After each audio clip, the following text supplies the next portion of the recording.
Chapter 1. The Biological Soul Guiding Device. Deep within the resplendent and imposing palace of the Sun-Moon Empire, a man named Guan Shi stood quietly before Su Tianran. He inclined his body slightly, adopting a posture that was both respectful and dignified, and spoke. "Esteemed prince, I dare to present a proposal to you." His voice was deep and resonant, each word imbued with an undeniable firmness and confidence. Seated in his wheelchair, Su Tianran's gaze was calm and profound, as if he could perceive the innermost thoughts of those around him. Observing Guan Shi, a faint smile graced his lips, tinged with curiosity and anticipation. "Oh, Guan Shi, what is this proposal of yours? Pray, elaborate." Guan Shi inhaled deeply, seemingly gathering all his courage and determination in that moment. He began to speak slowly, his voice carrying an indescribable excitement.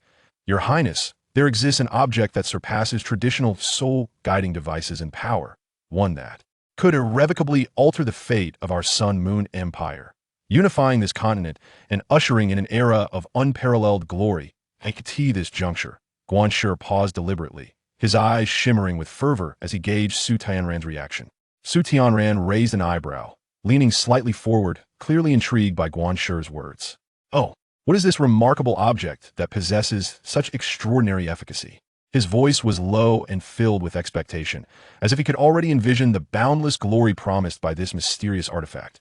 Relieved to have captured the prince's attention, Guan Shi continued, "It is the biological soul-guiding device." These 5 words rendered Su Tianran momentarily speechless, while his cousin, Su Zixuan, abruptly lifted her head, her eyes flashing with surprise and curiosity. The concept of a biological soul-guiding device was utterly unheard of in the Sun-Moon Empire and across the continent. Su Zixuan instinctively tightened her grip around her teacup, fully aware that should this proposal come to fruition, it would profoundly disrupt the entire structure of the empire. "What does biological refer to?" Su Tianran's voice trembled slightly. Clearly taken aback by this unprecedented notion, he endeavored to maintain his composure, searching Guan Shi's expression for further insight. "Your Highness, it refers to humanity." Guan Shi's declaration struck like thunder, resonating through the spacious hall. Although his tone remained calm, the words carried an indescribable weight, leaving all present in a momentary silence. Su Tianran's expression shifted subtly. He had not anticipated such a startling revelation from Guan Shi. His gaze fixated on him, desperately seeking a hint of jest in his demeanor, but Guan Shi's countenance was resolutely serious, devoid of any semblance of mirth. "Humanity? Are you suggesting that humans could be transformed into soul-guiding devices?" Su Zixuan's voice trembled with incredulity as she sprang to her feet, her eyes glimmering with shock and confusion.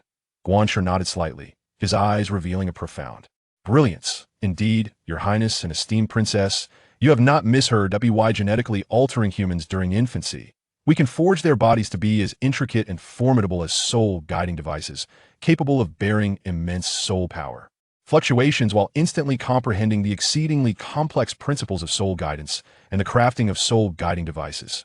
Fourth brother, you cannot truly be deceived by this madman's scheme, can you?" Su Zixuan anxiously cast a glance at Su Tiandao, unable to accept such a cruel and inhumane proposition. "Your Highness, I cannot acquiesce to this." Kong Deming approached slowly, his countenance reflecting his staunch opposition to Guan Shi's proposal. His gaze was resolute, as if he were prepared to engage in a fierce debate with Guan Shi. "I am not like you. The Empire has yet to produce a commendable soul master. It seems, old Kong, you are envious," Guan Shi scoffed, a glimmer of disdain flashing in his eyes. He was acutely aware that while Kong Deming held the esteemed title of a level 10 soul master, he lacked the innovative spirit that he possessed. Upon hearing this, Kong Deming's face darkened, his eyes burning with fury as he glared at Guan Shi, his voice trembling. "Guan Shi, you are spouting nonsense. Transforming humans into soul-guiding devices is an affront to humanity and a desecration of life. I, Kong Deming, have dedicated my life to the study of soul-guiding devices, yet I have never contemplated employing such barbaric means to augment power. My approach is at least preferable to the consumption of forbidden drugs." Guan Shi raised his voice sharply, imbued with an indescribable determination.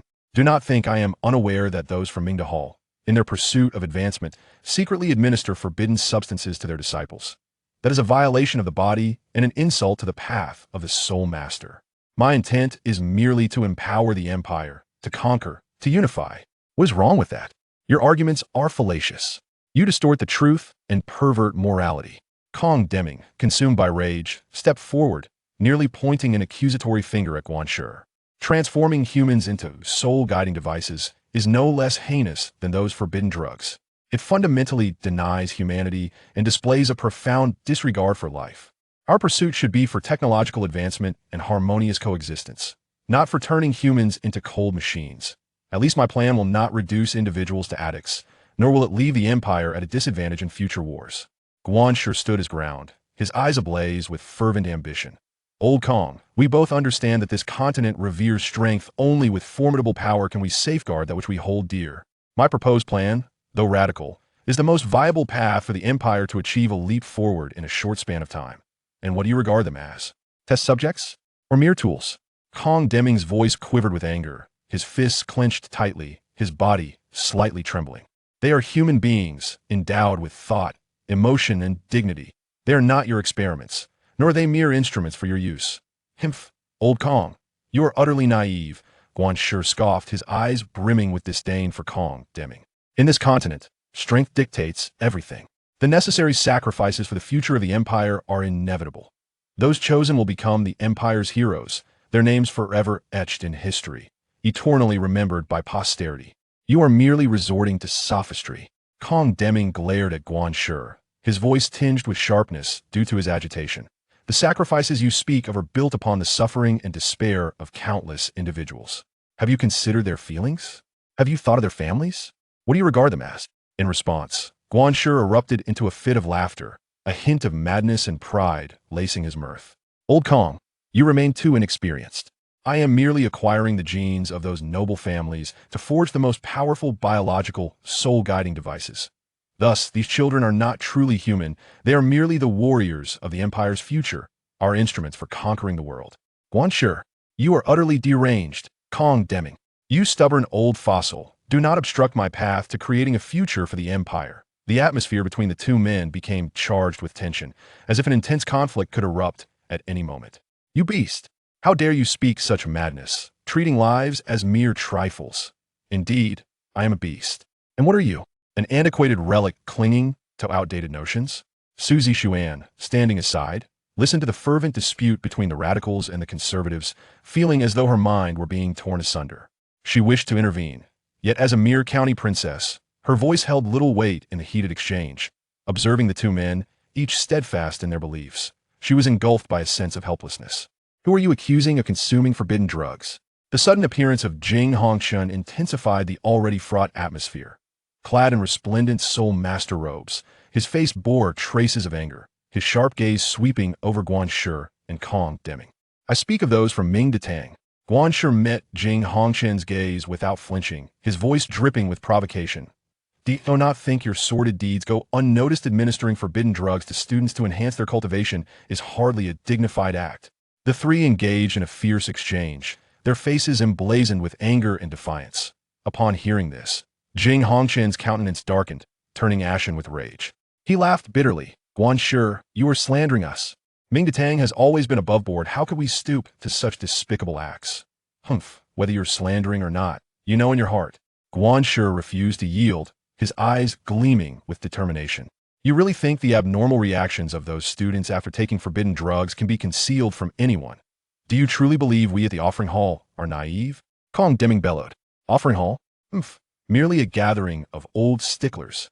Guanshi smirked coldly, his gaze filled with contempt. Each of you clings to outdated customs, utterly lacking in ambition. Otherwise, how could the Sun and Moon Empire still be unable to unify this continent? Jing Hongshun inhaled deeply, suppressing the fury that surged within him. In a cold voice, he declared, Guanshi, do not dare utter such nonsense here. The actions of the Mingda Hall have always been above reproach. How dare you slander us so? Slander? Humph. If you had no guilty conscience, why would you react so vehemently? Guanshi countered, refusing to yield. Silence. At last, Su Tianran, who had remained silent in the principal seat, spoke. His voice was not raised, yet it carried an undeniable authority. Let us proceed with Guanshi's proposal and conduct the experiment. However, I demand to see tangible results, not mere empty rhetoric. Su Tianran's gaze swept over the three individuals, his expression profound and intricate. The Mingda Hall, must also enhance its self-examination to ensure that no such incidents occur. Kong Lao, you will be responsible for oversight. Your Highness, this. Kong Deming's countenance shifted dramatically upon hearing this. He had never anticipated that Su Tianran would acquiesce to Guanshi's plan. What? Do you have objections, Kong Lao? Su Tianran's gaze sharpened. Are you not concerned that the Emperor and the Prince will hold you accountable once they learn of this? Kong Deming gritted his teeth, finally voicing his apprehensions. After all, this plan was exceedingly radical, and its failure would result in dire consequences. Moreover, Su Tianran was merely a minor prince, yet he was making such a decision that could implicate his father and the current emperor. It was undoubtedly a perilous gamble. At that moment, Su Tianran whispered something in Kong Deming's ear, causing his expression to fluctuate before ultimately resigning with a long sigh and a reluctant nod. Kong, you are no human. You truly agree to that brat's plan? You will regret this. Jing Hongshang glared at Kong Deming, his eyes seemingly ablaze with indignation. You are toying with the lives of countless individuals. Shortly thereafter, he too was drawn aside by Su Tianran, who murmured a few words to him. Jing Hongshan's expression also underwent a tumultuous change, and in the end, he could only begrudgingly fall silent, his eyes flickering with resentment and fury. Since there are no objections, it is settled, Su Tianran proclaimed as he rose, his voice imbued with resolute finality.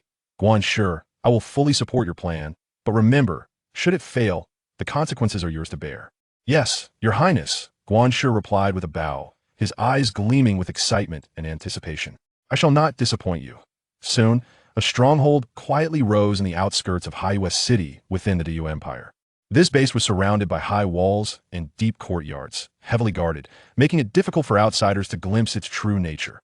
Guanshi personally oversaw the operations, striving for perfection in every detail, determined to ensure the flawless execution of this plan.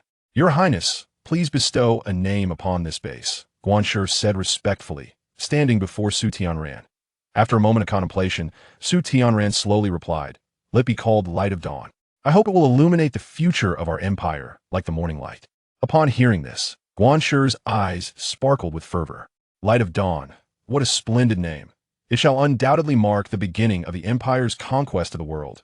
In the days to come, a faction of soul mentors commenced the acquisition of genes from noble families to fabricate experimental subjects, while another group engaged in matching and testing these genes, placing them in incubation chambers until they reach the embryonic stage, followed by genetic modification, in hopes of creating experimental bodies endowed with formidable soul power. But on a certain winter's day, as snowflakes danced through the air and the biting wind howled, the soul mentors responsible for acquisitions encountered a young woman, destitute and desperate, offering herself for the salvation of her daughter. Clad in tattered garments, her eyes were filled with despair and a plea for mercy. In her arms lay her daughter, Yigu Yi, who had been rendered speechless, her strength sapped, merely gazing at the world with barely open eyes.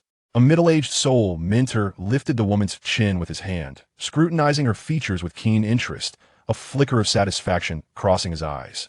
This woman's genes seemed promising. Perhaps she could yield an exceptional experimental subject, he remarked, turning to his companion beside him, a cold smirk curling at the corners of his mouth. Since the sacrifice of one's own being is intended to rescue a daughter, a monetary compensation would suffice, and both mother and daughter would express their gratitude towards us, remarked another soul mentor with indifference. The middle-aged soul mentor nodded, approached the woman, crouched before her, and spoke in a cold, detached tone. We shall take your daughter and provide her with the finest treatment, and in return, you must offer us your genes. Upon hearing this, a glimmer of hope flickered in the woman's eyes, and she hastily nodded. As long as you can save my daughter, I am willing to do anything. The middle-aged soul mentor let out a cold laugh, stood up, and instructed those beside him, Take her away. Two young soul mentors opened the stretcher and gently placed Yigui upon it, while the woman was escorted onto a carriage that slowly made its way toward the fortified base of Dawn of Light. Deep within the base, in a laboratory, the woman's genes were meticulously extracted and placed alongside numerous others in cold test tubes, awaiting the bestowal of new life. Meanwhile, Yigu was admitted into a ward for initial examination and treatment. In the ward, she lay quietly on the hospital bed, as the medicinal fluid dripped steadily into her body through and through. A faint flush appeared on her pale face, a sign that her vitality was gradually returning. A nurse busily attended to her, periodically checking her vital signs. Temperature is normal, heart rate stable. It appears her condition is improving, the nurse murmured. Simultaneously, in another part of the base, the young woman was being interrogated about her family medical history and personal habits among a series of detailed inquiries. Her responses were meticulously recorded, as this data would serve as crucial reference for future genetic modifications. Has there ever been a soul master in your family? Inquired a researcher clad in a white coat. The woman nodded. Yes. What is the martial soul? Angel martial soul. It seems our ancestors achieved divinity. At this revelation, the atmosphere in the interrogation room grew tense. The researchers exchanged glances, their eyes alight with shock and excitement. The angel martial soul, a legendary existence, paired with the claim of ancestral divinity, was unprecedented. Are you certain you are not lying? One researcher could not help but reaffirm. Could she possibly be a descendant of the martial soul hall from a millennium ago? Another researcher gasped, recalling ancient texts that spoke of the hall, an organization that housed countless powerful beings and soul masters, their emblem being the angel martial soul. Surely that cannot be. The soul masters of the six-winged angel martial soul were utterly annihilated. How could any descendants possibly remain? Questioned yet another researcher. The six-winged angels may be gone, but the two-winged angel martial soul still exists, asserted the researcher who had previously confirmed the woman's family medical history. If her ancestors truly achieved divinity, her genes must possess extraordinary value. Indeed, with a mere alteration of genes, it is possible to transcend the realm of the six-winged angel, potentially giving rise to an entirely new manifestation of martial soul. A voice brimmed with excitement proclaimed. Have you already commenced discussions before the interrogation has concluded? The researcher in charge of the questioning turned to the woman, his tone imbued with urgency. What is your name? And what is your daughter's name? I am Yitingshi. And my daughter's name is Yigai, the woman responded. The researchers in the interrogation room swiftly exchanged glances, realizing that this discovery could herald an unprecedented transformation for the entire Sun and Moon Empire. Yitingshi, Yigai, understood. We shall remember these names. One researcher noted while scribbling down the information. You may leave now. We will devise subsequent plans based on your genetic profile. Upon hearing this, a flicker of apprehension and hope danced in Yitingshi's eyes. She was uncertain of what the future held for her and her daughter. Yet she recognized that this was their only glimmer of hope. She was escorted from the interrogation room back to a modest chamber. The room contained merely a bed and a table, yet for her, it was sufficient. She sat at the edge of the bed, clasping her hands tightly together, silently offering prayers. She hoped for her daughter's safety and yearned for them to escape their current plight, to begin anew. Meanwhile, in another part of the base, researchers were diligently analyzing Yitingshi's genetic data. They uncovered that her genes indeed harbored traits of the angel martial soul, along with some extraordinary sequences previously unknown to them. It appears our conjecture was correct. Her genetic material possesses extraordinary value, one researcher exclaimed with excitement. If we can successfully modify her genes, we may indeed create a new martial soul form that surpasses the six-winged angel. What are we waiting for? Let us commence immediately. Another researcher urged impatiently. Thus, an experiment concerning genetic modification and the evolution of martial souls quietly began at the Dawnlight base, and the fates of Yitingshi and Yigai, this mother-daughter duo, were destined to undergo a monumental transformation. Within the laboratory, an array of advanced instruments gleamed with cold light as researchers donned sterile suits, busily attending to Yitingshi's genetic samples. They meticulously operated the precision equipment, conducting matching tests on her genes in search of the optimal modification plan. After several days of effort, they finally established a preliminary modification strategy. This plan aimed to activate the latent angel martial soul traits within Yitingshi's genes and integrate novel genetic sequences, aspiring to achieve effects that would transcend the six-winged angel. Without delay, place it in the cultivation chamber and initiate growth. Modifications will be made during the embryonic stage. One researcher directed an assistant, who carefully placed the processed genetic sample into the high-tech cultivation chamber. Within the chamber, nutrient fluid gently flowed, providing an ideal environment for the genetic sample's growth. At this moment, for nurses affixed numbered labels to designated areas of the cultivation chamber, with Yitingshi's genetic sample marked as 02. The nurses then entered the data into the central control system. With a soft beep, the lights within the chamber began to flicker, signifying the official commencement of the genetic cultivation process. A month later, Yigai successfully recovered, and Yitingshi was notified that she could visit. Upon entering the ward, she beheld her daughter, Yigai, who was now able to sit up in bed, her face aglow with a healthy flush, and a great weight lifted from her heart. The two embraced tightly, tears welling in their eyes. Yet both strove to hold them back. "Mom, I feel much better." Yi Gai's voice was faint yet imbued with strength, her small hand gripping Yi Tingxi's tightly. As if fearing to lose her again, Yi Tingxi gently stroked her daughter's head and softly reassured her, "Everything will be all right, Gai. Mother will always be by your side." Guanshi, observing through the corridor window, turned to the researchers beside him and said, "Give them some money and tell them they can leave. We have retained the genes, so we haven't lost anything." The researchers nodded, though there was a tinge of reluctance in their hearts. After all, Yi Tingxi and Yi Gai had been their only glimmer of hope during this time and were pivotal to their genetic modification program. Nevertheless, Guanshi's decision was indisputable, and they had no choice but to comply. When Yi Tingxi received the notice that she could depart, she felt both astonished and elated. Although she was unaware of the circumstances surrounding it all, she understood that she and her daughter finally had a chance for a fresh start. Before leaving, she made a point to express her gratitude to the researchers. Though they had confined her here, her heart was now overflowing with appreciation. She knew that without their intervention, she and her daughter might have been trapped in despair indefinitely. "Thank you, truly thank you." Yi Tingxi's voice quivered as she grasped the hand of one researcher tightly, tears shimmering in her eyes. The researcher smiled awkwardly and patted her hand, saying, "No need for thanks. It is our duty. Wishing you both a good life, and hoping our paths do not cross again."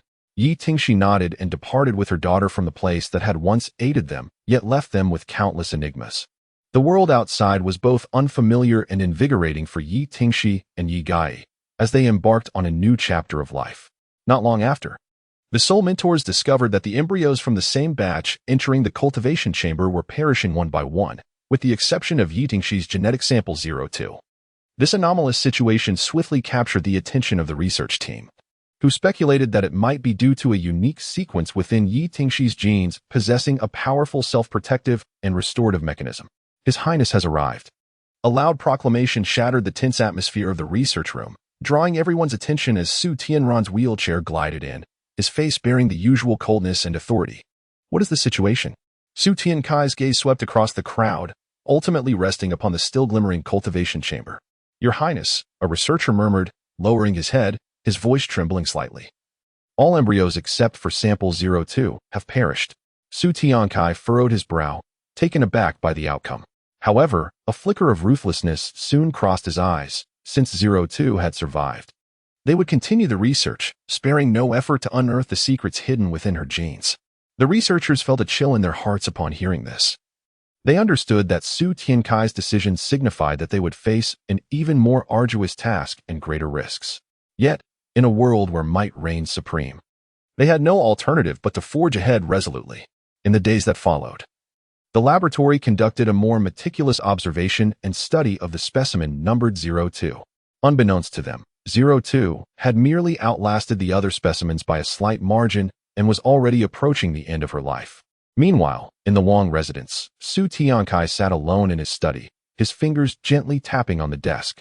His gaze was profound, as if penetrating through time and space to glimpse some potential future. He pondered inwardly whether this gamble, wrought at the expense of countless lives, could truly usher in a genuine turning point for the Day and Moon Empire. "As long as I can usurp the throne and unify the continent, no sacrifice is too great," Su Tiankai murmured softly, his voice echoing in the vast study, imbued with a sense of determination and ferocity. He was acutely aware that the path ahead was fraught with thorns and peril, yet he had no retreat. Chapter 2. The Crossing. At this moment, far away on the Douluo continent, a woman clad in white and a man were locked in a life-and-death battle. The woman, her white hair cascading like a waterfall, wielded a long sword that glimmered with a cold light. Each swing was accompanied by a fierce sword aura. The man, shrouded in a black robe, had a sinister gaze and wielded a massive scythe, its surface etched with eerie patterns that exuded a chilling aura. "You traitor of the family, not only have you slain my kin, but you have also brought disgrace upon our lineage. Today, I shall make you pay your blood debt in kind." Her voice was icy and resolute, her eyes ablaze with hatred and fury. The man chuckled darkly, his voice hoarse and grating. "Do you truly believe you can kill me? I defeated you once before. I can do so again."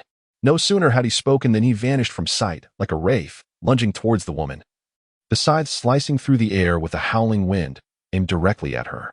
The woman nimbly evaded the strike, her form light as a feather, and retaliated with her longsword, unleashing a fierce sword aura that surged towards the man.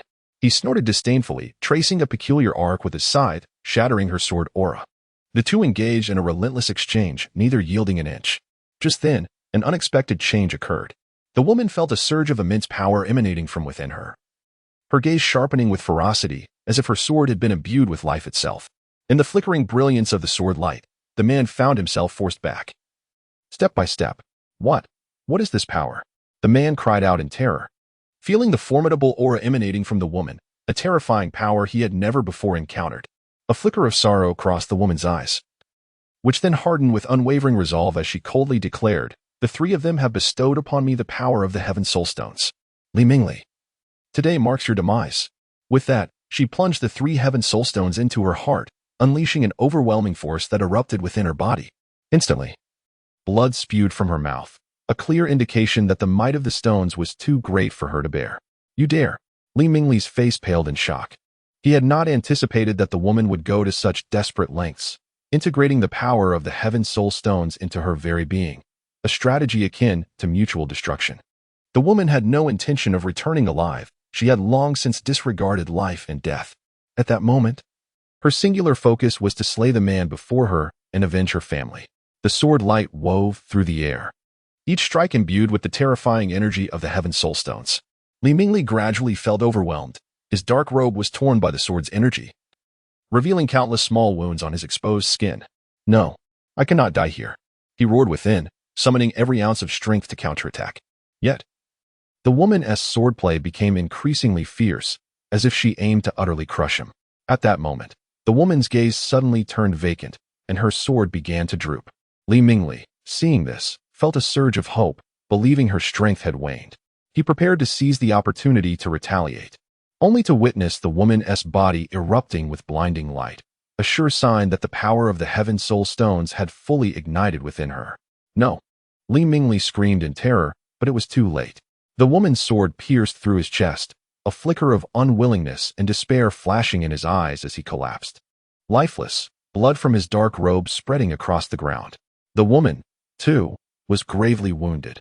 She slowly descended from the air, blood streaming from her orifices, her body crashing heavily to the earth. Her gaze became unfocused, yet a victorious smile played upon her lips. "I have finally slain Li Mingli, avenging my family," she whispered. Her voice soft, but imbued with an indescribable sense of resolution and relief. "Sister." Lei Zitong and Lei Mushi raced from a distance, having witnessed the harrowing battle, their hearts filled with profound sorrow and shock. Lei Shishue rushed over, gently checking her pulse, a sigh of relief escaping her lips as she realized the woman was not dead. She had merely exhausted her strength and succumbed to unconsciousness. The power of the Heavenly Soul Stone was overwhelming, and she required time to recuperate. Hearing Lei Shishue's words, Lei Zitong and Lei Mushi, along with others, finally relaxed, surrounding the woman with expressions filled with concern and hope. "Let us carry her back and see if the family's leader possesses any means to aid in her recovery," proposed Lei Zitong, her tone imbued with determination. The group carefully lifted the woman onto their backs and embarked on the journey home. Throughout the trek, silence enveloped them, each silently praying for her swift awakening. Meanwhile, a fragment of the woman's consciousness had been severed during the conflict, traversing through the rift of time and space into other realms. As her essence drifted across these dimensions, the original angel god of the Douluo continent, Qian Yuhan, sensed this unfamiliar wave of consciousness. Frowning slightly, she felt an inexplicable resonance within her. As the inaugural angel god of the Douluo continent, her perceptive abilities were extraordinary, and this sudden surge of consciousness left her profoundly shaken. The angel god position had been shattered by the new generation sea god. "Perhaps I can infuse a portion of my power into this consciousness. It may serve to restore my divine rank and rejuvenate the glory of the angel lineage." Qian Yuhan mused, acutely aware of her responsibility to safeguard the Douluo continent and the angel race, although she had passed her divine legacy to the next generation. The appearance of this mysterious consciousness sparked a glimmer of hope for the revival of her kin. With a gentle closing of her eyes, Qian Yuhan raised her hands, palms upward, as a soft yet potent radiance surged from within her, drifting towards the wave of consciousness. The light met the consciousness, merging instantaneously, as if a nascent power were being birthed. Subsequently, she directed this amalgamated consciousness, infused with her essence, to a specific location on the Douluo continent. lightly clapping her hands and murmuring to herself, "Done. Now to continue my cosmic journey." "You truly excel at being a hands-off manager," a teasing voice chimed in. Qian Yuhan smiled slightly, unperturbed. She turned to the source of the voice, finding a splendidly dressed man standing nearby, his eyes glinting with amusement. "Poseidon, why is it that you seem to be everywhere?" Qian Yuhan's tone revealed her evident irritation towards this perennial rival, her brow arching in discontent. "What? Is it only permissible for you, Qian Yuhan, to roam the cosmos, while I, Poseidon, am barred from doing so?" He crossed his arms, a playful smirk gracing his lips. "But tell me, what were you just up to? That mysterious wave of consciousness and the power you infused, what's the story there?" With a soft sigh, Qian Yuhan knew that Poseidon, ever the curious soul, would not let a single detail slip by. It was not without reason that the new heir, Tang San, had caused such turmoil, shattering the divine position of the angels. As Qian Yuhan pursued Poseidon, the latter evaded with laughter, remarking, "Though that lad Tang San possesses certain tactics, to shatter the divine position of the angels is rather audacious. Yet, one must acknowledge, with the original angelic deity intervening, he may not emerge unscathed." The two engaged in a playful exchange of blows amidst the cosmos, reminiscent of their youthful days. Despite representing distinct deities, they relished the rare moments of camaraderie and ease in the vast universe. "By the way, that power of divine consciousness you just infused, can it truly restore the angelic throne?" Poseidon inquired curiously while dodging. Qian Yuhan furrowed her brow, uncertain yet determined. "I cannot say for certain, but it is imperative to attempt. The angelic lineage must not fall into decline. As the original angelic deity, it is my duty to aid in their resurgence." Nodding in understanding, Poseidon recognized her resolute nature. Once she set her mind to a task, she would pursue it with unwavering commitment.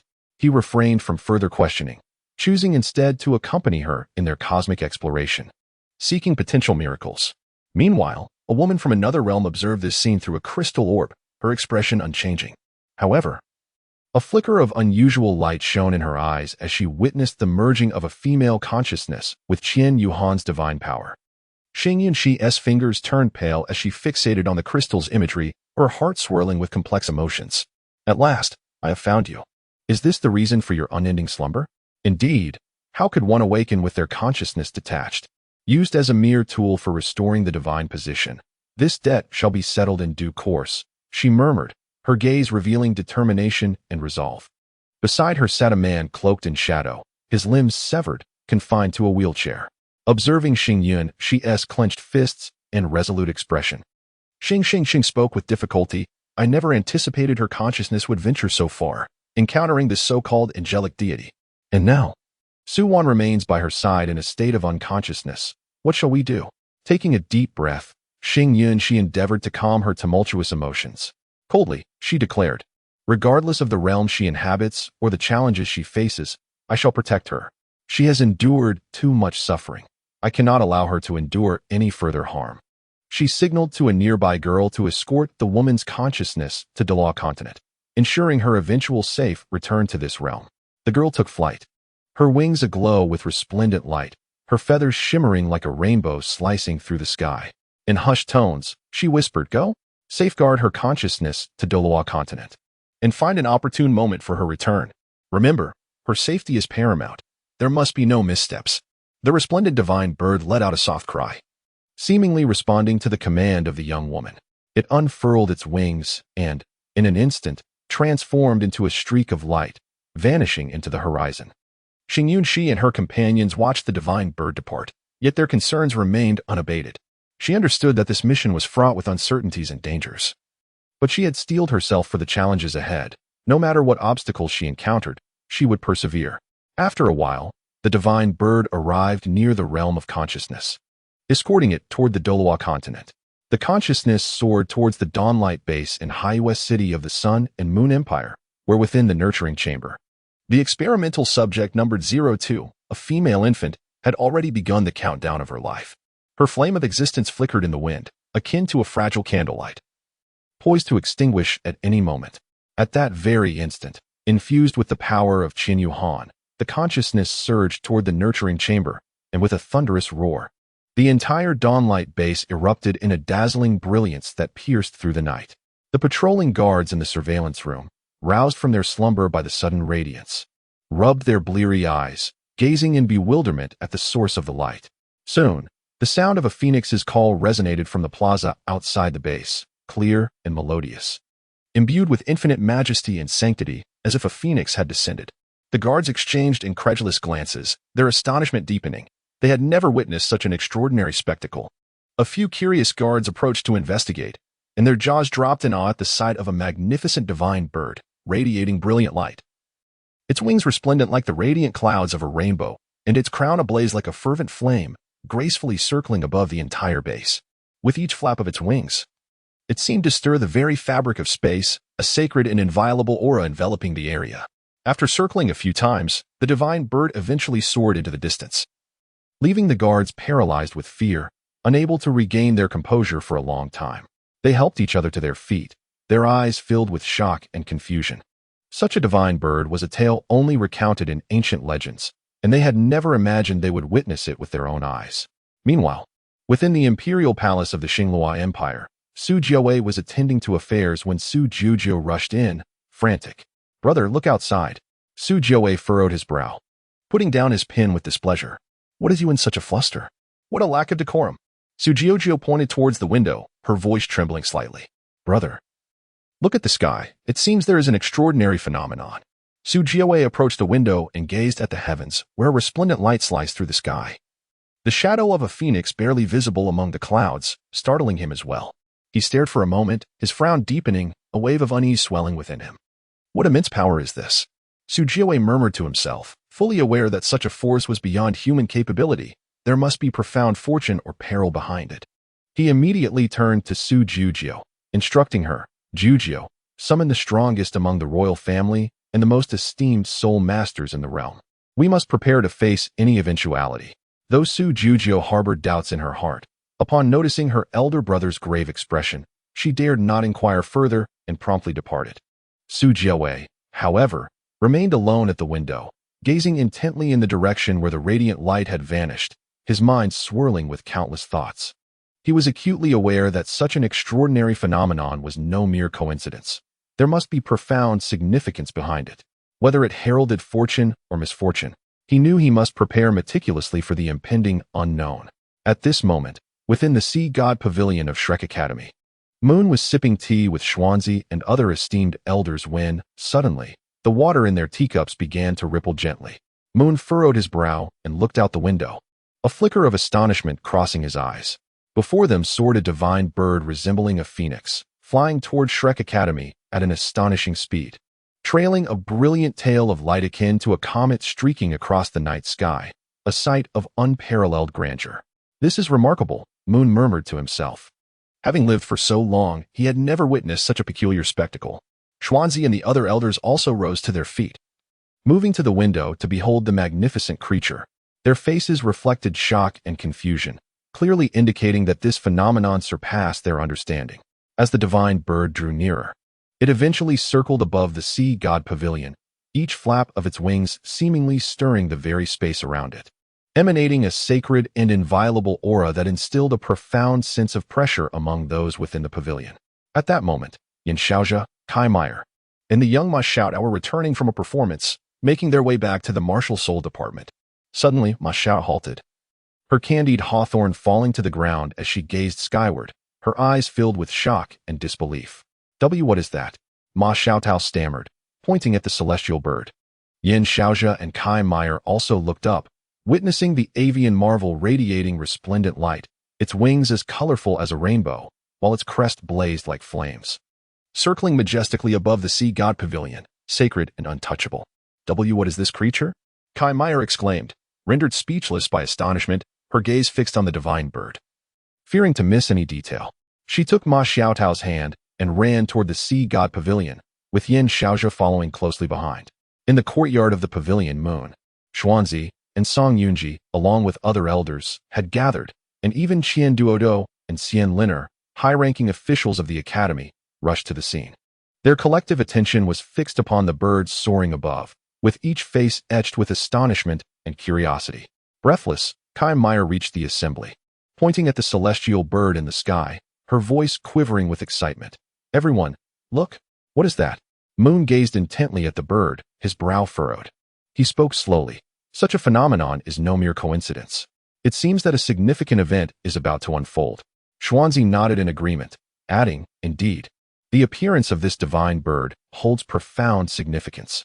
Our Shrek Academy may soon be on the brink of an unprecedented transformation. Qian Duo and Xian Liner exchanged a glance, a hint of gravity flickering in their eyes. They are acutely aware that behind such extraordinary phenomena often lie immense opportunities and challenges. Little Ma Xiaodao grasped Kai Meier's hand. Her voice soft and innocent as she said, Shermu, I want that bird. May I keep it in a cage? Kai Meier promptly covered Ma Xiaodao's mouth, gently chiding her. Little Tao, do not speak so recklessly. Such a divine bird is beyond our reach. It possesses its own mission and rightful place. As if sensing Ma Xiaodao's words, the Ice Soul Tianluan flew before her. In the astonished gaze of Ma Xiaodao, the Ice Soul Tianluan gradually descended, its wings fluttering gently, each feather shimmering with boundless spiritual energy, radiating a soft glow. Ma Xiaodao widened her eyes, forgetting her fear, mesmerized by the legendary bird before her. The crest of the Ice Soul Tianluan swayed lightly, seemingly conveying some unspoken message. Its gaze was deep and gentle, as if it could penetrate the depths of the human heart. Rather than being angered by Ma Xiaodao's innocent words, it instead offered her a mysterious comfort with an inexplicable force. Mu In and the elders were profoundly shaken by this scene. They had never witnessed such an emotionally intelligent spirit beast, let alone one as powerful as this divine bird. What is happening? Qian Duo murmured to himself, his gaze flitting back and forth between the Ice Soul, Tianluan, and Ma Xiaodao, seeking an answer. It plucked one of its feathers and gently placed it in Ma Xiaodao's palm, who had just reached out to touch it. She erupted in joyful cheers, as if she had received the most precious gift in the world. Wow, what a beautiful feather! Is it a gift for me? Ma Xiaodao exclaimed, excitedly raising the feather and running to Kai Meier to show off. Kai Meier looked at Ma Xiaodao's exuberance, her heart swelling with contentment, yet soon her expression turned grave. She knew that significant events would undoubtedly unfold in the future, and the appearance of the Ice Soul, Tianluan, might serve as an omen. Mu In slowly approached the Ice Soul Tianluan. Taking a deep breath, he respectfully bowed, then spoke with measured words, Noble divine bird, your arrival graces our Shrek Academy. Might I inquire as to the purpose of your visit? The Ice Soul Tianluan did not respond immediately. It simply gazed at Mu In with its profound eyes, as if scrutinizing him. After a moment, it emitted a melodious call, its voice clear and enchanting, akin to celestial music. Then, with another beat of its wings, it stirred a tempest, sending the fallen leaves in the courtyard swirling into the air. Mulao. It appears to be neither a spirit beast nor one of the 10 fearsome beasts. Its presence feels more akin to that of an ethereal entity, he paused, uncertain of the true identity of the Ice Soul Tianluan.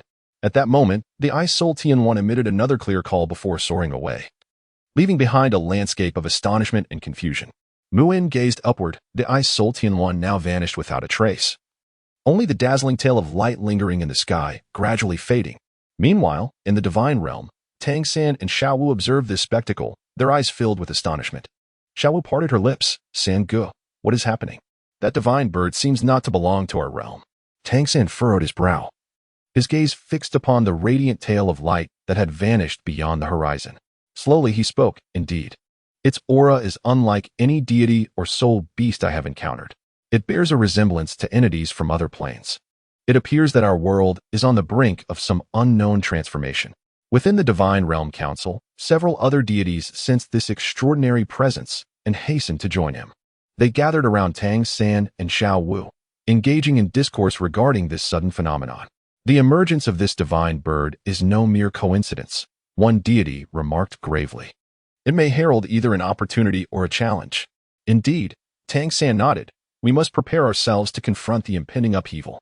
Simultaneously, we should dispatch individuals to investigate the origins of this divine bird and discern its true intent. At Shrek Academy, Moon and the elders were also deliberating strategies. They understood that the appearance of the Ice Soul Sky Phoenix was undoubtedly linked to significant forthcoming events. We must bolster the Academy's defenses to ensure the safety of our students, Moon asserted, and we must ascertain the origins and intentions of this divine bird with urgency. Xuanzi nodded. I shall send individuals to investigate, ensuring we uncover the true identity and purpose of this divine bird. As time progressed, the atmosphere within Shrek Academy grew increasingly tense. The students felt the weight of this unusual aura, engaging in fervent discussions about the impending changes. Meanwhile, Ma Xiaodao clutched the feather gifted by the Ice Soul Sky Phoenix, her heart brimming with curiosity and anticipation.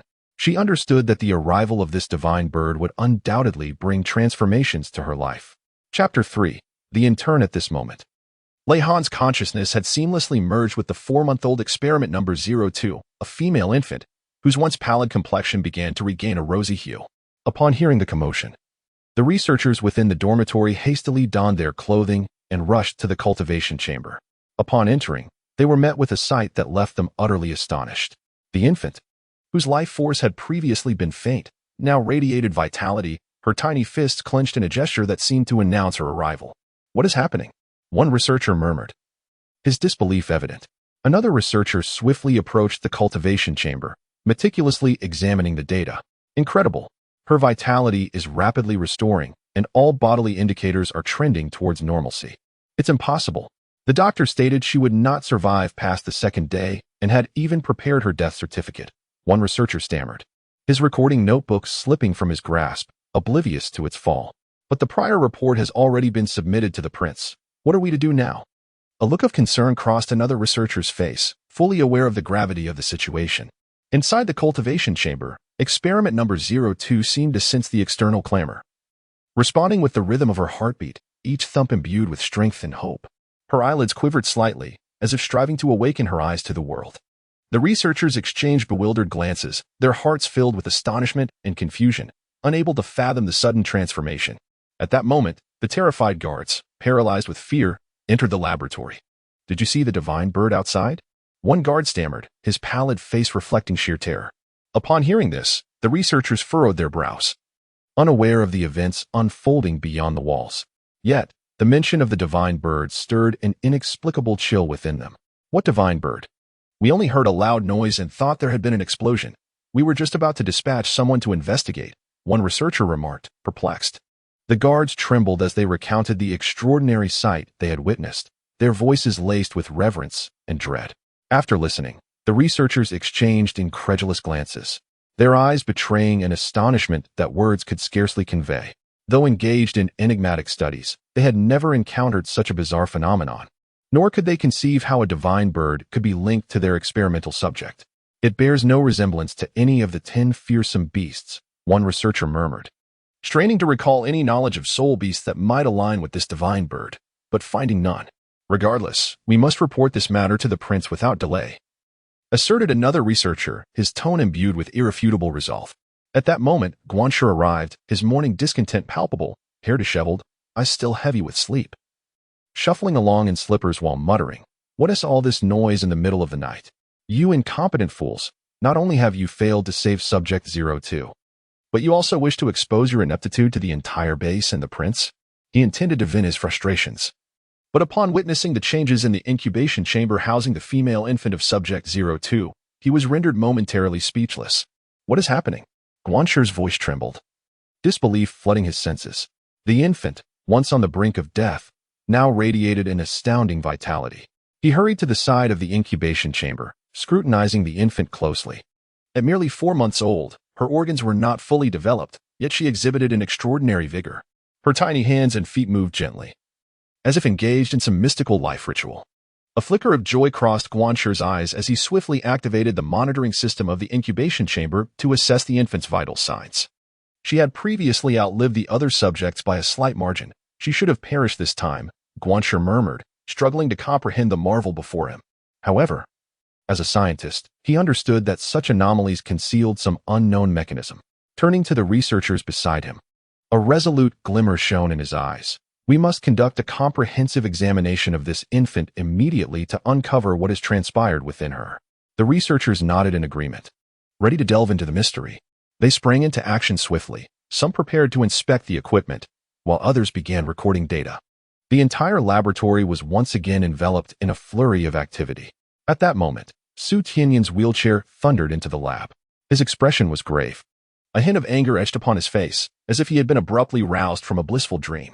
A nearby attendant wiped his face with a damp towel, attempting to soothe him. However, Su Tianyan's gaze remained fixated on the infant in the incubation chamber, a complex emotion flickering in his eyes. Guanshi, you must provide me with an explanation. Do you take me for a fool? Did you not state that you would not survive until dawn? What is happening now? Su Tianyan's voice was low and powerful, each word seeming to emerge from between clenched teeth. Sweat beads formed on Guanshi's forehead as he stepped forward, responding with utmost respect. Your Highness, I have just discovered this anomaly and was preparing to report to you. We are indeed uncertain why Subject 02 has suddenly exhibited such remarkable vitality. But we are diligently conducting an investigation in hopes of uncovering the cause.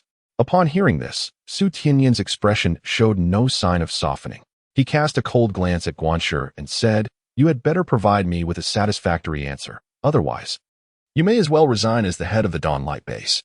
A chill ran through Guanshi, for he understood Su Tianyan's temperament. When angered, the consequences were dire. He promptly lowered his head, responding with reverence, Yes, Your Highness, I shall exert every effort to uncover the truth. Su Tianyan snorted coldly, his gaze returning to the infant in the incubation chamber. He scrutinized every subtle movement of the child, as if searching for answers within her. Your Highness, perhaps we could investigate the infant's genetics to ascertain if there are any anomalies, one of the researchers boldly suggested. Su Tianyan nodded slightly, indicating his approval of the proposal. He turned to Guanshi and instructed, Immediately organize a team to conduct a comprehensive analysis of this infant's genes. I must know what secrets she harbors. Guanshi promptly nodded and turned to instruct the researchers to commence their work. Once more, the laboratory was steeped in a tense and bustling atmosphere. Meanwhile, the infant in the incubation chamber seemed entirely oblivious to the external turmoil, remaining immersed in her own world, responding to the call of life with her heartbeat and movements. Her existence was akin to a beacon of light, illuminating the entire laboratory and igniting the flame of hope within all present. As moments ticked by, the researchers finally completed their preliminary analysis of the infant's genes. To their astonishment, they discovered that her genetic makeup contained an unknown energy, one that appeared capable of awakening her inner vitality, allowing her to flourish even in dire circumstances. Guanshi gazed at the report in his hands, excitement gleaming in his eyes. He understood that this discovery could change everything, even upend their understanding of life itself. He immediately conveyed this news to Su Tianyan. Upon hearing Su Tianyan's words, a trace of satisfaction finally graced his countenance.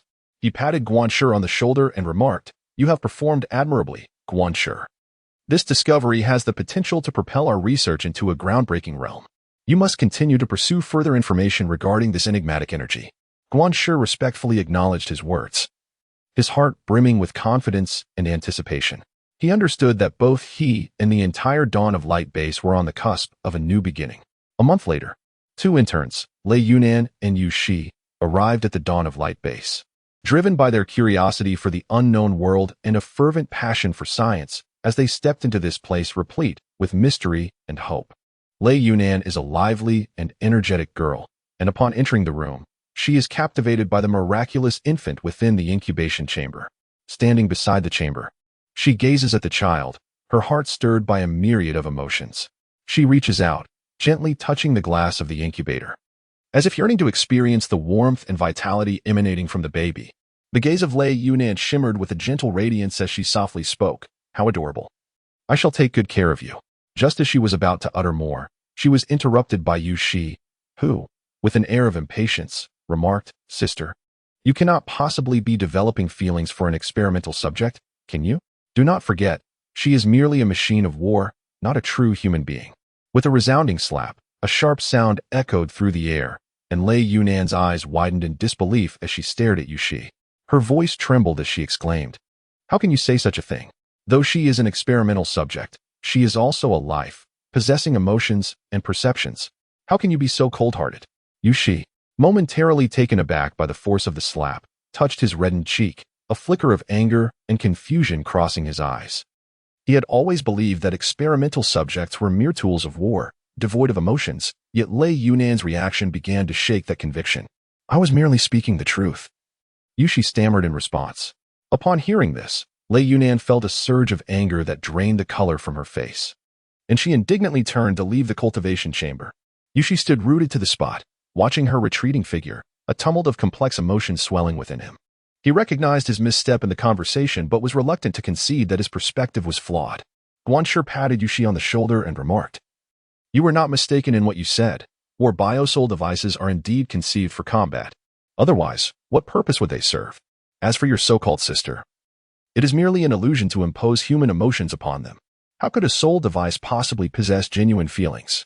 Yet, she needed time to accept this reality. After hearing Guanshir's words, Yushi's tumultuous emotions calmed slightly. He nodded and replied, I understand, Dr. Guan. I will strive to adjust my mindset and focus on our research. Pleased. Guanshir nodded in return and then turned his gaze toward the infant girl in the cultivation chamber, a flicker of deep contemplation crossing his eyes. He spoke softly to Yushi. However, Yushi, you must pay close attention to this infant. Her vitality is remarkably strong. Perhaps we can uncover more mysteries about life and soul devices through her. Upon hearing this, Yushi's expression grew serious. He replied earnestly, Yes, Dr. Guan. I will monitor her changes closely and report to you promptly. Meanwhile, after leaving the cultivation chamber, Lei Yunan's heart remained tumultuous. She could not fathom the indifference that Yushi and Guanshir displayed towards the experimental subject. It seemed more worthwhile to cultivate soul masters or soul mentors instead. As they, too, were living beings with their own thoughts and emotions, she murmured to herself as she walked. Yet, as a mere intern with little influence, she could only silently pray for the experimental subject to find a good fate. The earlier scene still took her breath away. As an orphan, Lei Yunan had long yearned for familial affection and warmth. She gazed at the peacefully sleeping infant in the cultivation chamber, a profound resonance stirring in her heart. Perhaps it was because they both had known loneliness and yearned to be understood and cherished. From that day forth, Lei Yunan observed the O2 experimental subject daily. After work, she would quietly watch the infant girl under the faint glow of the chamber's lights. Her gaze held the rigor of a scientist, intertwined with the tenderness of maternal affection. As time passed, she began to document every subtle change in the infant's growth. Gradually, an inexplicable emotional bond formed between Lei Yunan and the O2 experimental subject. Soaked in the nurturing fluid of the cultivation chamber, she could not comprehend why an overwhelming desire to become the child's mother blossomed within her. Once this thought took root, it spread through her heart like wild grass. She began to devote herself more attentively to the care of the infant girl, even though she was acutely aware that, according to the regulations of the facility, the researchers were forbidden to invest their emotions in the subjects of the experiment. Each day, Lei Yunan would arrive at the laboratory early, preparing the latest nutritional solution for the infant, adjusting the temperature and humidity of the incubator to ensure she could thrive in the most comfortable environment. After surveying her surroundings and confirming that no one was present, she addressed the subject 02, saying, I shall give you a name. Let us call you Lei Han. How does that sound? Is it a lovely name? I hope you can grow up healthy and happy. As for the name I shall give you affectionately, it will be Xiao Han. Mother will always be by your side, protecting you. Lei Yunan gently caressed the glass of the cultivation chamber, as if she could feel Lei Han's response. Each time, Lei Han would reply to Lei Yunan's touch with bubbles released through her breath or the rhythm of her heartbeat. This silent exchange filled Lei Yunan with immense satisfaction and joy. Good child, responding to mother again, she thought, her eyes shimmering with maternal warmth. Her voice soft as if afraid to disturb Lei Han's sweet dreams. However, Lei Yunan's actions did not go unnoticed by others. Some colleagues began to whisper among themselves, believing that she had invested too much emotion into the experimental subject, which contravened the regulations of the base. These whispers eventually reached Guanshir, who frowned and decided to speak with Lei Yunan. Lei Yunan, I have heard that you have been quite attentive to experimental subject 02 recently. While this is commendable, you must remember that she is merely an experimental subject. We cannot afford to develop excessive emotional attachments to her, Guanshir admonished, his tone laced with a hint of warning. Upon hearing his words, Lei Yunan's expression remained unperturbed. She had long since mastered the art of outward compliance while secretly defying Guanshir's orders. However, this was not the moment to sever ties. She lowered her head and softly replied, Yes, Dr. Guan, I shall be mindful of the boundaries. Guanshir observed Lei Yunan's submissive demeanor, his heart tinged with doubt. Yet he refrained from further comment. After all, Lei Yunan had gained renown during her tenure at the Royal Soul Master Academy of the Sun and Moon for her exceptional academic performance and remarkable potential as a soul master. Furthermore, she had been personally sent by the cunning Jing Hongchen, the esteemed head of the Mingda Hall and the Academy's president. In contrast, he was merely the humble overseer of the Dawnlight base. To offend Jing Hongchun would lead to consequences beyond his capacity to bear.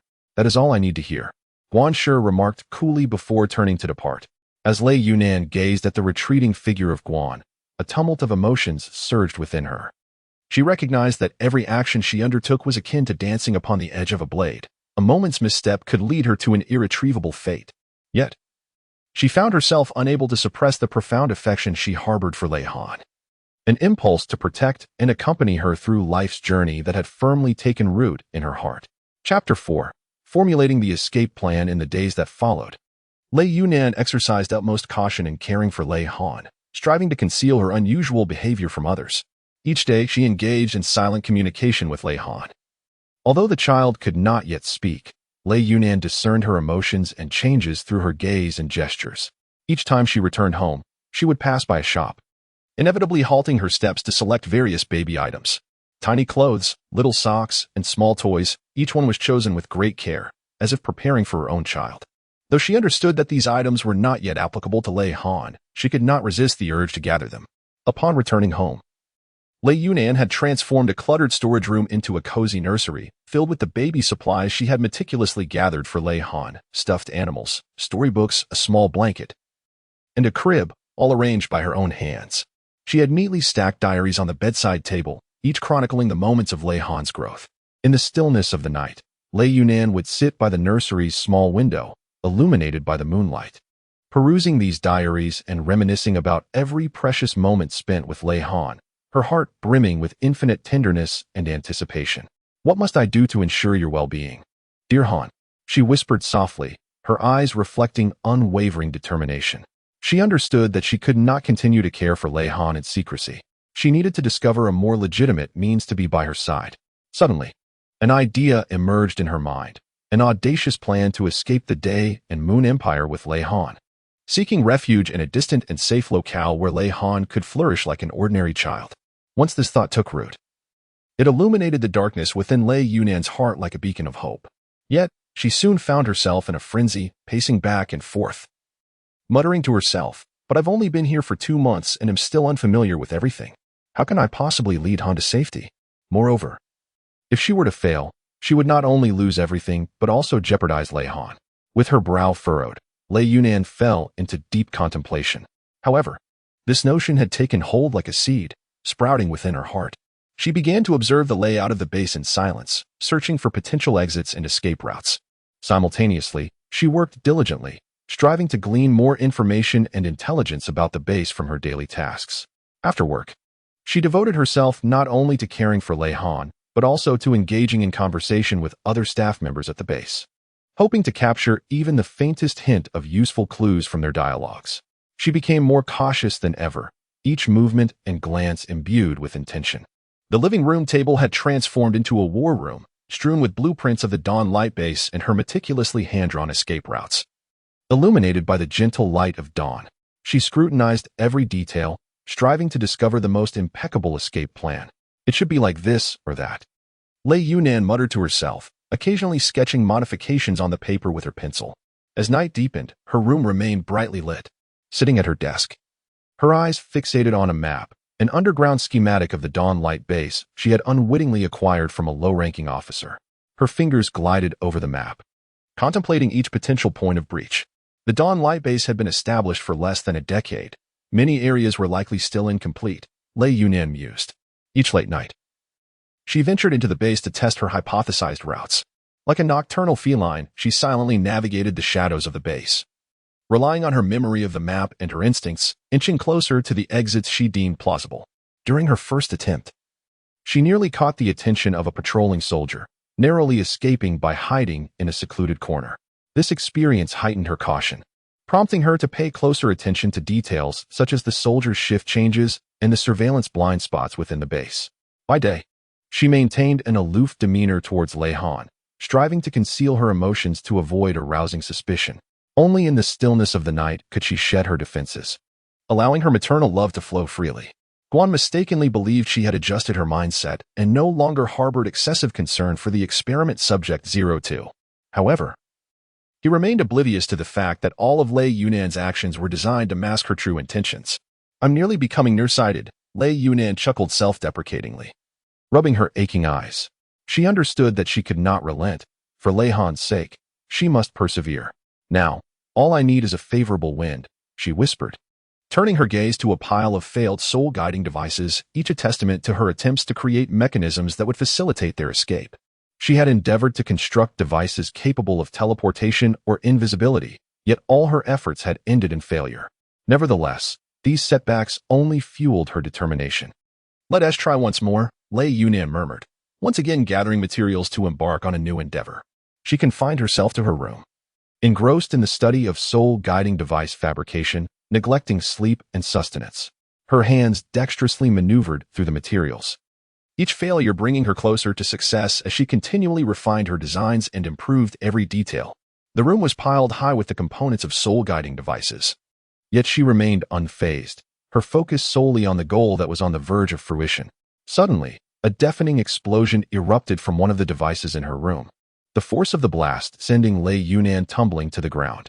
A sharp edge grazed her arm, and blood cascaded forth. Yet, without a moment's hesitation, she swiftly rose from the ground, meticulously inspecting the remnants of the explosion in search of the cause of failure. Just a fraction more, Lei Yunan murmured, her eyes glimmering with unwavering determination. She once again picked up the materials, embarking on a new attempt. After countless failures and trials, Lei Yunan ultimately succeeded in creating a soul guide capable of brief invisibility and instantaneous movement. She carefully concealed this soul guide, awaiting the opportune moment to unveil it. She returned to the shop, only to find the owner absent. Instead, the owner's wife was bustling behind the counter. The owner's wife cast a surprised glance at her abdomen, regarding her with an expression akin to that reserved for the deranged. Dear girl, is everything all right with you? You seem to be pushing yourself rather hard. Lei Yunan momentarily found herself at a loss, the owner's wife's words leaving her somewhat bewildered. However, she quickly grasped the implication behind the inquiry, her cheeks flushing crimson. With an awkward smile, she explained, I have a sister who has just given birth. I am here to purchase some baby supplies. At once, the owner's wife understood, and she enthusiastically assisted Lei Yunan in selecting the items. As Lei Yunan chose the baby products, her mind silently calculated her escape plan. She had to ensure absolute certainty in her preparations to guarantee Lei Han's safe departure from this place. Upon returning home, she dedicated herself fervently to her training, striving to amass enough strength to protect Lei Han on the day of their escape. Every day, she carved out time to practice in her room. Her garments soaked with sweat, yet she remained indifferent to her discomfort. Her sole thought was to become stronger, strong enough to safeguard Lei Han and lead her away from this confinement. Lei Yunan understood that relying solely on soul-guiding devices was insufficient. True strength was the most crucial safeguard. Thus, she began to delve into various combat techniques, seeking to discover the fighting style that best suited her. Through relentless practice and self-refinement, each training session brought her closer to her aspirations. As days turned into weeks, Lei Yunan's prowess steadily advanced. She sensed that she was nearing readiness, waiting only for the opportune moment to arise.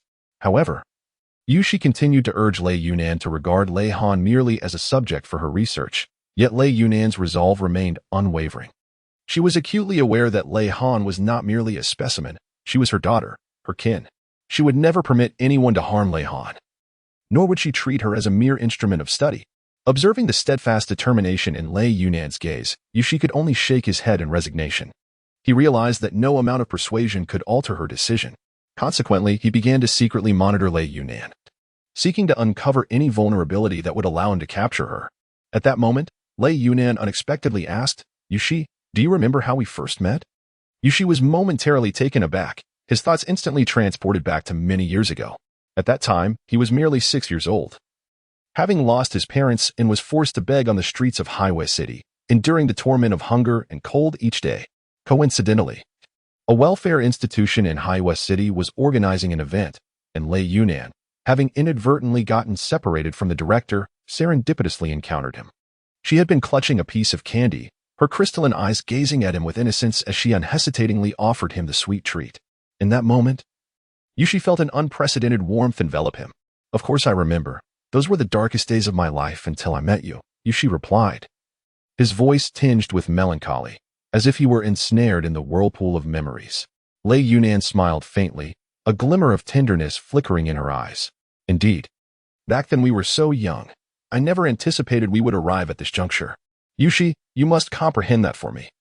Lei Han is akin to the abandoned child I once was, left helpless and pitiful at the gates of an orphanage.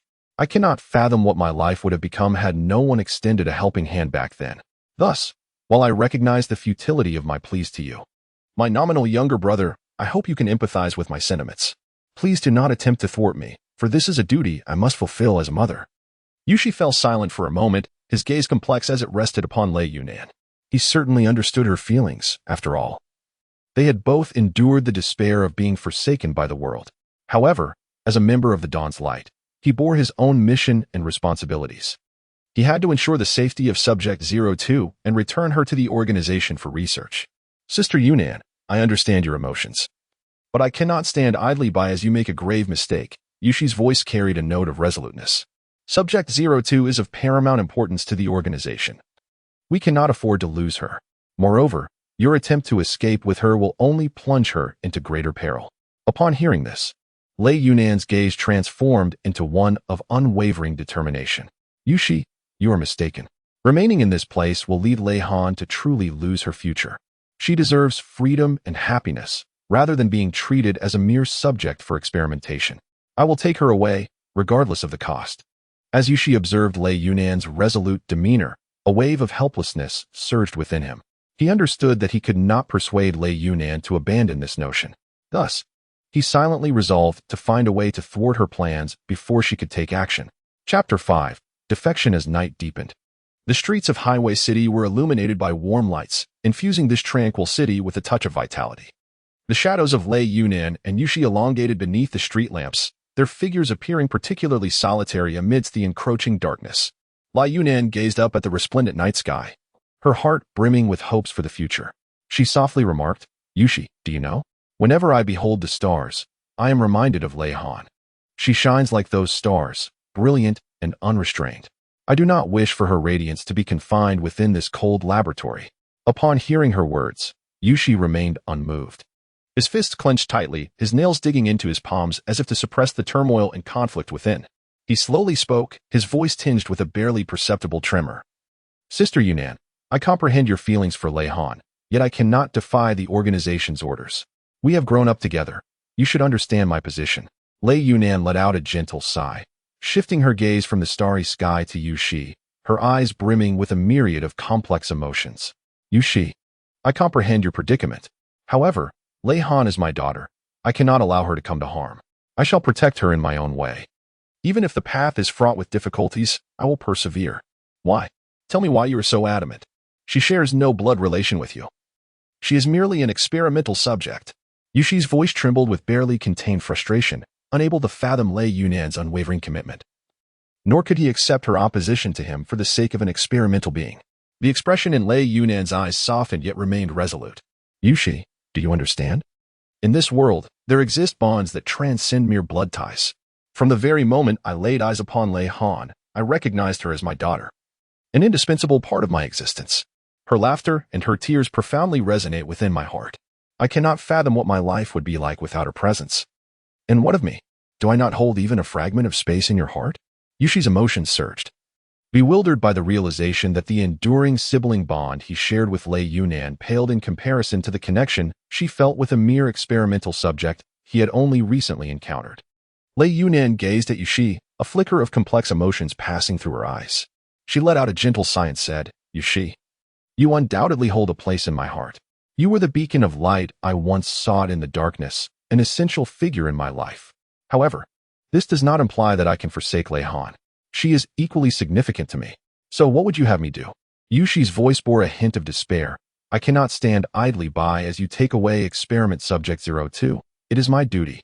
Lei Yunan fell silent for a moment, then slowly spoke. Yushi, I understand your responsibilities. However, I implore you to comprehend my feelings. Lei Han is merely a child. She deserves to lead her own life rather than be subjected to experimentation. I hope you can grant her a reprieve, allowing her to live freely in this world. Lei Yunan, please cease your words. Yushi interrupted suddenly, his gaze filled with resolve. I cannot permit her to leave.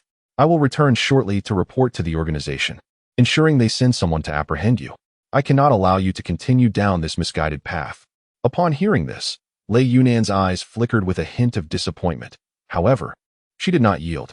Fixing her gaze upon Yushi, she resolutely declared, Yushi, I shall not allow you to proceed with this. I will take Lei Han away from this place, to a realm where you cannot locate us. I will dedicate my life to safeguarding her, ensuring she experiences the life of an ordinary person. In response, Yushi's eyes widened in furious disbelief. Lei Yunan, have you lost your mind? Do you comprehend the ramifications of your actions? The organization will not spare you. They will pursue you relentlessly until your very end. Lei Yunan gently shook his head, a fearless smile gracing his face. I am aware of the consequences, yet I cannot stand idly by and watch as you destroy Lei Han. She is my daughter, the most vital part of my existence. I am willing to take risks and confront the entire world for her sake. Yushi gazed into Lei Yunan's resolute eyes. A wave of helplessness surged within him. He understood that he could not persuade Lei Yunan to alter his decision. Thus, he silently turned away, preparing to leave this place. Yushi, Lei Yunan suddenly called out to him. Yushi halted, turning back to face Lei Yunan. Lei Yunan approached Yushi and gently patted him on the shoulder.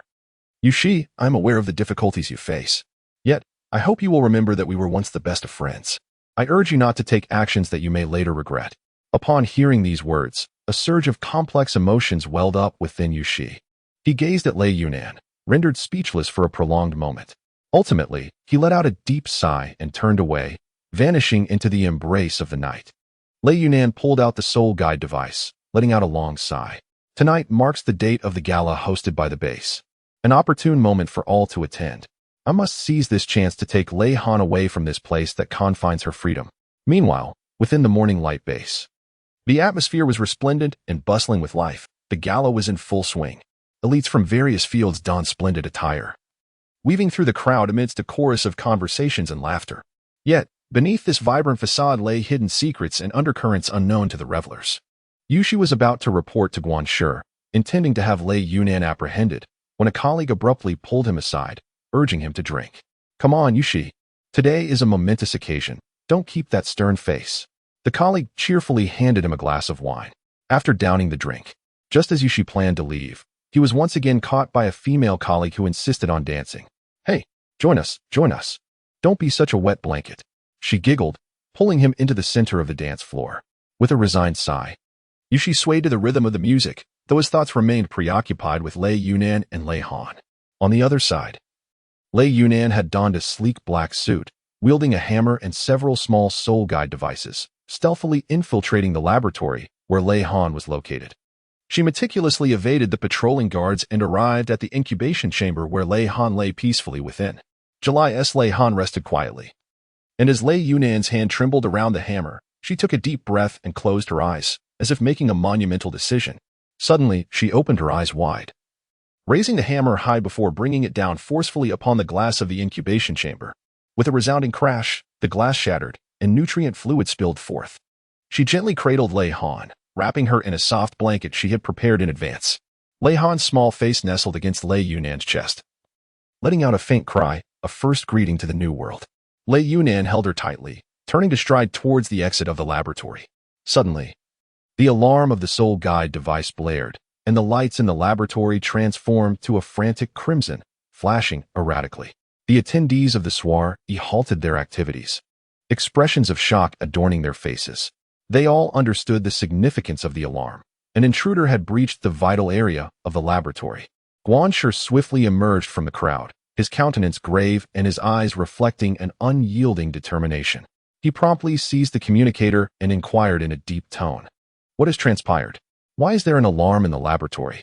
An anxious voice crackled through the communicator. Report, Lord Guanshi. An individual has infiltrated the experimental zone of Subject 02 and has vandalized the incubation chamber. They are currently attempting to flee with Subject 02. What? Guanshi's expression turned ashen, his eyes widening in fury. Immediately seal all exits. They must not escape. But what? Speak. Guanshi barked, his voice resonating through the communicator with undeniable authority. The trembling voice on the other end continued. However, the base has been operational for less than a decade. The security and defense systems are still inadequate, and several exits have yet to be equipped with defensive measures. Upon hearing this, Guanshi erupted in rage. Incompetence. A bunch of useless fools. He roared, hurling the communicator to the ground. His eyes bulged, his face flushed, resembling a furious lion. The surrounding crowd fell silent, not daring to breathe, fearful of inciting the wrath of the master of the base. Guan Shi took a deep breath, striving to regain his composure. He swiftly scanned the faces around him and declared, "Everyone, follow me immediately. We must not allow them to escape." With that, he charged toward the laboratory, and the others hastened to follow in his wake. Meanwhile, four guards armed with level 5 soul guide cannons rushed to the laboratory. One of them approaching Lei Yunan and shouting, "Halt. You cannot take her." Lei Yunan did not halt her advance. Her gaze was resolute and unwavering, slightly tilting her head. She spoke in a chilling tone, "Stand aside. I do not wish to cause you harm." However, the guards, upon hearing her words, exhibited no inclination to retreat. They raised their soul-guiding cannons, aiming them directly at Lei Yunan, declaring, "Do not harbor delusions. You shall take nothing from here." Lei Yunan summoned her martial spirit, the silver moon spear, which gleamed with a chilling light in her grasp. The soul rings encircled her, 2 yellow, 3 purple, and 1 black, emanating a formidable aura. She fixed her icy gaze upon the guard before her, her voice as sharp as ice. "I shall say this once more, step aside." At that moment, Shi rushed over, his expression a tumultuous blend of emotions as he regarded Lei Yunan. He understood that she was risking everything to rescue Lei Han. Yet as a member of the base, he had his own duties and principles. "Lei Yunan, is this truly worth it?" Shi called out, attempting to awaken her reason. "Do you realize the consequences of your actions?" Lei Yunan did not look back. She merely responded with 2 cold words, "Worth it." Her tone was imbued with an undeniable conviction. An elderly man clad in a white robe, known as Qian Chun, hurriedly burst into the laboratory, his eyes brimming with shock and fury. "Lei Yunan, you dare to betray the organization." Qian Chun bellowed, subsequently unleashing his martial spirit, the gravitational gorilla, a formidable pressure instantly enveloping the entire laboratory. Nevertheless, Lei Yunan did not flinch. She lifted her head and met Qian Chun's gaze with unwavering resolve, asserting, "I have never truly belonged here. I am merely a mother seeking to protect her child." Qian Chun, as if he had heard the most absurd joke in the world, erupted into laughter, exclaiming, "A child? Humph, she is merely a product of our experiments. Do you truly believe you can alter anything?" A flicker of fury passed through Lei Yunan's eyes, yet it was overshadowed by an unwavering resolve. She clutched Lei Han tightly, as if she were her entire universe. "Qian Chun, you are mistaken. Regardless of how Lei Han came into existence, she is a living being, entitled to choose her own destiny, rather than being treated as a mere specimen by you."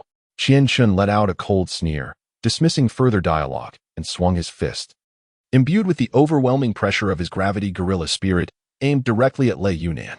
However, Lei Yunan, being the most exceptional elite soul master and soul mentor personally dispatched by Jing Hongchen for their generation, swiftly sidestepped his assault.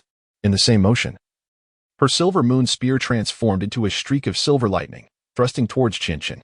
With a scoff, Qian Chun shifted his form, evading Lei Yunan's strike. Yet, she did not relent. She unleashed a flurry of thrusts, each one accompanied by a fierce, icy wind, targeting Qian Chun's vital points. Observing this, Qian Chun ceased to hold back his strength. His gravity gorilla spirit let out a deep roar, his muscles swelling as if infused with an invisible force, rendering him extraordinarily formidable. He swung his fist, as massive as a mountain, colliding with Lei Yunan's silver moon spear, producing a deafening cacophony. The battle within the laboratory intensified, with surrounding instruments and test tubes shattering amidst their clash, the shards slicing through the air with piercing sounds. Yet, Lei Yunan steadfastly held on to Lei Han, ensuring her safety from any harm. Standing nearby, Shi watched the fierce confrontation, his heart a tumult of conflict and struggle. He yearned to intervene, to dissuade Lei Yunan from her futile resistance. Yet he could not bear the thought of Lei Han remaining in the laboratory as a test subject. His gaze oscillated between Lei Yunan and Qian Chun, yet he found himself unable to make a decisive choice. At that moment, Guan Shi and the others arrived at the laboratory entrance, taken aback by the scene before them. They had never witnessed such an intense battle, nor did they expect Lei Yunan to stand against the entire Sun and Moon Empire for the sake of rescuing Lei Han. A flicker of astonishment crossed Guan Shi's eyes, quickly replaced by determination. He waved his hand commanding, "Charge. We must capture Lei Yunan and reclaim experiment subject 02. The more than 20 level 6 fixed soul-guided cannons at Lei Yunan's waist suddenly ignited with a brilliant light, a testament to her meticulous preparation. Unfazed by the throngs advancing toward her, She stood resolute. The cannon muzzles shimmered with a chilling radiance, seemingly poised to engulf all in their path. For Lei Han, I shall not retreat, echoed Lei Yunan's voice throughout the laboratory, her gaze imbued with unwavering determination. Indeed, indeed, indeed. You truly deserve the title of the most exceptional student from this year's Sun and Moon Royal Soul Master Academy, concealing such a plethora of tactics. Guanshi, seized by a mix of fury and irony, gestured with his hands, signaling those behind him to refrain from any rash movements. He was acutely aware of the immense power harbored within the Level 6 fixed soul-guided cannons in Lei Yunan's possession. Should they unleash their fury, the entire laboratory would be reduced to nothingness. Lei Yunan, you have indeed earned my admiration. Guanshi's tone carried a hint of respect, yet it was laced with menace. But do you truly believe this will rescue Lei Han? Do not forget, this is our territory, and escape is not an option. Lei Yunan paid no heed to the threats posed by Guanshi. Her gaze remained steadfastly fixed upon the 7-month-old Lei Han cradled in her arms. She gently caressed Lei Han's hair and tenderly reassured, "Do not be afraid, my dear, mother will protect you." It seemed as though Lei Han sensed her mother's determination and courage. Her small hand tightly grasped Lei Yunan's finger, her eyes shimmering with resolute light. In that moment, the mother and daughter appeared to merge as one, standing together against the adversity before them. Observing this scene, Guan's anger intensified. He took a deep breath, attempting to calm his emotions, and then coldly declared, "Lei Yunan, I shall grant you one final opportunity. Relinquish your resistance and surrender the Subject 02. I can assure you of your safety." Upon hearing this, Lei Yunan merely let out a cold laugh. She lifted her gaze, locking eyes with Guanshi, and resolutely declared, "Do you believe I would fall for your fabrications? You individuals are capable of anything for the sake of your experiments. I will never hand Lei Han over to you." Guanshi's expression darkened considerably. He ceased his idle chatter and, with a swift motion of his hand, signaled those behind him to launch their assault. However, at that moment, an explosion erupted from a nearby warehouse, the deafening roar reverberating through the air, accompanied by a powerful gust that sent the occupants of the laboratory reeling. Both Guanshi and Qianchen's faces shifted in shock. They had not anticipated such a disruption at this juncture. The smoke from the explosion quickly enveloped the entire laboratory, rendering visibility nearly non-existent. Seizing the opportunity, Lei Yunan scooped up Lei Han and, with a flash of movement, darted toward the laboratory's exit.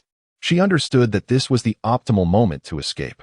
Guanshi and Qianchen swiftly regained their composure, each invoking their respective martial spirits in an attempt to thwart Lei Yunan's flight. Yet, concealed by the smoke, Lei Yunan moved with the agility of a specter, evading capture with ease. "Block her. She must not escape," Guanshi bellowed, his voice echoing within the haze, tinged with desperation. Qianchen exerted every ounce of his strength, his martial spirit, the gravitational gorilla, emitting a thunderous roar as he endeavored to ensnare Lei Yunan's movements within a gravitational field. However, it seemed as though Lei Yunan had anticipated his intentions. She skillfully navigated her surroundings, deftly evading Qianchen's onslaught. Lei Yunan, cradling Lei Han, swiftly ascended into the sky with the aid of a flying soul guide device. Meanwhile, Yushi emerged outside, clutching a detonator. Whether it was an awakening of his inner conscience or a profound response to Lei Yunan's maternal love, Yushi astonishingly chose to assist her. "For Lei Han, I must do this," he murmured to himself. The moment he pressed the detonator, the entire experimental building, along with offices 3 and 4, was engulfed in a raging inferno, consuming him as well. The ferocious flames devoured everything in their path, overshadowing the anguished cries and bitterness of Guanshi and Qianchen. As Lei Yunan gazed down upon the inferno below, a tumult of emotions surged within her. She had never anticipated that Yushi would make such a choice. Although it granted her an escape, the weight of Yushi's sacrifice bore heavily upon her heart. She held Lei Han tightly, tears welling in her eyes. Yet she steadfastly refrained from allowing them to fall. She understood that her foremost priority was to find a safe haven for Lei Han, a place where she could thrive and embrace happiness. On the ground, the majority of the experimental personnel lay injured, their anguished cries echoing as they sought a path through the flames. Guanshi and Qianchen staggered out of the blaze, their garments singed and hair disheveled, their eyes aflame with fury and resentment. "Lei Yunan, how dare you destroy everything we hold dear?" Guanshi bellowed, his voice hoarse from rage. Qianchen clenched his fists, his martial spirit, the gravitational gorilla, flickering beside him, seemingly sharing in the wrath of their defeat. There is no escape for her. The entire Sun-Moon Empire will hunt her down. Qianshan seethed through gritted teeth. And let's not forget a traitor. Yushi. How could he dare betray us? Guanshi's expression darkened further as the thought of Yushi crossed his mind. Does he truly believe this will save Lei Yunan? What a farce. With this explosion, that fool will be gravely injured if not dead. Qianshan scoffed, a glint of malice flickering in his gaze. Once we capture Lei Yunan, we shall take our time to torment that traitor. Guanshi inhaled deeply, striving to quell his fury. He recognized that the immediate priority was to report the situation to their superiors and organize a force to pursue Lei Yunan and Yushi. Let us return. Guanshi commanded. His voice now regained its calm, though the intensity of his murderous intent deepened. Meanwhile, in a secluded corner not far away, Yushi concealed himself. His visage grotesquely marred by the explosion, his body stained with blood. Trembling, he retrieved painkillers from his storage soul guide and struggled to swallow them. Sister, it was my ignorance that led you to this plight. I hope I can assist you this time, Yushi murmured softly to himself, his tone laden with remorse and guilt. He coughed violently, blood trickling from the corner of his mouth, staining his garments. Yet, he disregarded his pain, enduring it as he stealthily departed from that perilous locale. On the other side, as Lei Yunan and Lei Han alighted at the edge of a tranquil forest. The dawn was breaking. Lei Yunan gazed at Lei Han, who was gradually calming in her embrace, a tide of indescribable tenderness swelling within her. She gently caressed Lei Han's face, her eyes brimming with warmth and resolve. My dear, we have arrived at the border of the Sun-Moon Empire. We are bound for Tianhun City, where there are no cold laboratories, only the embrace of warm sunlight and kind-hearted souls. You shall thrive there, becoming the master of your own destiny. Lei Yunan surveyed her surroundings as the melodious chirping of birds echoed from the depths of the dense forest. The morning dew dampened her garments, yet it did nothing to extinguish the fervor that resided within her heart. She carefully retrieved the milk and water she had meticulously prepared from her storage soul guide, gently offering it to Lei Han. Observing the contentment reflected in her daughter's cherubic face filled Lei Yunan with a profound sense of solace. For the time being, they found refuge in the forest, where Lei Yunan employed her survival skills to construct a modest yet cozy nest. She frequently ventured out in search of sustenance and fresh water, while also scouting for safe pathways that would lead them to Tianhun City. As twilight descended each evening, Lei Yunan would cradle Lei Han beside the crackling campfire, regaling her with tales of the outside world, stories imbued with themes of bravery, love, and freedom. Although Lei Han could not grasp much of the narrative, her bright eyes sparkled with curiosity and longing. After several arduous days of travel, Lei Yunan finally led Lei Han out of the dense thicket. Before them lay an expansive plain, a vista that unfolded with breathtaking clarity. In the distance, the silhouette of Tianhun City gradually came into focus in the morning light, a city steeped in antiquity and bustling vitality, appearing as the dawn of a new chapter in their lives together. In Lei Yunan's heart, there existed a blend of anticipation and trepidation.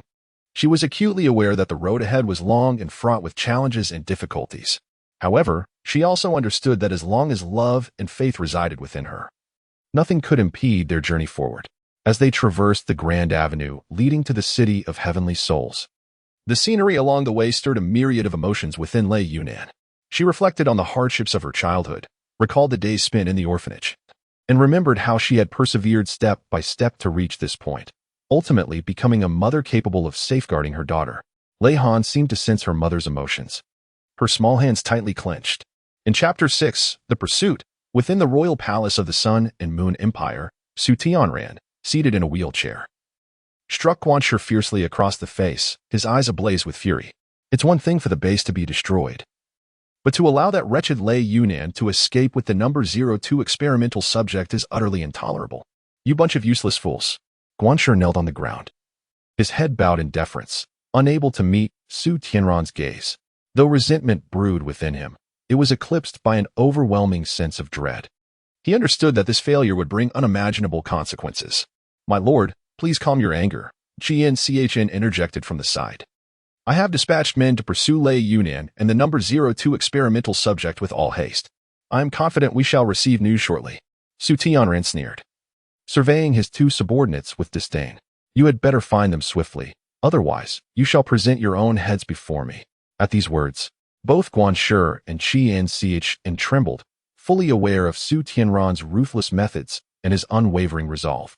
They dared not linger, hastily exiting the royal palace to organize the pursuit of Lei Yunan. Elder brother, are you truly willing to undertake this without the consent of our fourth uncle and the emperor? Su Zixuan, the 14th sister of the Su family, gazed at Su Tianran with concern, her voice trembling slightly. Su Tianran turned to her, his eyes reflecting unwavering determination. Zixuan, you do not comprehend. This is for the future of our family, for the future of the Sun and Moon Empire. Lei Yunan and the number 02 experimental subject must be located. The secrets they possess cannot fall into the hands of others. Su Zixuan's eyes glistened with unshed tears upon hearing this. But elder brother, your actions may bring ruin upon yourself and the entire family. If the emperor were to find out, his benevolent nature would never permit you to engage in such morally reprehensible deeds. Su Tian furrowed his brow, slowly propelling his wheelchair towards Su Zixuan. An undeniable authority emanating from his gaze. Zixuan, there are matters beyond your comprehension as a young girl. Do you not desire for our Sun and Moon Empire to unify the Douluo continent? Only by harnessing the power contained within the No. 02 experimental subject can we attain the strength required to conquer all. Su Zixuan lowered her head, tears brimming in her eyes, yet she defiantly raised her chin, a hint of resolve in her voice. Elder brother, is unifying the Douluo continent truly of such paramount importance? Is it worth more than familial bonds or the countless innocent lives at stake? I cannot comprehend, nor do I wish to. With a sigh, Su Tianran gently patted Su Zixuan's shoulder, his tone softening slightly. Zixuan, you are but 12 years old. There are many things you do not yet grasp. When you grow older, you will come to understand the cruelty of this world, where strength is everything. For our Sun and Moon Empire to establish itself on the Douluo continent, we must possess sufficient power. The No. 02 experimental subject is the key to our acquisition of such strength. Upon hearing these words, Su Zixuan's eyes flickered with a hint of confusion. Yet she stubbornly shook her head. No, elder brother, I believe there must be another way. We cannot harm the innocent for our own ambitions. Su Tiangan regarded Su Zixuan with a glimmer of admiration, tinged with helplessness. The gentle demeanor he once possessed had vanished since he had been treacherously incapacitated, transforming him into a ruthless figure, willing to resort to any means for power. He spoke slowly, his voice deep and resonant. Zixuan, you are too naive. In this world, kindness and compassion will only render you a stepping stone for others. Only by possessing sufficient strength can you safeguard yourself and those we cherish. With that, Su Tiandan ceased to acknowledge Su Zixuan, propelling his wheelchair away from the room, leaving her standing alone, tears finally cascading down her cheeks. She could not comprehend why the elder brother who once adored her had metamorphosed into such a person. Why has it come to this? Su Zixuan murmured softly, her heart entwined with confusion and anguish. She reminisced about her childhood when her brother Su Tiangan would always play with her, regaling her with various delightful tales. Back then, he was so gentle and kind. Yet now, his gaze was filled with indifference and calculation, as if the entire world were merely a pawn in his hands. Meanwhile, within the Dawnlight base, Guan Shi had just returned and commanded, "Come forth. Intensify the search. We must locate Lei Yunan and the subject number 02. Upon his return to the ruins of the base, he immediately issued orders to his subordinates. Upon hearing this, his subordinates wore expressions of distress. After all, Lei Yunan had fled with Lei Han for several days, and they possessed considerable strength and intellect, making their capture no easy feat, however. Guan Shi paid no heed to these concerns. He was acutely aware that if he failed to find Lei Yunan and Lei Han, his fate would be dire. Thus, he compelled his subordinates to work overtime, relentlessly expanding the search perimeter, even resorting to utilizing the Empire's intelligence network and clandestine weapons. Damn that wretched woman! How dare she thwart my plans? Guan Shi seethed inwardly, his fists clenched, knuckles turning white from the pressure. His subordinates scurried amidst the ruins, occasionally reporting the latest search developments. Yet, each report only deepened the gloom upon Guan Shi's countenance. Report, sir, we have scoured all nearby villages and towns. Yet we have found no trace of Lei Yunan and subject number 02, a trembling intelligence officer reported. Useless. You are all a bunch of worthless fools. Guan Shi bellowed, seizing a nearby chair and smashing it to the ground, splintering it into pieces. His subordinates, terrified, remained utterly silent, not daring to breathe. They were aware that Guanshi was on the brink of madness. A moment's carelessness could render them his outlet for frustration. Meanwhile, Lei Yunan, accompanied by Lei Han, arrived at an inn in the city of Tianhan. The innkeeper, upon catching sight of the infant Lei Han cradled in Lei Yunan's arms, paused momentarily in surprise, but quickly approached with warmth and hospitality. "Oh my, young lady, you were traveling with a child. Come in, and take a moment to rest." With a gentle smile, Lei Yunan nodded at the proprietress and followed her into the inn. She chose a seat by the window, which not only allowed her to observe the happenings outside, but also provided a warm ray of sunlight for Lei Han. Upon closer inspection, the proprietress couldn't help but feel a surge of compassion as she noticed that Lei Han resembled a newborn kitten. Cautiously, she took Lei Han into her arms, only to be taken aback by the child's astonishing lightness. "Why is this child so incredibly light?" the proprietress inquired, unable to suppress her astonishment. In that moment, the proprietress felt the hope for the child's survival was exceedingly slim. Yet, Lei Yunan merely offered a bittersweet smile and refrained from elaborating. Deep down, she understood that Lei Han's delicate state was a consequence of her own urgency to rescue her from that dreadful place, resulting in the premature birth of the 7-month-old Lei Han from the incubator, leaving her body inadequately developed. Nevertheless, Lei Yunan was resolute. She could no longer allow Lei Han to remain in such a perilous environment. Inside the inn, seated by the window, Lei Yunan's gaze intermittently drifted outside, her heart brimming with vigilance. She was acutely aware that the forces of Guanshi and Tianhan could arrive at any moment, necessitating her constant alertness. The proprietress brought forth a steaming cup of tea and placed it on the table before Lei Yunan, softly remarking, "My dear, you appear to be burdened with worries. Have you encountered some trouble?" Lei Yunan glanced at the proprietress, a flicker of gratitude crossing her eyes, before she shook her head. "It's nothing. Merely the fatigue of travel." Upon hearing this, the proprietress did not press further but gently reassured her, "My dear, rest assured that while you stay here, I shall do my utmost to ensure the safety of both you and your child." With a smile, Lei Yunan expressed her gratitude to the proprietress, yet deep within, she comprehended that the true peril was far from over. She needed to swiftly locate a secure refuge, ensuring that Lei Han could thrive in good health. "Mother, the goat's milk is ready," a youthful voice resonated from the kitchen of the inn. Moments later, a girl of around 14 or 15 emerged, carrying a steaming bowl of goat's milk. The proprietress addressed the girl, "Ronger, please check the storage room to see if the milk bottle is still there. If it is, wash it for this young lady." Upon hearing this, the girl glanced up at Lei Yunan and Lei Han, curiosity flickering in her eyes, before she nodded in acknowledgement and turned to head towards the storage room. As Lei Yunan gazed at the receding figure of the little girl, a wave of warmth surged within her heart. In a world fraught with peril, encountering such a benevolent soul is indeed a rare blessing. She gently caressed Lei Han's small face and whispered, "Little Han, you must strive to be strong. Your mother will protect you." The little girl swiftly returned from the storeroom with a milk bottle, meticulously cleaned it, and presented it to the proprietress. The proprietress accepted the bottle and carefully poured in some goat's milk, tending to Lei Han with utmost caution.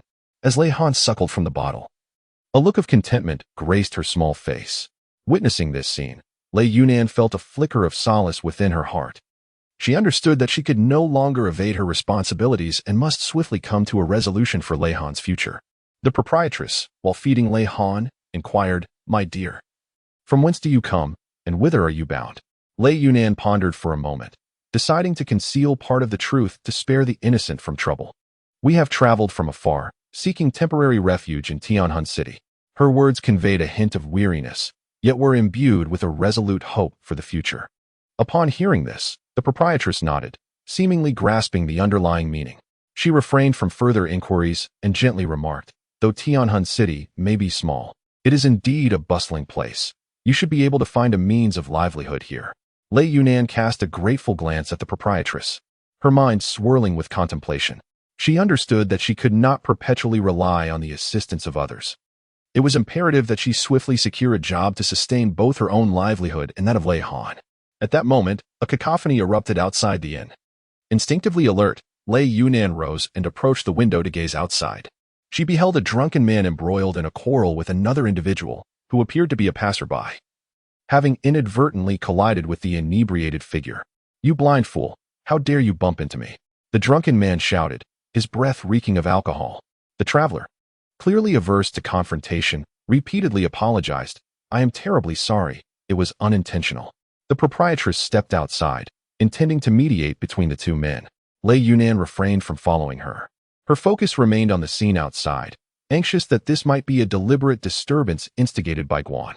Upon closer observation, however, she discerned that neither party exhibited any peculiarities, allowing her to breathe a slight sigh of relief. "Ah, sir, having consumed so much.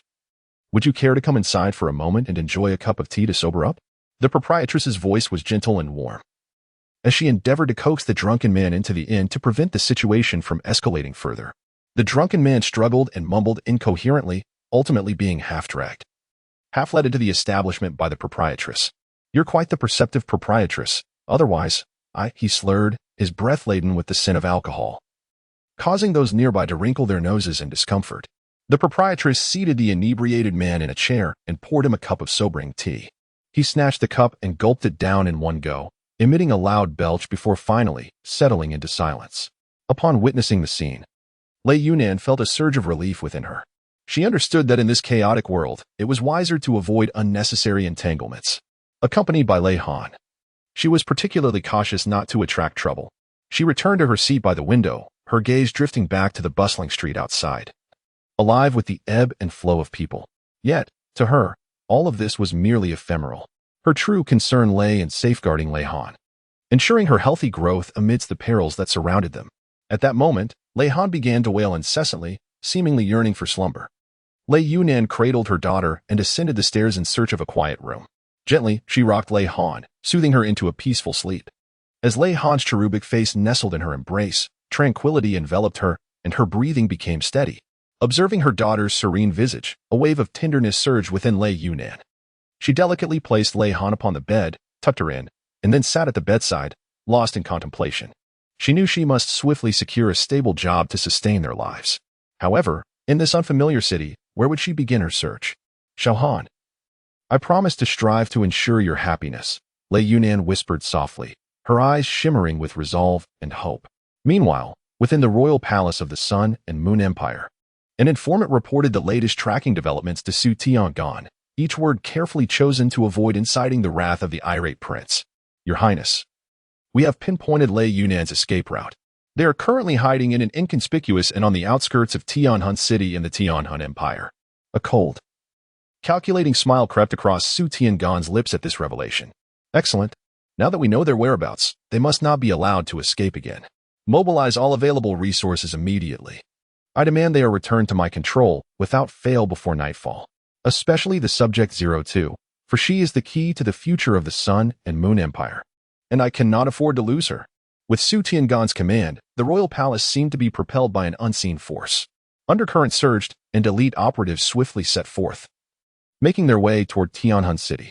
Thus began the silent unfolding of a fierce contest for Subject 02, Lei Han, against the backdrop of the city's night. The pursuers from the Sun and Moon Empire infiltrated the borders of the Tianhun Empire, taking great care to avoid detection by the local soldiers. Clad in dark garments and masked to conceal their identities, only their piercing eyes remained visible.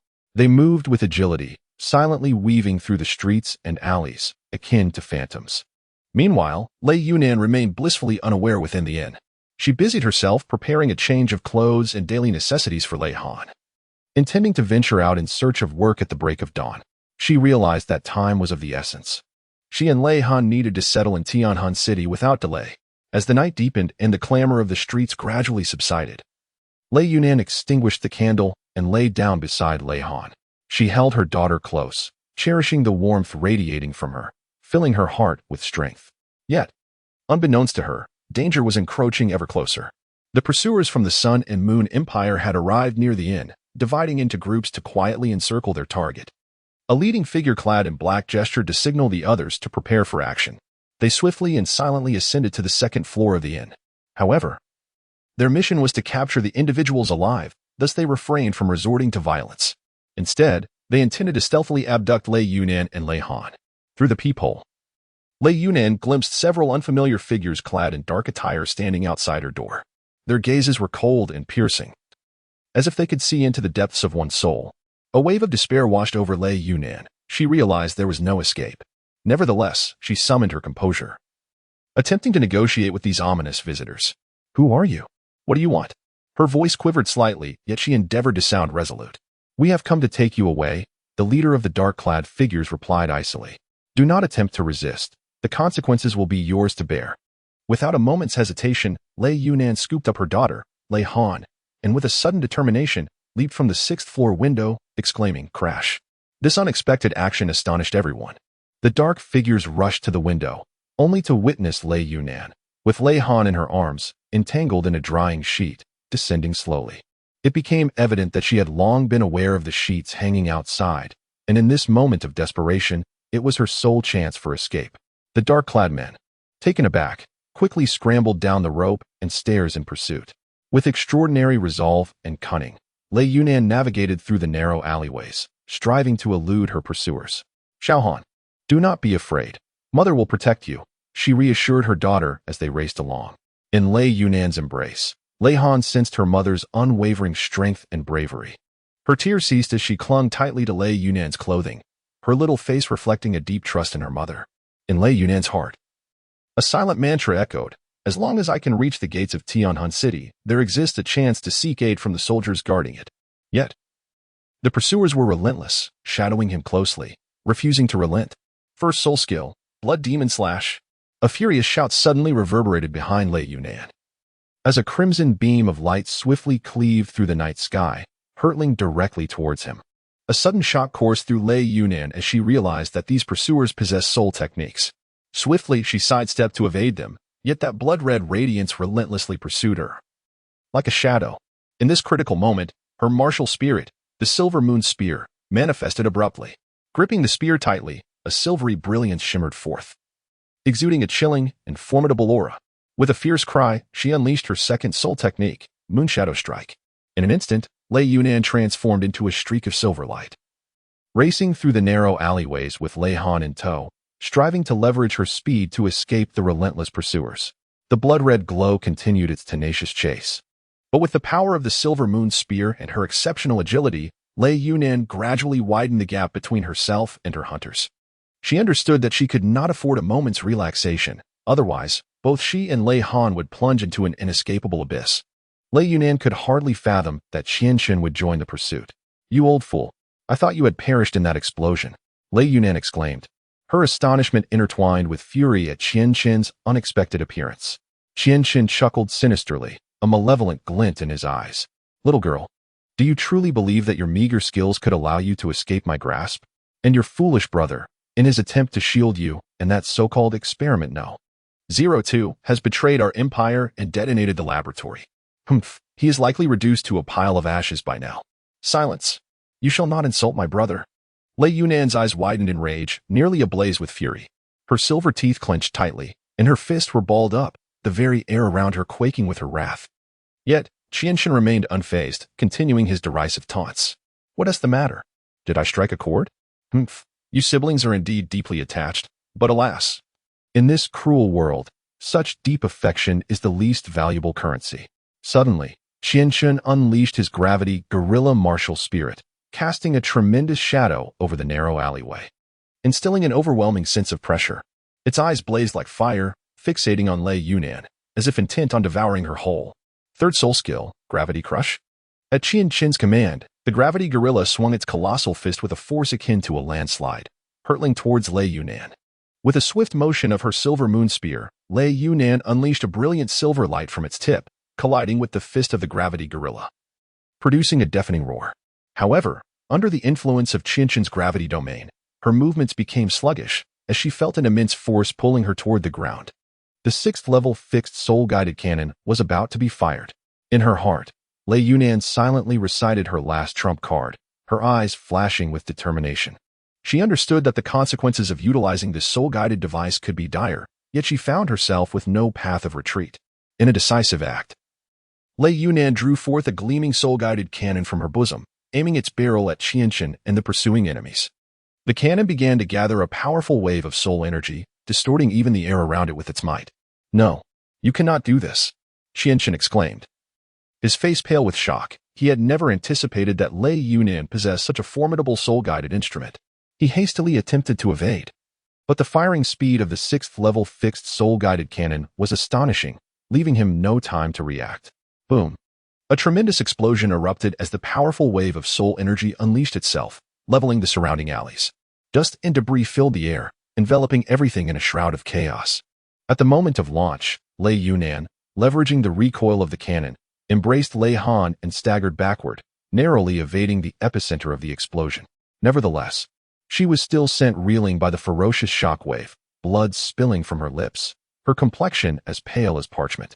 As the smoke gradually dissipated, the figures of Qianshan and the pursuing soldiers vanished amidst the wreckage of the blast. Gritting her teeth against the pain, Lei Yunnan rose to her feet and surveyed her surroundings, only to be met with chaos and destruction, a wave of desolation washing over her heart. "Xiaohan, we must leave," she declared, taking a deep breath in an effort to imbue her voice with resolve. Clutching Lei Han, she bolted towards the city gates of Tianhan City. Though gravely injured, her eyes shone with an indomitable spirit and unwavering determination. She understood that she could not falter, for her child was still in her arms. She had to ensure her safety, allowing her to live to see another day. However, in the next instant, the soul-guided artillery of the pursuing soldiers erupted beside her. The powerful shockwave crashing upon her once more, plunging her into darkness. With all her might, she held on to Lei Han, attempting to shield her from harm with her own body. After tumbling through the air several times, Lei Yunnan landed heavily on the ground, pain threatening to overwhelm her consciousness. Yet, she persisted, forcing her eyes open to check on Lei Han. The infant, frightened, wailed loudly, her tiny face etched with terror and unease. Lei Yunnan's heart ached profoundly. She quickly assessed Lei Han for injuries, relieved to find that her daughter was merely shaken and unharmed. "Xiaohan, do not fear, mother is here." Lei Yunnan's voice trembled slightly, yet she held her child tightly, seeking to provide comfort through her warmth and embrace. Yet, the perils surrounding them had not diminished. The pursuers had regrouped, armed with soul-guided devices, inching closer to Lei Yunnan. She attempted to ascend into the sky with the flying soul-guided device, and fortuitously, it illuminated brilliantly, propelling both her and Lei Han skyward, temporarily escaping their ground-based pursuers. Gritting her teeth, Lei Yunnan gripped the control lever of the soul-guided device firmly, her gaze piercing through the layers of clouds in search of a possible escape route. "Xiaohan, do not fear, we will soar higher and further." Her voice quavered in the wind, yet her eyes remained resolute. She knew that she must maintain her composure at this moment to seize any glimmer of hope. The flying soul-guided device navigated deftly through the air, evading the onslaught of the pursuing soldiers.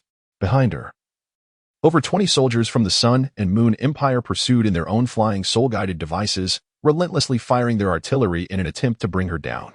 However, with her exceptional piloting skills and quick reflexes, Lei Yunnan deftly evaded peril time and again. Soon, they reached the skies above Shrek City, where countless projectiles rained down upon her. The bewildered citizens of Shrek City, unaware of the true danger, mistook the chaos for a festive display of fireworks. Children excitedly pointing to the sky, their cheers resonating in the air. "Look, Mama, there are so many beautiful fireworks in the sky."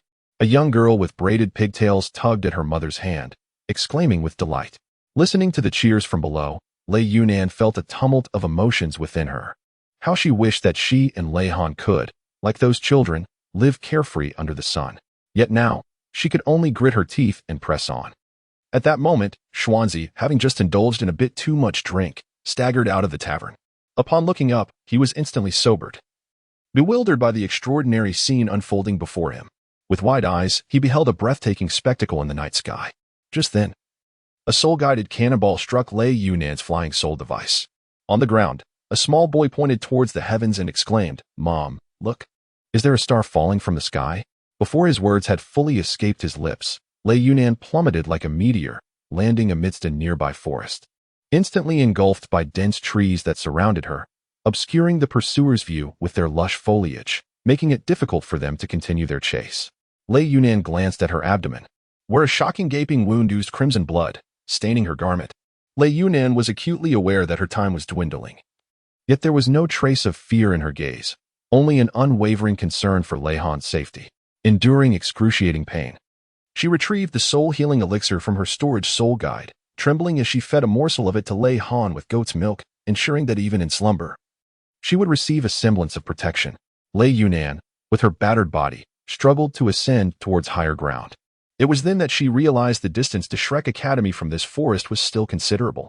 Nevertheless, a flicker of hope ignited within her heart. A powerful desire for survival surged within her, not solely for her own sake, but also to ensure the safe arrival of Lei Han at Shrek Academy. Lei Yunan tore her clothing into strips to bind the wounds of both herself and Lei Han. She then picked up a sturdy branch nearby to serve as a walking stick. Each step she took was accompanied by excruciating pain, yet she silently urged herself to persevere, whispering, "Hold on, just a little longer. Lei Han, you will surely survive. Shrek Academy lies just ahead." Time became indistinct as she pressed on, her vision blurring. But her indomitable spirit propelled her forward, step by step. As dawn approached, the sky began to lighten, and the first rays of morning pierced through the dense canopy, casting a dappled glow upon her, as if nature itself were offering the gentlest of comforts. Lei Yunan's breathing grew increasingly labored, yet her gaze remained unwaveringly resolute. The chirping of birds around her gradually became more distinct, as if lending her encouragement. Upon reaching the entrance of Shrek Academy, a girl from the Soul Guidance Department, Wang Mingming, noticed the wounds adorning Lei Yunan's body and the unconscious child cradled in her arms. With a gasp, she hurried forward to offer support. Meanwhile, another boy from the same department, Chen Wenfeng, rushed off to find Duo. Chapter 7. This Child. We have adopted within the office of the Dean of the Soul Guidance Academy, Xian Liner, Duo, and Fan Yu were engaged in a discussion regarding the students of the Soul Guidance Department. Duo felt particularly troubled. For the Martial Soul Department incessantly sent unwanted students their way, and the supply of rare metals and other materials was perpetually strained.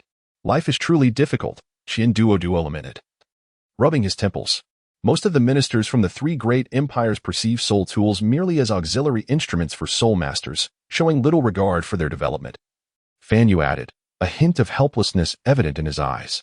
Even that fellow Yan Xiaozhe thinks little of soul tools, Xian Liner remarked with a hint of dissatisfaction.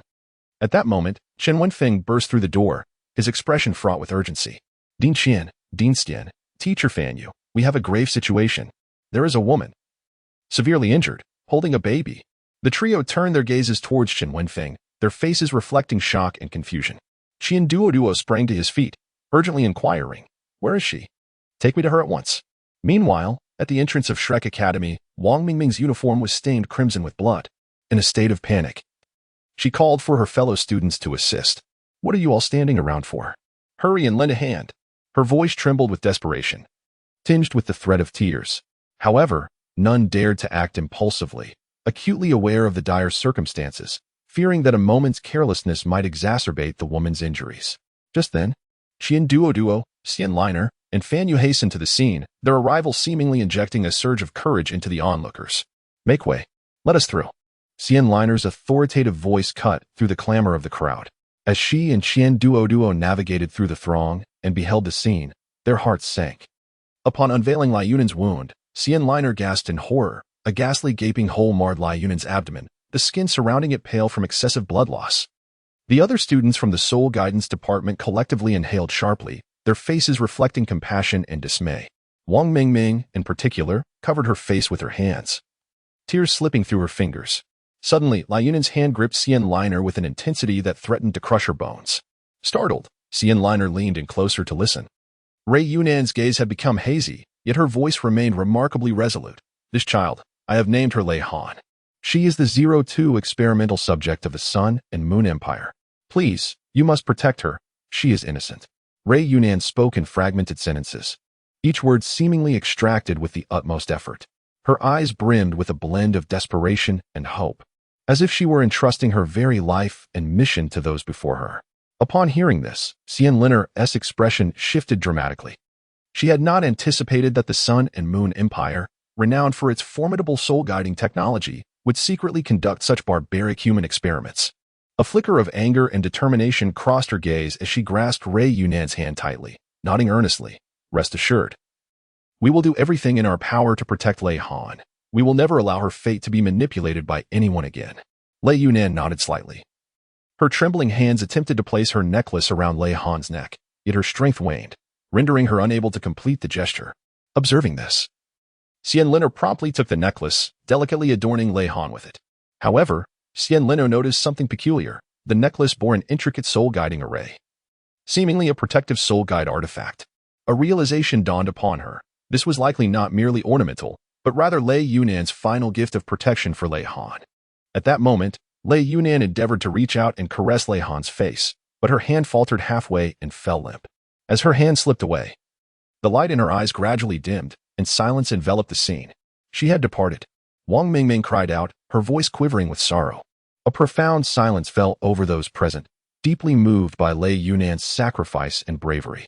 Duo glanced back at the surrounding students, relieved to see they were all from the Soul Guidance Department, not the Martial Spirit Department. He commanded, all students of the Soul Guidance Department, consider this matter as if you know nothing. This must not be shared with anyone. Is that understood? The students nodded solemnly, comprehending the gravity of the situation. Any leak could unleash unfathomable troubles upon Shrek Academy. For male students hastily covered Lei Yunan's body with a white cloth and carried her away, ensuring that the Martial Spirit Department's faculty and students remained unaware.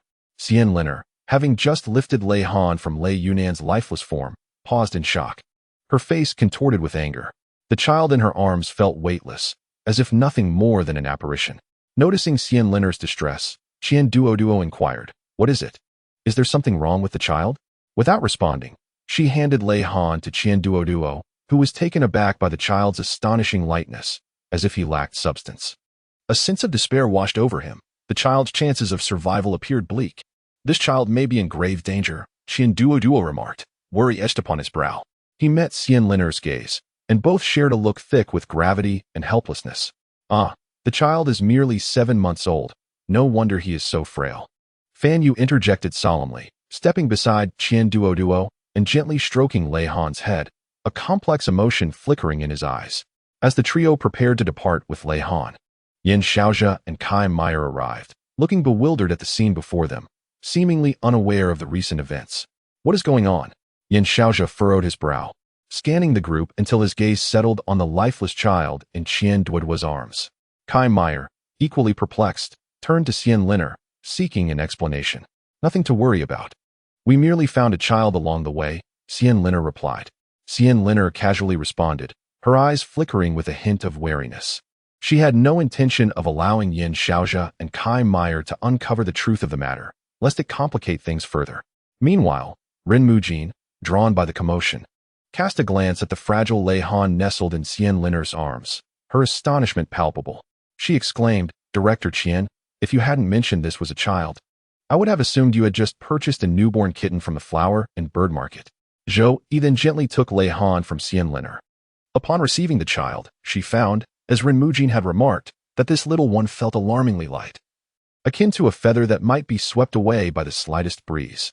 As she scrutinized Lei Han's pale visage, an indescribable pang of sorrow welled up within her. The child appeared to be barely 7 months old, seemingly thrust into this world against her will, her frail body a testament to her vulnerability. Zhou Yi's voice, laced with melancholy, broke the silence. Just then, Lei Han began to cry, yet her wails were so faint that they seemed on the verge of fading altogether. This feeble sound pierced the hearts of all present like a needle. "Ha ha ha, old Yin, I shan't dwell on this any longer. You have always been averse to matters concerning the Soul Guidance Department. I must have Fan Yu craft a soul-guiding device for this child to help her reach her first month," Duo declared as she cradled Lei Han and swiftly made her way with Fan Yu and Xian Liner towards the Soul Guidance Department, leaving Yin Xiaojia and Kai Meyer exchanging puzzled glances. Though they were filled with questions, they refrained from probing further. Yin Xiaojia sighed softly, remarking, "It seems the Academy is on the brink of yet another tale." The group hastily returned to the research facility within the Soul Guidance Department, a well-equipped haven for crafting specialized soul-guiding devices for Lei Han. Fan Yu immediately set to work, acutely aware of the urgency. He needed to create a device that would sustain Lei Han's life as swiftly as possible. Xian Liner, on the other hand, meticulously tended to the child, gently wiping Lei Han's tiny face with warm water, attempting to impart a semblance of warmth and comfort. Lei Han's cries gradually subsided, yet her breathing remained faint and rapid, evoking deep concern. Duo stood nearby, his brow furrowed, his heart heavy with worry and unease. He understood that Lei Han's situation was far more intricate than they had anticipated. Not only was the child physically frail, but she also bore the identity of Experiment Subject 02 from the Sun and Moon Empire, casting a long shadow over her future. In a few days, we shall announce the child's death, and then we can cultivate her in secrecy.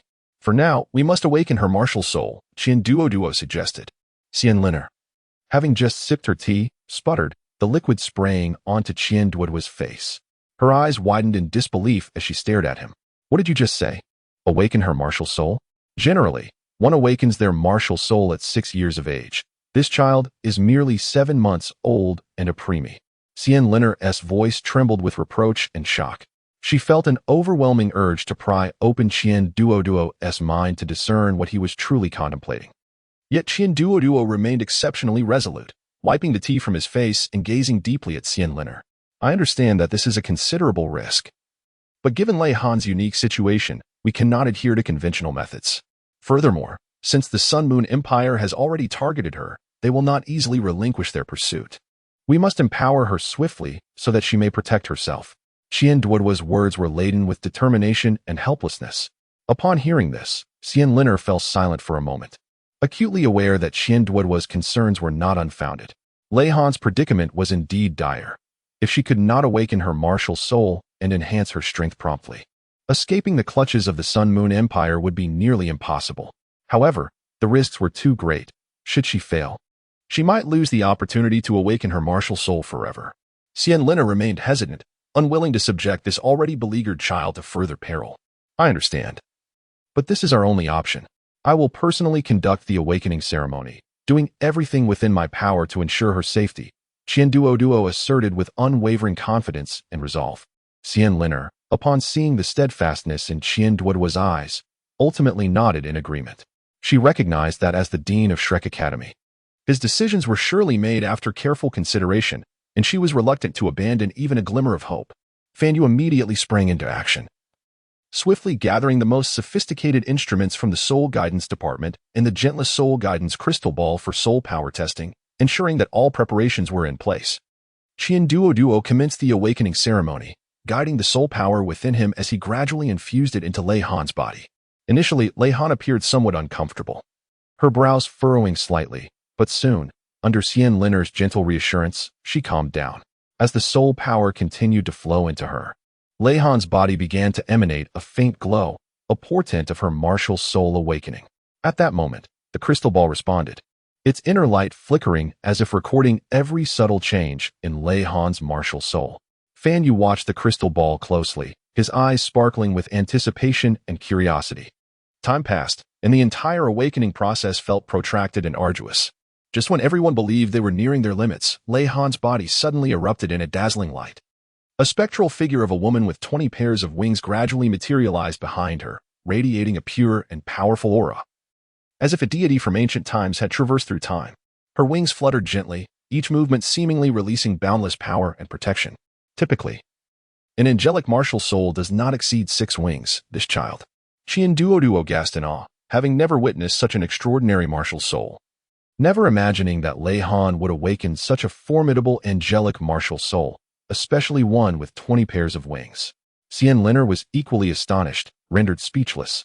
Her hands clenched tightly, her eyes filled with shock and excitement. However, Fan Yu doused their enthusiasm with cold water. Let us not rejoice too soon.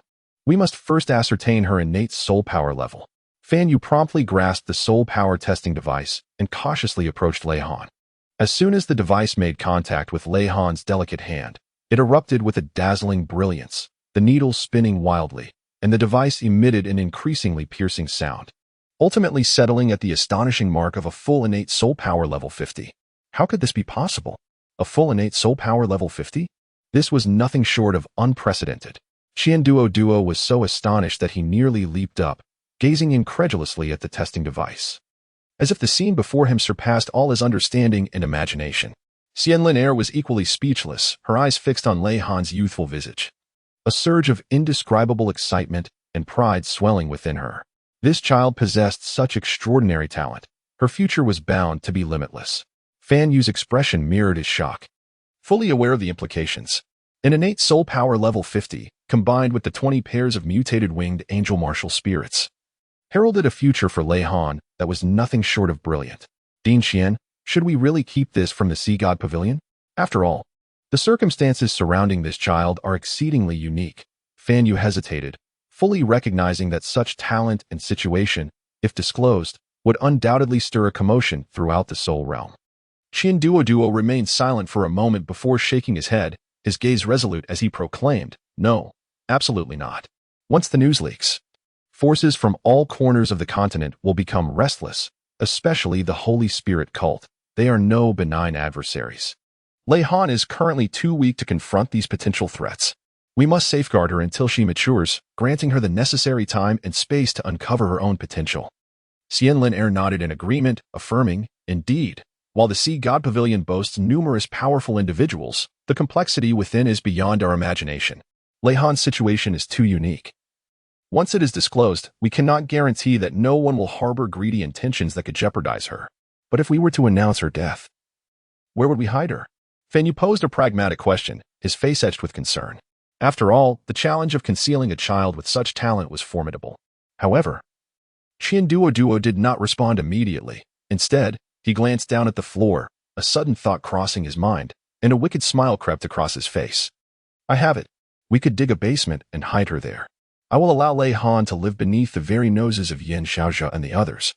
The most dangerous place is often the safest. Who would suspect that we would conceal such an important child right under our own noses at Shrek Academy?"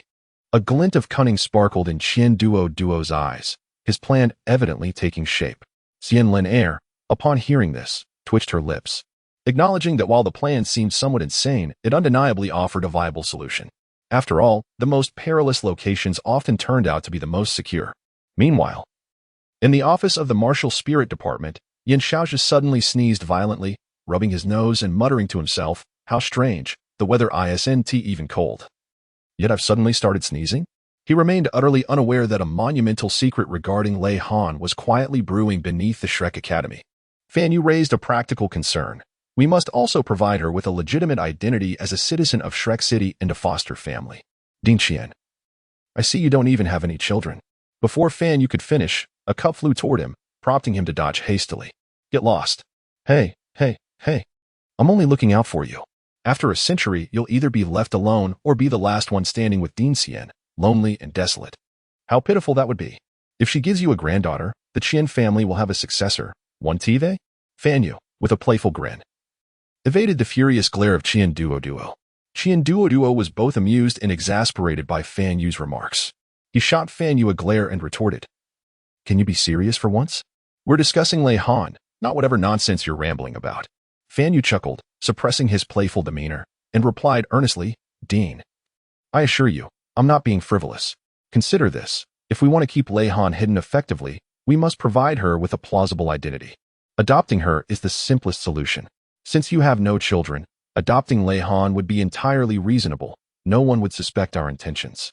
"I agree to adopt her as my daughter," Xianlin declared, cradling Lei Han with tenderness and resolve in her eyes. She gently caressed Lei Han's small face, as though she had already embraced her as her own flesh and blood. "Since she has come to us, it must be fate. After all, we should not let the likes of Yin Xiaozhe, that old fox, snatch her away. With Ma Xiaohao as their adopted daughter, the Martial Spirit Department cannot outshine us. We must have our own treasure as well, right?" Duo was touched by the determination reflected in Xianlin's eyes. He nodded and said, "Very well. It is settled then. Xianlin, you will adopt Lei Han and be her mother, while I shall be her father. As for Fan Yu and Shou, you two will be her godparents. Thus, Lei Han will truly become our Shrek Academy's little princess."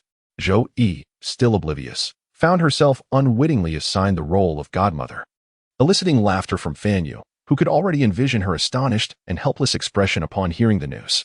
"Now, it is time to arrange for the construction of the underground facility," Duo interjected, breaking Fan Yu's reverie. He stood up, his gaze resolute, and stated, "We need to find a discreet location and commence digging. At the same time, we must ensure that the underground facility is fully equipped, so that Lei Han does not suffer any discomfort." Upon hearing this, Fan Yu also composed his expression, fully aware of the daunting task ahead.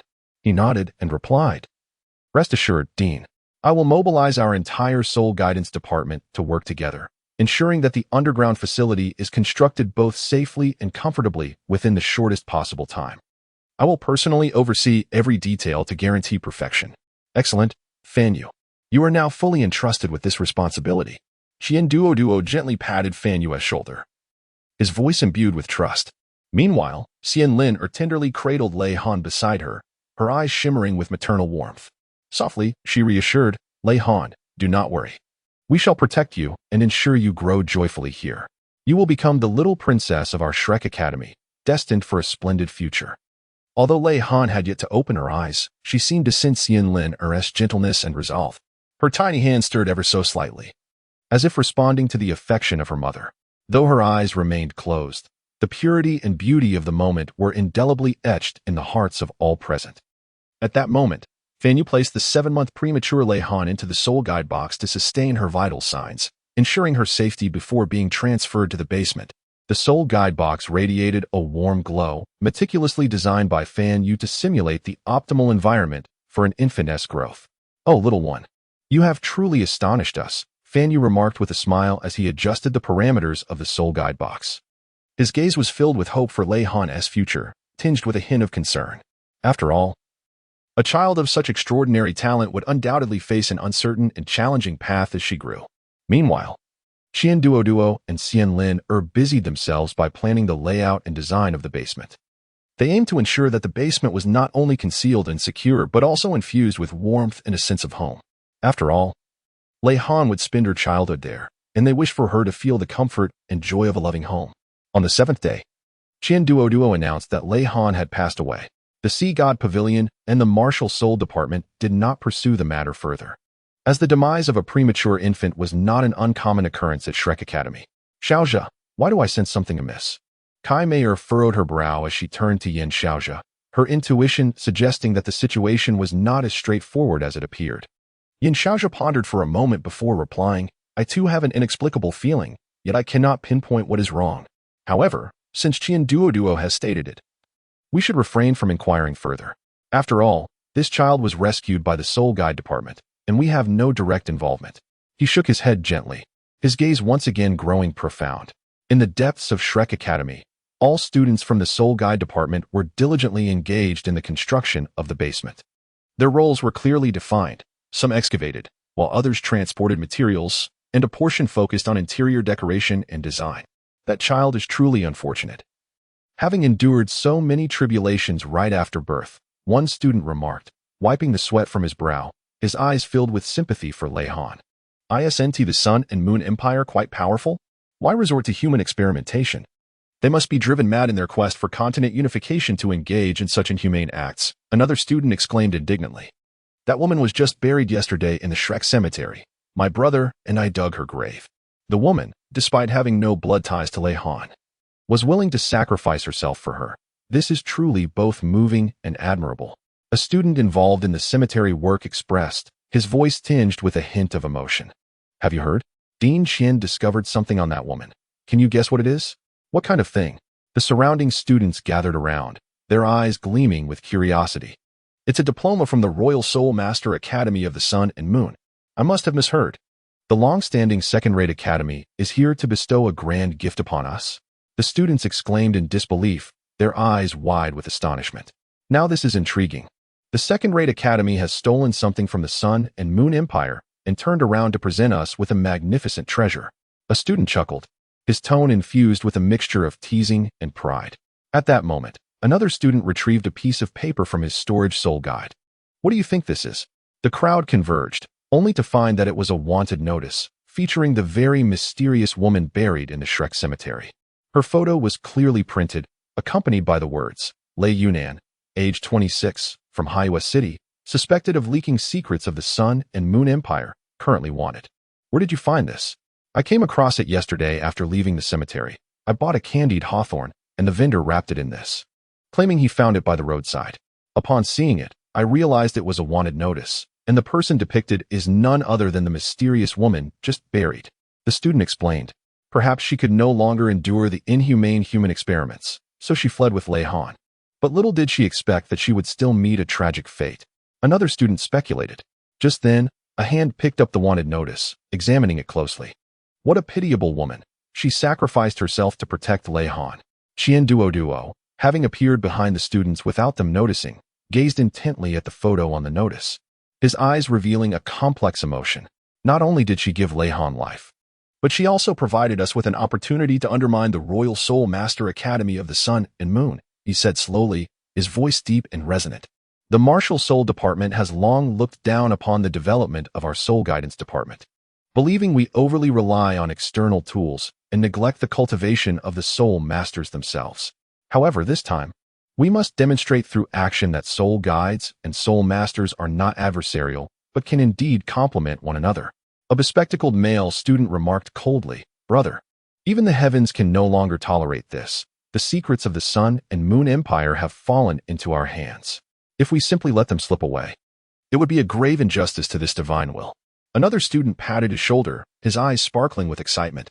"Instead of talking, we should expedite the construction of the basement to provide Lei Han with a stable home." A robust student called out, his words imbued with vigor, as if he were poised to immerse himself in the construction efforts at any moment. The students responded in unison, hastening their tasks, and the progress of the underground construction surged forward swiftly.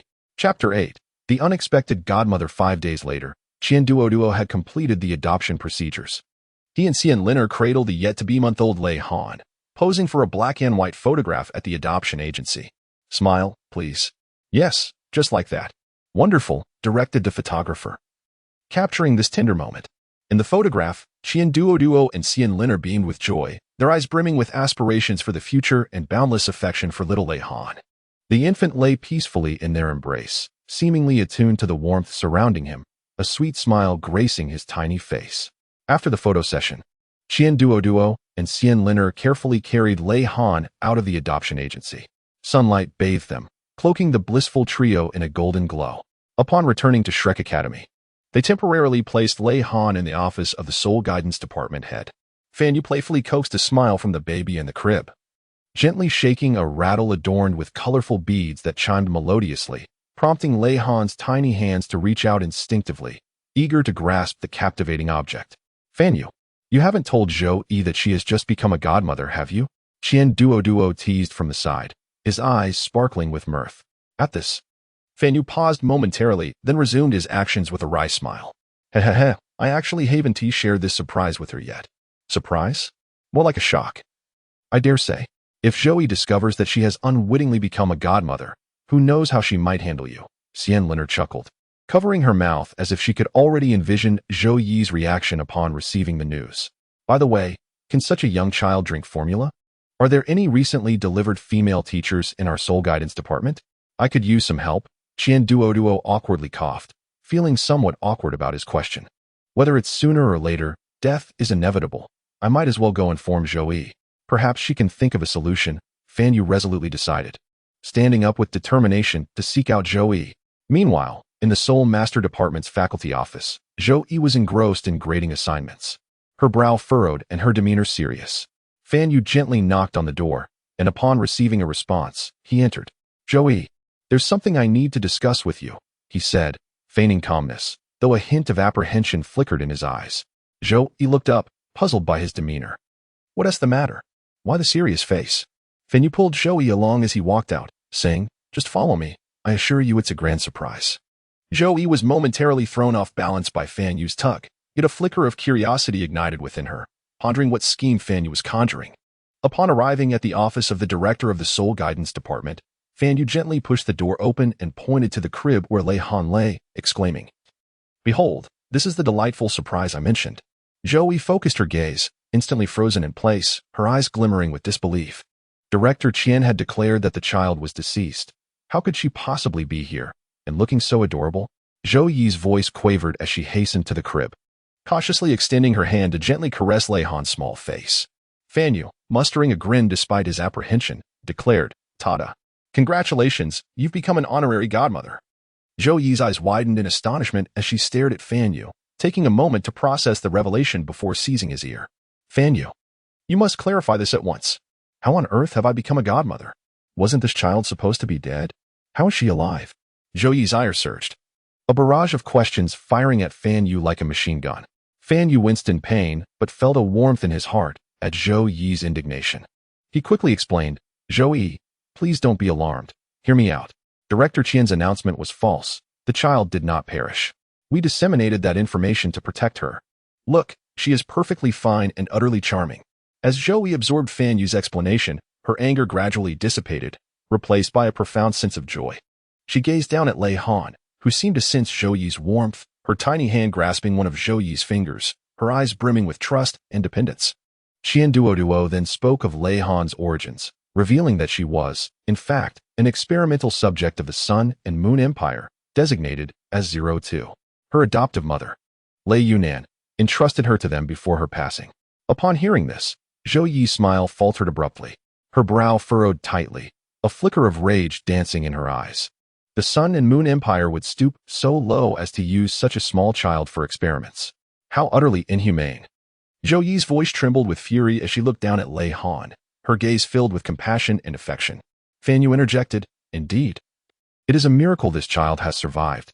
Now, she is a member of our Shrek Academy, and we will do everything in our power to safeguard her, ensuring she grows up joyfully here."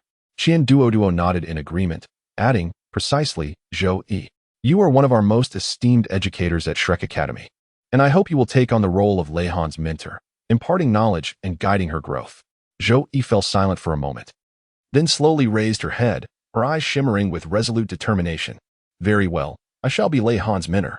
I will do everything in my power to help her become an exceptional soul master, and those who have harmed her will pay the price."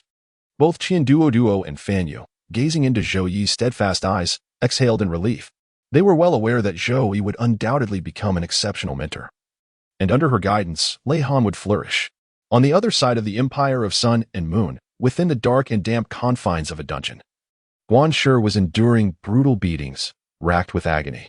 At that moment, Su Tianran was consumed by a furious rage, his voice reverberating through the dungeon like thunder from the heavens, deafening and imbued with an uncontainable wrath and profound resentment. "Guanshi," he bellowed, "why has the 02 experimental subject still not been recovered?" Su Tianran's gaze was as sharp as a sword, piercing through Guanshi, who was tightly bound to the torture rack. In his eyes burned not only a fierce anger, but also an incredulous shock and pain at the prospect of failure. Guanshi's body was a tapestry of scars, blood soaking through his garments, staining them like the remnants of a sunset. Yet, he gritted his teeth, summoning every ounce of strength to endure the indescribable agony. Although his eyes were filled with fear, deep within that fear lingered a barely perceptible determination. "My lord, I have done my utmost," he managed to utter, his voice weak and trembling. "We scoured the dense forest where Lei Yunan fell. Yet all we found was a shocking pool of blood, with no further traces to be discovered." Upon hearing this, Su Tianran's complexion turned ashen, his clenched fists turning white as the knuckles cracked under the pressure. "Incompetence! You are all a bunch of worthless fools," he roared, his voice echoing within the dungeon as if to rend the dark space asunder. In that moment, the air in the dungeon seemed to freeze, leaving only Su Tianran's anguished and desperate roar. "Bring him out and beat him to death." Su Tianran's voice was as cold and merciless as ice, his eyes filled with resolute malice. A few guards clad in black swiftly approached, dragging the barely conscious Guanshi from the rack. "I have successfully replicated the genetic material of the 02 experimental subject," Guanshi suddenly shouted, a hint of reckless madness in his tone. "If you give me just a little more time, I can cultivate a new 02 experimental subject." Su Tianran paused momentarily, pushing his wheelchair forward with a piercing gaze fixed upon Guanshi. "What did you say? Repeat that." Guanshi coughed violently several times, blood seeping from the corner of his mouth, yet he summoned his last reserves of strength to shout, "I have mastered the genetic sequence of the 02 experimental subject. With some materials and time, I can cultivate a new 02 experimental subject."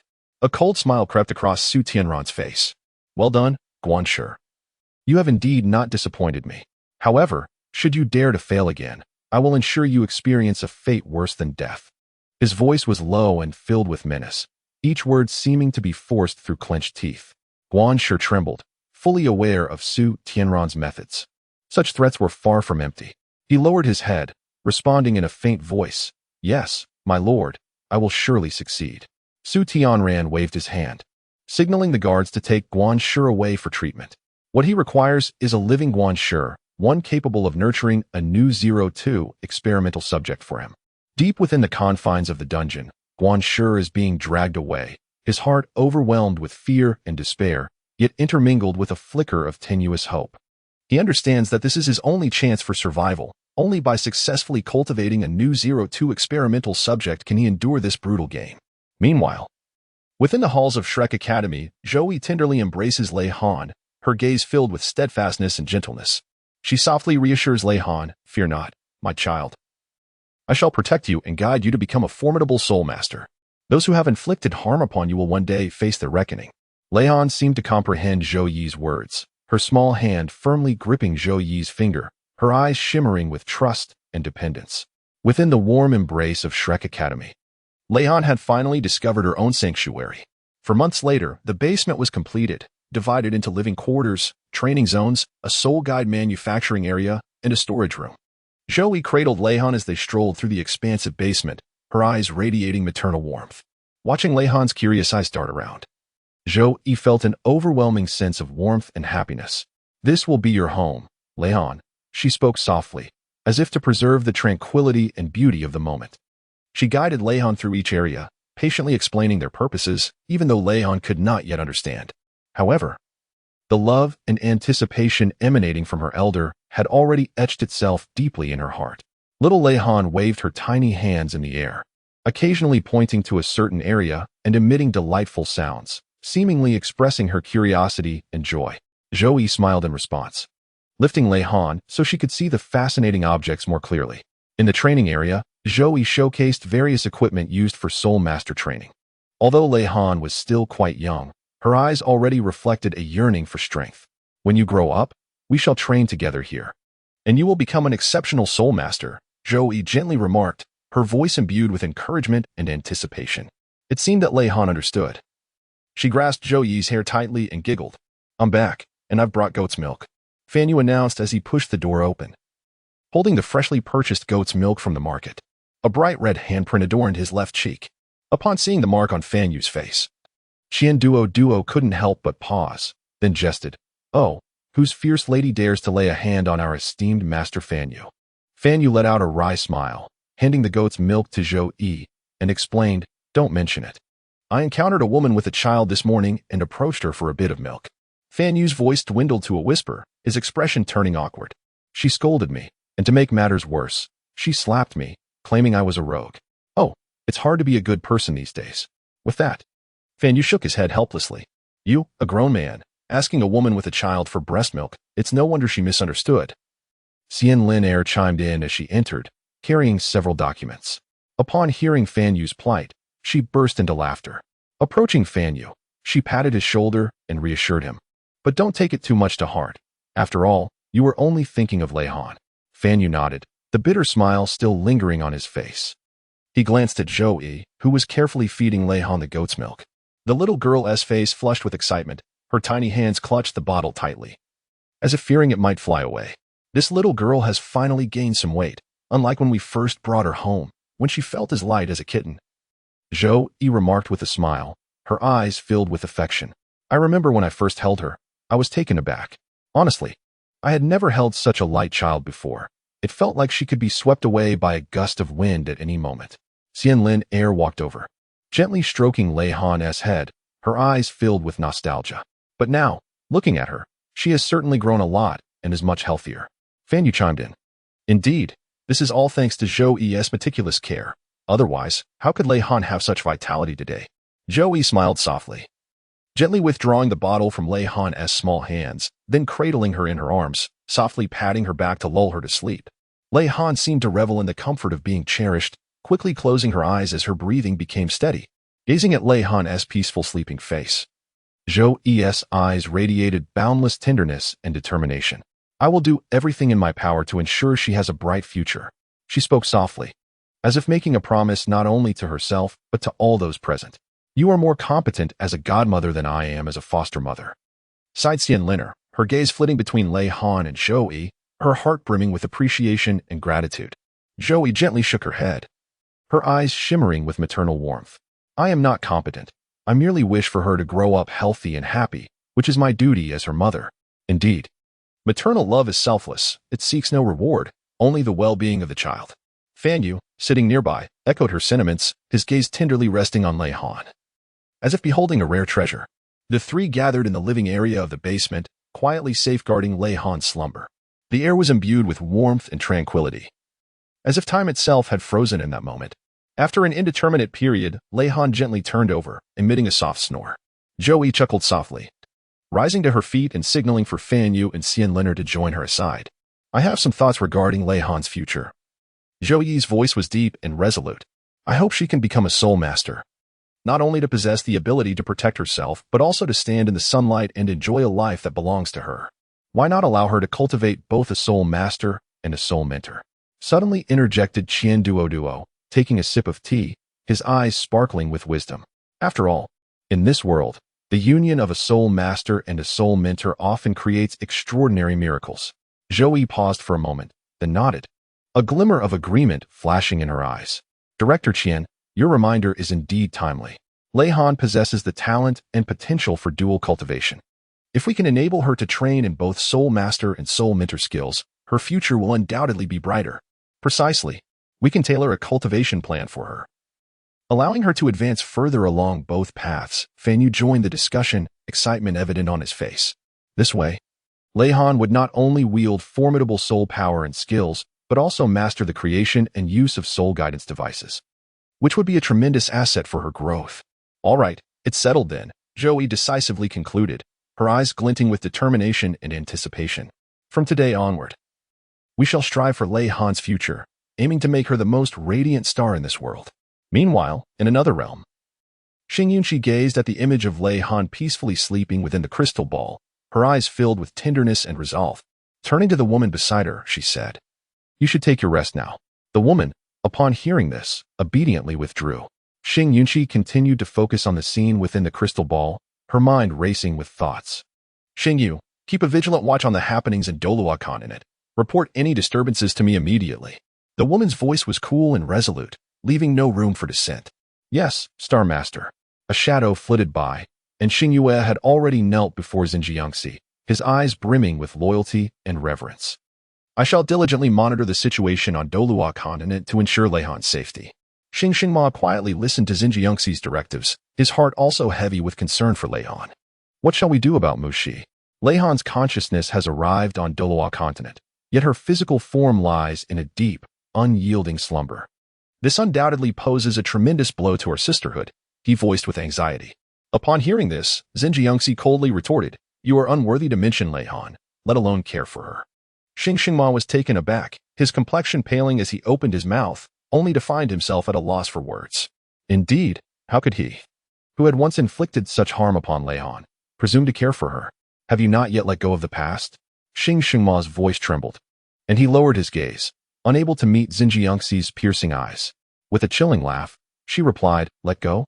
How could you expect me to let go? It was you who forced her to drink poison, naked and exposed, on that public execution ground, who compelled her to plunge into the sea, subjecting her to the dual torment of poison and salt water. How could you possibly fathom the despair and anguish she endured? I watched helplessly as she sank beneath the waves, and in that moment, my heart perished alongside hers. So, you severed my limbs and stripped me of my powers, leaving me to exist like a wretch? Xing Xingma's words ignited a flicker of rage in Xinjiangxi's eyes as she regarded him with the cold detachment reserved for the deceased. Do you believe I would easily forgive what you did to her? I have merely allowed you to live, to experience a semblance of despair and suffering. And yet, you still naively hope for my absolution. How utterly ludicrous. Xing Xingma trembled slightly, fully aware that no words could mend the wounds he had inflicted upon Lei Han. Bowing his head in silence, he seemed to accept Xinjiangxi's judgment. Her gaze pierced through him like a blade, and she spoke with chilling clarity. Remember this. Lei Han is my bottom line. No one shall lay a hand upon her. I will reclaim every injury you inflicted upon her. With that, Xinjiangxi turned towards the crystal orb, her gaze once more resting upon Lei Han's peaceful visage, and gradually, the fire of her anger began to quell. Xing Yuchen stood silently by, sensing the icy aura emanating from Xinjiangxi, which sent a shiver through him. He understood well that her care and protection of Lei Han were unparalleled. Master, what shall we do next? He inquired softly, his tone laced with respect and caution. After a moment of contemplation, Xinjiangxi replied slowly. You and Xing Yue shall continue to monitor the situation on Douluo continent. Report any anomalies to me immediately. Yes, Master, Xing Yuchen affirmed, his eyes glinting with determination and loyalty. He understood that, As the loyal aide to Xinjiangxi, he must remain ever vigilant to ensure Lei Han's safety. Xinjiangxi's gaze once again fell upon the crystal orb. Her thoughts drifting back to the past, she wished to forget. A once illustrious figure, brought to ruin by the folly of love. The dignity of the Star Soul Pavilion was utterly tarnished. Senior sister, I implore you, do not act foolishly. Quickly apologize to the Star Master. And perhaps your death sentence may be averted. Senior sister, is it truly so difficult to humble yourself?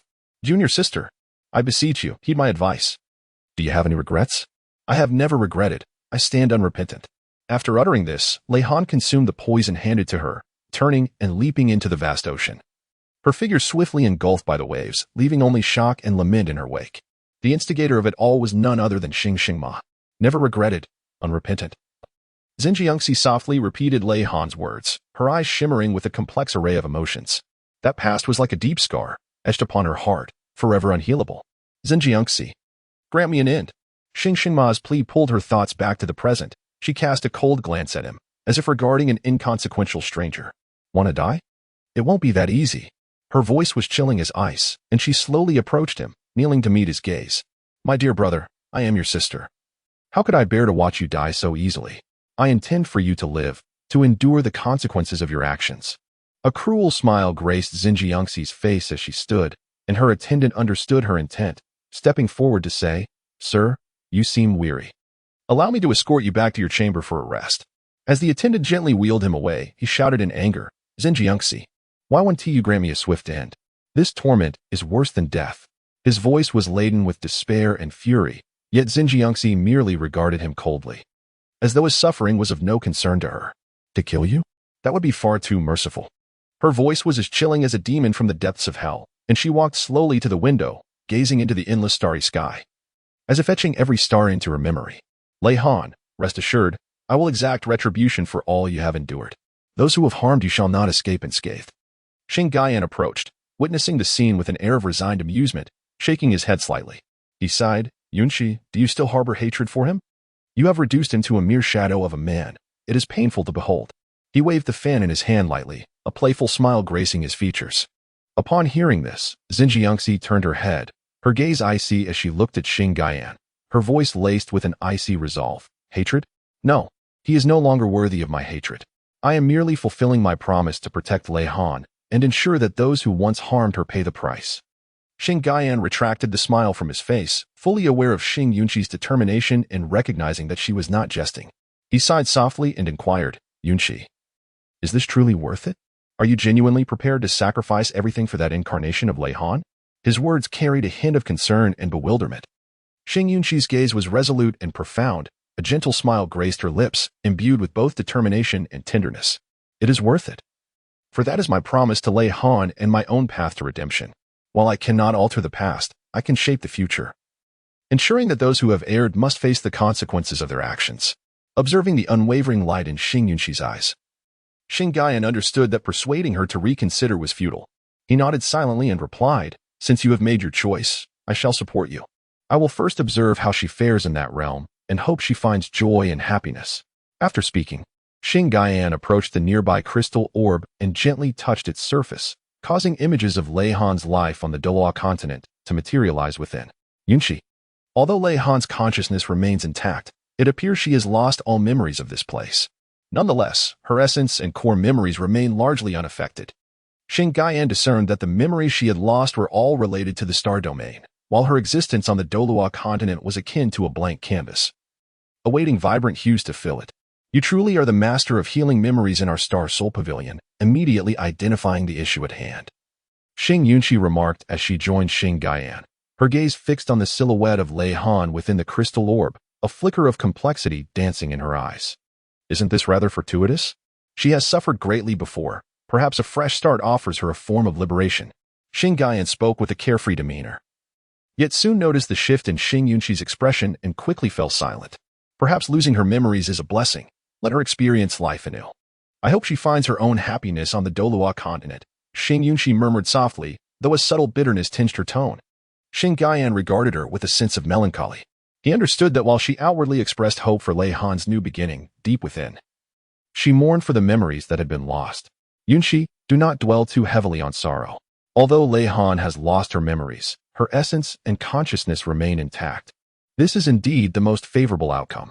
Furthermore, I believe she will flourish wherever she may be, he offered in gentle reassurance. Xing Yunqi nodded slightly, her gaze still lingering on the crystal orb, as if imprinting Lei Han's image deeply into her heart. I understand. I am merely reflecting on our shared past. After all, we have endured so much together, and now she has forgotten it all. This feeling is undeniably intricate. Xing Gaiyan placed a comforting hand on Xing Yunqi's shoulder, saying, Yunqi, do not become too enmeshed in the past. Though Lei Han may currently lack her memories, her future is still long, and your responsibilities are significant. You must not only seek justice for her, but also safeguard the Star Soul Pavilion, correct? Xing Yunqi inhaled deeply, suppressing the tumultuous emotions within her. Her gaze resolutely firm once more. You are right. I cannot remain ensnared by the past. I must seek justice for Lei Han and safeguard the Star Soul Pavilion. This is my promise to her and my responsibility to myself. Xing Gaiyan observed as Xing Yunqi regained her composure, feeling a sense of relief wash over him. It is reassuring that you can think this way. By the way, Yunqi, I advise you to allow the 2 juniors you dispatched to remain uninvolved and grant her an opportunity for growth. After all, true strength is not forged through the protection of others, but rather through one's own trials and adversity. Xing Gaiyan's words bore profound significance. He understood that while Xing Yunqi was formidable, she needed to learn to let go, allowing Lei Han to confront her future challenges independently. Upon hearing this, Xing Yunqi paused momentarily before nodding in agreement. You are correct. I have been overly fixated. I should provide her a chance to grow, to face the future's tempests on her own. Ultimately, this is her life, and I cannot perpetually make decisions for her. Her gaze softened and deepened as she spoke gently. I will instruct them to protect her from the shadows, yet refrain from direct intervention. I hope Lei Han can discover her own path in the Douluo continent, radiating her own brilliance. Xing Gaiyan smiled and nodded, recognizing that Xing Yunqi had grasped his intent. He softly remarked, Yunqi, it brings me great comfort to see you think this way. Lei Han is a clever child. She will surely understand your good intentions. Xing Yunqi and Xing Gaiyan exchanged a glance, both perceiving determination and trust in each other's eyes. They knew that regardless of what the future held, they would stand side by side, united in their commitment to protect the Star Soul Pavilion and Lei Han. Chapter 9. Aboard the thief ship unbeknownst to them. A year had passed, and Lei Han had just celebrated her first birthday. Duo, Xian Liner, and Fan Yu were overwhelmed with tasks in the Soul Guidance Department, while Zoe had become increasingly adept at caring for Lei Han. Every smile from the little one and her tentative steps filled Zhou Yi's heart with tenderness and hope. Come, little Han, call me Mama Zhou. Zhou Yi knelt before Lei Han, attempting to teach her to speak, her loving eyes brimming with warmth and anticipation. Lei Han blinked her round, sparkling eyes, seemingly puzzled, yet she mimicked Zhou Yi's mouth movements, sweetly calling out, Mama Zhou. This call brought tears to Zhou Yi's eyes in an instant. She tightly embraced Lei Han, her face radiant with joy. Oh, my dear child. Zhou Yi's voice trembled, yet it was filled with joy and satisfaction. Han, you can talk now. Duo and Xian Liner had entered the room unnoticed, their faces lighting up with surprise upon hearing Lei Han's call. Duo swiftly approached Lei Han, crouching down to meet her bright gaze. Smiling as he said, Han, call out Daddy for me to hear. Lei Han seemed to sense Duo's anticipation, tilting her little head. She pondered for a moment before sweetly exclaiming, Daddy. The tender utterance of Daddy melted Duo's heart. He embraced Lei Han tightly, his face adorned with an affectionate smile. Ah, my dear daughter. Duo's voice brimmed with happiness and contentment. Xian Linu approached, her gaze upon Lei Han filled with warmth and love. She extended her hand, gently caressing Lei Han's head, and said with a smile, Han, call me Mommy. Lei Han looked at Xian Liner, her big, sparkling eyes seeming to penetrate the depths of the heart. Sensing the warmth and kindness emanating from Xian Liner, she promptly exclaimed, Mommy. This heartfelt declaration brought tears to Xian Liner's eyes. She held Lei Han tightly, her voice slightly choked yet filled with joy. My precious child. I have long awaited this day. You all have returned, but where is Fan Yu? Why isn't he with you? Zhou Yi inquired, casting a puzzled glance at Duo and Xian Liner. With a smile, Duo replied, Oh, Fan Yu is still busy in the laboratory. He has been crafting a toy for Lei Han, claiming it will enhance her spiritual strength and perceptiveness. You know how Fan Yu is. He is utterly engrossed in his research on soul-guiding devices. Even when making a toy for the little one, he cannot help but integrate his findings. Xianliner nodded, chuckling. Indeed, Fan Yu dotes on Lei Han, always considering how to provide her with the best. Just outside, we overheard him murmuring to himself, saying, "This time, it must succeed. I cannot let little Han down. Well, we have the documents and have seen the child. Let us not intrude upon Zhou Yi and Han Han. Let them enjoy their time together," Duo suggested, gently patting Xianliner's shoulder to signal their departure. Reluctantly, Xianliner gazed back at Lei Han. Yet she followed Duo out of the room. Before stepping out, she turned to Shou-Yi and said, "Shou-Yi, thank you for your hard work. With you here, we feel truly at ease."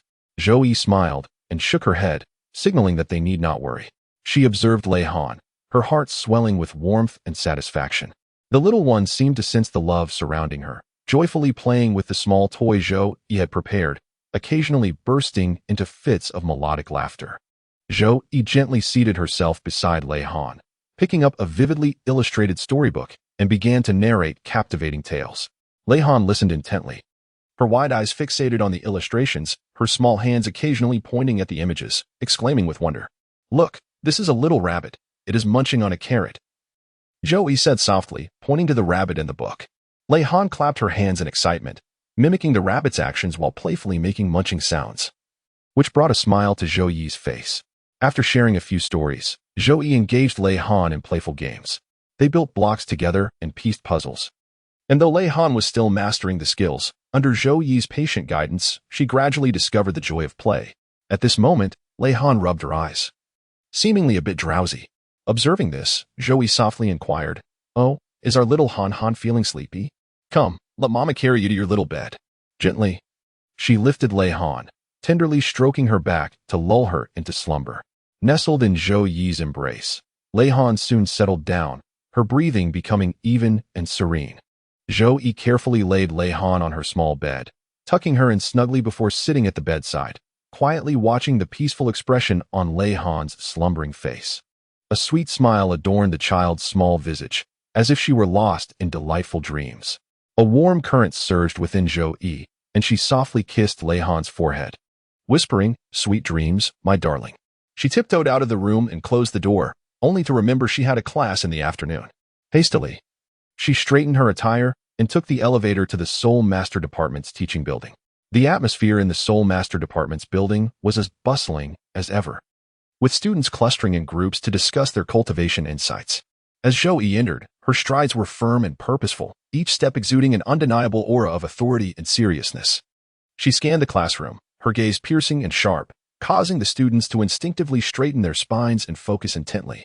"Today we shall engage in a practical exercise," Zhou-Yi announced, her words succinct yet brimming with conviction. She meticulously explained the rules and precautions of the exercise, allowing the students to form their own teams in preparation for the drill. The students swiftly sprang into action, forming groups of 3 or 5, pairing up and warming up for the upcoming activity. Zhou-Yi traversed the classroom, offering guidance and suggestions to the students as they prepared. As the exercise commenced, the students unleashed their martial spirits and soul skills, engaging in fierce confrontations with their opponents. Zhou-Yi stood by, attentively observing each student's performance, occasionally nodding in approval or furrowing her brow in contemplation. As time passed, the battles in the arena grew increasingly intense. The students evolved through the practical experience, their shouts and the clashing of soul skills intertwining to create a scene pulsating with fervor. Zhou-Yi's gaze fixated on a particular team composed of relatively weaker students. Facing formidable opponents, they showed no sign of retreat, bravely charging forward instead. Excellent. To confront powerful adversaries with courage is the true spirit of our Seoul Master Department students, Zhou-Yi silently commended in her heart. Meanwhile, Lei Han had awakened. Rubbing her sleepy eyes, she sat up from her soft little bed, scanning her surroundings in search of that familiar figure. However, she found herself alone in the bedroom, with Zhou-Yi no longer by her side. A fleeting shadow of disappointment crossed Lei Han's delicate face, but it was soon replaced by a spark of curiosity. Her tiny feet gently touched the ground as she wobbled towards the bedroom door, pushing it open with all her might and peering out with her little head. The living area of the basement was eerily quiet and devoid of any presence, so she resorted to playing with her doll while awaiting Zhou-Yi's return. Cradling her favorite doll, Lei Han sat on the sofa in the living room, her large eyes blinking with wonder, filled with curiosity about this intriguing world. By afternoon, when Zhou Yi completed her practical training, she arrived at a spacious area within the Soul Guidance Department. She retrieved a soul guidance device from her bosom, which emitted a faint blue light, appearing quite exquisite. The elevator in the basement, responsive to her soul power, began to rise slowly, its doors opening gradually as Zhou Yi stepped inside. As the elevator descended, her thoughts drifted back to Lei Han. She wondered if the little one would cry upon waking, or if she would patiently wait for her return. With this thought in mind, Zhou Yi quickened her pace, her heart brimming with longing for Lei Han. When the elevator doors opened once more, Zhou Yi stepped out eagerly, breaking into a light jog back to the living area. There, she spotted Lei Han sitting on the sofa, barefoot on the floor, clutching her doll with her large eyes twinkling as if deep in thought. Upon hearing Zhou Yi's footsteps, Lei Han immediately turned her head, only to find not Zhou Yi, but an unfamiliar elderly woman she had never seen before. Instinctively, Lei Han grasped a cushion, watching the stranger with cautious eyes. Zhou Yi, witnessing Lei Han's reaction, couldn't help but chuckle. She removed the facade she had been wearing, revealing her true self, and smiled at Lei Han, saying, "Silly girl, it's me, Mama Zhou. Don't you recognize me?" Upon gazing upon Zhou Yi's true visage, Lei Han was momentarily taken aback, only to be swiftly enveloped by a radiant smile. Her petite feet joyfully danced upon the floor as she stammered, Mama Zhou, you have finally returned." Casting aside the cushion in her grasp, she darted towards Zhou Yi like a little cannonball, leaping into her embrace. Zhou Yi held Lei Han tightly, savoring the warmth and breath of the little one, as an indescribable sense of happiness surged within her. Gently patting Lei Han's back, she spoke tenderly, "I am so sorry. Dear Han, Mama Zhou has returned late and made you wait in anticipation." Lei Han nestled into Zhou Yi's embrace, seeking the most comfortable position. Then, lifting his head, he looked up at Zhou Yi with his eyes as clear as water and sweetly said, "It's all right, Mama Zhou, I will wait for you." A warmth spread through Zhou Yi's heart, for she recognized that this little one, despite his tender age, possessed a remarkable understanding of empathy. Gently, she playfully touched Lei Han's small nose and remarked, "What a well-behaved child you are." Suddenly, a rumbling sound emanated from Lei Han's stomach, shattering the warm atmosphere.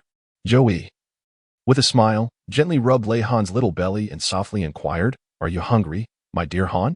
Shall we go out for something delicious?" Instantly, Lei Han's eyes sparkled with excitement as she nodded vigorously, clutching Zhou Yi's fingers tightly, as if fearing her mother might vanish at any moment.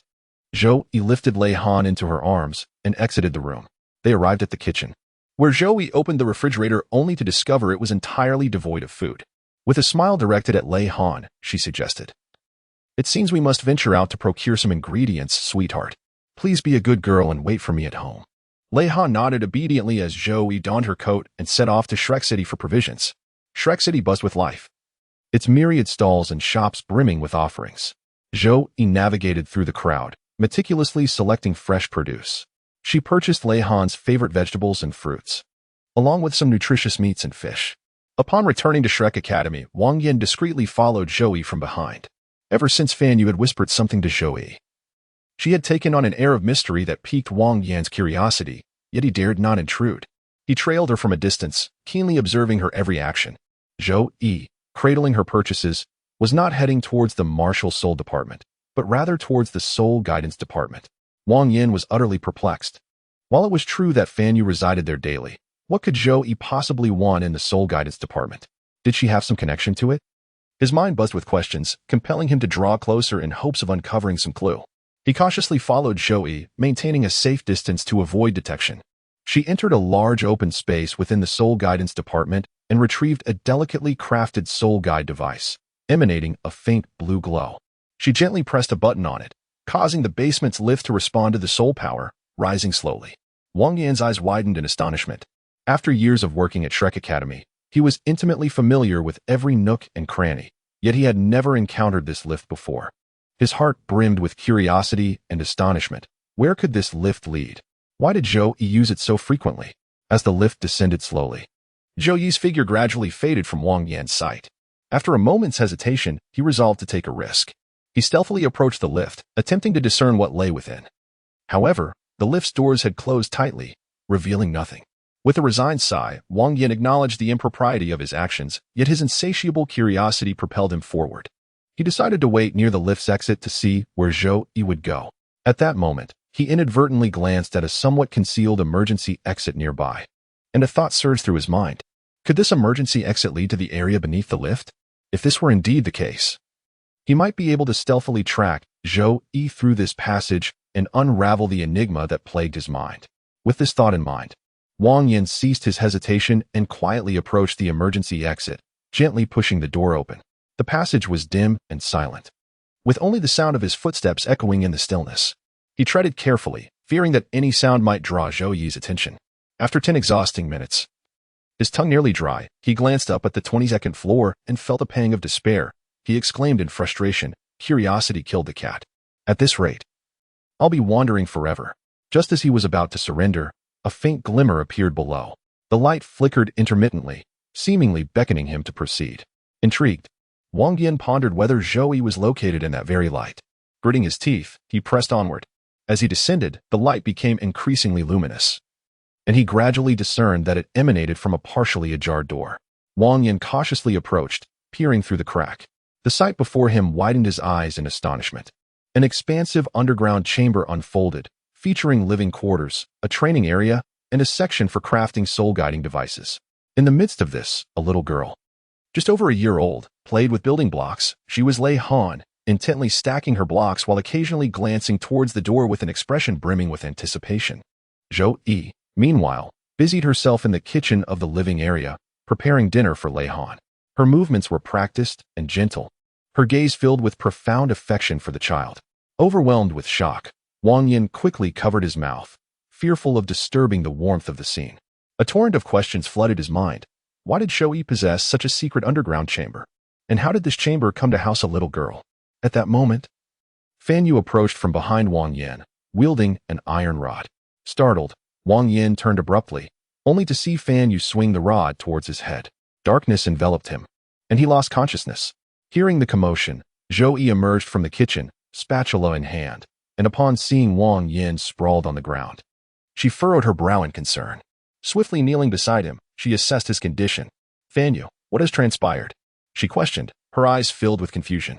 Fan Yu retracted the iron rod, explaining, "I don't know how he found this place, but he shouldn't have seen any of this." Zhou Yi nodded in understanding. She grasped Fan Yu's implication. This underground chamber and Lei Han's existence were secrets between them, not to be revealed to outsiders. At that moment, Lei Han, hearing the noise, lifted her head from her blocks and, seeing Zhou Yi and Fan Yu standing nearby, wobbled over, extending her small hands for a hug. Fan Yu, taken aback, hurriedly approached and crouched down to embrace her, his eyes filled with tenderness. "Little Han, come to your godfather," he said, turning to Zhou Yi. "When did she start talking? And calling me godfather? What a delightful surprise." Zhou Yi smiled gently, shaking her head, her eyes brimming with tenderness. It was today that she had previously only managed to utter simple syllables, yet unexpectedly, she had swiftly learned to speak. It seemed our little Han truly was a bright child. As she spoke, Zhou Yi took Lei Han from Fan Yu's hands and kissed her cherubic face. Watching the scene, Fan Yu felt a warm surge within his heart. He had always cherished little Han as if she were his own daughter, and witnessing her healthy growth filled him with immense joy. When Wang Yin awoke, he discovered himself bound to a chair, surrounded by Douluo, Xian Liner, Zhou Yi, Fan Yu, and the little girl Lei Han, who was staring at him with wide, curious eyes. A dull ache lingered in his head, but upon observing the situation, he immediately realized he had become ensnared in a colossal mystery. "Wang Yin, you have finally awakened," Douluo spoke, his tone carrying an air of seriousness. "There are certain matters we need to clarify for you." Wang Yin was utterly bewildered. He had not anticipated that Douluo and Xian Liner would be embroiled in this affair. He widened his eyes, gazing at the group, awaiting their explanation. Douluo sighed before speaking slowly. "Wang Yin, you have always been an exemplary teacher at our Shrek Academy, and we hold you in high regard. However, there are certain matters we must keep confidential to prevent outsiders from discovering them." Xian Liner chimed in, "Indeed, Wang Yin. The actions taken by Zhou Yi and Fan Yu are all to protect this child, Lei Han." Wang Yin grew even more perplexed. Protect this child? Who is she? Why is such stringent protection necessary? It suddenly dawned on him, a year ago. Douluo and other students from the Soul Guidance Department had found a 7-month premature infant at the entrance of Shrek Academy.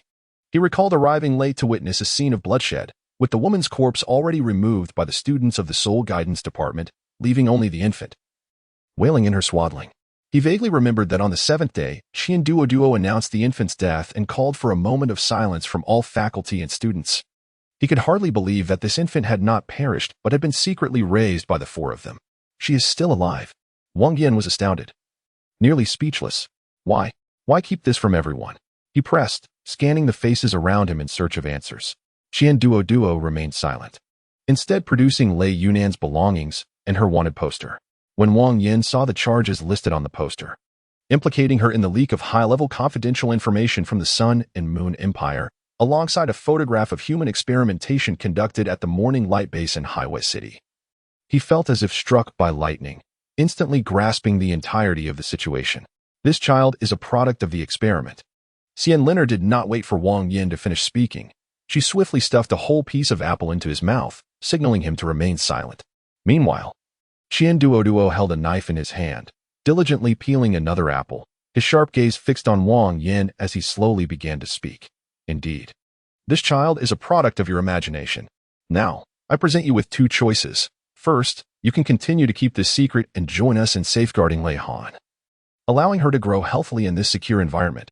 Second, he paused, his tone imbued with an undeniable resolve. You can choose to leave, but from that moment forth, you shall no longer be a member of Shrek Academy, nor may you disclose any information about this place to the outside world.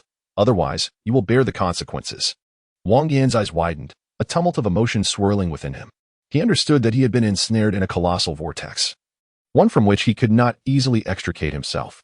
Gazing at the innocent little girl on the sofa, her smile radiated like warm sunlight, illuminating the entire basement. Wang Yan's heart gradually softened. He could not fathom the harm that could befall such an innocent child. I choose to stay, Wang Yin finally managed to utter, his voice trembling slightly, yet his gaze remained resolute. I will protect her alongside you, until she is ready to face this world safely.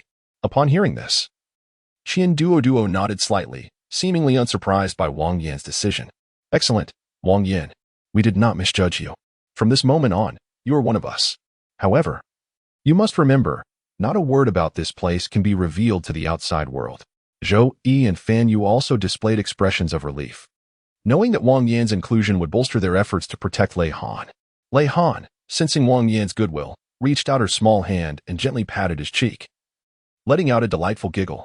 Those who understand the times are remarkable, Xian Linner remarked coldly, for she had no desire to see her adopted daughter come to any harm. She approached Wang Yin, patting his shoulder and saying, Wang Yin, you have made the right choice. From now on, we shall guard this secret and protect Lei Han like a family. Wang Yin nodded heavily, fully aware of the immense responsibility resting upon his shoulders. He looked towards Lei Han, a fierce urge to protect surging within him.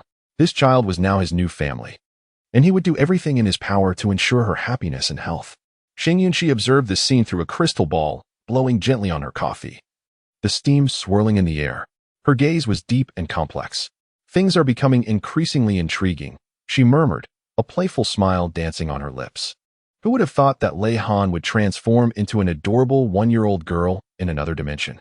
Xing Gaian interjected, his tone a blend of teasing and genuine affection. Hearing you say that makes one unable to resist the urge to pinch her little cheeks. Starry Nebula smiled gently, her eyes reflecting a touch of tenderness, soon replaced by concern.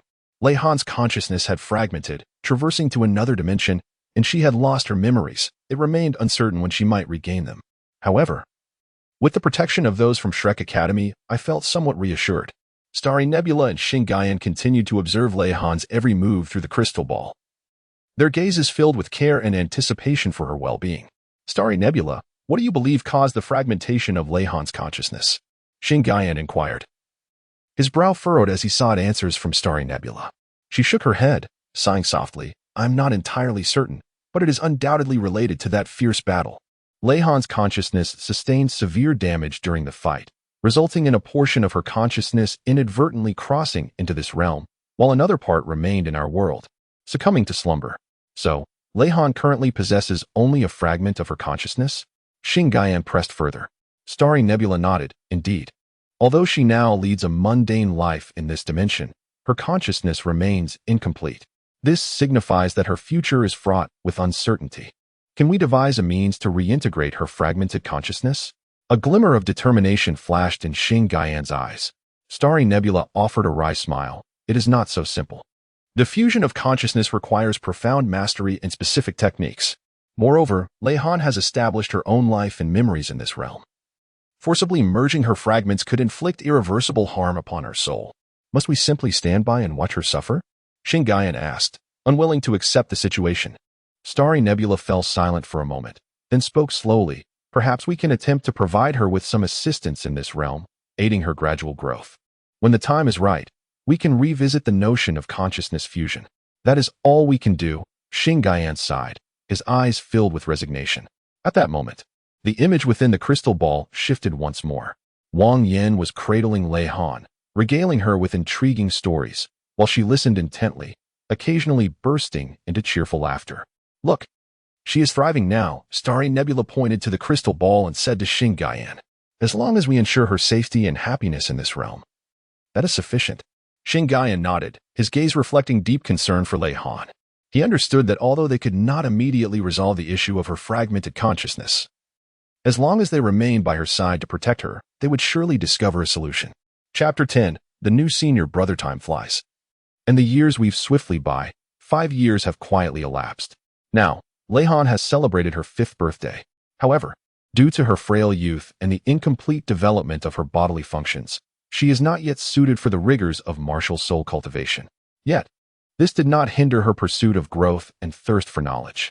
During this precious time, Xianlin Air was constantly contemplating how to pave a broader path for Lei Han's development. She profoundly discerned the boundless potential concealed within Lei Han and resolutely decided to embark on cultivating her relevant skills in the realm of soul-guiding devices. To this end, she personally engaged in comprehensive and systematic training for Lei Han, imparting her invaluable experiences accumulated over the years without reservation to her young disciple. Simultaneously, since Lei Han was 4 years old, Wang Yan had assumed the responsibility of teaching her literacy and mathematics. Each day, he would carve out precious time, patiently guiding Lei Han into the realm of words, introducing her to the diverse forms of characters, and elucidating their meanings in an accessible manner. Under Wang Yan's meticulous instruction, Lei Han gradually amassed a wealth of knowledge, laying a solid foundation for her future in-depth studies. Meanwhile, on the other side of the world, the Sun and Moon Empire was undergoing turmoil as He Kai-Tu's uncle rebelled against the state, forcing the 9-year-old He Kai-Tu to flee his homeland and ultimately become a beggar in the Tianhun Empire. The caprices of fate seemed relentlessly cruel, continuously washing over this minuscule world, subjecting every life to unforeseen twists and tribulations. In the bustling streets of the Tianhun Empire, he was ragged and frail, shivering in the cold autumn wind. "Please spare some change, kind-hearted soul," he whispered, his voice imbued with a hint of innocence and helplessness. However, most passers-by hurried along, seldom pausing to regard this pitiable child. Gritting his teeth, He Kai-Tu clung to a man's leg, none other than Fan Yu, who was hurrying towards Shrek Academy with toys and confections in hand, thinking how delighted Lei Han would be to see these gifts. Unexpectedly, he was grasped by the leg, and upon looking down, he saw a filthy little beggar gazing up at him with pleading eyes. Moved, Fan Yu squatted down and gently inquired, "Little one, what is your name? How did you come to be begging here?" He Kai-Tu looked up at Fan Yu, a glimmer of hope flashing in his eyes as he softly replied, "I am He Kai-Tu. My family has fallen into misfortune, and I had no choice but to wander." Upon hearing this, Fan Yu felt a surge of compassion. He gently ruffled He Kai-Tu's hair and said, "Child, come with me. I will take you to a place where you might have a fresh start." He Kai-Tu's eyes sparkled with surprise at these words. He nodded eagerly and followed Fan Yu toward Shrek Academy. Meanwhile, in the basement, Xianlin Air was questioning Lei Han. Han, tell mother, what is the principle behind the fixed soul guiding device?" Lei Han recited without missing a word. The fixed soul guide device is crafted through the integration of specific soul guide circuits with a soul guide core, meticulously forged with rare metals. The essence lies in the design and combination of these soul guide circuits, which are capable of directing soul energy along predetermined trajectories to achieve various functions. For instance, some fixed soul guide devices can unleash formidable offensive power, while others may assist in cultivation, enhancing soul energy. Currently, I am learning how to draw these intricate soul guide circuits and how to seamlessly incorporate them into the soul guide devices. Listening to Lei Han's fluent response, Lin nodded in satisfaction, a glimmer of pride flashing in her eyes. Gently caressing Lei Han's head, she tenderly remarked, Han, you are truly remarkable. I believe that as long as you continue to strive, you will undoubtedly become an exceptional soul master in the future. Upon hearing this, Lei Han's face illuminated with a radiant smile, her eyes sparkling with confidence. She resolutely declared, Mother, I will strive with all my might. I aspire to be a formidable soul mentor, just like you. Meanwhile, Fan Yu, accompanied by Hikaitu, arrived at Shrek Academy. He guided Hikaitu through the grand entrance, narrating the various buildings and facilities within the academy. As Hikaitu gazed upon the magnificent institution, his eyes brimmed with longing and aspiration.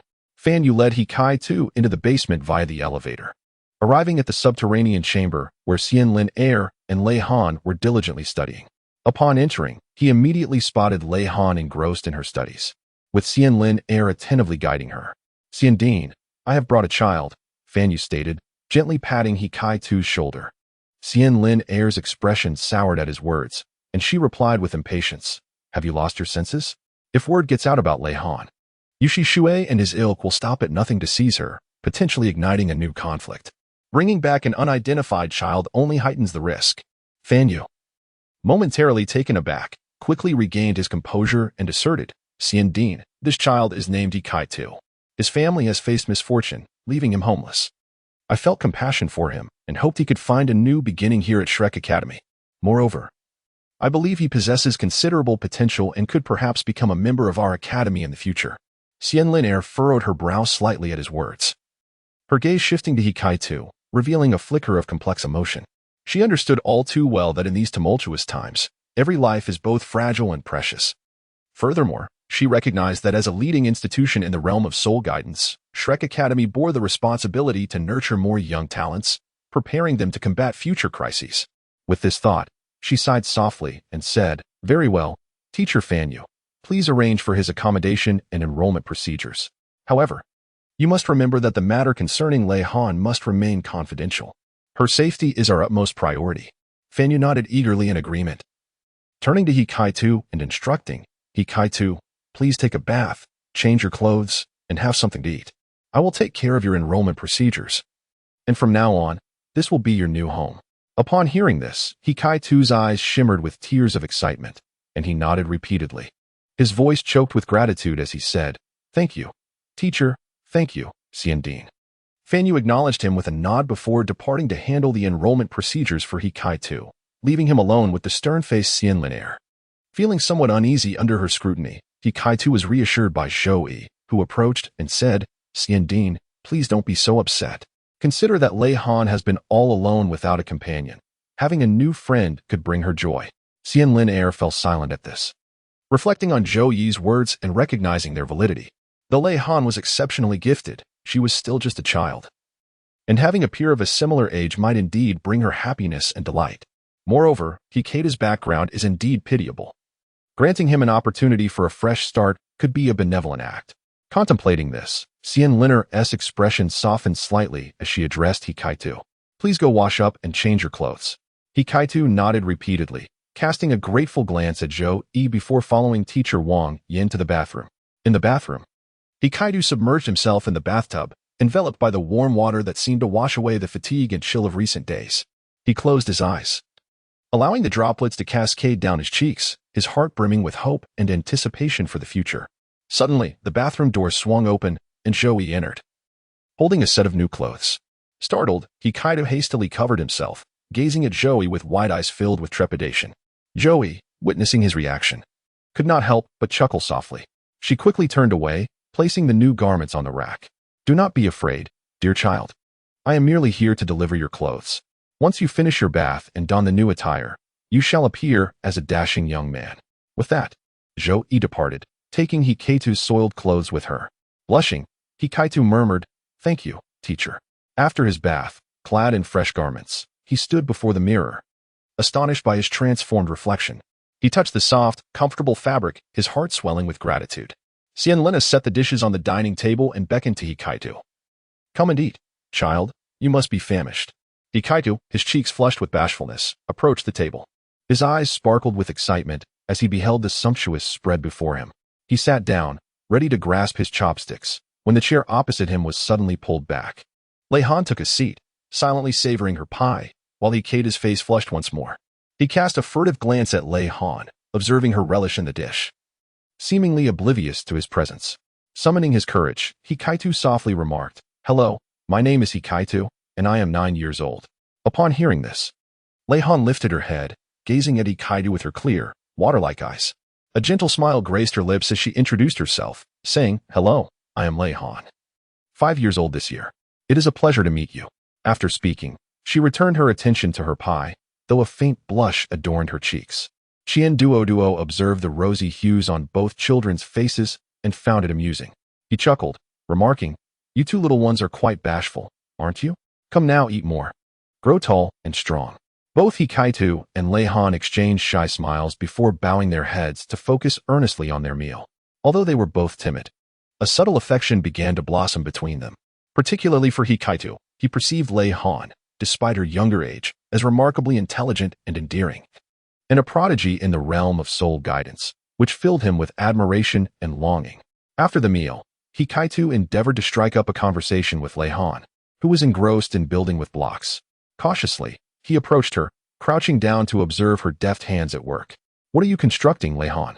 he inquired softly. Without lifting her gaze, she replied, "I am assembling a model of a soul-guiding device," her hands continuing their swift and precise movements. Hikaitu leaned in closer, his eyes wide with wonder as he beheld the model gradually taking shape in Lei Han's hands. He had never encountered such an exquisite soul-guiding device model. Each component appeared meticulously crafted, emanating a soft glow. "Wow, you are truly amazing," Hikaitu exclaimed in genuine admiration. Lei Han smiled gently, a look of pride gracing her features. She lifted her head and addressed Hikaitu, saying, "This is a birthday gift from my father.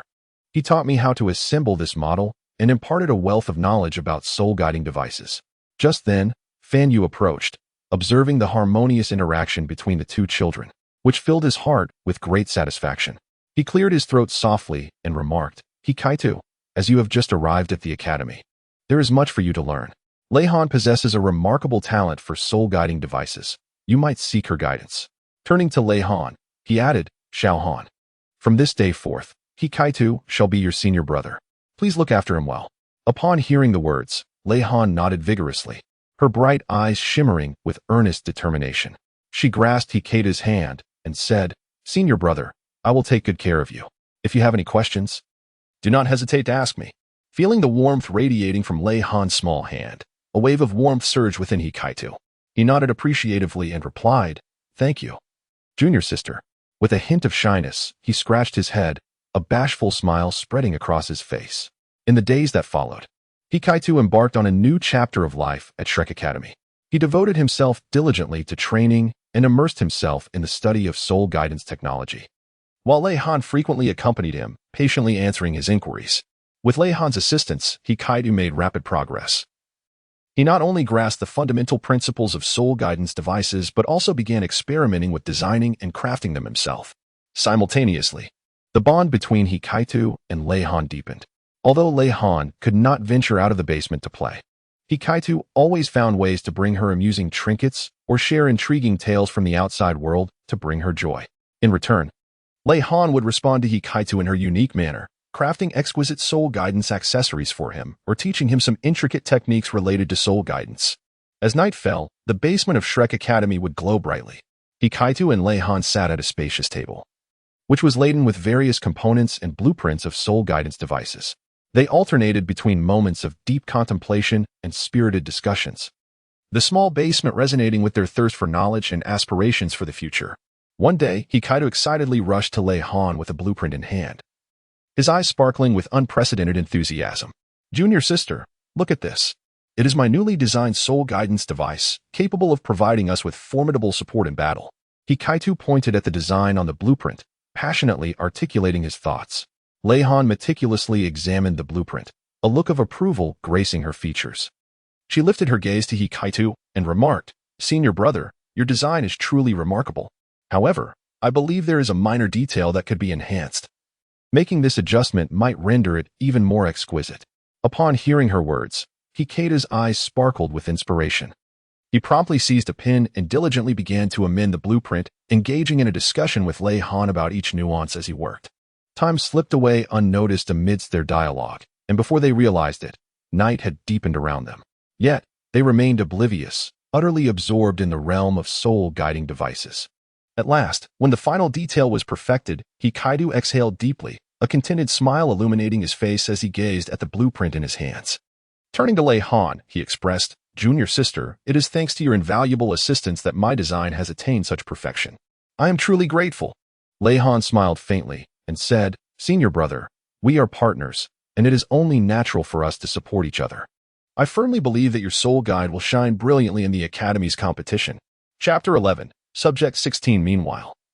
At the Dawnlight Base in Haiwa City of the Sun and Moon Empire, a 5-year-old boy known as Subject 16 was engaged in a soul battle with a girl. Subject 15, Guanshi, was intently observing their every move from the platform. These two children were the finest he had selected from countless failures, embodying all his hopes for a replacement for the long-lost Subject 02. The boy, Subject 16, was agile, and each of his attacks carried formidable power, while the girl, Subject 15, was exceptionally nimble, skillfully dodging attacks and countering at critical moments. Their soul battle was fiercely intense, captivating Guanshi's full attention. Suddenly, Subject 16 lunged forward, pinning Subject 15 beneath him. Although the girl struggled valiantly, she ultimately could not match the boy's strength and reluctantly exclaimed, "I concede." Upon witnessing this, a satisfied smile graced Guanshi's face. He approached and gently patted Subject 16 on the shoulder, saying, "Well done, number 16. You truly are the genius I selected." The boy lifted his head, pride sparkling in his eyes. "Thank you, father. I will continue to strive to become the most powerful subject." Guanshi nodded and turned his gaze towards a massive glass container on the other side of the platform. Inside lay a slumbering girl, a new individual he had cultivated based on the genetic sequence of Subject 02, though she had yet to awaken fully. "Do you dare to battle me?" A towering figure suddenly intruded upon the soul battle, interrupting Guanshi and the boy's conversation. It was Subject 17, a boy several years older and more robust than Subject 16. His eyes brimmed with provocation and combativeness, clearly dissatisfied with Subject 16's performance. Subject 16 furrowed his brow but quickly regained his composure. He stood up, his gaze resolute as he looked at Subject 17, declaring, "What is there to fear?" As his words fell, a new soul battle was on the verge of commencing. Guanshi did not intervene in this unexpected confrontation. Instead, he watched with keen interest. He understood that the conflicts between these subjects would not only unleash their potential, but also allow him to better assess their strength and character. Subject 17 unleashed his martial soul, revealing a fierce giant wolf, radiating a faint golden light, indicating that he had successfully activated his martial spirit. His eyes burned like flames, fixed intently on Subject 16. Not to be outdone, Subject 16 swiftly manifested his own martial soul, a lithe frost panther, muscles taut and poised to strike at any moment. The cheetah's eyes glimmered with a sharp, icy light, standing in stark contrast to the massive wolf of the 17th experimental subject. "Come on, let me witness your strength." The 17th experimental subject boy growled, launching the first attack. He surged forward like a wild stallion, barreling towards the 16th experimental subject boy, the wolf's claws slicing through the air, casting a chilling gleam. The 16th experimental subject boy darted aside, skillfully evading the onslaught of the 17th. Utilizing the speed and agility of the frost cheetah, he nimbly maneuvered across the arena, continually seeking opportunities for a counterattack. The clash of their spirits was exceptionally intense, each collision resonating with a deafening roar. The surrounding air seemed ignited by their battle, thick with tension and exhilaration. Standing aside, Guanshi meticulously observed the combatants. He noted the remarkable wisdom and composure exhibited by the 16th experimental subject boy, who consistently made astute decisions at critical moments. In contrast, the 17th experimental subject boy, despite his formidable strength, appeared somewhat impulsive, lacking the necessary patience and strategy. Indeed, Subject 16 is a genius, Guanshi mused silently. He understood that among these experimental subjects, true distinction arose not solely from strength and talent, but from wisdom and mindset as well. As the battle progressed, the 16th experimental subject boy gradually gained the upper hand. He harnessed the speed and power of the frost cheetah to unleash a series of fierce attacks, forcing the 17th experimental subject boy to retreat steadily. Ultimately, in a dazzling counterstrike, The 16th experimental subject boy successfully struck a vital point on the 17th, bringing him crashing to the ground. With the battle concluded, the 16th experimental subject boy emerged victorious. Guanshi approached, patting the boy's shoulder, and remarked, "You performed admirably, number 16. Remember, while strength and talent are essential, wisdom and mindset are equally indispensable. Continue to strive, and I believe you will become the most formidable of the experimental subjects." Hearing this, the 16th experimental subject boy's eyes sparkled with renewed determination. He bowed deeply, saying, "Thank you, Father. I will continue to work hard." Guanshi nodded in satisfaction before turning to leave the arena. He recognized that these experimental subjects represented his future hope. Only through continuous cultivation could he secure his position in this brutal contest. Have those two traitors been found yet? Guanshi suddenly halted, furrowing his brow as he inquired of his assistant. The assistant's expression changed, and he hastily replied, "Not yet, my lord. We have dispatched numerous personnel to search, but we have received no news of them thus far." Upon hearing this, a flicker of anger crossed Guanshi's eyes. He had not anticipated that Lei Yunan and she would be so cunning as to vanish without a trace after abducting the 02 experimental subject. He had not yet collected the crucial data from Subject 02, and these two traitors had obliterated years of his hard work. A pack of useless fools. It has been 5 years. The 02 experimental subject has been missing for a full 5 years. What use are you if you cannot find her? Guanshi's furious roar echoed like thunder in the ears of his assistant, who trembled in fear, hastily averting his gaze from Guanshi's piercing eyes. "My lord, please temper your anger. We shall intensify our search efforts to locate the two traitors and the experiment subject 02 at the earliest opportunity," the assistant stammered. Taking a deep breath, Guanshi endeavored to calm his tumultuous emotions. He understood that succumbing to anger was futile. Only by swiftly locating the traitors could he hope to mitigate his losses. "Continue the search. Spare no corner. I want them to comprehend the dire consequences of betraying me," Guanshi declared through clenched teeth, his eyes ablaze with murderous intent and unwavering resolve as if he aimed to engulf the world itself. The assistant nodded vigorously and promptly departed, aware that this search would prove even more arduous and perilous, yet compelled to exert every ounce of effort to fulfill the task for the sake of his own survival. Guanshi stood in place, his gaze penetrating the distance. Anxiety and unease filled his heart as he recognized the significance of experiment subject 02. Failing to recover her would severely undermine his plans. Experiment subject 02. "I shall find you, no matter where you hide." Guanshi vowed silently, his eyes shimmering with a fierce determination, as if he intended to ignite the world in flames. Meanwhile, in the Shrek City cemetery, the disfigured Yushi approached Lei Yunan's grave, gently pouring a libation of wine upon the tombstone, his eyes brimming with sorrow and guilt. "Sister, rest assured, Xiaohan is safe and well at Shrek Academy. One day, I shall return to that place to seek justice for you and Xiaohan." Yushi's voice was low yet resolute, filled with boundless fury and determination. Slowly rising, he departed the cemetery, his silhouette elongated by the setting sun, exuding an aura of profound solitude and melancholy. Upon returning to the bun shop in Shrek City, the proprietress kneaded dough while her daughter, Nana, mixed the filling, and Yushi sat quietly beside them, assisting by preparing the vegetables. The atmosphere here was tranquil and warm, as though it were isolated from the chaotic world outside. I was at the market when I happened to pass by the docks and saw my brother covered in injuries, seemingly wounded by a soul-guiding device. I brought him back and asked the proprietress to help care for him, Nana recounted to her mother as she stirred the filling.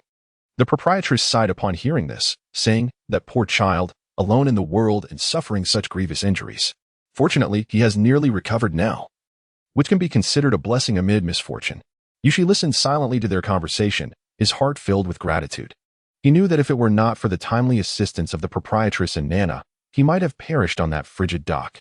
"Thank you both. Without you, I would have long succumbed," he expressed, his voice tinged with emotion, unable to articulate the depth of his gratitude. "What need is there for thanks? You have been part of this family for nearly 5 years, the proprietress replied with a warm smile, patting Yushi on the shoulder, indicating there was no need for formality. In the span of 5 years, Yushi had fully integrated into this household, with the proprietress and Nana providing him a haven of warmth. Each day, he assisted in managing the bun shop, and during his leisure, he imparted self-defense techniques to Nana, who, being astute and quick-witted, learned swiftly. However, Yushi had never forgotten his mission. 5 years prior, Upon hearing from his informant friend that Lei Yunan had entrusted Lei Han to Shrek Academy, he had bravely endured his injuries to journey from his refuge in High West City to Shrek City, only to collapse by the roadside due to an infection before he could even disembark. It was Nana who had saved him, granting him a second chance at life. This act of kindness remained etched in Yushi's heart, leading him to stay in Shrek City, nursing his wounds while vigilantly guarding Lei Han at Shrek Academy. During the stillness of the night, Yushi would often stand by the window, gazing into the distance towards the direction of Shrek Academy, silently praying for Lei Han's safety. Little Han, you must be 5 years old now. Your uncle will be here to protect you until you come of age. I will grow stronger. Strong enough to shield you from harm, Yushi vowed inwardly. Meanwhile, in the basement of the Soul Guidance Department at Shrek Academy, Hikaido suddenly burst into tears, startling Qian Duo and Fan Yu, who were seated on the sofa. They had not anticipated such an outburst from Hikaido.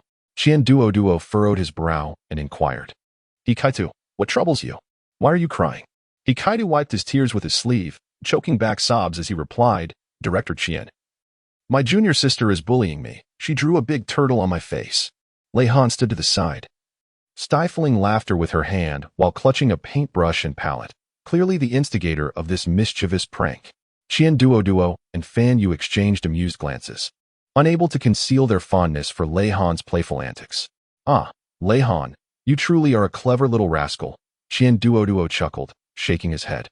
He turned to Hikaido and said, Hikaido, do not weep any longer. Lei Han is still young and unaware of her mischief. Consider it as if a playful kitten or puppy had drawn on you. Upon hearing Qian Duo's words, Hikaido cried even harder.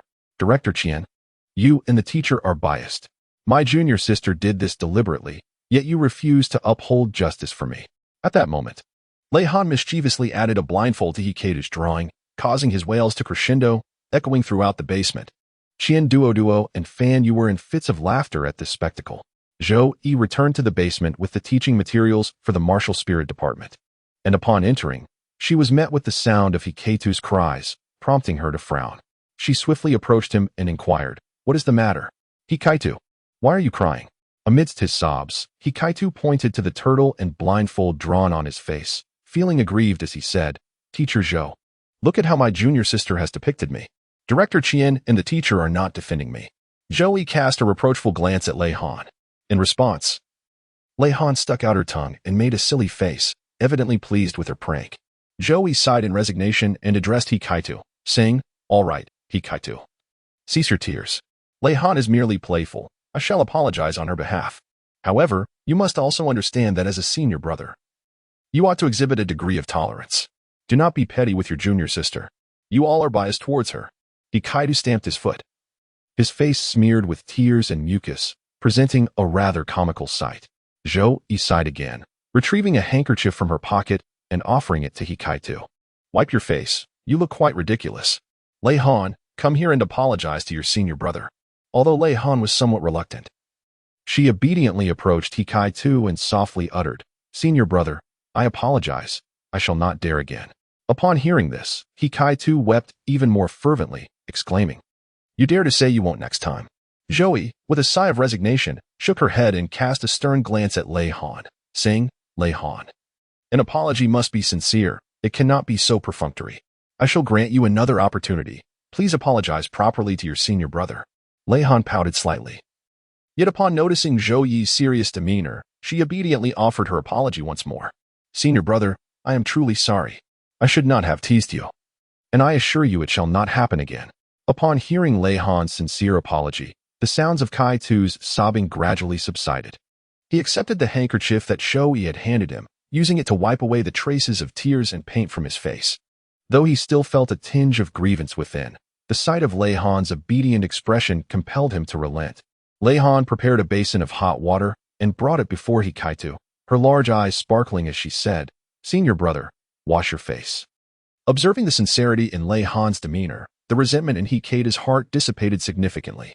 He placed his hands into the water, only to yelp in pain the next moment, for she had replaced the hot water with freshly boiled water. Hikaido widened his eyes in disbelief as he looked at Lei Han. Lei Han, how could you do this? He trembled with anger, tears that had just dried now welling up again. Zhou Yi, Qian Duo, and the others were equally astonished by this scene. They had not anticipated Lei Han's mischief.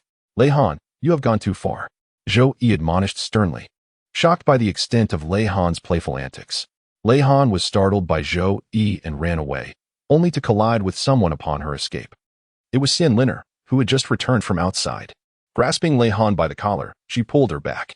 My dear child, why must you be so mischievous? Xian Liner gazed at Lei Han, her eyes tinged with reproach. Mother, I shall never dare again, Lei Han exclaimed. Instantly transforming into a docile creature at the sight of Xian Liner, akin to a mouse encountering a cat.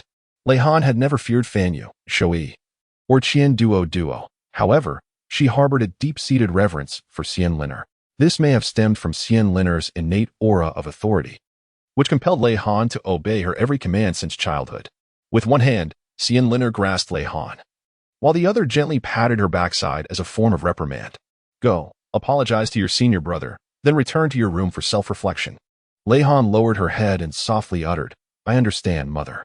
She then approached He Chai-tu, once more expressing her apologies. Senior brother, I am truly sorry.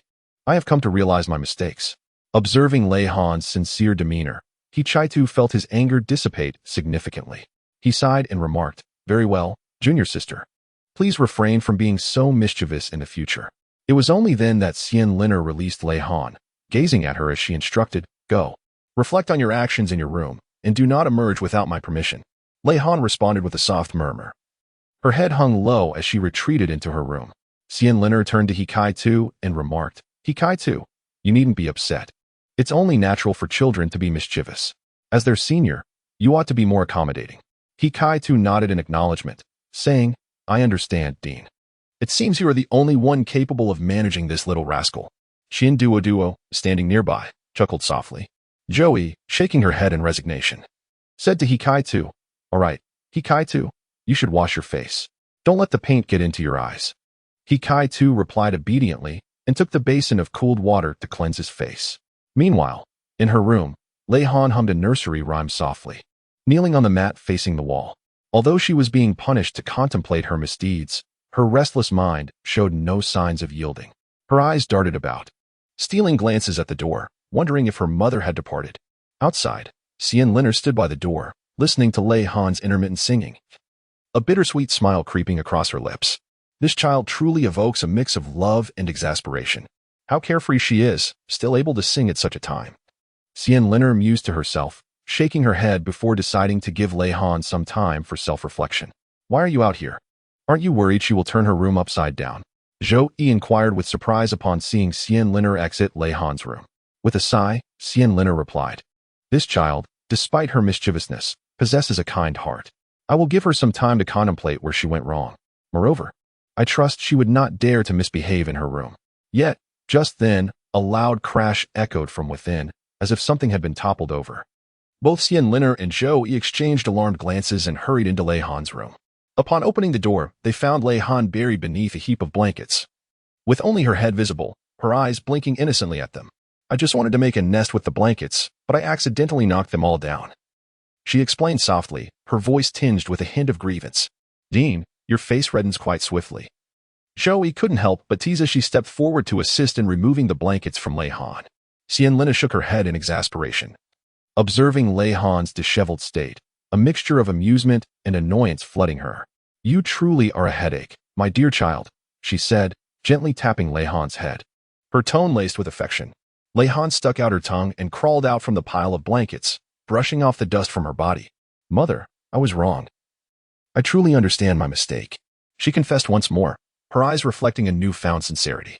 Well, it is good that you recognize your fault, Xian Liner said, grasping Lei Han's hand, but a mistake must still be punished. You shall remain here in kneeling posture until you genuinely comprehend the nature of your wrongdoing. Lei Han hung her head low, nodding slightly as she returned to kneel on the mat. This time, the playful demeanor she had previously displayed was replaced by genuine introspection regarding her missteps. The room fell into a hushed silence, punctuated only by her occasional soft sobs. Xian Liner and Zhou Yi stood at the doorway, observing Lei Han's silhouette, their hearts a tumult of emotions. It seems I must be more stringent, otherwise this little rascal will truly be unmanageable. Zhou Yi had never anticipated that her strict approach would falter with Lei Han, who was proving to be quite the mischievous sprite. Perhaps our work in the Soul Guidance Department has kept us too preoccupied, leaving her solely in your care, which naturally leads to her disregarding your authority, Xianlin consoled, her gaze reflecting understanding towards Zhou. Zhou sighed and nodded. Indeed, this child has grown up by my side, and I have always regarded her as my own daughter. Yet, her temperament is utterly inscrutable, oscillating between being obedient and being a handful. Children are often like that, Xianlin remarked with a gentle smile, turning her eyes towards Lei Han, filled with tenderness and hope. As long as we are patient in our guidance, I believe she will come to understand. Time passed silently, and Lei Han remained kneeling on the mat, her gaze transitioning from initial bewilderment to a newfound resolve. It seemed she was truly reflecting, contemplating her actions and how to become a better person. Mom, Aunt Zhou, I was wrong, Lei Han finally spoke, her voice imbued with determination and remorse. I should not have been mischievous, nor should I have teased my senior, and I certainly should not have caused you concern. Moving forward, I will strive to amend my ways and become a good child who listens. Lei Han heard no response, so she continued her playful musings while kneeling. Hee. It seems they are all absent. Thus, tomorrow's plan to tease senior brother requires some refinement. Subtlety is key. Xianlin and Zhou stood outside the door, listening to Lei Han's soliloquy. They exchanged a knowing smile, tinged with a hint of exasperation. They had initially believed that Lei Han had genuinely repented. Yet it appeared that this mischievous little girl still harbored her own schemes. It seems our educational journey remains lengthy, Xianlin sighed, her tone laced with both jest and affection. Zhou nodded, a glimmer of cunning flickering in her eyes. Since she is so intent on pranking Hikai too, let us turn the tables and allow her to experience the thrill of being outwitted. Xianlin paused, then quickly grasped Zhou Yi's intention. They exchanged a conspiratorial smile, both eyes sparkling with mischief. The following day, Lei Han stealthily slipped out of her room, eager to execute her new plan.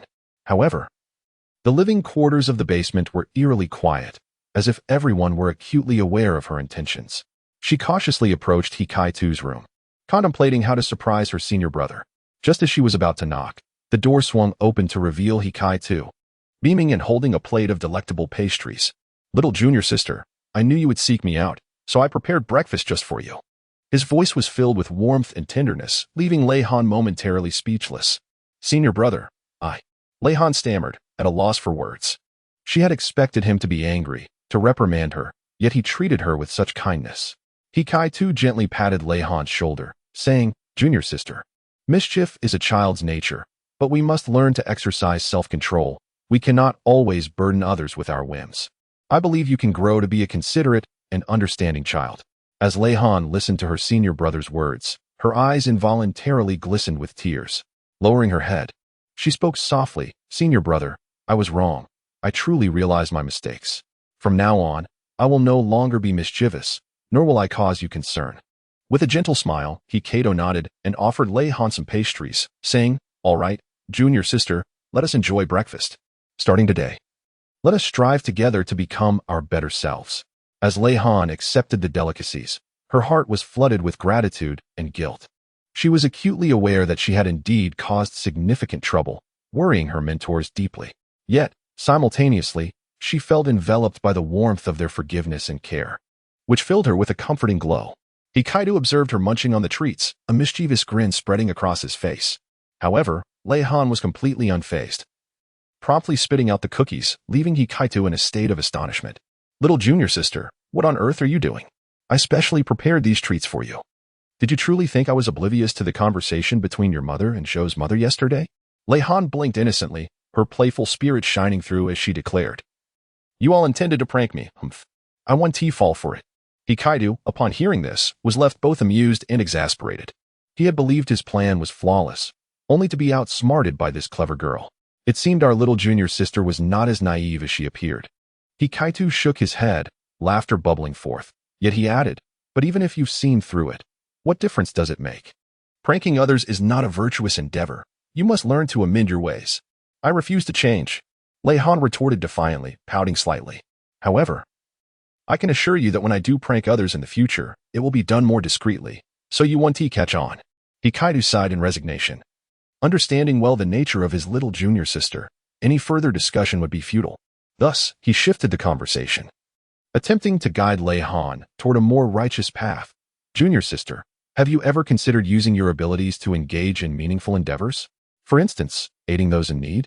Upon hearing this, Lei Han, with an expression of utter disbelief, showcased his array of first-grade soul-guiding devices, leaving Hikaitu feeling quite embarrassed as he absent-mindedly touched his nose. He had forgotten that, despite her mischievous nature, this little junior sister possessed an extraordinary talent for soul-guiding devices, and she was now capable of crafting first-grade soul-guiding instruments. Humph. Do you have any other tricks up your sleeve? Bring it on. Lei Han proudly lifted his chin, casting a provocative glance at Hikaitu. In response, Hikaitu burst into tears, covering his face as he dashed towards the soul-guiding device production area, sobbing as he ran. Teacher, did you not claim that the plan was flawless? Why has my little junior sister seen through it? She continues to torment me. Woe is me. Behind him.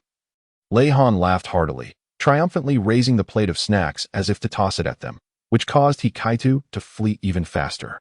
Xian Liner and Zhou Yi emerged from the shadows, witnessing the scene with a mix of amusement and exasperation. Zhou Yi shook her head, saying, "This is hopeless. I am at a loss. This little girl is too cunning for us. We cannot contend with her." Xian Liner sighed, "Indeed. We had hoped to teach her a lesson and instill some wisdom, yet it appears we have become her playthings." The two exchanged a knowing smile, resigned to their situation. They understood that while Lei Han was mischievous, her nature was not malicious. She merely lacked guidance and restraint. "Perhaps we should not be overly concerned," Xian Liner remarked. "After all, she is still a child, and mischief is part of her nature." Zhou Yi nodded in agreement. "Yes, we must patiently guide her, helping her discern right from wrong. I believe that one day, she will evolve into a considerate and understanding child." With that, the two approached Lei Han and Hikaitu, ready to join in their playful antics. Perhaps through the medium of play, they could better guide Lei Han, allowing her to learn and grow amidst the joy of her youthful exuberance. Upon seeing Xian Liner and Zhou Yi approaching, Lei Han smiled with a sense of triumph. "How about that? Am I not impressive? Even the senior brother cannot surpass me." Xian Liner affectionately ruffled her hair and replied, "Indeed. Our little Lei Han is the most remarkable. However, you must remember that mischief should be kept within bounds. One cannot always expect others to worry on your behalf." Lei Han stuck out his tongue and made a face, exclaiming, "I understand. I will be more mindful in the future." The four of them proceeded towards the Soul Guide production area, embarking on a new adventure and challenge. Throughout this journey, Lei Han gradually matured, learning to control his emotions and actions, transforming into a more sensible and remarkable child. Chapter 12. The medical sage, Lei Shixue, in another realm, within a secluded room. Lei Shixue was busying herself with an unconscious Lei Han, pricking him with needles as if he were a hedgehog. Lei Xian observed in horror, anxiously tugging at her clothing, nearly unable to suppress her urge to intervene.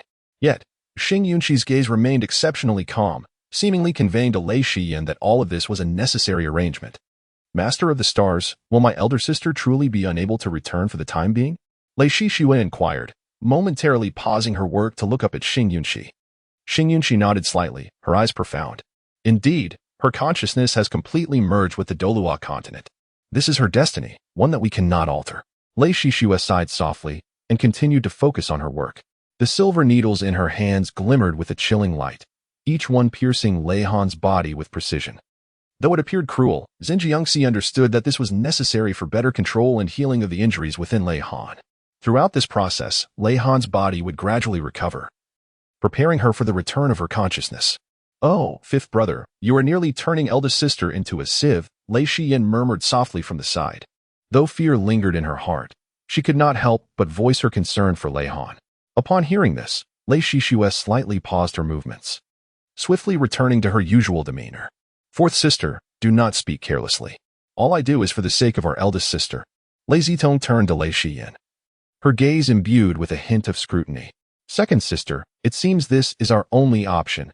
Our elder sister's consciousness resides in the Douluo continent, beyond our reach. The only thing we can do is stabilize her body and await her return," Lei Xian replied thoughtfully. "How does she differ from a lifeless corpse now?"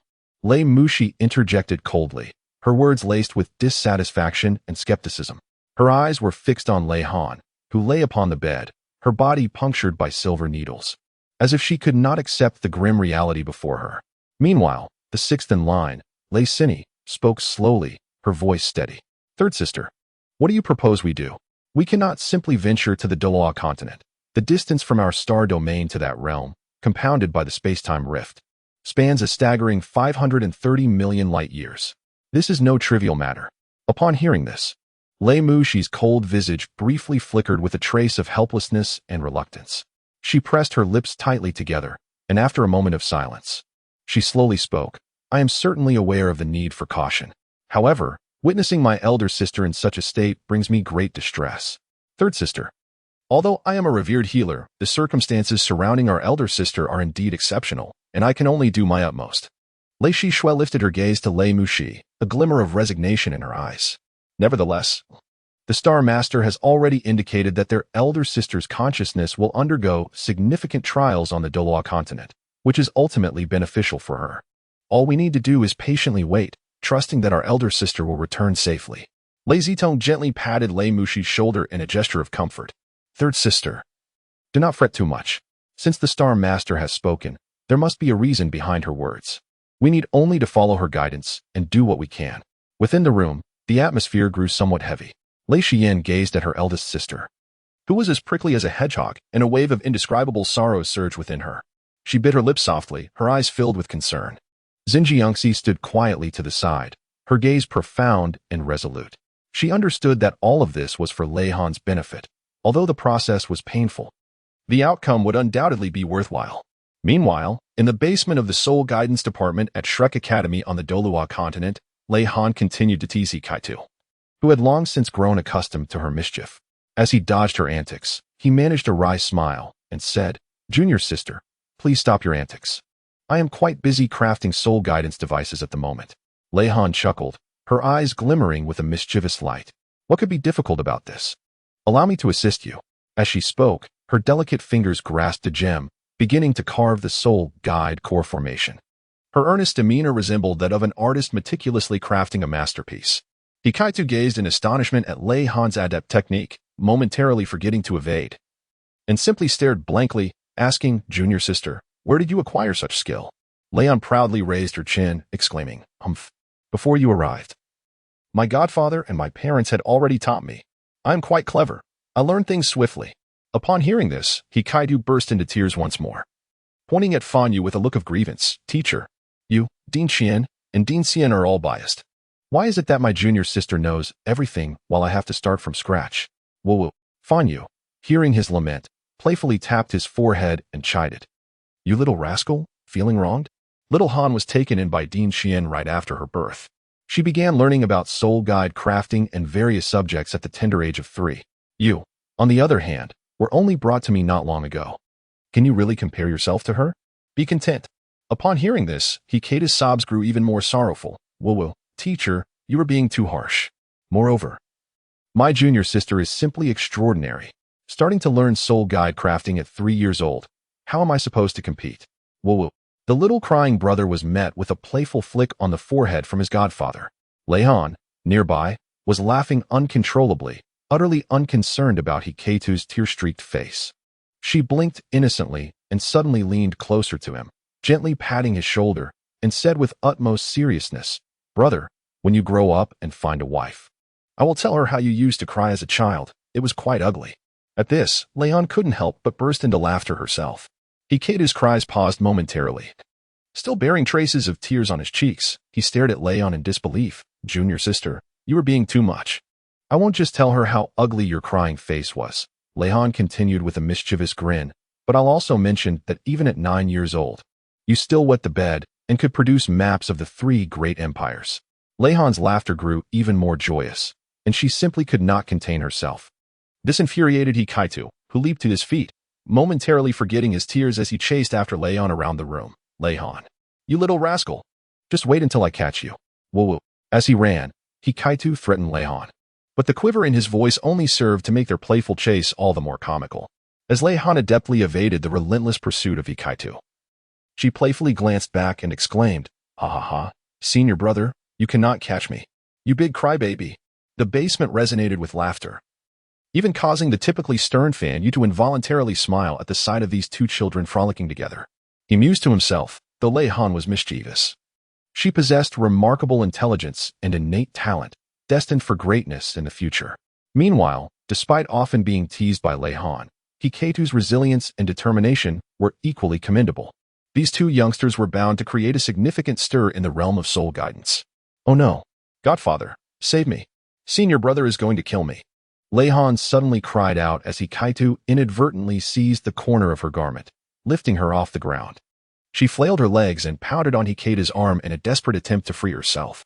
Observing this, Fan Yu chuckled and shook his head, saying, "All right, Hikaitu. Enough of this. Little Han, stop your antics and come here to Godfather." Upon hearing Fan Yu's words, Lei Han immediately felt as though she had discovered a lifeline. She forcefully broke free from Kaitu's grasp and swiftly darted to Fan Yu's side, seeking refuge in his embrace while playfully sticking out her tongue and making a face at Kaitu. Observing Lei Han's triumphant demeanor, Kaitu was infuriated and stomped his feet in frustration. However, he dared not provoke Fan Yu's ire. Instead, he reluctantly returned to his workstation to continue crafting the soul guide device. Fan Yu gently caressed Lei Han's head and remarked, "Little Han, while you are indeed clever and quick-witted, it is not appropriate to constantly tease your senior brother. Kaitu is a good lad, and in the future, you shall stand shoulder to shoulder as comrades in battle. It is essential to respect and assist one another." Upon hearing this, Lei Han lowered his head and softly murmured, "Godfather, I acknowledge my mistake. I shall refrain from teasing my senior brother in the future." Fan Yu nodded in satisfaction and replied, "That is the right attitude. Now, you may return to your tasks. Godfather must delve into the research of new soul guiding devices." With that, Fan Yu turned and walked towards his experimental desk, leaving Lei Han and Kaitu to exchange a knowing smile in the living quarters of the basement, as if nothing had transpired moments before. They understood that despite their frequent playful banter, the bond between them was growing ever more profound. Suddenly, a thunderous explosion erupted from the soul guiding device manufacturing area, followed by Fan Yu's furious shout, "Lei Han, how could you be so mischievous?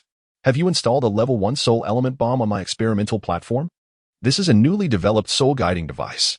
The door to the manufacturing area swung open, and a thick cloud of smoke billowed forth, accompanied by the somewhat disheveled figure of Fan Yu. His hair resembled a chaotic explosion, his face speckled with remnants of soot, and the new soul guiding device in his hands was utterly unrecognizable, clearly having received an unwelcome greeting from the soul element bomb installed by Lei Han. Lei Han stuck out her tongue, realizing she had once again caused trouble.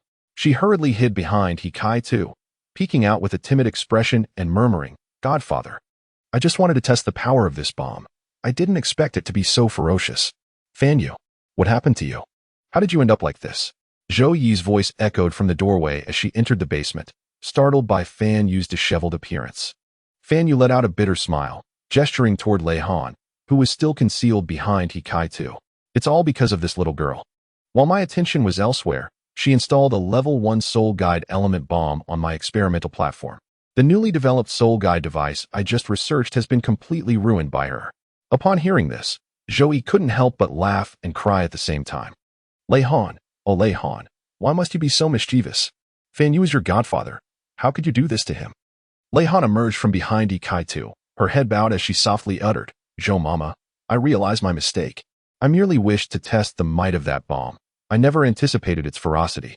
Upon hearing this, Zhou Yi still gave Lei Han a sound thrashing, albeit gently, clearly intending more to intimidate than to inflict pain. After the scolding, Zhou Yi tenderly caressed Lei Han's head, saying, "You, my dear child, are truly a source of both affection and exasperation. Promise me you shall not be so mischievous again. Do you understand?" Lei Han nodded, tears glistening in her eyes, and softly said, "I understand, Mother Zhou. I will not behave this way again." Fan Yu observed this scene with a sense of helplessness, shaking her head gently as she remarked, "Well, what has transpired is in the past. Xiao Han, do not take it too much to heart. However, you must admit that your actions this time were indeed excessive. It is essential for you to reflect deeply on this." Lei Han nodded once more, signaling her earnest intention to reflect upon her actions. She then approached Fan Yu, grasping his hand and expressing, "Godfather, I sincerely apologize. I truly understand my mistakes. I shall exercise greater caution in the future and refrain from causing you any further trouble." Gazing into Lei Han's genuine eyes, much of Fan Yu's anger dissipated. He gently patted her shoulder and reassured her, "Very well, Godfather believes in you. Now, go ahead and tidy up the basement together with Hikaitu." Upon hearing this, Lei Han produced the two-tiered soul guide device he had crafted just yesterday. This apparatus, reminiscent of a miniature vacuum cleaner, was directed towards the debris of the Soul Guide manufacturing area, swiftly engulfing the fragments and dust within its confines. In no time, the manufacturing zone was restored to its pristine state, immaculate and orderly, as if the recent explosion had never transpired. Fan Yu's lips twitched momentarily as he gazed at the two-tiered Soul Guide in Lei Han's grasp, and he exclaimed in exasperation, "You little prodigy. You managed to create a two-tiered Soul Guide?" With a playful smile, Lei Han proudly waved the small vacuum Soul Guide in her hand. "Indeed, Godfather. I just finished this yesterday. It can absorb and filter various impurities and dust, making it perfect for cleaning our studio." Fan Yu sighed helplessly. Yet he was astounded by Lei Han's talent for crafting Soul Guides. He recognized that although this little girl was mischievous, she possessed extraordinary skills and potential in the art of Soul Guide creation. "All right, since everything is tidy now, you may continue with your tasks." Fan Yu gestured for Lei Han and Kai Tu to take their leave. At that moment, Zhou Yi seized Lei Han by the ankles, flipping her upside down and shaking her, causing a considerable number of Level 2 Soul Guide elemental bombs and a Level 3 fixed Soul Guide cannon to tumble out. Fan Yu was instantly rendered speechless. Over the past few months, he had not been particularly busy, spending time with Kai Tu and Lei Han. Yet he had not noticed when Lei Han had acquired these items. Even Duo and Xian Linaire, who had just returned, were taken aback by this sudden turn of events. They exchanged glances, their eyes filled with astonishment and confusion. "Zhou Yi, what on earth are you doing?" Duo questioned, bewildered.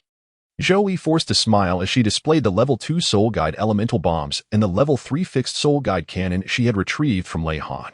"Look, these fell out from her. Had I not raised her myself and understood her nature, our basement might have been blown to smithereens today. I truly have no idea where she procured the materials for these advanced Soul Guides, or when she managed to create them." Fan Yu took the Level 3 fixed Soul Guide cannon from Zhou Yi's hands, examining it closely, his expression one of disbelief. "Is this truly a Level 3 fixed Soul Guide cannon? Xiaohan, how on earth did you accomplish this?" As Lei Han was held aloft by Zhou Yi, her feet flailed wildly, yet her face radiated a sense of triumph.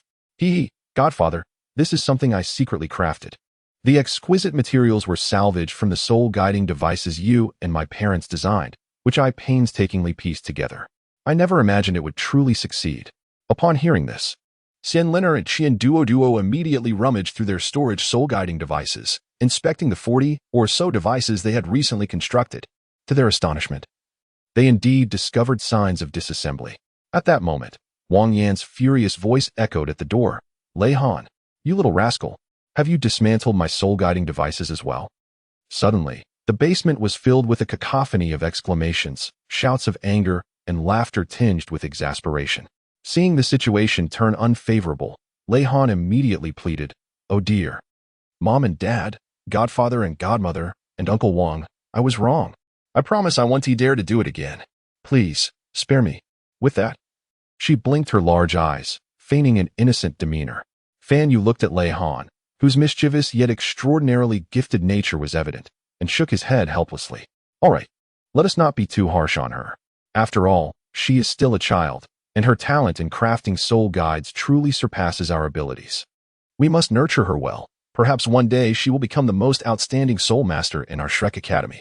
Zhou Yi nodded in agreement, setting Lei Han down gently. "Indeed, this child, though mischievous, possesses a kind heart. Moreover, her talent for soul guide creation is truly astonishing. We must guide her properly, so she can embark on the right path." Duo and Xian Linaire also voiced their support, understanding that although Lei Han exhibited a playful side, she harbored remarkable talent and potential. With proper cultivation, she would undoubtedly shine as one of the brightest stars in Shrek Academy. Thus, everyone began to busily engage in their tasks, some continuing their research on soul guides, while others began teaching Lei Han how to properly utilize and manage her gifts. As for Lei Han, despite receiving a scolding, her heart brimmed with joy and pride. She understood that she possessed unique talents and potential. With diligent effort, she would surely realize her dream of becoming an exceptional soul master. Chapter 13. Awakening of the Martial Soul. One day in the underground chamber of the Soul Guide Department, Lei Han suddenly asked Kai Tu, "Senior brother, what is the academy like above ground?" Since her arrival at Shrek Academy, she had never stepped beyond the confines of the underground chamber. Upon hearing her question, Kai Tu paused his work, looked up at Lei Han, and a gentle, nostalgic glimmer passed through his eyes. Little Han. The academy above ground is a vibrant and dream-filled place. It boasts expansive playgrounds, shady paths lined with trees, and a variety of buildings such as classrooms, libraries, and dining halls. During breaks or after classes, students freely run, play, and laughter fills the air. As Lei Han listened intently, her eyes sparkled with longing. Really? That sounds absolutely wonderful. I have always yearned to know what the outside world is like, but sadly, I have never had the opportunity to explore it. He Kai-Tu smiled gently, ruffling Lei Han's hair. Do not worry, Xiao Han. When you grow a bit older and your abilities have improved, both the teacher and his wife will certainly allow you to venture out. At that time, you will be able to personally experience the sky and earth that belong to you. Just then, Fan Yu's voice rang out from the doorway, interrupting the conversation between He Kai-Tu and Lei Han. He Kai-Tu, you should head to class now. He Kai-Tu acknowledged her, adjusted his attire, and turned to Lei Han, saying, Xiao Han, I must attend class now. Be sure to listen to your teachers and devote yourself to your studies and cultivation. Lei Han nodded, her eyes brimming with determination. Yes, senior brother, I understand. I will strive diligently and endeavor to explore the world beyond as soon as possible. He Kai-Tu smiled and nodded in agreement before turning to leave the basement. Lei Han remained rooted in place, her heart filled with aspirations and expectations for the future.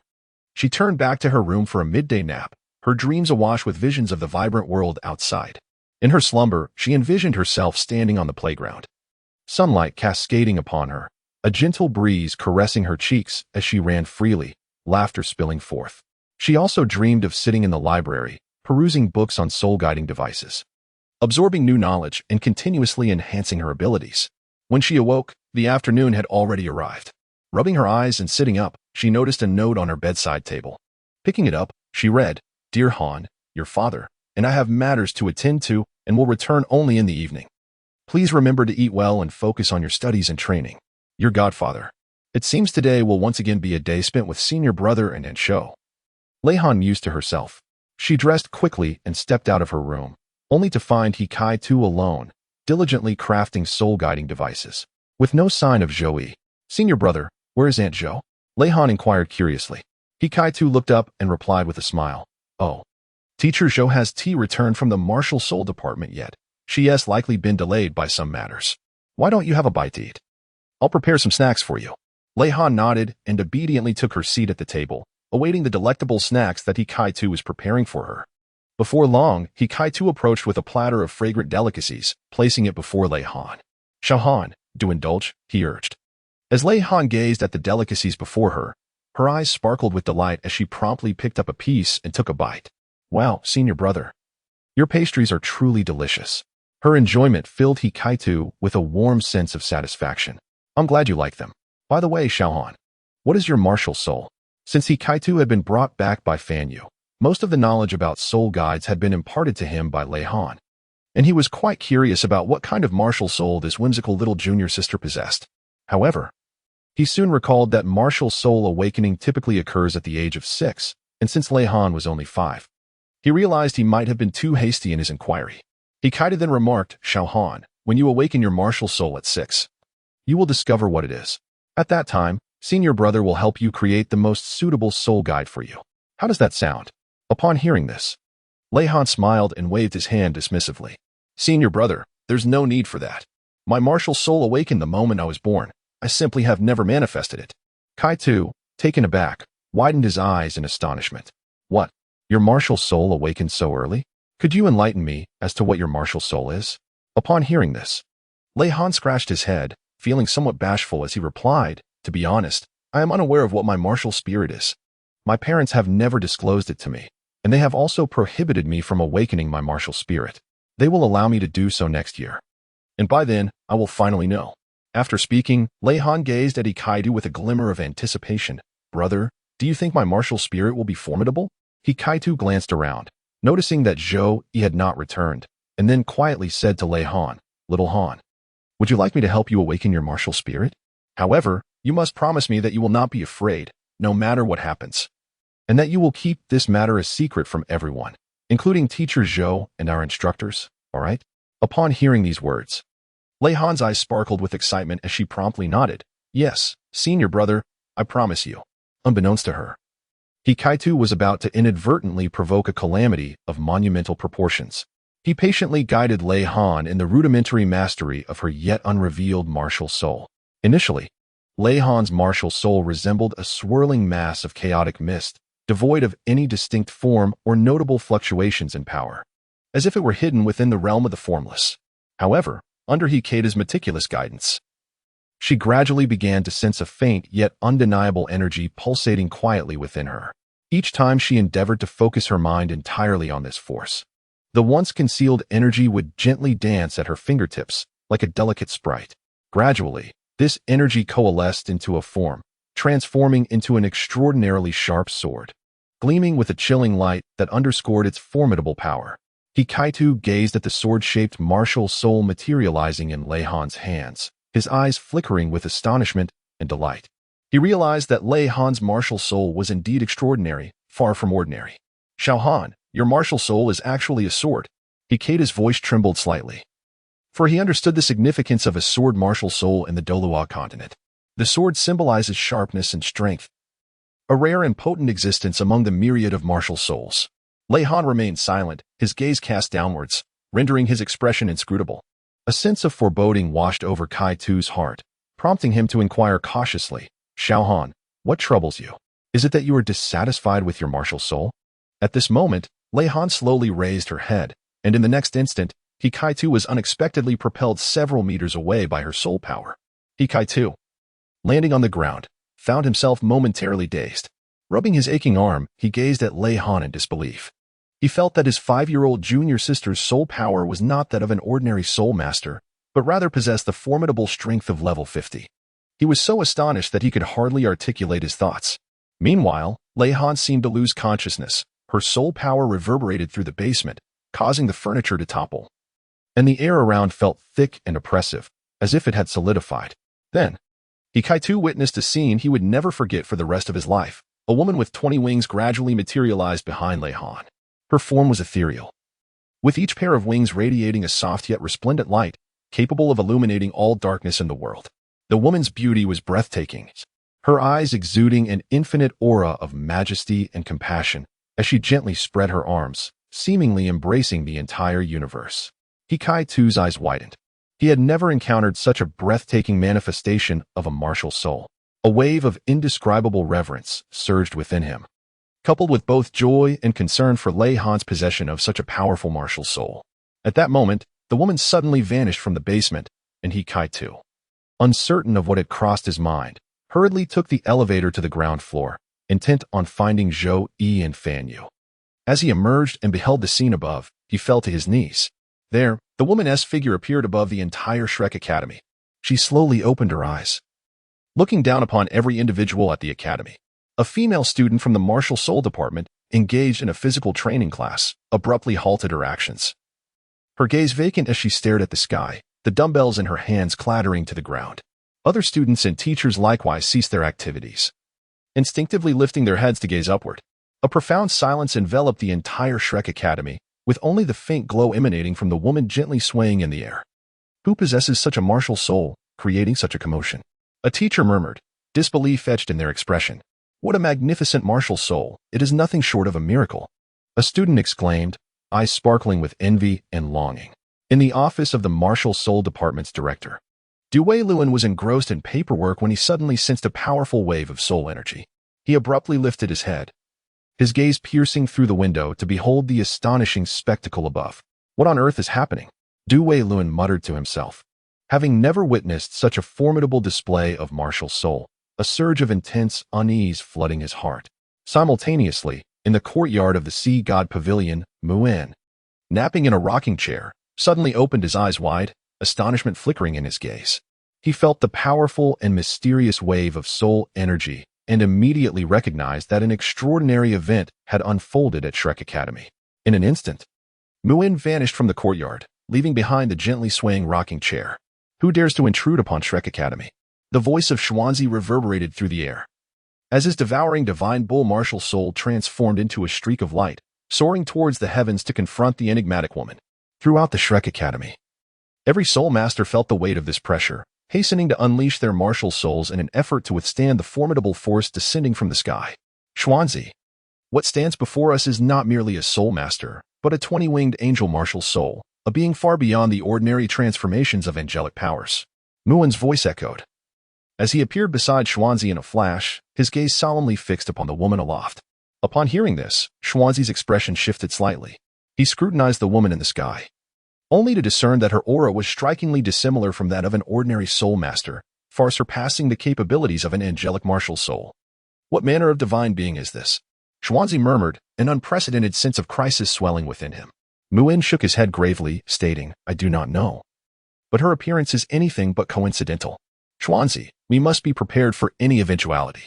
At that moment, the Ice Soul Tianluan, which had vanished for 5 long years, re-emerged in the sky, spiraling around the woman with the 20-winged angel martial soul, as if bound by some extraordinary connection. Each call of the Ice Soul Tianluan seemed to solidify the woman's essence, resonating with her presence. The reappearance of this divine bird raises questions. What relationship does it share with the woman bearing the 20-winged angel martial soul? Muin pondered. His eyes locked intently upon the 2 figures above. The wings of the Ice Soul Tianluan fluttered gently, each movement exuding an endless chill, contrasting sharply with the warm radiance emanating from the woman. It was as though they were engaged in a silent dialogue, comprehensible only to themselves. Master Mu, Xuanzi inquired, his gaze filled with uncertainty and unease. Muin furrowed his brow, his focus unwavering from the 2 mysterious figures above, and slowly intoned. It appears that Shrek Academy is on the brink of an unprecedented challenge. The emergence of this soul master with a 20-winged angel martial soul and that divine bird is no mere coincidence. We must swiftly ascertain their origins and intentions to safeguard the academy from potential threats. Upon hearing this, Xuanzi's countenance grew increasingly grave. He understood that as the pinnacle institution for soul masters on the continent, Shrek Academy had always borne countless hopes and responsibilities. This sudden upheaval undoubtedly posed a significant test for the academy.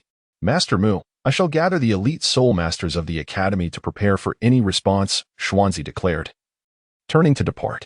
However, Muin reached out to halt him, saying, Xuanzi, do not act rashly. The power of these 2 entities is formidable. We must not act impulsively. First, send someone to discreetly monitor their movements, and simultaneously, we must quickly uncover their origins and intentions. Xuanzi nodded, stating, understood, I will make the arrangements. Master Mu, please exercise caution as well. Muin inclined his head slightly, his gaze never straying from the 2 figures in the sky. He was acutely aware that this challenge might very well determine the future of Shrek Academy. At that moment, within the confines of Shrek Academy, all soul masters were intently observing the changes in the sky. Their hearts brimmed with uncertainty and unease, yet simultaneously, they were infused with fighting spirit and resolve. They understood that as soul masters of Shrek Academy, they must rise to the occasion and defend the land they held dear. Meanwhile, the Divine Realm was also abuzz due to this matter. Tang San and Xiao Wu were seated in the palace of the Divine Realm when they suddenly sensed a profound disturbance emanating from the Douluo continent. Brother San, do you feel that? Xiao Wu's expression was grave, her hand tightly grasping Tang San's, her eyes shimmering with apprehension. Tang San nodded slightly, his brow furrowed as his gaze pierced through the barriers between the Divine Realm and Dou continent, striving to discern the truth of the matter. It is the aura of an angelic martial soul, yet this power is far beyond that of an ordinary angel. Didn't you shatter the angelic divine position? Why then does such a formidable angelic martial soul still exist? Xiao Wu questioned, her heart laden with confusion. Tang San shook his head, responding in a somber tone. I do not know. However, I can assure you that this soul master, possessing a 20-winged angelic martial soul, is no mere triviality. Her emergence may alter the very landscape of the Douluo continent. Xiao Wu's expression grew even more somber upon hearing this. She recognized that Tang San's words were not mere exaggeration. As an enforcer of the Divine Realm, Tang San's understanding of the Douluo continent surpassed that of ordinary individuals. Given that he had voiced such concerns, the gravity of the situation was evident. What shall we do? We cannot simply stand by and watch as turmoil unfolds on the Douluo continent. Xiao Wu inquired anxiously, her heart filled with worry for the realm. Tang San took a deep breath and said, Xiao Wu, do not be hasty. We must deliberate carefully on this matter. I will first consult with the Divine Council and the other deities to see if they possess any clues or advice. Xiao Wu nodded. All right, then please hurry back. I will remain here, keeping a close watch on the situation in the Douluo continent. Tang San gave a slight nod, then in a flash, he vanished from the palace. He understood that this matter pertained to the safety of the Douluo continent, and he must swiftly find a resolution. Meanwhile, in another dimension, a figure named Xingyun, she was observing all of this through a crystal ball. Sipping tea alongside Xingyan, a knowing smile played upon her lips. I never anticipated that our Ice Soul Heavenly Phoenix and Xiao Han's angelic martial soul would stir such a commotion, even alarming the so-called divine realm. Xingyun, she remarked, her tone laced with amusement. Xingyan smiled slightly, his eyes sparkling with wisdom. What do you suppose would happen if Lei Han emerged to protect her master? Xingyun, she's smile broadened in response. Need you ask? It would undoubtedly be a breathtaking spectacle. Xiao Han's restraint, combined with the fusion of martial souls in the realm of Douluo continent, could unleash a power that transcends the imagination. At that moment, even those so-called divine beings would likely be astonished.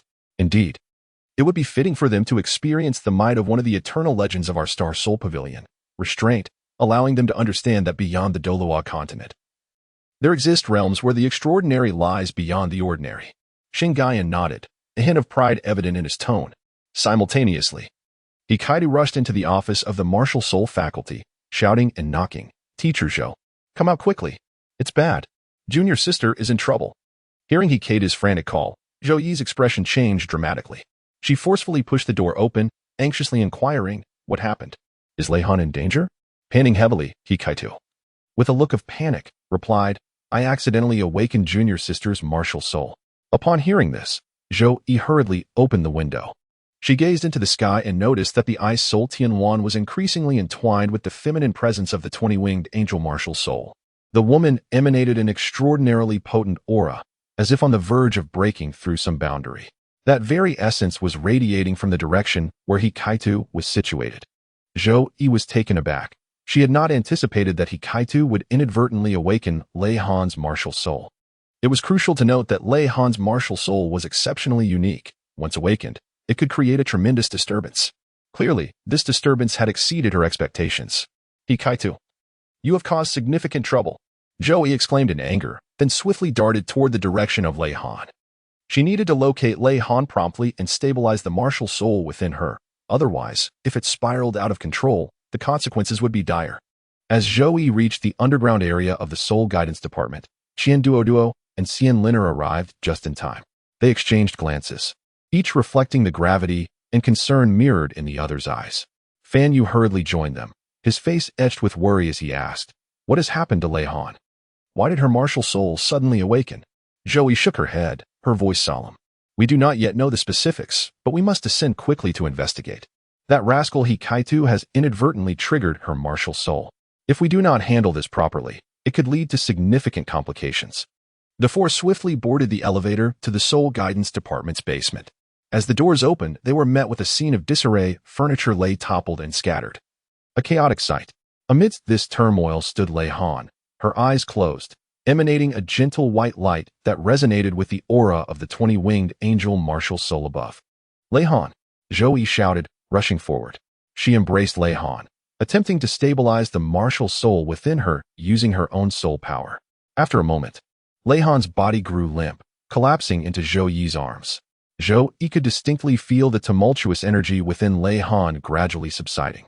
Cautiously, she examined Lei Han's body, relieved to confirm that she was not severely harmed. Thank goodness we arrived in time. Zhou Yi wiped the sweat from her forehead and turned to Qian Duo and the others. Alongside Kaitu, they had descended to the basement via the elevator. He stood trembling at the side, his face as pale as a sheet, clearly shaken by the recent events. Fan Yu delivered a swift kick to Kaitu. Drawing his belt with a furious glare, he exclaimed, You insolent rascal! Why did you recklessly provoke Lei Han's martial soul? Do you realize the magnitude of the trouble you've caused? The belt then struck Kaitu's back with resounding cracks. Clenching his teeth, Kaitu silently endured the punishment, aware that he had indeed stirred up significant trouble. Observing the scene, Zhou Yi hastily stepped forward to intercede. Fan Yu, cease this at once. Let us first hear what Kaitu has to say. With simmering anger, Fan Yu halted his actions and glared at Kaitu. Trembling, Kaitu recounted the entire incident in detail. It turned out that his curiosity about Lei Han's martial soul had led him to attempt to awaken it, unexpectedly succeeding in the process. After listening to Kaitu's account, Zhou Yi, Qian Duo, and Xian Liner were rendered speechless. They could hardly believe that Kai-Tu's momentary curiosity had resulted in such a calamity. Kai-Tu, your recklessness is utterly unacceptable, Zhou Yi admonished sternly. Lei Han's martial soul is extraordinarily unique. Once awakened, it can create an immense disturbance. Thankfully, we arrived in time. Otherwise, the consequences would have been unimaginable. Duo nodded gravely, adding, Indeed, this incident serves as a wake-up call for us. We must enhance our education and management of the students to prevent similar occurrences in the future. Lina then turned her gaze towards Lei Han. Her eyes filled with concern. Although Lei Han's condition has stabilized, her martial soul has been awakened. This presents both an opportunity and a challenge for her. We must nurture her properly to ensure she can master this newfound power. Gently, Duo carried Lei Han back to her room, carefully placing her on the bed and tucking her in. As Lei Han's breathing became more even and her complexion regained its rosy hue, Duo stood by the bedside, contemplating the potential of this young girl. With such a powerful martial soul, she was destined to become a pillar of our soul guidance department. Turning to Zhou Yi, Duo's eyes sparkled with determination. Teacher Zhou, we must devote ourselves to cultivating Lei Han, enabling her to excel on her path with her martial soul. Zhou Yi nodded in agreement, her own eyes reflecting a resolute glimmer. Indeed, Lei Han possesses immense potential. We cannot abandon her due to this mishap. From now on, I shall personally guide her training, ensuring she learns to wield her martial soul correctly. Stop it. If you beat Kai-Tu to death, who will attend to you a century from now? Lina urgently implored, struggling to intervene. Do not attempt to dissuade me. This wretched boy has caused an enormous mess. Even Elder Mu from the Sea God Pavilion has been alerted. If I do not discipline him properly today, he will surely become insufferable. Fan Yu bellowed, swinging his belt once more. Enough. Will this never end? Isn't Lei Han doing well now? If you continue to behave like this, you might truly harm Kai-Tu. Zhou Yi couldn't help but interject. Upon hearing Zhou Yi's admonition, Fan Yu grudgingly ceased his actions, panting heavily as he glared at Kai-Tu, his eyes brimming with a sense of frustration and disappointment. Kai-Tu curled up in a corner, his body marked with the scars of the belt's lashings. Yet he appeared oblivious to the pain, staring blankly ahead. Remember this, you rascal. Think before you act in the future. Fan Yu, filled with ire, cast away the belt in his hand and strode to the door of Lei Han's room. I will explain the situation to old Mu, but for now, you are to remain in the soul guidance department and refrain from going anywhere. With that, Fan Yu shot a fierce glare at Kai-Tu before pushing the door open and entering Lei Han's room.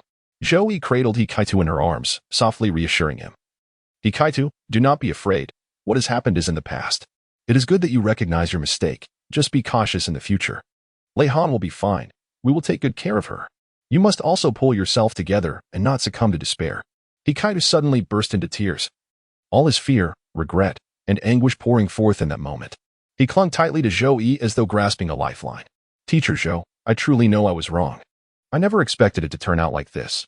I was just curious. I never thought. Zhou Yi gently patted his back, speaking softly. There, Kai-Tu. What has happened. Pursuing the reasons now is futile. What matters is that you learn from this experience and refrain from such reckless actions in the future. Lei Han is a kind-hearted child. She will not blame you. We shall all help her grow. Kai-Tu, nestled in Zhou Yi's embrace, nodded and gradually cried himself to sleep on her shoulder. Looking at Kai-Tu, Zhou Yi felt a mix of emotions.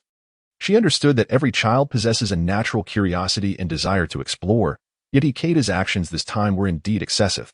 Nevertheless, she recognized that he did not act out of malice. He was merely a child in need of guidance and education.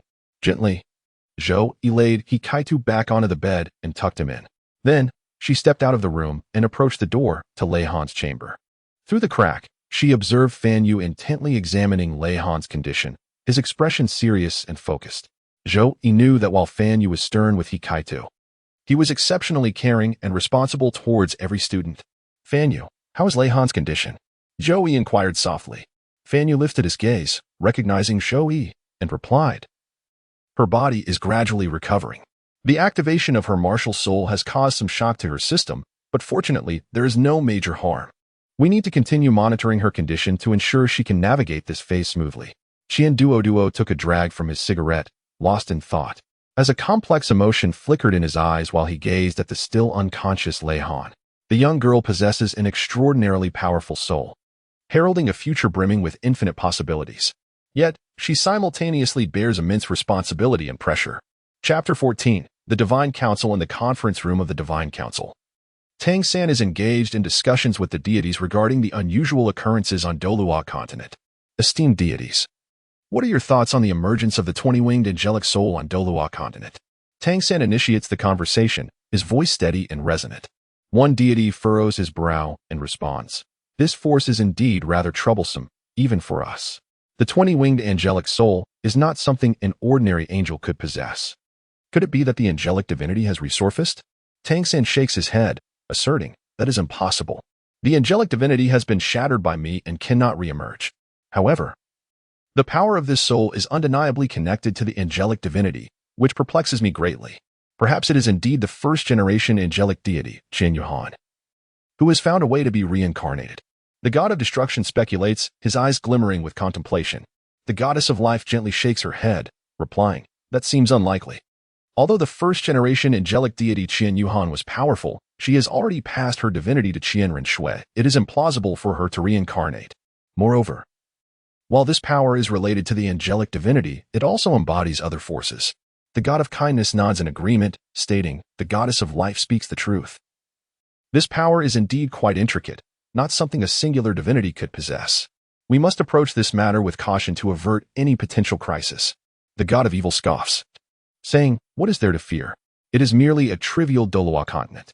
Can it truly stir any significant turmoil? Let us simply send someone to eliminate the soul master with the 20-winged angelic soul.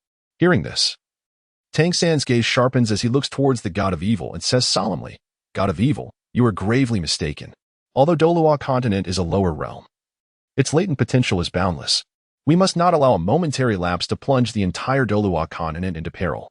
The god of evil chuckles derisively, retorting, Tang San, you are making too much of a trivial matter.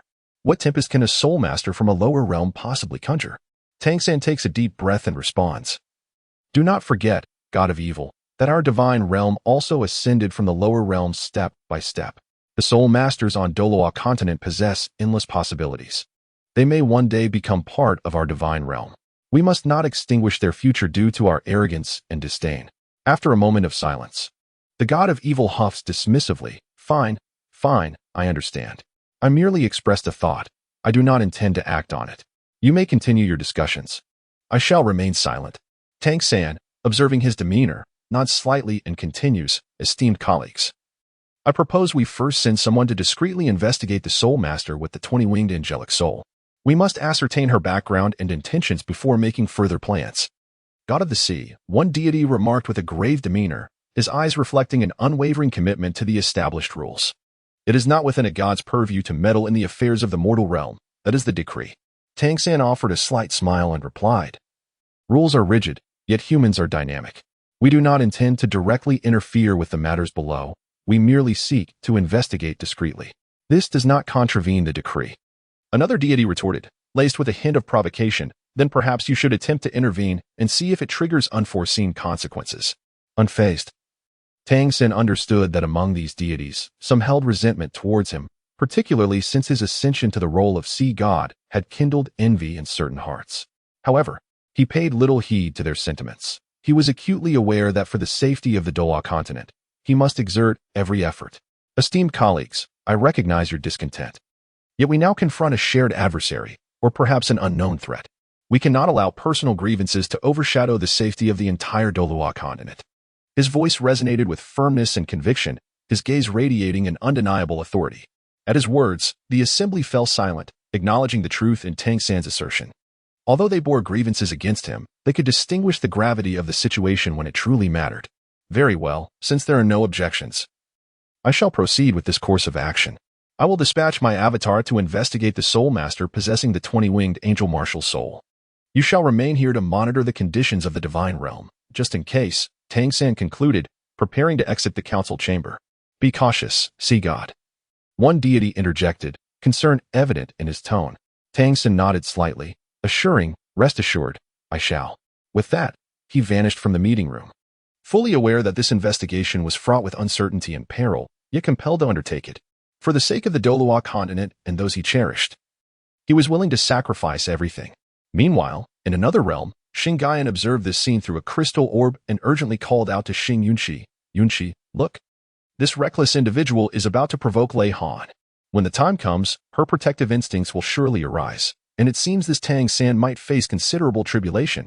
Xing Yunqi's gaze intensified on the crystal orb as she beheld Tang San's figure disappearing from the Divine Council chamber, evidently en route to the Douluo continent. Amen. May he be blessed. I hope he does not end up severely harmed by the protective force, she murmured, her hands clasped in prayer. Though a glimmer of amusement danced in her eyes, Xing Gaiyan, observing her demeanor, couldn't help but roll his eyes. Yunqi, spare us the pretense. Deep down, you eagerly anticipate Tang San suffering a bit, don't you? In response, Xing Yunqi chuckled playfully. You know me too well, Gaiyan. But truly, this Tang San is audacious to dare provoke Lei Han. One cannot fathom from whence he summoned such audacity. Xing Gaiyan shook his head and remarked, Courage? Humph. I believe it is sheer folly. The restraining force within Lei Han is not to be trifled with. After all, she is one of the undying legends of our Star Soul Pavilion, with only a handful capable of cultivating it, and those who succeed are invariably extraordinary beings. This Tang San is likely to pay dearly for his recklessness. Upon hearing this, Xing Yunqi's eyes gleamed with a hint of anticipation as she stated, I wonder how long this Tang San can endure. I hope he does not disappoint us too much. Tang San stealthily arrived in the basement of the Soul Engineer Department at Shrek Academy, where he found Lei Han in a state of unconsciousness. Her pallor, though pale, could not conceal her ethereal beauty. Tang San could not help but silently commend her. It was no surprise that Lei Han attracted such attention, for her demeanor was indeed remarkable. He cautiously released his spiritual consciousness to explore Lei Han's condition, only to be met with a sudden and powerful repulsive force, as though an invisible barrier severed his connection. Almost immediately, he was subjected to a fierce onslaught, a single blow sending him crashing back to the divine realm. Tang San felt darkness envelop him as he stumbled, barely managing to regain his footing. Upon stabilizing himself, he discovered he had returned to the conference room of the Divine Council, where the deities gazed at him in astonishment. What has happened to you, sea god? One deity inquired. You were sent to the mortal realm, yet you returned resembling a panda? Meanwhile, on that realm, Xing Gaiyan and Xing Yunqi, observing through a crystal ball, could hardly contain their mirth. Ha! It seems this Tang San is not so formidable after all, being swiftly sent back by the restraining force within Lei Han. Xing Gaiyan mocked, tears of laughter streaming down his face. Xing Yunqi, laughing uncontrollably, playfully patted Xing Gaiyan's shoulder and said, Gaiyan, see? I told you Tang San would face some hardships. And now, he has been returned to his original form. Once his laughter subsided, Xing Gaiyan wiped the tears from his eyes and remarked, This Tang San is indeed disappointing. I had expected him to endure a bit longer. Who knew he would crumble so easily? Tang San's countenance turned a shade of ashen gray. He could scarcely believe that he, the illustrious sea god, had been thwarted by a young girl who had yet to fully awaken her martial soul. This sudden turn of events elicited uproarious laughter from the deities in the conference room, with the god of destruction laughing the hardest, reveling in Tang San's most humiliating moment as though it were the greatest joy of his life. Ha, Tang San, look at you now. The god of destruction cackled, his voice dripping with schadenfreude. Tang San gritted his teeth, a surge of unprecedented humiliation swelling within him. He understood that this failure stemmed not from a lack of strength, but from underestimating the mysterious power within Lei Han. Laugh all you want, god of destruction, he thought. But do not forget, we are currently in the same boat. Should the Douluo continent face peril, you too shall bear the consequences. Tang San spoke coldly, his eyes glimmering with a chilling light. Upon hearing his words, the god of destruction laughed even more heartily, as if he had just heard the most amusing joke in the world. Tang San, you and the god of speed, along with the others, hail from the Douluo continent, yet we are not of that realm. The safety of Douluo continent is of no concern to us. Our true priority lies in the tranquility of the divine realm. At this, Tang San felt a heavy weight in his heart. He understood that although the words of the god of destruction were harsh, they nonetheless reflected a grim reality. The deities of the divine realm each held their own positions and interests. They did not share the profound affection for Douluo continent that he did. But do not forget, if Douluo continent truly faces a crisis, the entire divine realm will inevitably be affected. Can you truly remain unscathed? Tang San attempted to persuade the god of destruction, his tone tinged with urgency. Even if Douluo continent were to explode, it would hardly concern the divine realm. Do not come here with your alarmist rhetoric. The god of destruction retorted disdainfully, his gaze filled with mockery and contempt for Tang San. Indeed, even if Douluo continent were to be obliterated, what would it matter to us? The divine realm is leagues away from Douluo continent. How significant could the impact be? Another deity echoed, his face etched with indifference and cruelty. You wish to protect your newly emerged domains. I do not oppose this. But dragging the divine realm into your concerns is utterly ludicrous, another deity interjected, his voice laced with evident displeasure.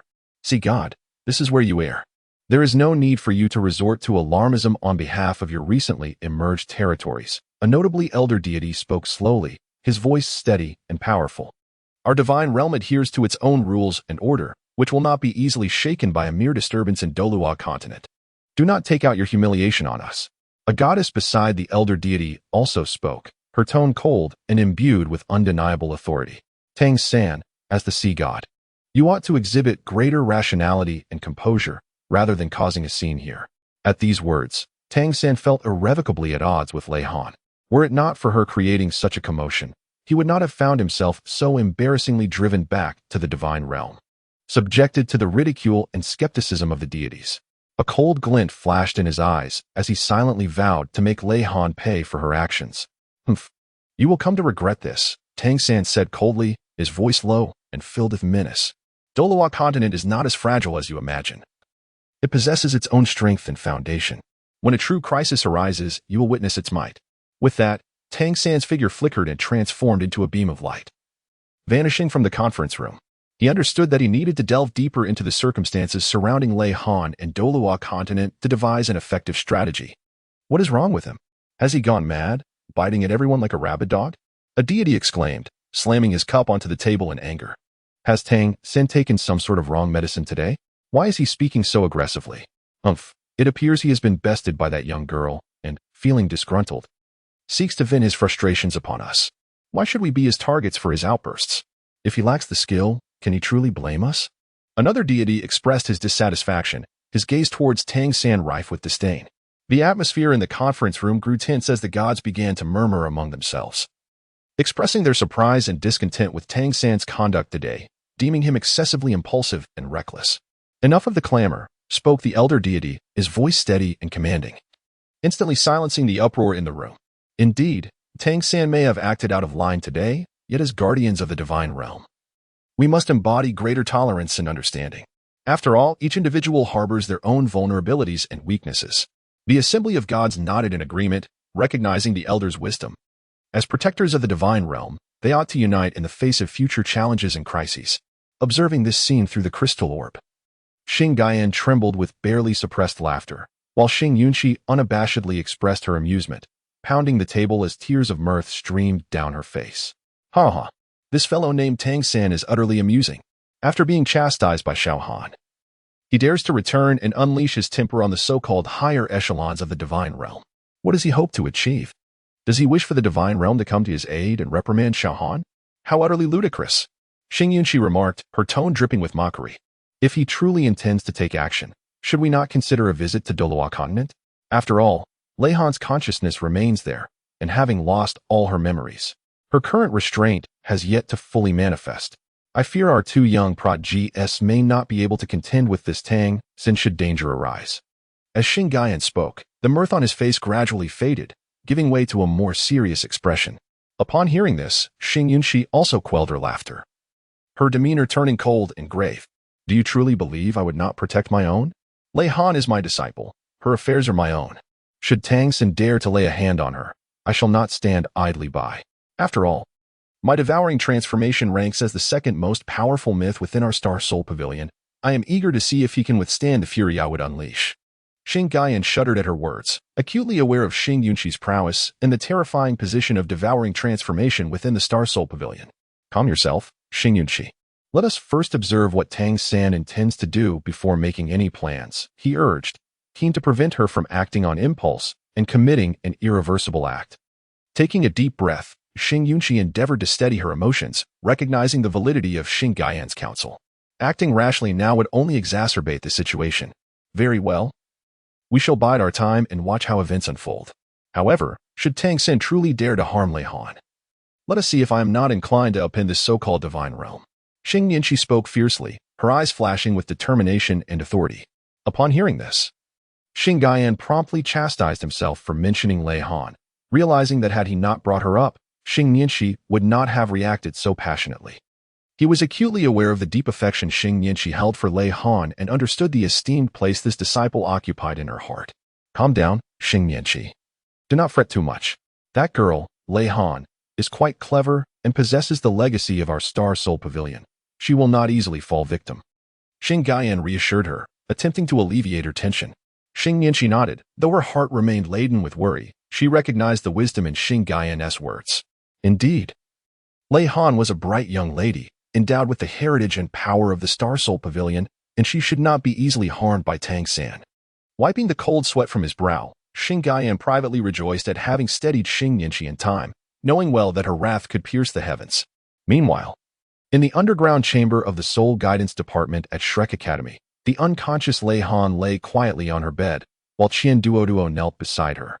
His face etched with concern. He gently clasped Lei Han's hand, feeling the faint pulse emanating from her palm, silently praying for her swift recovery. Little Han, you must wake up, he murmured, his eyes brimming with anxiety. You are the genius of our Shrek Academy. You cannot remain in this state of unconsciousness.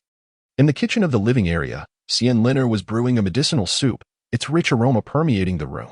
Her face was a canvas of worry and anxiety as she frequently glanced towards Lei Han's room, her eyes reflecting boundless dread. Pouring the concoction into a bowl, she carried it to Lei Han's chamber with a solemn expression and measured steps. Setting the bowl gently on the bedside table, she approached Duoluo and softly said, Duoluo, the medicine is ready. Please feed it to little Han. May it yield some effect and hasten her awakening. At her words, Duoluo sprang up to take the bowl, carefully lifting it while using a spoon to scoop a portion of the soup. Blowing on it to cool, he slowly brought it to Lei Han's lips. The medicinal liquid trickled down the corner of her mouth, with only a fraction making its way down her throat. Undeterred, Duoluo continued to feed her patiently, hoping the remedy would gradually take effect. Xian Lina stood close by, her gaze fixated on Lei Han, filled with expectation and prayer. She understood that Lei Han was the future hope of Shrek Academy and a source of pride for her teachers. She could not bear to watch Lei Han remain in a state of unconsciousness. As moments slipped by, the bowl of soup neared its end. Yet Lei Han showed no signs of awakening. Duoluo's brow furrowed tighter, his worry intensifying. Liner, why hasn't little Han awakened yet? Does this medicine even work? He inquired, urgency lacing his voice. Xian Liner, upon hearing this, playfully punched Duoluo, retorting, What are you so anxious about? It's not a magic elixir. How could it work so quickly? It is only the second day. One must grant Xiao Han some time to recover. Duoluo scratched his head, somewhat embarrassed, and remarked, I am merely concerned. Xiao Han appears quite resilient, yet I never anticipated that this time she would be so severely injured. Xian Liner sighed, moving to the window to gaze at the overcast sky, and commented, Indeed, this incident has truly taken us by surprise. Who would have thought that Ikadu's reckless activation of Xiao Han's martial spirit would lead to such dire consequences? I hope he learns from this experience and refrains from such rash actions in the future. Duoluo also approached the window, observing the scenery outside with a heavy heart, and said, Hikaitu is still young, filled with curiosity about Xiao Han's martial spirit. Yet he forgot that she is merely 5 years old and her body cannot bear such immense power. We share some blame for not informing him beforehand. I only hope that Xiao Han awakens soon and does not suffer any lingering effects. Meanwhile, in the basement Soul Guide manufacturing area, Fanyu had not spared Hikaitu a single amiable glance all day. His face was ashen, and his hands trembled slightly with anger as he crafted the Soul Guide. Teacher, I truly understand my mistake. I did not foresee this outcome. I merely wished to see how powerful Lei Han's martial spirit was, Hikaitu mumbled, his head bowed, his voice quivering with the realization of the calamity he had caused. Fanyu, without responding, continued his work, his gaze radiating sternness and disappointment, which only intensified Hikaidu's unease. Teacher, I genuinely did not mean to. I promise to be cautious in the future and will not act so recklessly again. Hikaidu implored once more, his tone brimming with remorse. Fanyu halted his actions, turning to lock eyes with Hikaidu, his gaze piercing. Do you grasp the magnitude of the trouble you have caused, Hikaidu? Lei Han lies unconscious in bed. If anything were to happen to her, could you bear the weight of that responsibility? Hikaidu shuddered at Fanyu's words, hastily responding, Teacher, I truly understand my error. I am willing to accept any punishment, as long as it brings Lei Han back to consciousness. Will killing you awaken Lei Han? Fan Yu scoffed, his tone laced with anger and disappointment. He stepped forward, forcefully lifting Hikaidu from the ground. What you must do now is reflect deeply on your mistakes and strive to make amends. Do you understand? Hikaidu nodded vigorously, tears of regret welling in his eyes. Teacher, I understand. I truly recognize my error, and I will be cautious from now on, ensuring that I never act so recklessly again. Observing Hikadu's penitent demeanor, Fan Yu's anger gradually subsided. He knew that despite Hikadu's strong curiosity, his nature was not malevolent. This incident served as a wake-up call, making him realize that he must exercise greater caution in his future training and explorations. Meanwhile, in Lei Han's room, Duo and Xian Liner remained vigilantly by her bedside. They gazed upon Lei Han's pale visage, their hearts brimming with concern and anxiety. Liner, do you think Xiao Han will suffer any lasting repercussions? Duo inquired once more, his voice laden with trepidation. Xian Liner shook her head, attempting to offer solace. Do not fret excessively, Duo. Xiao Han possesses a robust constitution, and our Shrek Academy is equipped with premier medical facilities. As long as she awakens, I firmly believe she will recover swiftly. Upon hearing this, Duo's worries were somewhat alleviated. He grasped Lei Han's hand tightly, softly calling her name. Xiao Han, you must awaken. We are all waiting for you. Patience is essential. It has only been a day since she fell unconscious, and you are already losing hope. Xian Liner gently chided. You must trust in the medical prowess of Shrek Academy and also in Xiao Han's innate ability to recover. Duo nodded, though the anxiety in his eyes lingered. He turned to Xian Liner and asked, what do you propose we do next? We cannot simply wait indefinitely for Xiao Han to rouse. What alternative do you suggest? We cannot just shake her awake, Xian Liner replied with a wry smile. Duo, feeling somewhat embarrassed, scratched his head. Then we shall remain by her side, accompanying her until she awakens, he declared resolutely. It must be so. With a sigh, Xian Liner approached Lei Han's bedside, gently touching her forehead, hoping that Xiao Han could sense their heartfelt intentions and awaken soon. Chapter 15. The reckless plan. A month had passed, and Lei Han had yet to awaken, though her condition gradually stabilized. Duo and Xian Liner vigilantly kept watch at her bedside, recounting amusing tales from the academy and sharing snippets of their lives, as if striving to rouse her slumbering spirit with their words. Liner, Teacher Zhou, I have decided to advance Lei Han's martial spirit training. Duo suddenly proclaimed with a serious demeanor, his eyes gleaming with determination. Xian Liner and Zhou turned in disbelief, their gazes fixed intently upon Duo, filled with a profound astonishment that was difficult to articulate. Duo sighed softly, a hint of resignation echoing in his breath, his heart a tumult of emotions. He continued, you are both aware that Xiao Han possesses extraordinary talent. Yet the power lurking within her is akin to a double-edged sword, capable of remarkable brilliance but fraught with unpredictable peril. However, Xian Liner interrupted him sharply, her tone tinged with urgency and indignation. Duo, have you lost your mind? She is merely 5 years old. How can you bear to thrust her into the harsh realm of martial spirit training at such an early age? Her body and spirit are far from mature. Your decision is rash and wholly irresponsible. Zhou furrowed her brow tightly, her voice deep and resolute. Director Qian, I comprehend your lofty aspirations for Xiao Han. However, the awakening and growth of a martial spirit must inherently align with nature, progressing gradually. If one hastens this process, it may yield counterproductive results, potentially sowing endless peril for Xiao Han's future. Duo fell silent for a moment, a bittersweet expression emerging upon his steadfast visage. I am acutely aware of these truths. I too wish for Xiao Han to flourish in an untroubled environment. Yet, Hikaidu has awakened the dormant power within Lei Han, a force so formidable that it has surpassed our capacity for control. Should it remain unchanneled and untrained, I fear it may erupt within Xiao Han, leading to irreparable consequences. As her director, her teacher, and her father, I cannot stand idly by as she hurtles toward destruction. At this juncture, Duo's eyes glistened with unshed tears, his voice quavering with a complex blend of anxiety and affection for Lei Han. Thus, I have resolved that her 5 spirit rings shall all be of the 10,000-year variety. With her innate talent, only such rings can withstand the impact of that power and maximize her potential. Duo, you madman. Do you grasp the enormity of your words? Xian Liner's voice trembled, incredulous at what she had just heard. Zhou was equally astonished, rendered speechless by Duo's declaration. her gaze toward him fraught with confusion and concern. Duo inhaled deeply, striving to calm his tumultuous emotions, and spoke slowly. I recognize that this decision is both reckless and perilous, yet I find myself devoid of alternatives. The power within Xiaoan is unimaginably potent if left unchecked. Its eruption would not only endanger her, but could also spell disaster for the entire academy. As the director, I cannot take such risks.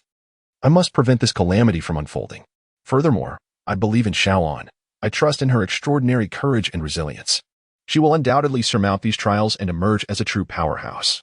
As he articulated these words, a glimmer of unwavering conviction and trust illuminated his eyes. Xianliner and Zhou Yi exchanged glances, their expressions growing increasingly complex.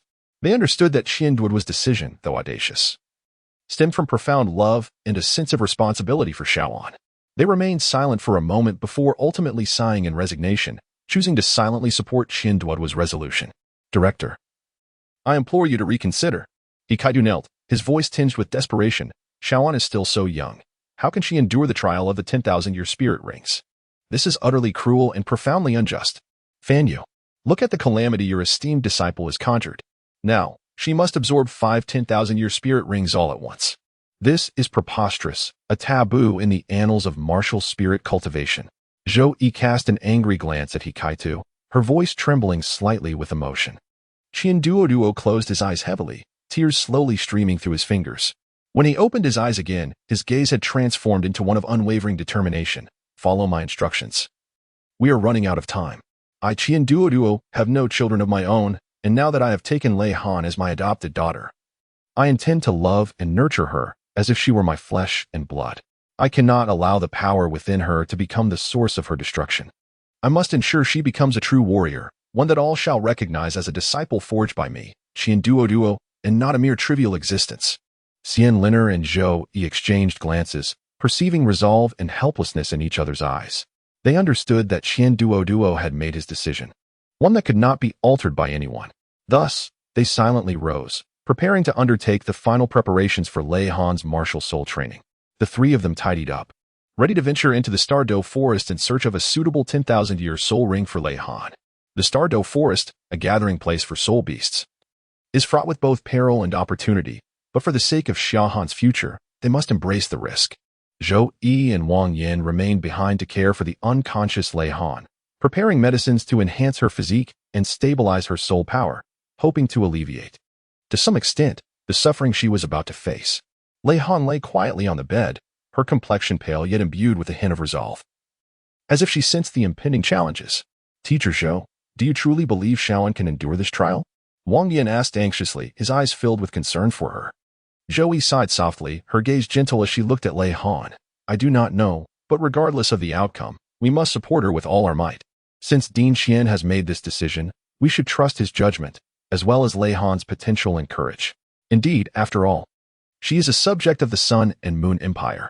Those madmen must have injected her with numerous unknown substances and genetic fragments, granting her this formidable power. Perhaps the 10,000-year soul ring will indeed serve as the key for her to control this power, Wang Yan murmured, a complex emotion flashing in his eyes. Upon hearing this, Zhou Yi furrowed her brow slightly. The Sun and Moon Empire, humph, they always resort to such nefarious methods. However, this is precisely the purpose of Shrek Academy's existence, to cultivate a generation of warriors capable of combating these dark forces. Xiaohan is destined to tread an extraordinary path. Outside the room, Hikaidu quietly listened to the conversation within, stunned. He had not anticipated that his junior sister was a product of his country's experiments. A bitter smile crossed his face, his heart a tumult of emotions. My dear uncle, not only do you seek power for yourself, but you have also committed such heinous acts behind my and my father's backs. I once believed you were merely ambitious, striving for greater authority. Yet I never imagined you would target innocent children. With clenched fists, the nails deeply embedded in his palms, Hikai's heart brimmed with fury and anguish. Zhou Yi was peeling an apple, while Wang Yan perused a book nearby. The room was enveloped in tranquility, punctuated only by the soft rustle of the apple's skin and the occasional turning of pages. She is not awake yet. Peeling the apple is futile, Wang Yan remarked, glancing at Zhou Yi with a hint of resignation. Zhou Yi's hand hesitated momentarily before resuming her task. I must do something for her, even if it is merely these trivial acts. Wang Yan sighed, setting his book aside to gaze out the window at the overcast sky. Hoping that Ding Qian and his team would successfully locate the Millennium Soul Ring, and wishing for Xiao Han to persevere through this ordeal. She undoubtedly will. Zhou Yi asserted with unwavering conviction, as if to bolster her own spirits. At that moment, the communicator in the room suddenly chimed, prompting Zhou Yi to answer hastily. Hello. Is this Ding Qian? A heavy voice emerged from the other end, belonging to Qian Duo. It's us. We have found the first suitable Millennium Soul Ring. We still need to locate 4 light attribute soul beasts, but this is a promising start. We are now en route to the next target location. And everything is proceeding smoothly. Zhou Yi's tense demeanor softened slightly upon hearing this news. That's wonderful. Please be careful. Safety comes first. Rest assured, we will be cautious. Qian Duo replied before the communication ended. Zhou Yi set the communicator down and turned to Wang Yan. Ding Qian and his team have found the first Millennium Soul Ring. I hope the rest goes as smoothly. Wang Yan nodded, a spark of hope reigniting in his eyes. Indeed, with Xiao Han's courage and perseverance, coupled with our support, she will surely succeed. Chapter 16. Absorbing the Millennium Soul Ring. Cough, came the weak voice of Zhou Mama Wang Shu, abruptly interrupting Zhou Yi and Wang Yan's conversation. The two hurried to the bedside, where Lei Han slowly opened her eyes, a glimmer of confusion and pain reflecting within them. Xiao Han, you are finally awake, Zhou Yi exclaimed, gripping Lei Han's hand with emotion, her eyes glistening with unshed tears. Lei Han felt an overwhelming ache throughout his body. Just as he attempted to rise, Zhou Yi gently pressed him back down. Do not move. You are still quite weak. How do you feel? Is there any discomfort? Lei Han gently shook her head, her voice somewhat hoarse. I just feel utterly drained, and my head is spinning. Wang Yan promptly poured a glass of warm water from the side and offered it to Lei Han. Here, have a sip of water first. Lei Han took the cup of water and sipped delicately, the warm liquid soothing her throat and providing a semblance of comfort. Ding Qian and the others have already located the Eternal Soul Ring. You must be strong, for we are all here beside you. Zhou Yi gently reassured her, her eyes brimming with encouragement. Upon hearing this, Lei Han's eyes flickered with a hint of surprise and emotion. But my father said I am not yet 6 years old. Why have they begun searching for a 10,000-year spirit ring for me? Isn't that too soon? Her tone carried a trace of confusion, clearly bewildered by the urgency exhibited by Qian Duo and others.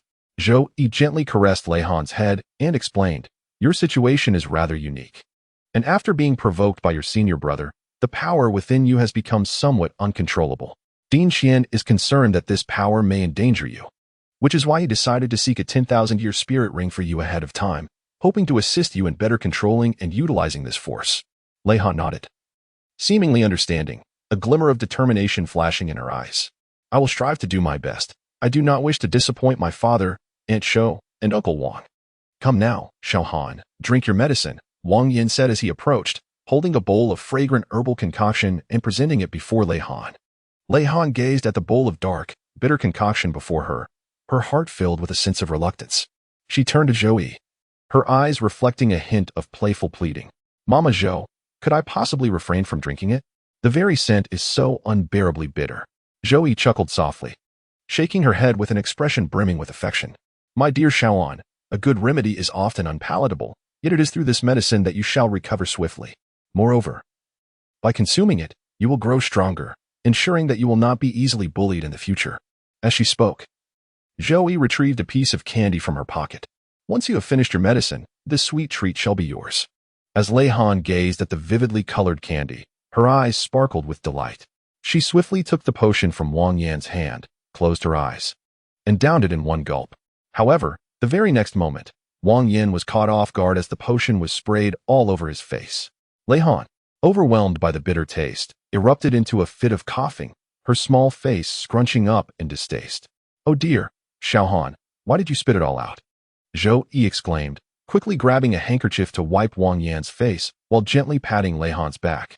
This is even more bitter than bile. Lei Han shook her head vigorously, her hands flailing in the air as she desperately sought something to alleviate the bitterness in her mouth. Through the crack of the door, Hikaido witnessed this scene and felt a pang of sorrow. He gently pushed the door open and stepped inside, holding a piece of candied fruit. Xiao Han, have a piece of this candied fruit, and the bitterness will vanish. Ryan looked up and spotted Hikaido, a glimmer of surprise flickering in her eyes. She opened her small mouth and accepted the candied fruit. The sweetness of the treat instantly alleviated the bitterness lingering in her mouth, and a smile blossomed once more on Rayhan's delicate face. Thank you, senior brother. Oh, but why does your face have an injury? Upon hearing this, Zoe sighed, her gaze complex as it shifted towards Hikaitu. She softly explained, he was reprimanded by your father and your godfather. After all, it was wrong of him to awaken your martial soul without permission. You are still just over 5 years old. Your body is not yet capable of bearing such immense power. Upon hearing this, Lei Han's eyes flickered with a hint of guilt. I am truly sorry, senior brother. It is all because of me. Hikaitu shook his head, a bittersweet smile gracing his lips. It is of no consequence, Xiao Han. I am resilient. These minor injuries are but trifles. As long as you are unharmed, that is all that matters. Zoe gazed at the two children before her, a warm current swelling within her heart. She gently spoke. All right, Xiao Han has just awakened and her body is still frail. She requires ample rest. Hikaitu, you may step outside for now, allowing Xiao Han to have a good sleep. Hikaitu nodded, casting a lingering glance at Lei Han before turning to leave. Lei Han lay on the bed, gazing at the ceiling, her heart brimming with gratitude and resolve. She understood that there were countless individuals around her who cared for and cherished her, and she could not afford to disappoint them. Zoe sat at the bedside, gently holding Lei Han's hand, and softly said, Xiao Han, rest easy. Mother will always be here by your side. Lei Han smiled faintly, closed her eyes, and soon fell into a deep slumber. By afternoon, the freight elevator in the Soul Guidance Department's basement slowly opened, revealing Douluo and his companions, who had brought 5 luminous attribute soul beasts. Zoe and Wang Yin had long been waiting there. Director Qian, you returned so soon? Zoe exclaimed, a flicker of surprise flashing in her eyes at the sight of Douluo and the others. Douluo nodded, his expression grave. We must find a suitable 10,000-year soul ring for Lei Han in the shortest possible time. Her condition is rather unique, and we cannot afford any delays. Fan Yu instructed the students of the Soul Guidance Department to move the 5 iron cages to the living area. Inside the cages, the 5 luminous attribute soul beasts either curled up or roared, seemingly sensing the impending shift in their fates. The students handled the cages with utmost care, striving to avoid startling the soul beasts. Zoe and Wang Yin followed closely, the former's brow furrowed in evident concern for Lei Han's illness, while Wang Yin occasionally whispered to Douluo, discussing the selection of Lei Han's soul ring. After a moment of contemplation, Douluo remarked, Lei Han's constitution is extraordinary. The energy fluctuations released upon her martial soul's awakening astonished even me. A 10,000-year soul ring presents both a challenge and an opportunity for her. We must choose wisely to ensure she can absorb it smoothly. Wang Yin nodded in agreement. Indeed, the power of a 10,000-year soul ring is immense. A poor choice could lead to irreversible harm for Lei Han. We must find the soul beast that best aligns with her martial soul. Zoe added, moreover, we must take into account Lei Han's psychological resilience. After all, she is still a child, and facing such a formidable soul ring is bound to evoke fear and anxiety. Xian Linner knocked on Lei Han's door and called out, Xiao Han, are you there? Mommy, Daddy, and Godfather are back. With that, she opened the door to find Lei Han sitting up in bed, a glimmer of curiosity and anticipation in her gaze. Mommy, Daddy, Godfather, you're back. Lei Han's voice was laced with joy, seemingly forgetting her frail condition as she eagerly awaited to learn what they had brought back. Douluo smiled as he approached Lei Han's bedside, gently saying, Xiao Han, we have found 5 luminous attribute soul beasts for you, all of which possess over 10,000 years of cultivation. We will select the one best suited for you, to help you obtain your 10,000-year soul ring. Upon hearing this, a glimmer of surprise and excitement flickered in Lei Han's eyes. Is it true? Does that mean I can become stronger? Xian Linner gently stroked Lei Han's head and reassured him, indeed, little Han. However, you must remember that the process of obtaining a soul ring is fraught with difficulty. You will need to confront challenges bravely and overcome your inner fears. Lei Han nodded emphatically, her eyes glimmering with unwavering determination. Mom, I am not afraid. I will be brave. Douluo gazed at Lei Han with pride and then turned to Zoe and Wang Yin, saying, let us commence our preparations at once. Wang Yin, please fetch a knife, allowing Xiao Han to personally slay the soul beast. This will greatly aid her in facing the absorption of the soul ring alone in the future. Remember, it is crucial that she makes her own choice. This is a significant test of her willpower. Although Wang Yin felt a pang of reluctance, he nodded in agreement and turned to retrieve the knife. He understood that this was an essential lesson on Lei Han's path to growth, and no matter how arduous, she must confront it alone. Zhou Yi approached Lei Han and gently said, "Xiao Han, when the time comes, you must bravely make your choice. I believe in your strength." Lei Han tightly grasped Zhou Yi's hand, her eyes shimmering with unwavering determination. "Mother, rest assured, I will." Qian Duo supported Lei Han as they exited the room and entered the living area. 5 luminous soul beasts were confined within iron cages, each exhibiting a range of dispositions from serene to restless, yet all emanating a formidable aura. At that moment, He Kaitiao inquired of Qian Duo, "Director, what level is she truly at?" After a moment of contemplation, Qian Duo responded slowly, "We awakened her martial soul, the 20-winged angel, during her childhood. And her soul power level is a remarkable innate full capacity of level 50. "What? An innate full capacity of level 50? He Kaitiao exclaimed, his eyes widening in shock. He staggered slightly, nearly losing his balance. Achieving an innate full capacity of levels 10 or 20 is already a mark of genius. Yet Lei Han has surpassed all expectations by reaching an innate full capacity of level 50. This was beyond his wildest imagination. Wang Yan, who had just emerged from the kitchen with a knife, also faltered upon hearing Qian Duo's words, nearly dropping the blade from his trembling hand. He gazed at Lei Han in disbelief, waves of astonishment surging within him. As Lei Han gazed into the astonished eyes of those around her, a sense of bewilderment washed over her.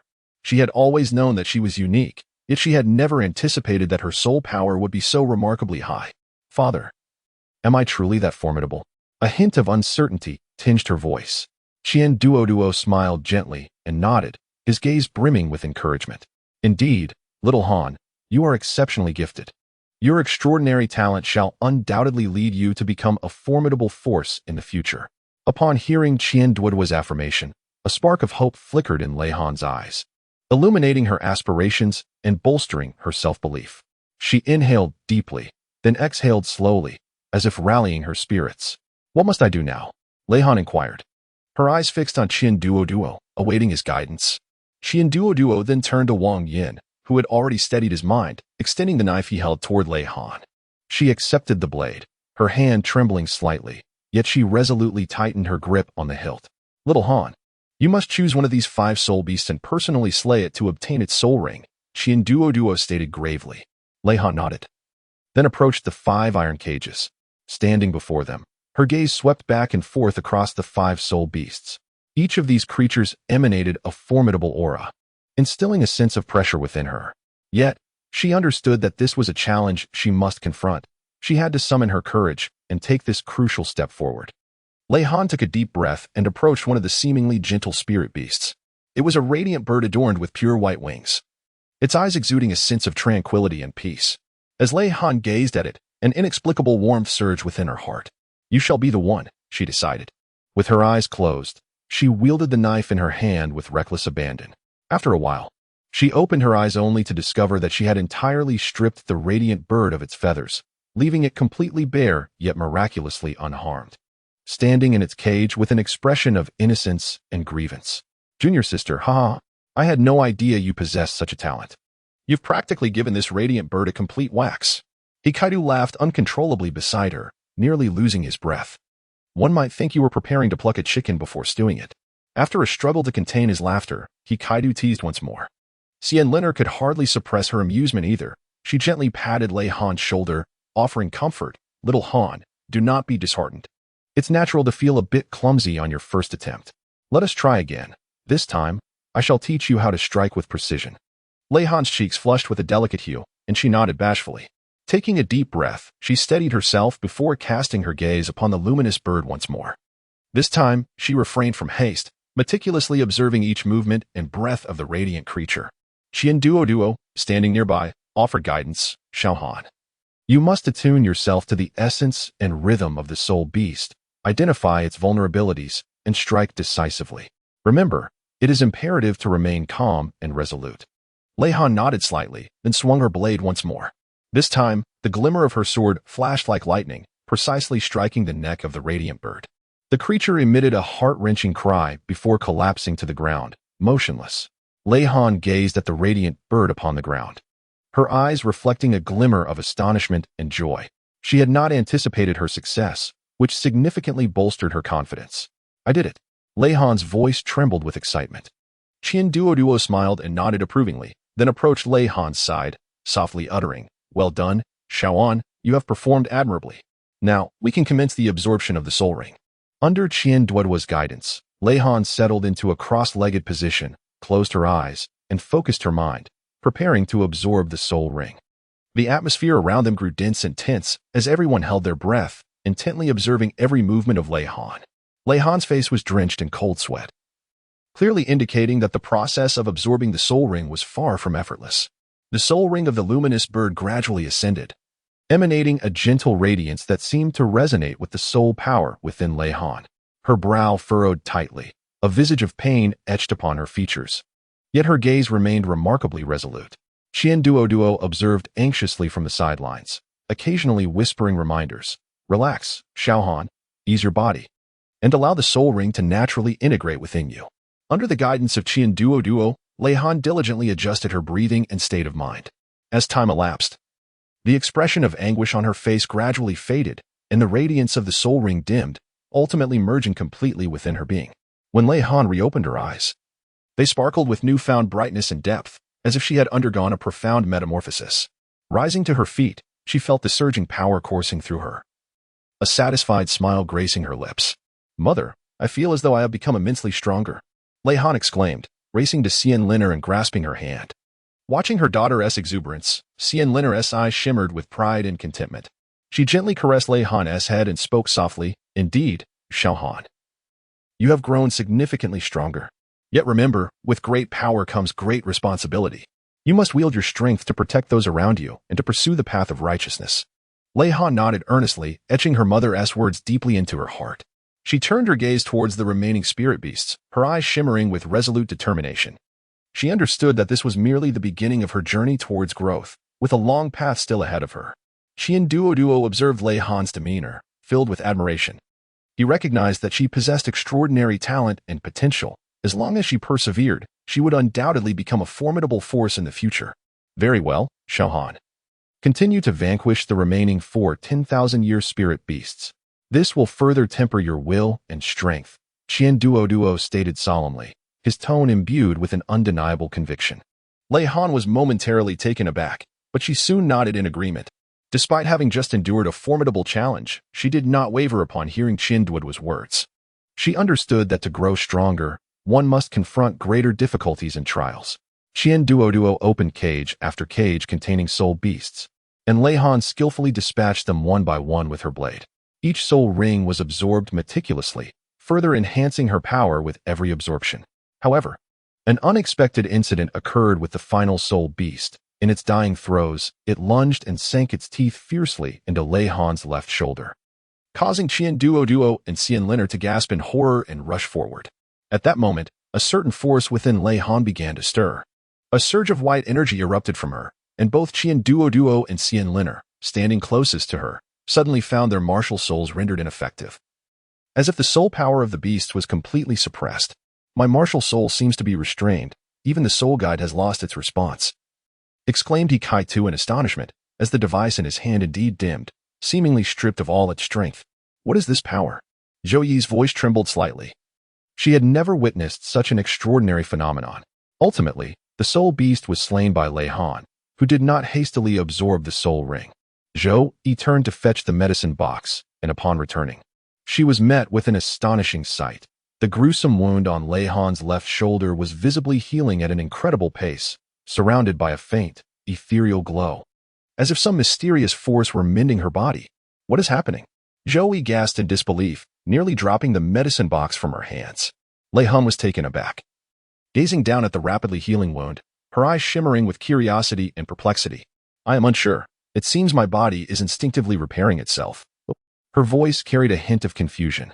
Duo and Xianliner exchanged glances, recognizing the astonishment and bewilderment reflected in each other's eyes. They understood that Lei Han harbored a secret, for such an extraordinary ability to self-heal was anything but ordinary. After a while, the four of them were ensconced on the sofa in the living area, fervently rifling through various ancient tomes, yet their efforts yielded no fruitful discoveries. Duo rubbed his temples, appearing somewhat fatigued. Xianliner, Her brow furrowed, gently tapped her fingers on the table, contemplating the possible origins of Lei Han's peculiar phenomenon. Could it be related to her martial soul? He Kai-tu suddenly proposed, considering the uniqueness of her martial soul. No, Duo shook his head, dismissing He Kai-tu's conjecture.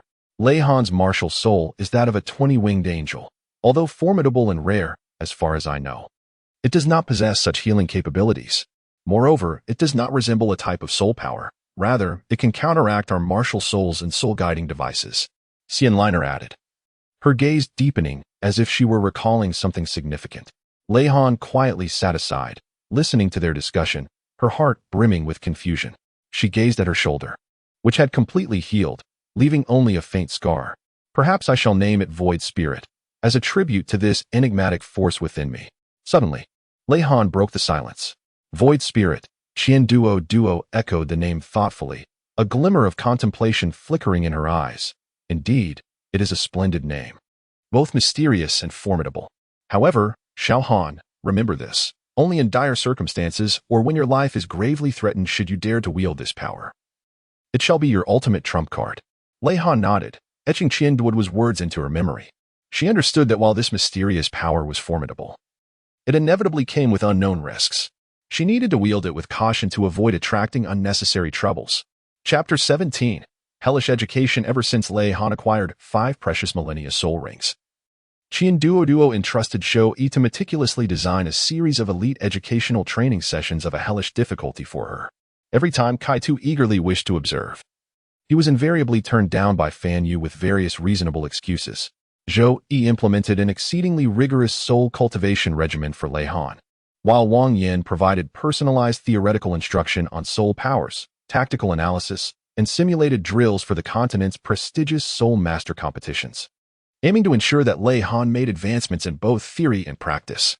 As the soul power courses drew to a close, the fleeting moments of a brief respite were soon eclipsed by the intense 3-on-1 theoretical training on soul guides, their construction, and outer shell forging, conducted by Duo, Xianliner, and Fan Yu.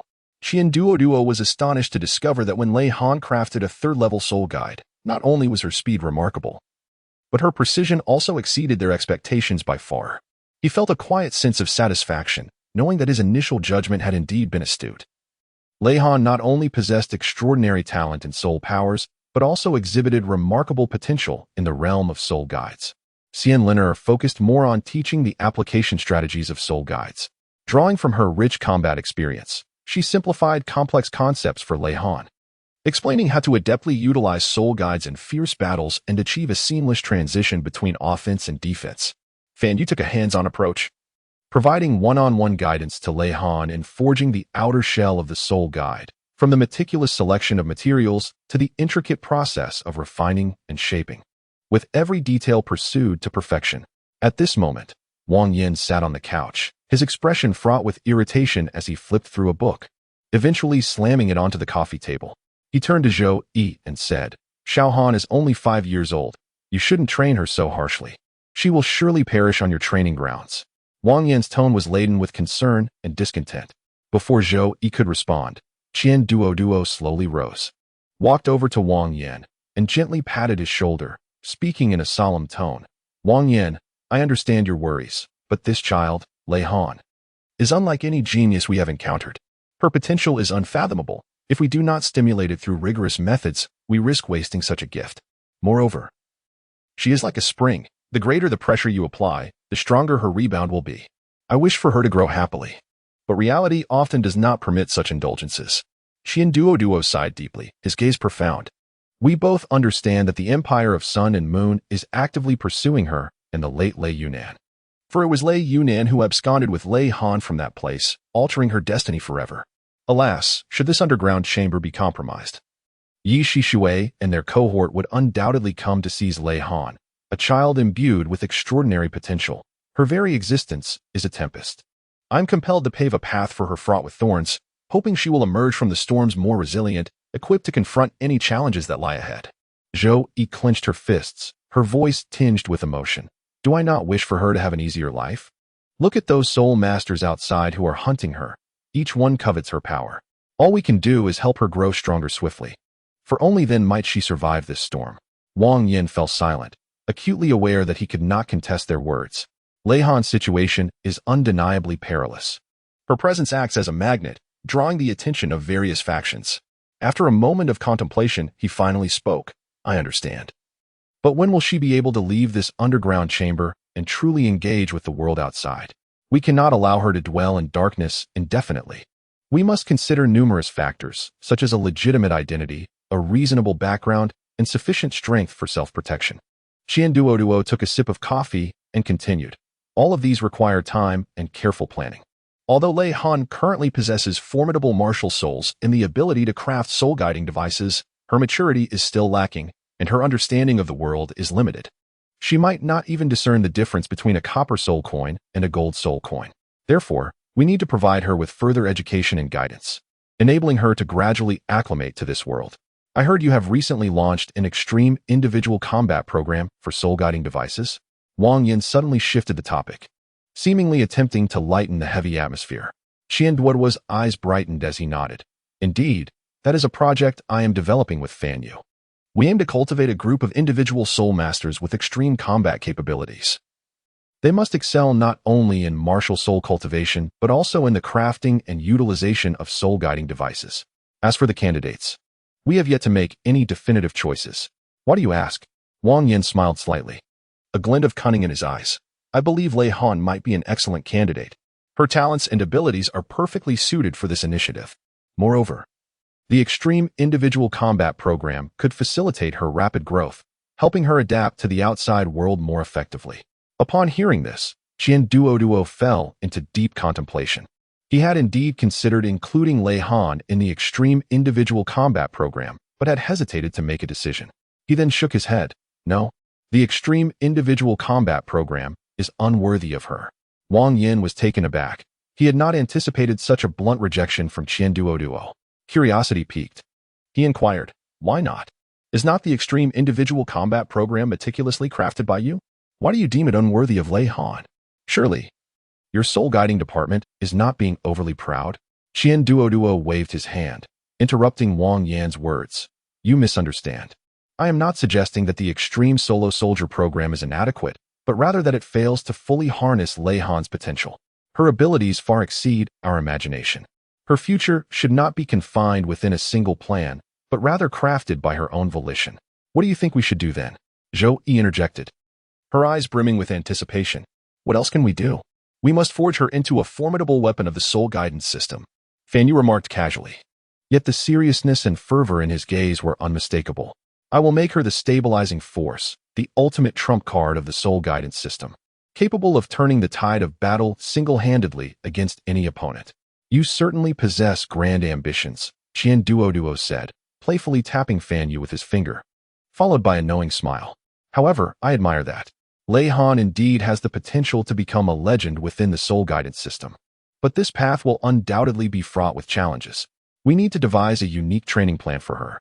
One that not only enhances her martial soul and soul guidance device crafting abilities, but also cultivates her mindset and tactical acumen. Fan Yu chuckled, his eyes glinting with confidence. Naturally, I can hardly wait to witness Lei Han shine in the realm of soul guidance devices. I intend to personally guide her in the crafting and application of these devices, allowing her to hone her skills through practical experience and gradually evolve into a true master of soul guidance. Upon hearing this, Zhou Yi's expression shifted to one of concern. Fan Yu, you must remember that Lei Han is still a child. You cannot push her too hard. Fan Yu sobered, nodding earnestly. Rest assured, I will maintain a balanced approach. While the training will be rigorous, I will ensure her growth occurs in a healthy mental and physical environment. After all, I am her godfather. How could I not care for her? As he spoke, he lightly patted his chest as if encouraging himself. Duoluo regarded Fan Yu with a slight nod. With you around, I feel reassured. Now, let us finalize this plan and return to our respective duties. Upon hearing this, everyone rose, preparing to depart. Wang Yin approached Zhou Yi, speaking in a low voice. Zhou Yi, you must also take care of your health and not overexert yourself. While Lei Han's matters are indeed significant, your well-being is equally important. Zhou Yi expressed her gratitude with a glance at Wang Yin, nodding in acknowledgement. I understand. Thank you for your concern. I will be mindful. With that, she turned towards the door, her strides firm and resolute. Duo, and Fan Yu followed closely behind, and the three departed the room together. On a certain day in the underground workshop of the Soul Guidance System, Lei Han was crouched on the floor, intently manipulating the components in her hands. Her gaze was focused and bright, as if the entire world had shrunk to the small contraption she was assembling. "Little Han, what are you working on?" Fan Yu's voice suddenly rang out beside her, and Lei Han looked up to find him smiling at her. "Godfather, I am attempting to assemble a soul guidance device, hoping to create something innovative." Lei Han responded with excitement, her small hands gesturing in the air, her eyes sparkling with curiosity and yearning for the unknown. Fan Yu crouched down to examine the components in Lei Han's hands, nodding appreciatively. Indeed, quite impressive and creative. However, one must pay attention to detail. The position and connection of each component are of utmost importance, and not a single error can be tolerated. Lei Han nodded earnestly, continuing her diligent work. Fan Yu, observing quietly from the side, was filled with a sense of satisfaction and anticipation. He recognized that Lei Han was a prodigy, destined for a future that would shine brightly. However, he was also acutely aware that the path of genius is often fraught with countless hardships and challenges. As time slipped by unnoticed, Lei Han had spread an array of components and semi-finished products across the floor. Her face was adorned with fine beads of sweat, yet her gaze grew ever more resolute and determined. "All right, Xiao Han, let's call it a day for now," Fan Yu said softly, glancing at the time. Lei Han looked up at Fan Yu, a flicker of reluctance glimmering in his eyes. "But, Godfather, I still wish to try again." Fan Yu chuckled softly, shaking his head. "No, my dear, it is essential to balance work and rest. You are still young, your body is in the midst of development, and overexertion is not advisable. Come now, let me take you out for some delightful treats." Upon hearing this, Lei Han's eyes sparkled with excitement, instantly forgetting the soul-guiding device in his hand. He skipped joyfully alongside Fan Yu to the kitchen and the living quarters. Opening the refrigerator, he discovered it brimming with freshly purchased ingredients and an array of delightful snacks. Turning to Lei Han, he inquired, "Little Han, what would you like to eat today? Your godfather will prepare it for you." As Lei Han gazed at the refrigerator brimming with ingredients, her eyes darted about until they settled on a fresh steak. "Godfather," she exclaimed, "I yearn for your delectable steak. And that strawberry cake as well." Fan Yu chuckled, affectionately ruffling her hair. "Very well, I shall prepare it for you right away." With that, he expertly began to prepare the steak, while Lei Han busied herself washing the strawberries. The kitchen was alive with warmth as they chatted amiably amidst their culinary endeavors. Before long, the table was adorned with the aromatic steak and a vibrant strawberry cake. Lei Han, unable to contain her anticipation, picked up her knife and fork and indulged with delight. Observing her relish the meal, Fan Yu felt a profound sense of satisfaction and joy. He understood that for Lei Han, both fine cuisine and soul-guiding devices offered her immense pleasure and fulfillment. After the meal, Lei Han dashed to the soul-guiding device manufacturing area, eager to continue her unfinished work. This time, she approached each component with meticulous care, striving for perfection in every junction. Fan Yu stood beside her, offering guidance and valuable suggestions from time to time. "This doesn't resemble a soul cannon. It appears more akin to a scanner," he remarked, intrigued by the semi-finished soul-guiding device in her hands. Lei Han looked up, a cunning glint dancing in his eyes. "Hee, Godfather, you guessed correctly. This is indeed a scanner. But it is a scanner that can detect and explore rare metals. While ordinary scanners can merely discern the shape and size of objects, mine possesses the capability to unearth rare metals hidden deep underground." Upon hearing this, Fan Yu's eyes sparkled with a trace of surprise. "Oh, that is a brilliant idea. If it can truly be realized, it would greatly assist us in the fabrication of soul guides. Rare metals are crucial materials in the creation of soul guides, and accurately locating them would undoubtedly enhance both our efficiency and the quality of our craftsmanship." Lei Han smiled with satisfaction and said, I share the same sentiment. Thus, I am currently striving to refine it, aiming to enhance its accuracy in detecting the location and depth of rare metals." Fan Yu nodded in encouragement and replied, "Excellent. With such determination, you should pursue it. I firmly believe you will achieve success. However, do remember to take breaks and not to overexert yourself." Lei Han replied with a smile, "Rest assured, Godfather, I am well aware of my limits. Furthermore, with you as my godfather, should any issues arise, I can always seek your assistance." Upon hearing this, Fan Yu burst into hearty laughter. Excellent, you little clever one. But on a serious note, Should you encounter any difficulties, do not hesitate to come to me. Your godfather will undoubtedly offer his full support. A month later, Lei Han approached Fan Yu. Holding a delicate, compact scanner, her face radiating excitement and pride. Godfather, look, I have completed it. Fan Yu accepted the scanner, examining it closely. The elegant design of the device, with its smooth lines, felt substantial and of high quality in his hand.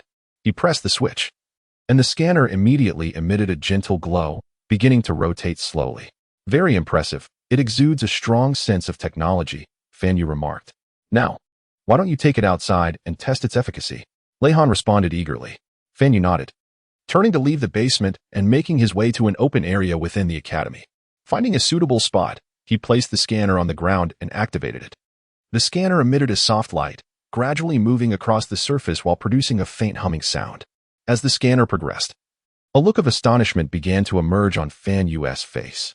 The device's screen vividly displayed the conditions deep underground, revealing the distribution of various metallic ores with crystal clarity. Moreover, the locations and depths of these rare metals were accurately marked, resembling a treasure map of the Earth's depths. Truly remarkable, Fan Yu could not help but exclaim. Upon returning, he immediately shared this exciting news with Lei Han. Upon hearing this, Lei Han leaped with joy, exclaiming, "Is it true? Godfather, that's wonderful. We have finally succeeded." Fan Yu gazed at her with a smile, his eyes brimming with pride. Indeed, Xiao Han, you are truly remarkable. This scanner will greatly assist us in the production of our soul-guiding devices. Lei Han smiled with pride. Of course. I have put in a great deal of effort. Fan Yu chuckled and ruffled her hair. Indeed, I believe in you. However, this scanner still has room for improvement. For instance, its detection depth, range, and accuracy could all be enhanced further.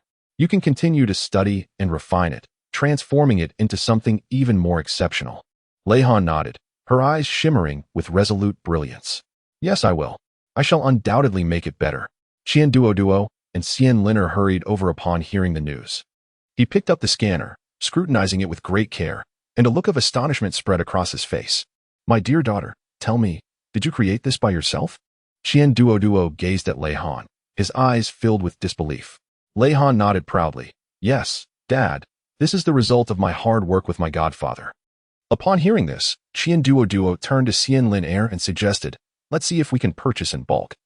It might save our soul guidance department a considerable amount of expenses. Xian Liner smiled and nodded, evidently intrigued by the scanner. Fan Yu, upon hearing Duo's proposal, smiled slightly and remarked, this scanner is currently just a prototype. Although its functionality has been validated, a series of optimizations and improvements are necessary before it can be mass-produced.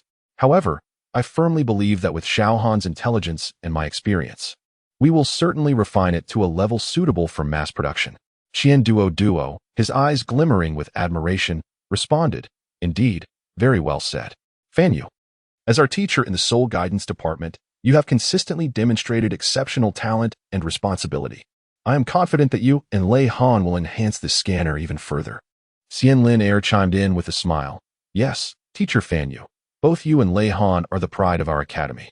If this scanner can indeed be mass-produced, it would undoubtedly serve as a significant impetus for the development of our Soul Guidance Department. Fan Yu humbly smiled and said, Thank you for the recognition. Dean and Department Head, I will continue to strive and contribute to the advancement of the Soul Guidance Department. Just then, Duo suddenly felt something poke his waist, and behind him came Lei Han's mischievous voice. Don't move. Raise your hands. You have been arrested by me, Dad. Duo was taken aback, then turned around, only to be astounded by the sight of a fourth-level fixed soul-guiding cannon that Lei Han had crafted without anyone noticing. Even Fan Yu was unaware of its creation. Lei Han, you shouldn't treat your father this way. Xian Liner exclaimed in feigned anger, though her face was adorned with a fond smile. Yet, Duo burst into hearty laughter, surrendering with raised hands as he said, Good daughter, you are truly remarkable, even able to create a fourth-level fixed soul-guiding cannon. I underestimated you. Suddenly, he realized something, and his expression changed. Wait a minute, a fourth-level fixed soul-guiding cannon? Where did you acquire the materials? The materials for crafting a fourth-level fixed soul-guiding cannon are exceedingly rare and expensive. Lei Han blinked her eyes and chuckled. These materials were salvaged from the soul-guided devices you crafted. Duo lifted Lei Han with one hand while playfully swatting her backside with the other, exclaiming in mock exasperation. You little rascal. Last time, you dismantled our soul-guided device to create a level 3 soul cannon, and now you're at it again, brazenly defying us. I truly have no way to deal with you. However, managing to produce a level 4 fixed soul cannon is indeed a testament to your skills. Upon hearing this, Fan Yu promptly inspected the storage belt he had just crafted. As he pressed down on it, the components of the storage belt sprang forth, scattering across the floor.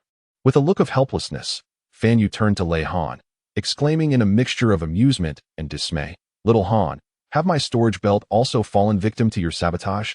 This was my latest creation." Lei Han stuck out her tongue and made a face, saying, Godfather, I'm truly sorry. I just couldn't resist when I saw the materials were suitable.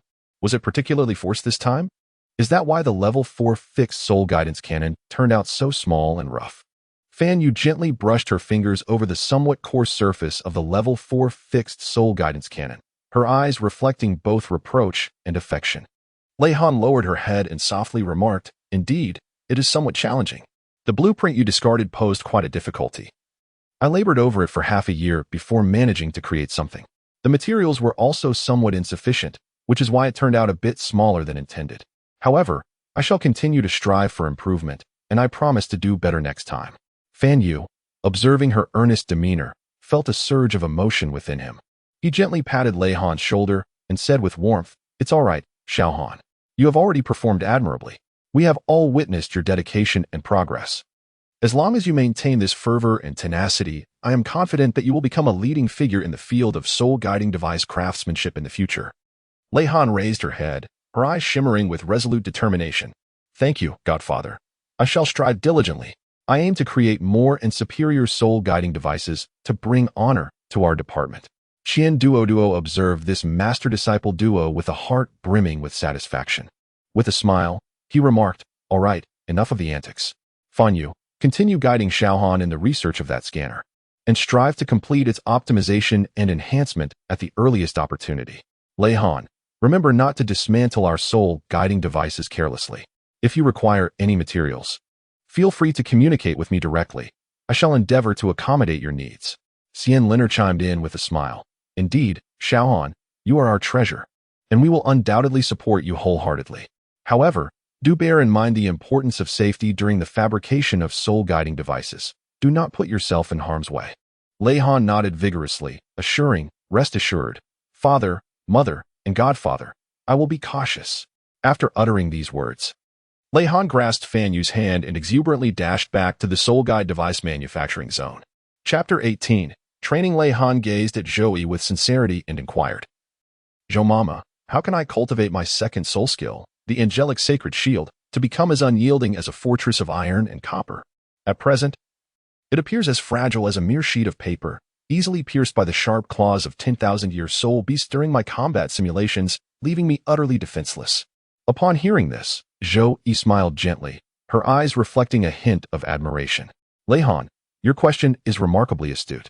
The angelic sacred shield, as your second soul skill, indeed harbors immense potential awaiting your exploration.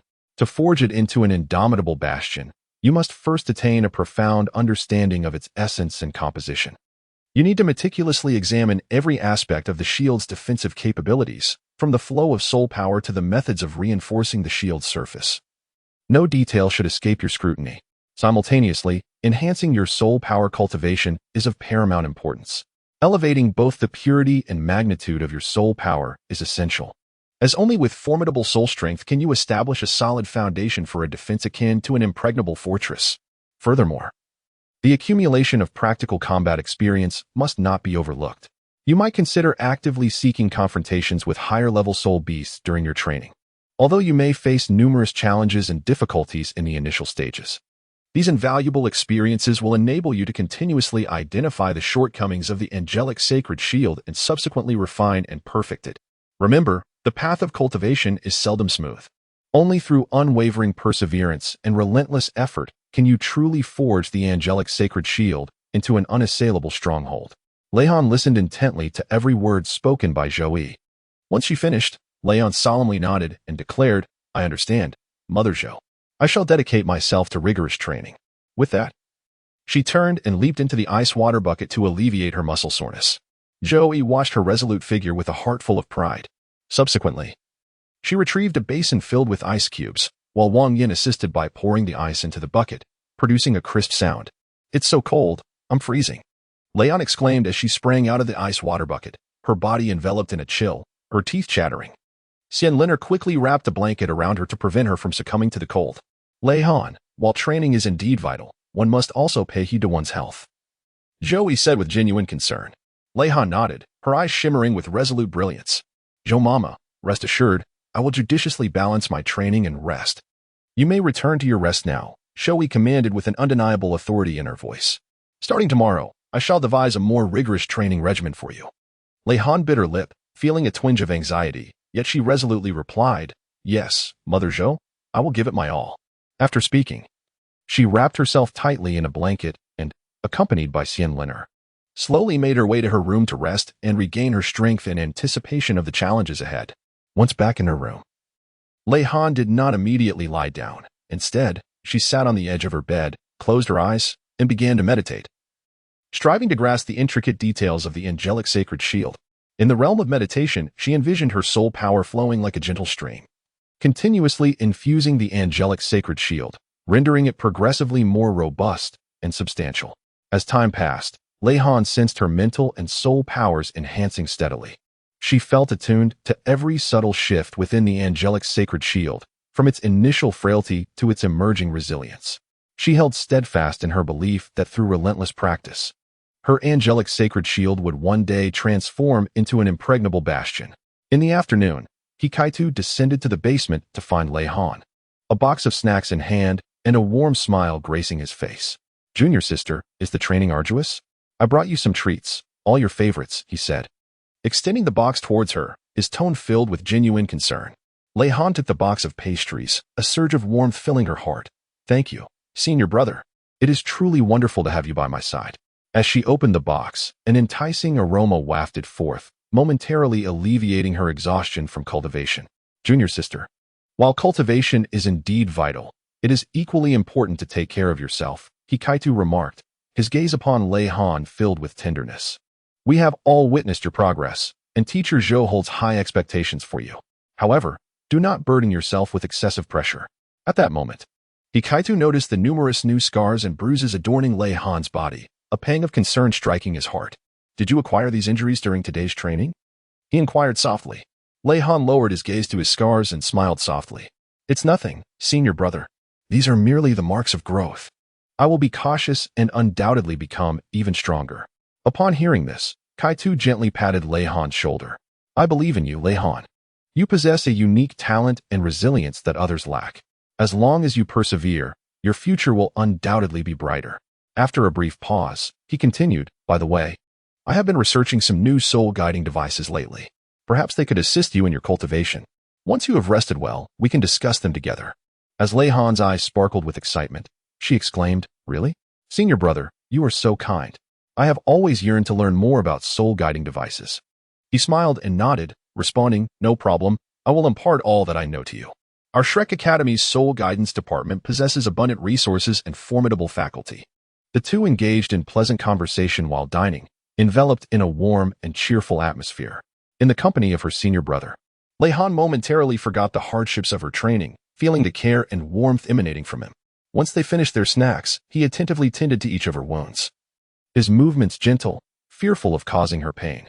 As they busied themselves, they shared insights and amusing anecdotes about their training, the air filled with an indescribable sense of camaraderie and harmony.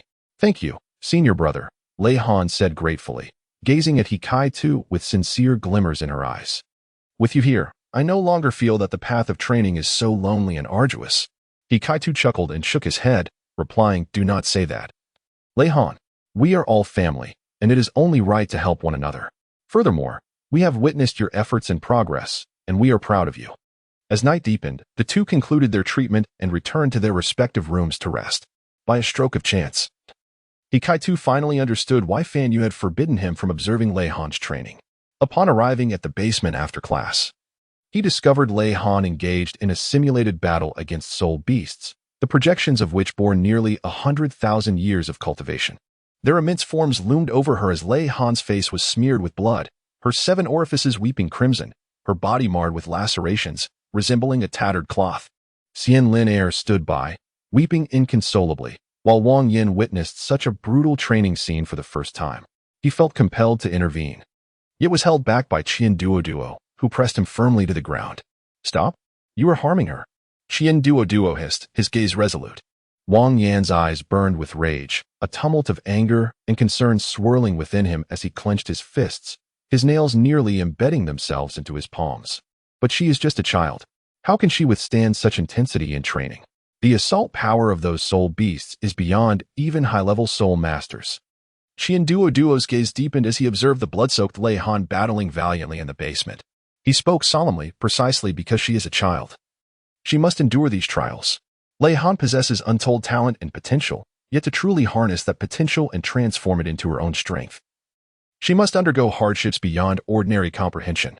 It is a gamble, but one we can afford to take, and one that we must. Upon hearing this, Wang Yan's expression softened slightly, yet concern still lingered in his eyes. But is such a training method not excessively cruel? I fear she may not withstand it. Cruel? Duo shook his head. Wang Yan, you are mistaken. The true cruelty lies in allowing her to remain forever ensnared in her own weakness, never experiencing the vastness of the skies. What we do is to enable her to soar, to face any storm that may come her way in the future without flinching. The willpower of Lei Han is far more formidable than one could ever imagine. She possesses an indomitable spirit, a truth evident to us all. Zhou stands nearby in tears, yet she refrains from intervening, tightly clenching her fists, her eyes brimming with compassion for Lei Han. She understands that this is a trial Lei Han must endure, a necessary path on the journey to becoming a formidable warrior. As Kai-Tu witnesses this scene, he instinctively moves to stop it, only to be firmly restrained by Fan Yu. With an unyielding conviction, Fan Yu bellows, Kai-Tu, you might shield her for a moment, but you cannot protect her for a lifetime. She must learn to seek hope in despair. This is the crucible through which her resilience will be forged. Kai-Tu's eyes widen in disbelief. He never anticipated that Fan Yu, as Lei Han's godfather, would stand by while she endures such harsh trials. Teacher Zhou, I implore you to reconsider. She is but 5 years old. How can she withstand such intensity in training? She may not survive it. Upon hearing this, Zhou trembles slightly, yet she remains steadfast, refusing to budge. Her gaze pierces through the haze of tears, fixating on that small figure who, even under the fierce onslaught of soul beasts, continues to resist with tenacity, her heart a tumult of conflicting emotions. She understands all too well what this rigorous training signifies for Lei Han. She recognizes that this is an unavoidable passage on Lei Han's path to strength. Let her be honed to the brink of death in this training. Zhou Yi's voice carries a tone of resolution mixed with helplessness. She deliberately turns her head away, not wishing for Kai-Tu to see the tears cascading down her cheeks. It is far better than allowing the merciless dawn of light to mold her into a war machine. We are saving her. Do you comprehend how those lunatics will treat her? They will transform her into a heartless killing machine. We strive to ensure she lives, and lives with dignity. Kai-Tu stands frozen, never having contemplated this issue, nor realizing the severity and cruelty of the circumstances Lei Han faces. He watches helplessly as she falls repeatedly under the relentless assault of the soul beasts, only to rise stubbornly time and again, the shock and anguish within him beyond words. But is such sacrifice truly worthwhile? Kai-Tu's voice quivers, filled with endless doubt and struggle. Indeed, it is worthwhile. Fan Yu responds with unwavering certainty. If she can endure this trial, she will possess the means to stand against the dawn of light. Our Shrek Academy cannot idly watch a promising talent be squandered. Lei Han's future should be determined by her own choices, not dictated by those madmen. At that moment, Lei Han, mustering her strength, trembles as she proclaims, Merge Ring. First soul skill, Angel's Triple Annihilation. Lei Han forcefully merged his first 10,000-year soul ring with his second, creating an illusion of a 100,000-year soul ring. A tremendous surge of soul power instantaneously enveloped the entire training area. The simulated 100,000-year soul beast seemed to sense an unprecedented threat, roaring as it launched a more ferocious assault. With a flourish, Lei Han wielded her angelic holy sword, the tip of which radiated a resplendent light. In that moment, her first soul skill, Angel's Triple Annihilation, was endowed with unprecedented might. The brilliance of the sword tip sliced through the night sky like a shooting star, striking the vital point of the simulated soul beast. Accompanied by a deafening roar, the massive form of the simulated soul beast was struck by the light, instantly collapsing and dissipating into specks of starlight that faded into the air. Even the Shrek Academy on the ground felt the repercussions. The students of the Martial Soul Department and the adjacent Soul Guidance Department, who were attending classes outside, sensed the intense wave of soul power, causing the Soul Guidance teaching building to tremble slightly. Everyone cast uncertain glances towards the basement, bewildered by the sudden occurrence. "What manner of being is that elusive little senior sister?" murmured Zhao Yang, a first-year student from the Soul Guidance Department. He had heard of Lei Han's name but had never encountered her in person. At that moment, he was filled with curiosity and reverence for her. She must have undergone some astonishing training to provoke such a surge of soul power, speculated Su Zihan, a third-year student, her eyes sparkling with excitement. "I truly hope to witness this legendary senior sister with my own eyes." Simultaneously, the students of the Martial Soul Department whispered among themselves, speculating on the nature of the experiment causing such a commotion. "What kind of soul guidance experiment are they conducting?" remarked Li Haoyu, a second-year student, to his companion. "I'm not sure, but it's certainly not an ordinary experiment," his classmate Wang Lei replied, gazing gravely towards the basement. "This wave of soul power is enough to unsettle even me. It seems Shrek Academy harbors some secret weapon." Meanwhile, Yin Xiaozhe, strolling with Kai Meyer, felt the intense surge of soul power and furrowed his brow, halting in his tracks. It appears that someone within the academy is engaged in an exceptionally fierce battle, and their power is formidable, he stated solemnly. Kai Meyer's delicate brows knitted together. Is it a student from the inner academy? Such a wave of soul power is rarely witnessed, even by us. Could it be that one of those youngsters is attempting to surpass their limits? Yin Xiaozhe nodded, a contemplative glint in his eyes. Let us investigate. Such a disturbance may signify a significant breakthrough or impending crisis. As the head of the Martial Soul Department, I cannot remain idle. Indeed, let us head to the inner academy and ascertain which student has achieved such remarkable growth, Kai Meyer proposed. In an instant, the two vanished from sight, racing towards the inner academy. Unbeknownst to them, the source of the soul power surge was the basement of the Soul Guidance Department. Upon reaching the inner academy, they found everything to be as usual, devoid of the anticipated battleground. The students in the inner academy wore bewildered expressions, either gathered in small groups or practicing alone, seemingly oblivious to the overwhelming wave of soul power that had just reverberated throughout the academy. Yin Xiaozhe and Kai Meyer exchanged glances, each reflecting the other's confusion and concern. Kai Meyer spoke softly. Could it be that this wave did not originate from the inner academy? Yin Xiaozhe pondered for a moment, suddenly struck by a thought that changed his expression. Could it be from the Soul Guidance Department? That seemed implausible. We had arranged for those students with inferior martial spirits to join the Soul Guidance Department. So how could there be such a formidable surge of soul power? Upon hearing this, Kai Meyer considered Yin Xiaozhe's words and realized he was not mistaken. After all, the students in the Soul Guidance Department were those who had been filtered out from the Martial Spirit Department, and their paths of cultivation were often fraught with challenges, limiting the strength they could exhibit. How could there possibly be such astonishing fluctuations in soul power? Nevertheless, the unease within Kai Meyer persisted. She suppressed her doubts and returned to the main building of the Martial Spirit Department alongside Yin Xiaozhe.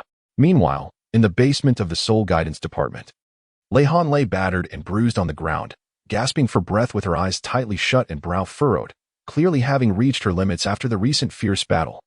Xianlin and Duo surrounded her, their faces etched with worry and concern. This child, Lei Han, truly fought with all her might. Xianlin sighed softly, her eyes filled with admiration and compassion. Duo furrowed his brow, determination gleaming in his gaze as he looked at Lei Han. She must persevere through this trial. She is the future of our Shrek Academy. At that moment, Lei Han's body began to tremble slightly as her self-repair abilities activated, her wounds healing at a visible pace. Although the process was excruciating, Lei Han clenched her teeth, not uttering a single groan. Her consciousness oscillated between clarity and haze. Yet her yearning for victory and longing for freedom shone like a beacon of light in the darkness, guiding her onward. Is she going to be okay? Zhou's voice trembled. She could hardly bear to imagine how she would cope if anything were to happen to Lei Han. At present, her body is self-repairing, which is a positive sign, Duo stated solemnly, his gaze fixed intently on Lei Han, anxious not to miss any detail. Though her mental and soul power had been severely depleted, necessitating ample rest and recuperation, Xianlin picked up Lei Han and hurried toward her room, each step revealing her urgency and concern. Inside the room, Xianlin carefully laid Lei Han on the bed, covering her with a soft blanket. Though Lei Han's complexion remained pale, her breathing gradually steadied. Now, it's up to her, Xianlin whispered, her eyes brimming with trust and hope for Lei Han. You and Dean Xian, as her guardians, are rather harsh, Hikaitu remarked from the doorway. Watching Xianlin and Qian Duo bustling around Lei Han, unable to restrain his complaints. His tone carried reproach, but beneath it lay deep sympathy for Lei Han. Upon hearing this, Xianlin lifted her head and shot Hikaitu a sharp glare. If we aren't strict. Shall we wait for the madman of Dawnlight to turn her into a heartless killing machine? We are ensuring she lives with dignity, allowing her to become a true human being, not just some biological soul guidance apparatus. As Hikaitu felt a chill run through his heart under the piercing gaze of Xianlin. He understood that her affection for Lei Han was no less profound than his own as her senior brother, albeit expressed in a different manner. Lowering his head in silence, he approached Lei Han's bedside and carefully tucked her blankets. The room was enveloped in a profound stillness, with only the rhythmic sound of Lei Han's breathing resonating through the air. At that moment, Yin Xiaojia and Kai Meyer fortuitously entered through the main door of the building. Xuanzi, indulging in his own drink, noticed their arrival and asked in a low yet commanding tone, "Have you two sensed anything unusual?" His voice carried an undeniable weight, clearly having detected the strange fluctuations in soul power. Yin Xiaojia and Kai Meyer exchanged a glance, deciding to suppress their curiosity for the time being. As more pressing matters demanded their attention, Xian Lao, we indeed felt that intense surge of soul power, but upon entering the inner courtyard, we found no abnormalities. Kai Meyer reported candidly, while inwardly speculating about the true source of that power. Upon hearing this, Xuanzi narrowed his eyes, seemingly deep in contemplation.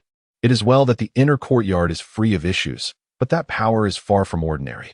After a moment of reflection, he suddenly rose, gently shaking the wine jug in his hand, the liquid inside producing a crisp sound.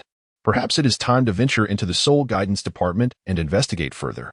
Despite our discreet actions over the years, who can claim there are no hidden talents among us? Yin Xiaojia and Kai Meyer felt a stirring in their hearts.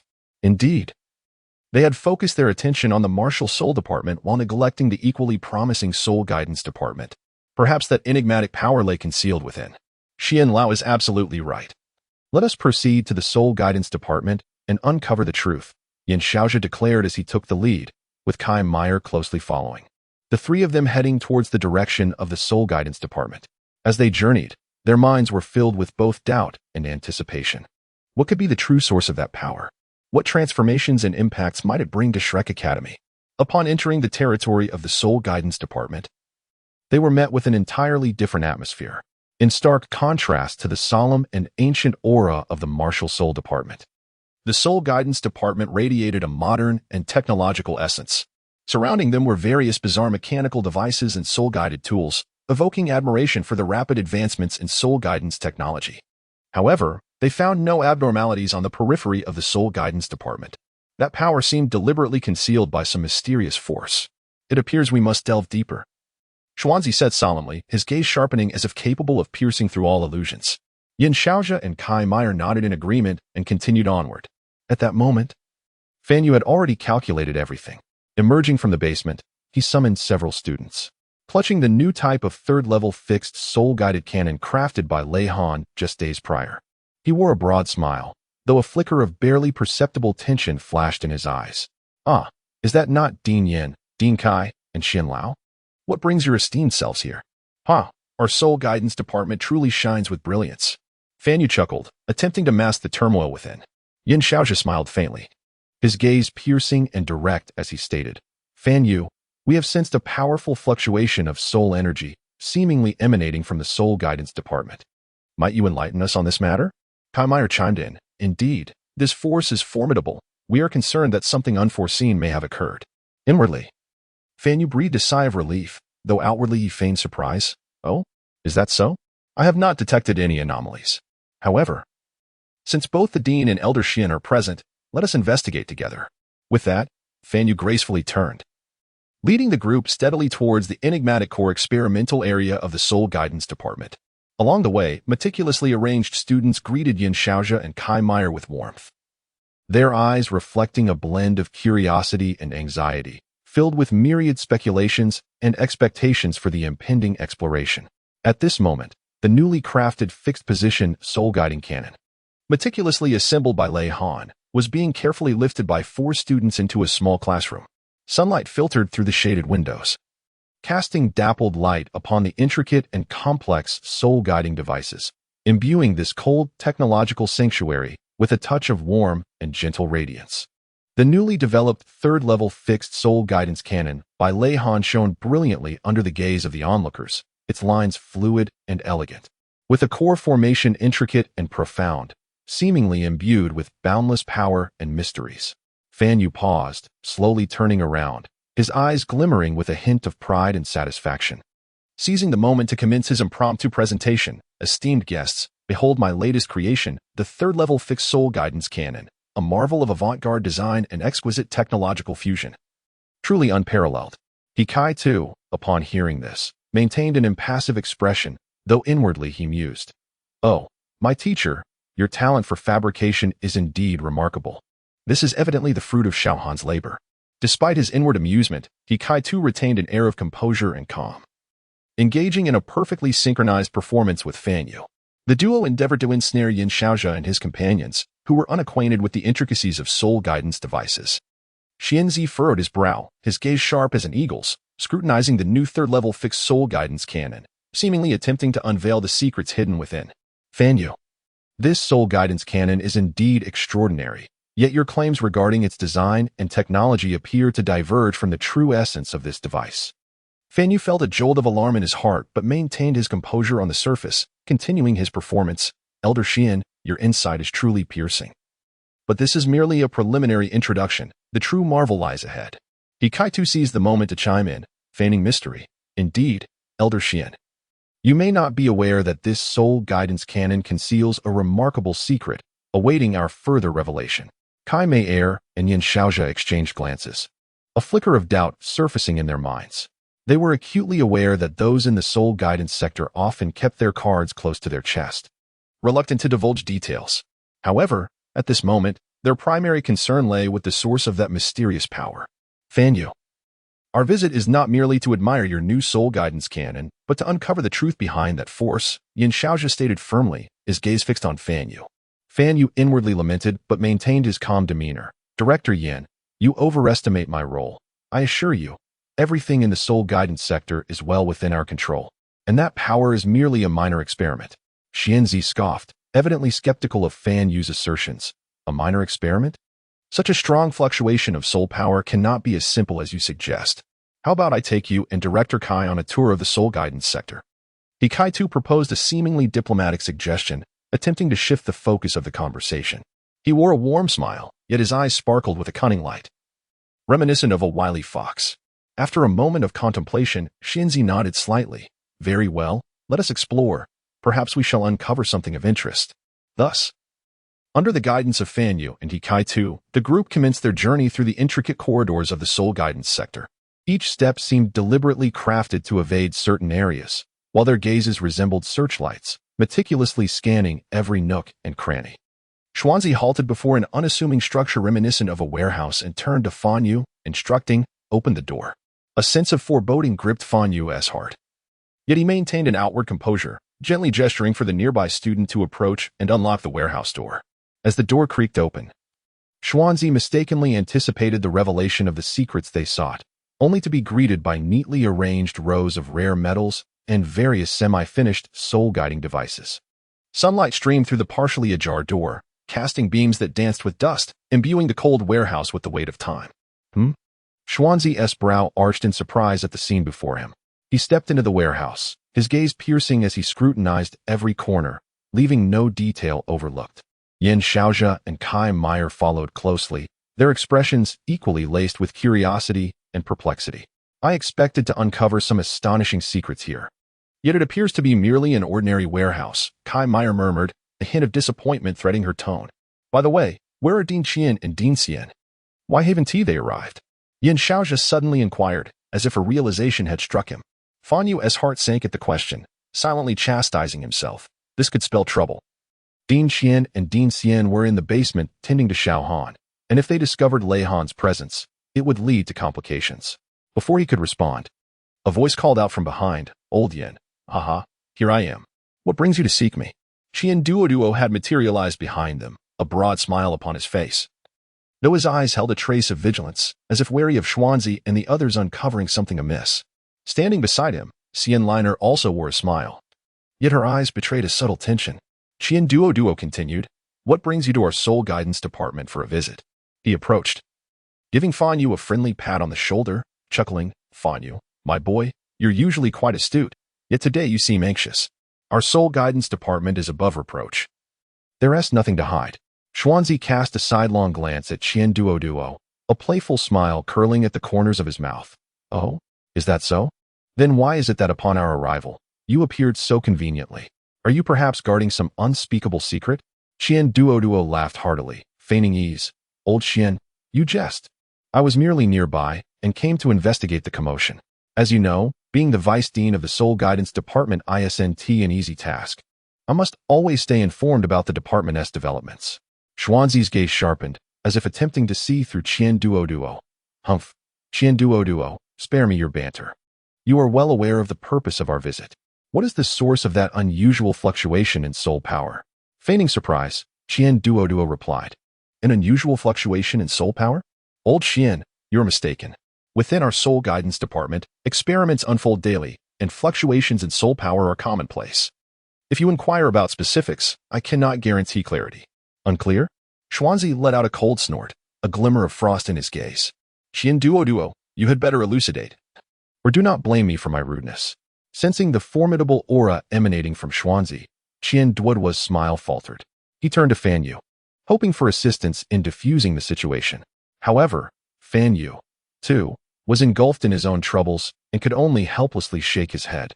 At that moment, Xian Liner interjected, "Elder Xian, please do not be hasty in your anger. We in the Soul Guidance Department are indeed conducting some experiments, but they are all legitimate and sanctioned by the Academy.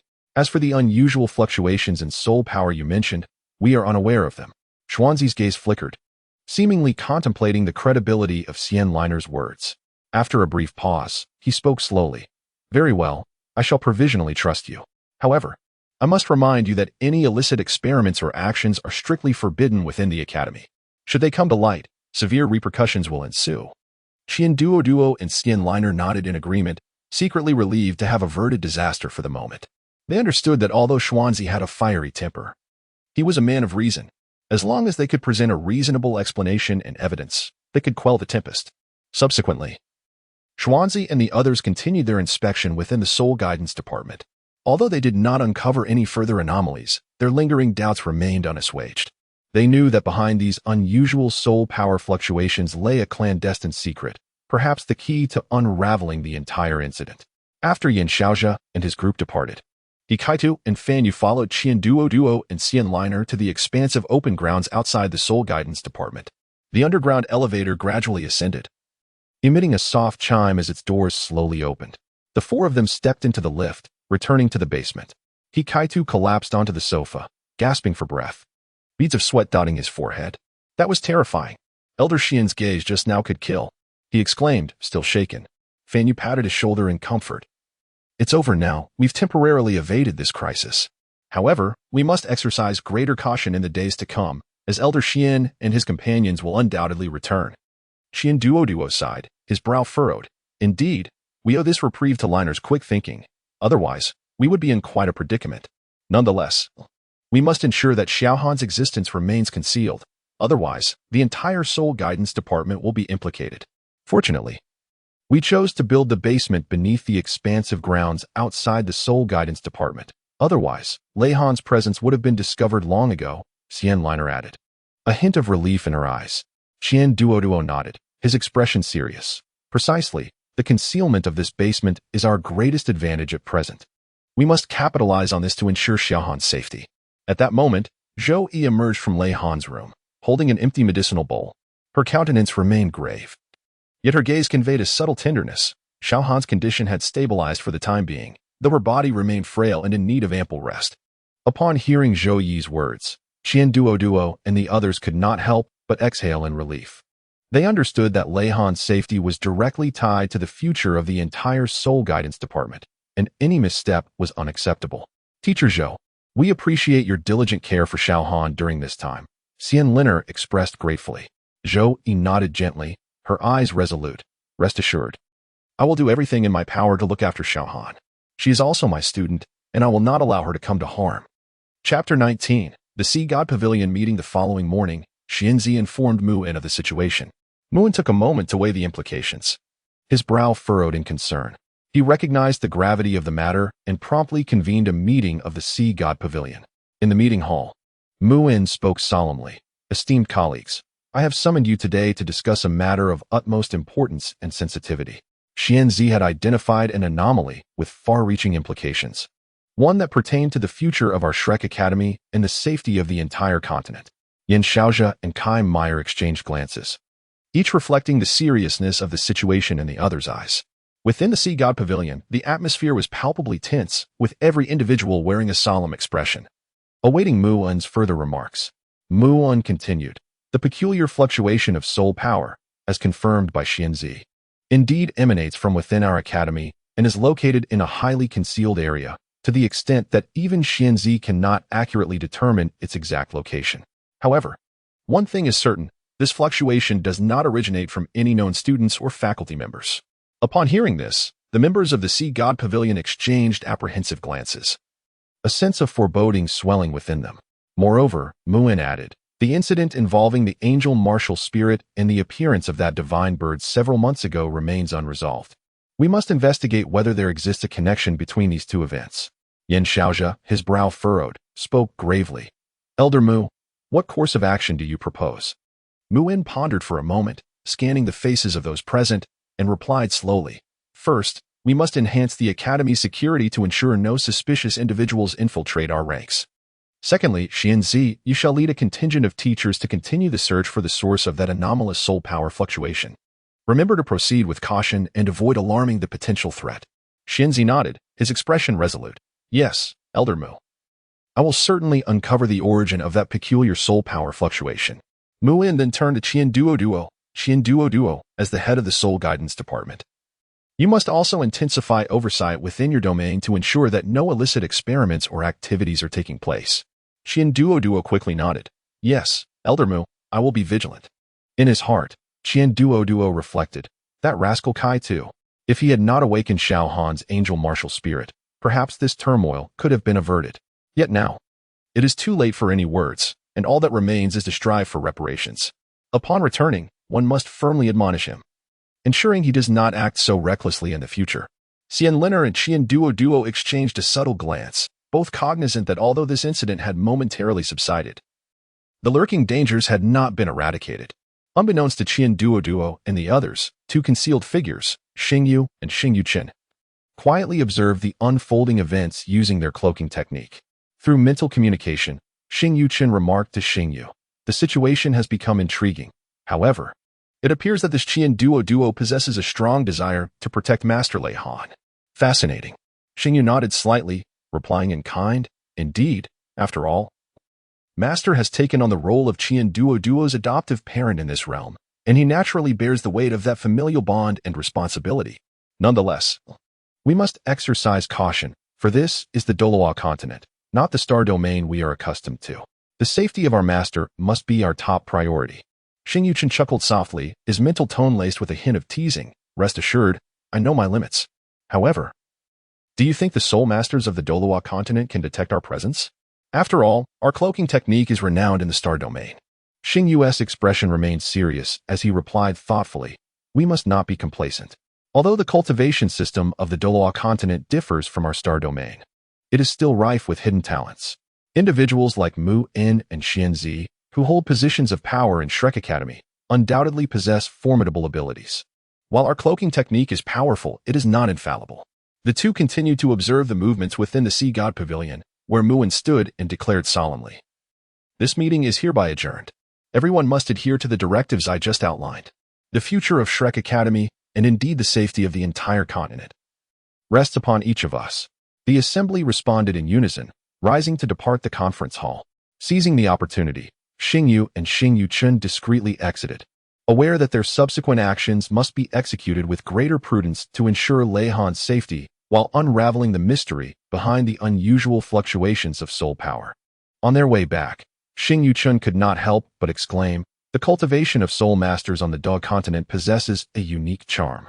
If only we could remain here a little longer, we might uncover some valuable insights.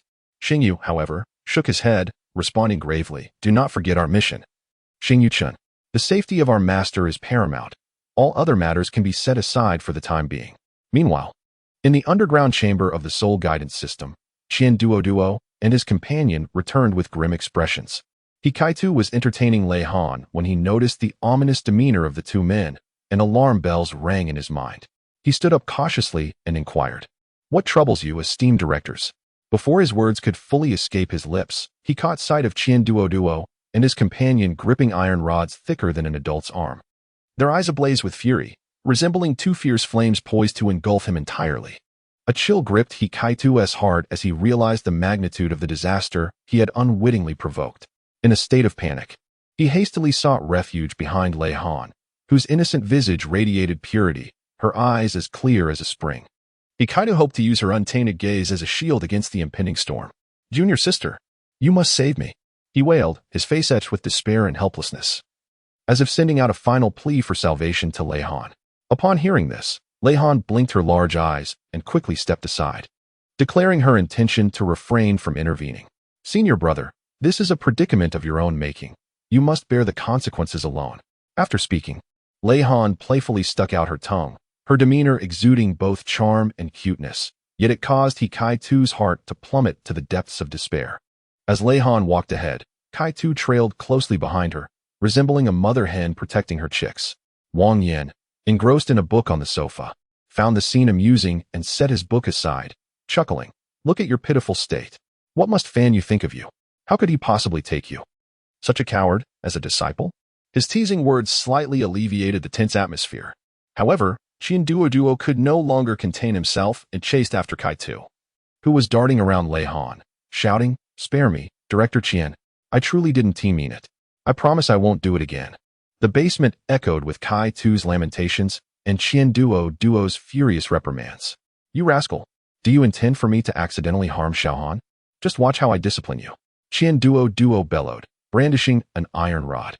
Kaitu seized Lei Han's arm, using her as a human shield, swaying side to side. Duo, fearful of genuinely hurting Lei Han, could only swing the rod while vociferously scolding. Poor Lei Han, caught in Kaitu's tight grip, wore a helpless expression. She attempted to free herself, but Kaitu clung to her like stubborn gum. "Senior brother, please let me go. I truly cannot help you," she implored, her face a portrait of distress. Yet, Kaitu seemed oblivious, continuing to grasp her tightly, beseeching, "Junior sister, you must save me. I cannot be beaten to death by Director Qian." Just then, Fan Yu and Shou returned and were taken aback by the sight. Fan Yu was the first to speak. "What on earth is happening here? Isn't at the same incident? It directly escalated to the Sea God Pavilion. And Director Qian is furious, determined to teach Kaitu a lesson," Wang Yan explained gleefully, still holding his unfinished book and occasionally glancing at the commotion. "Mom Zhou, my godfather, senior brother is using me as a human shield. Please save me." Lei Han suddenly cried out, her voice tinged with a mix of grievance and playful charm. Upon hearing this, Fan Yu and Zhou immediately grasped the situation. Zhou furrowed her brow and stepped forward, commanding, "Kaitu, stand down. Do not use Xiaohan as a shield." Upon hearing this, Kaitu chose to flee, while Duo and the onlooker, Xian Lin, promptly pursued him, causing chaos to reign in the basement. Lei Han remained behind, gazing up at Zhou with a woeful expression. Zhou tenderly ruffled Lei Han's hair, reassuring her, "Do not fear, Xiaohan. With your godmother here, no one shall bully you." Lei Han blinked, tears welling up in her eyes, yet she valiantly held them back. She sniffled and softly murmured, "Aunt Zhou, I'm fine. It's just that senior brother has gone too far." Upon hearing this, Zhou Yi's expression darkened as she glanced toward the direction in which Kaitu had fled, a flicker of anger flashing in her eyes. She gently reassured Lei Han, "Do not worry. Your godmother will ensure he receives a proper lesson." Meanwhile, Hikaitu was dashing through the halls of the Soul Guidance Department, with Duo and Xian Lin hot on his heels. As he ran, he frequently glanced back, his face a portrait of anxiety and helplessness. He was acutely aware that he had landed himself in considerable trouble, and the wrath of Dean Qian would not be easily appeased. "Hikaitu, stop right there." Duo's thunderous shout echoed through the corridor, causing the surrounding walls to tremble slightly. Hikaitu had no intention of stopping. He exerted every ounce of energy to find an escape route. However, the building felt like a labyrinth, and no matter how many twists and turns he took, He could still hear the footfalls of Duo drawing ever nearer. In his youth, Duo was a frequent champion in marathons at the academy. Possessing extraordinary stamina and endurance, while Liner was the sprint champion, her speed astonishing. The two worked in perfect harmony, closing in on Hikaitu relentlessly. Desperate, Hikaitu leapt from the fifth-floor window, aided by a flying soul guidance device, hoping to glide away. However, the device malfunctioned midair, sending him crashing down in a most undignified manner onto the lawn in front of the soul guidance department. His body sprawled out painfully as he grimaced in agony, unable to rise for quite some time. Hearing the commotion, the students of the department opened their windows to peer out. They beheld Hikaitu lying face down in an exceedingly awkward position, surrounded by scattered pieces of the flying device, creating a comical scene. Initially taken aback, the students soon erupted in laughter. Haha, isn't that Hikaitu? What a spectacle he is making of himself in broad daylight. They jeered. He has truly embarrassed himself this time. He can't even manage a flying device. The cacophony of discussion and laughter only deepened Hikaitu's humiliation. He struggled to rise, only to discover that his limbs felt as though they had suffered catastrophic fractures. Even the slightest movement sent waves of pain coursing through him. He could do nothing but lie there, listening to the taunts around him, his heart filled with despair. Oh no, I've truly lost all face this time, he lamented inwardly, his complexion shifting from pale to flushed. At that moment, Duo and Liner arrived at the scene, gazing at the disheveled Hikaitu with a mix of amusement and disbelief. Duo stepped forward, bent down to meet Hikaitu's gaze, his tone laced with a blend of exasperation and reproach. How is it that you never learn? This mess you've created is no small matter. With that, he reached down and yanked Hikaitu up, eliciting a cry of anguish akin to that of a wounded animal, which only prompted further laughter from the surrounding students. Oh dear, isn't this a case of catastrophic fractures? Liner exclaimed in surprise and hurried forward to assess Hikaitu's injuries. Duo also approached, frowning deeply. It appeared to be quite serious, and they needed to rush him to the infirmary for treatment. The two supported Hikaitu, one on each side. As they made their way toward the medical room, Hikaitu hung his head low, resembling a defeated rooster, not daring to utter a word. The surrounding students watched their retreating figures, erupting into another bout of laughter. At that moment, Zoe appeared on the lawn, holding a wooden stick. Observing the students laughing together, her expression darkened, and she called out loudly, "What are you laughing at? Where's Hikaitu?" The students, upon noticing Zoe's arrival, immediately fell silent, retracting their heads and closing their windows. Zoe scanned the crowd, not spotting Hikaitu, her brows furrowing slightly. "Speak. Where has Hikaitu gone?" Her voice exuded an undeniable authority. A student, trembling, pointed toward the infirmary's direction. Hikaitu has been taken to the infirmary by Dean Xian and teacher Liner. Upon hearing this, a flicker of worry crossed Zoe's gaze, though there was more dissatisfaction regarding Hikaitu's mischief. She snorted coldly and turned to walk toward the infirmary, the stick in her hand dragging along the ground, leaving marks behind. Upon reaching the infirmary, Zoe pushed the door open and saw Hikaitu lying on the bed, groaning softly as he received treatment. Duo and Liner stood nearby, looking helpless. "Teacher Zoe, what brings you here?" Duo asked, somewhat taken aback at her presence. "Isn't it because he used Xiaohan as a shield? As her godmother, how could I not seek justice for her?" Zoe replied irritably, her gaze fixated on Hikaitu as if she intended to bore a hole through him with her stare. Hikaitu, feeling the intensity of Zoe's gaze, involuntarily trembled, his groaning diminishing significantly. Internally, he lamented, realizing he had truly stirred up a hornet's nest, even alarming Zoe. Meanwhile, in the basement of the Soul Guidance Department, Fan Yu was playing blocks with Lei Han, attempting to distract her and help her forget the earlier unpleasantness. Although Lei Han still felt somewhat wronged, she gradually began to smile under Fan Yu's patient companionship. "Fan Yu godfather, do you think my brother will be scolded terribly by his parents and Mama?" Lei Han asked, manipulating the blocks while glancing up at Fan Yu. Fan Yu chuckled softly, ruffling Lei Han's hair. "Don't worry, Xiaohan. Your brother is tough and can handle the scolding. Moreover, he did indeed act wrongly this time. He deserves a proper lesson." Lei Han pouted slightly, expressing her concern, "But will Aunt Shou scold him? I'm a bit worried." Fan Yu pondered for a moment before reassuring her. "I doubt it. Although Aunt Zhou may be upset, her affection for you, her goddaughter, outweighs her anger. Moreover, Your senior brother understands his mistake and will no longer use you as a shield. As Fan Yu spoke, a hint of seriousness flickered in his eyes. He intended to have a stern conversation with Hikaitu upon his return to ensure he learned his lesson. At that moment, the door of the basement elevator slowly opened, revealing Duo, Skin Liner, and Shou-Yi, along with Hikaitu, who sat in a wheelchair, resembling a mummy. Upon witnessing this scene, Lei Han's eyes widened in astonishment, and the building blocks in her hands tumbled to the floor. "Ah, Godfather, the mummy has emerged from the pyramid," she exclaimed, pointing at Hikaitu in terror. As night fell, Lei Han found little inclination to sleep, while Duo had once frightened her with tales of mummies. Unexpectedly, this very moment became an exquisite metaphor for describing Kaitu. Upon hearing Lei Han's cry, Fan Yu swiftly stepped forward, enveloping her in a comforting embrace, softly reassuring her, "Fear not, little Han, that is not a mummy. It is your senior brother and Kaitu. He has merely sustained some injuries and has been bandaged up in this manner." Lei Han widened her eyes, peering through Fan Yu's shoulder at Kaitu, who was bandaged like a zongzi. She softly inquired, "Godfather, is senior brother truly unscathed?" Fan Yu nodded affirmatively, reassuringly stating, "He is genuinely fine, merely some surface injuries. A few days of rest will suffice." Upon hearing this, Lei Han exhaled in relief, her petite face reflecting a sense of liberation. She gently patted her chest, as if soothing her startled heart. Hikaitu, upon hearing Lei Han's call, felt his already awkward demeanor redden further, wishing he could sink into the ground. Duo and Xian Lin Air, observing Hikaitu's state, could hardly contain their amusement. Xian Lin Air stepped forward, lightly patting Hikaitu's shoulder, and laughed. "Look at you, you frightened little Han. I never anticipated that awakening her martial soul would lead to such a predicament."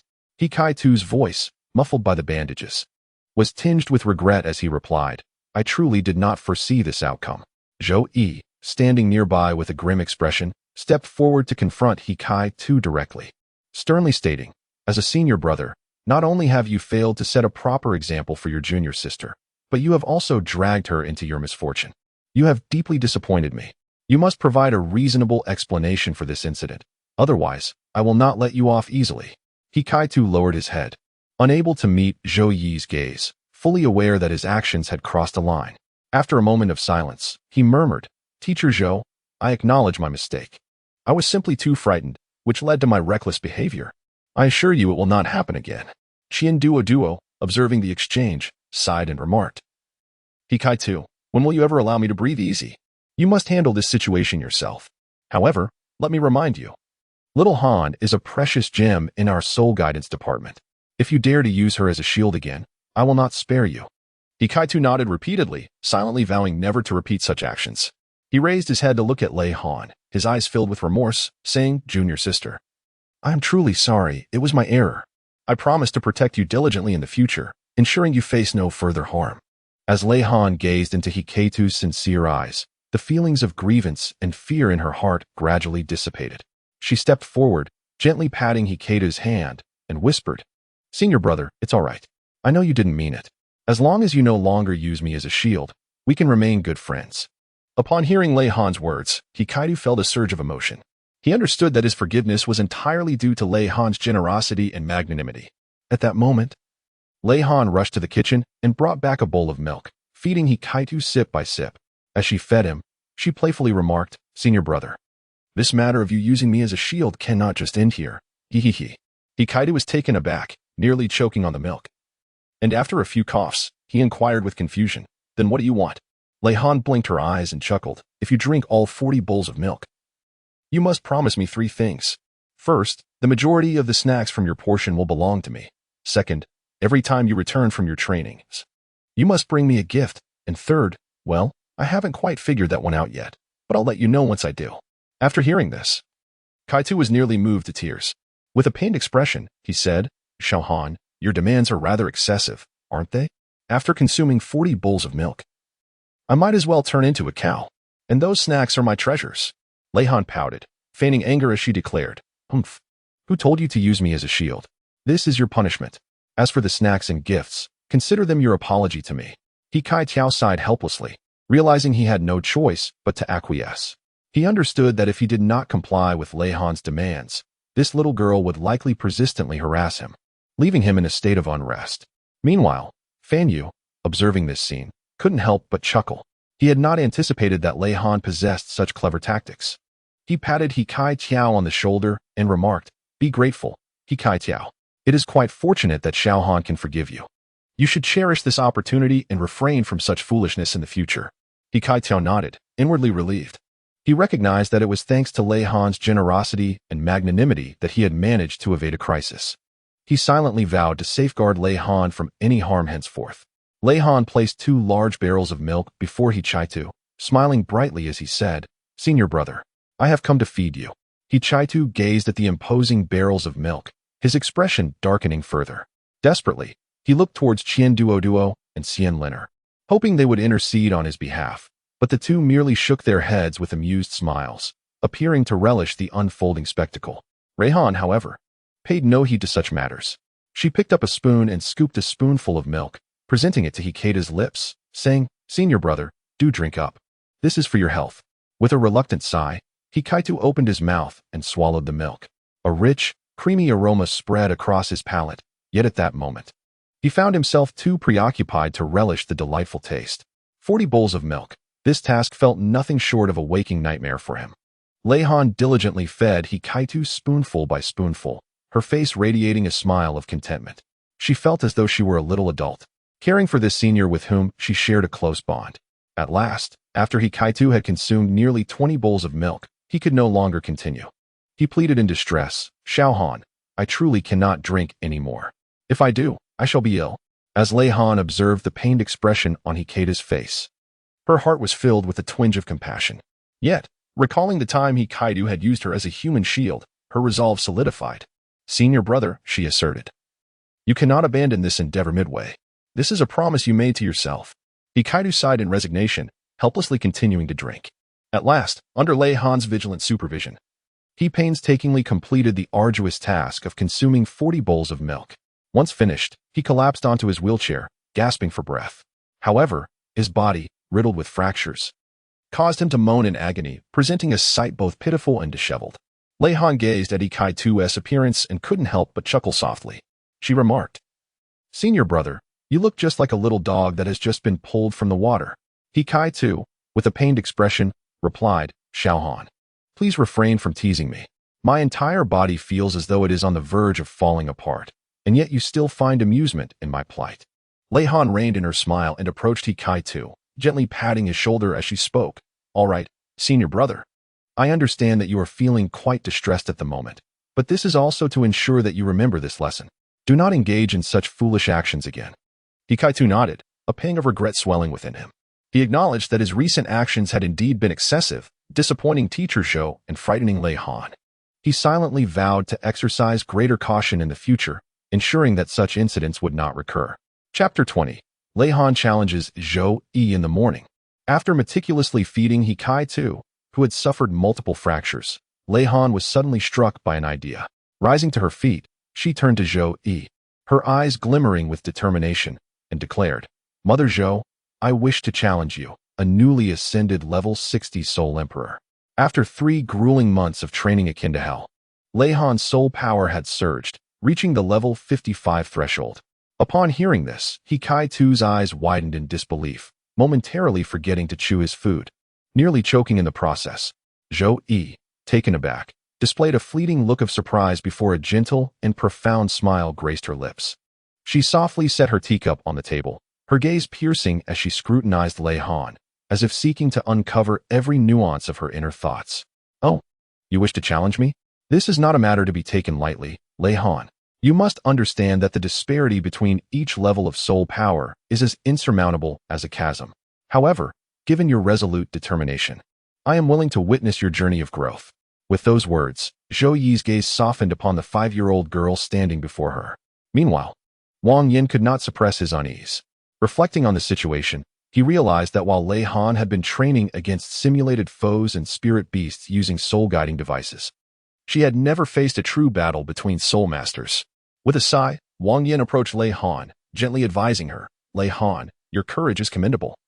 But battles among soul masters involve not only a contest of soul power, but also a clash of experience and skill. As a level 60 Soul Emperor, Teacher Zhou's combat experience and mastery of soul techniques far surpass yours. This challenge may prove excessively daunting for you. Raihan lifted his gaze towards Wang Yan, his eyes reflecting unwavering determination. Uncle Wang, I comprehend your concerns, yet I am acutely aware that without challenges, there can be no growth. These past 3 months of rigorous training, though arduous, have profoundly illuminated my progress. In each simulated battle, I have given my utmost effort, continually reflecting on my experiences and refining my skills. I firmly believe that with relentless perseverance, I will one day transcend those seemingly insurmountable chasms. The words of Lei Han were imbued with unwavering determination and confidence, her small face radiating an indomitable light. As Zhou Yi gazed upon this child before her, a surge of admiration welled up within her heart. She gently placed her hand on Lei Han's shoulder and said, "Well done, Lei Han. Your courage and resolve move me deeply. I shall give my utmost to stand alongside you in this battle. However, remember that regardless of the outcome, this is a precious experience on your journey of growth." Director Qian, might it be possible to allow Lei Han to leave the basement? It seems somewhat confined here. Hindering her potential, Zhou Yi turned to Qian Duo, who sat nearby, her tone laced with a hint of plea. Qian Duo smiled slightly, fully aware of Zhou Yi's intentions. This was not merely a test of Lei Han's abilities, but a refinement of her mindset and will. Of course, Teacher Zhou, I will find an unoccupied space where Lei Han can be undisturbed, allowing her ample room to unleash her soul techniques. Qian Duo rose, his gaze sweeping across everyone present before finally resting on Lei Han, his eyes filled with encouragement and anticipation. Upon hearing the news, a glimmer of excitement flickered in Lei Han's eyes. She realized that she would finally behold the vast world outside, a realm she had envisioned countless times in her dreams. Taking a deep breath, she felt as if she could already sense the gentle caress of the breeze against her cheek and the warmth of sunlight cascading upon her. Zhou Yi, observing the spark of anticipation in Lei Han's gaze, felt her own resolve to assist her strengthen.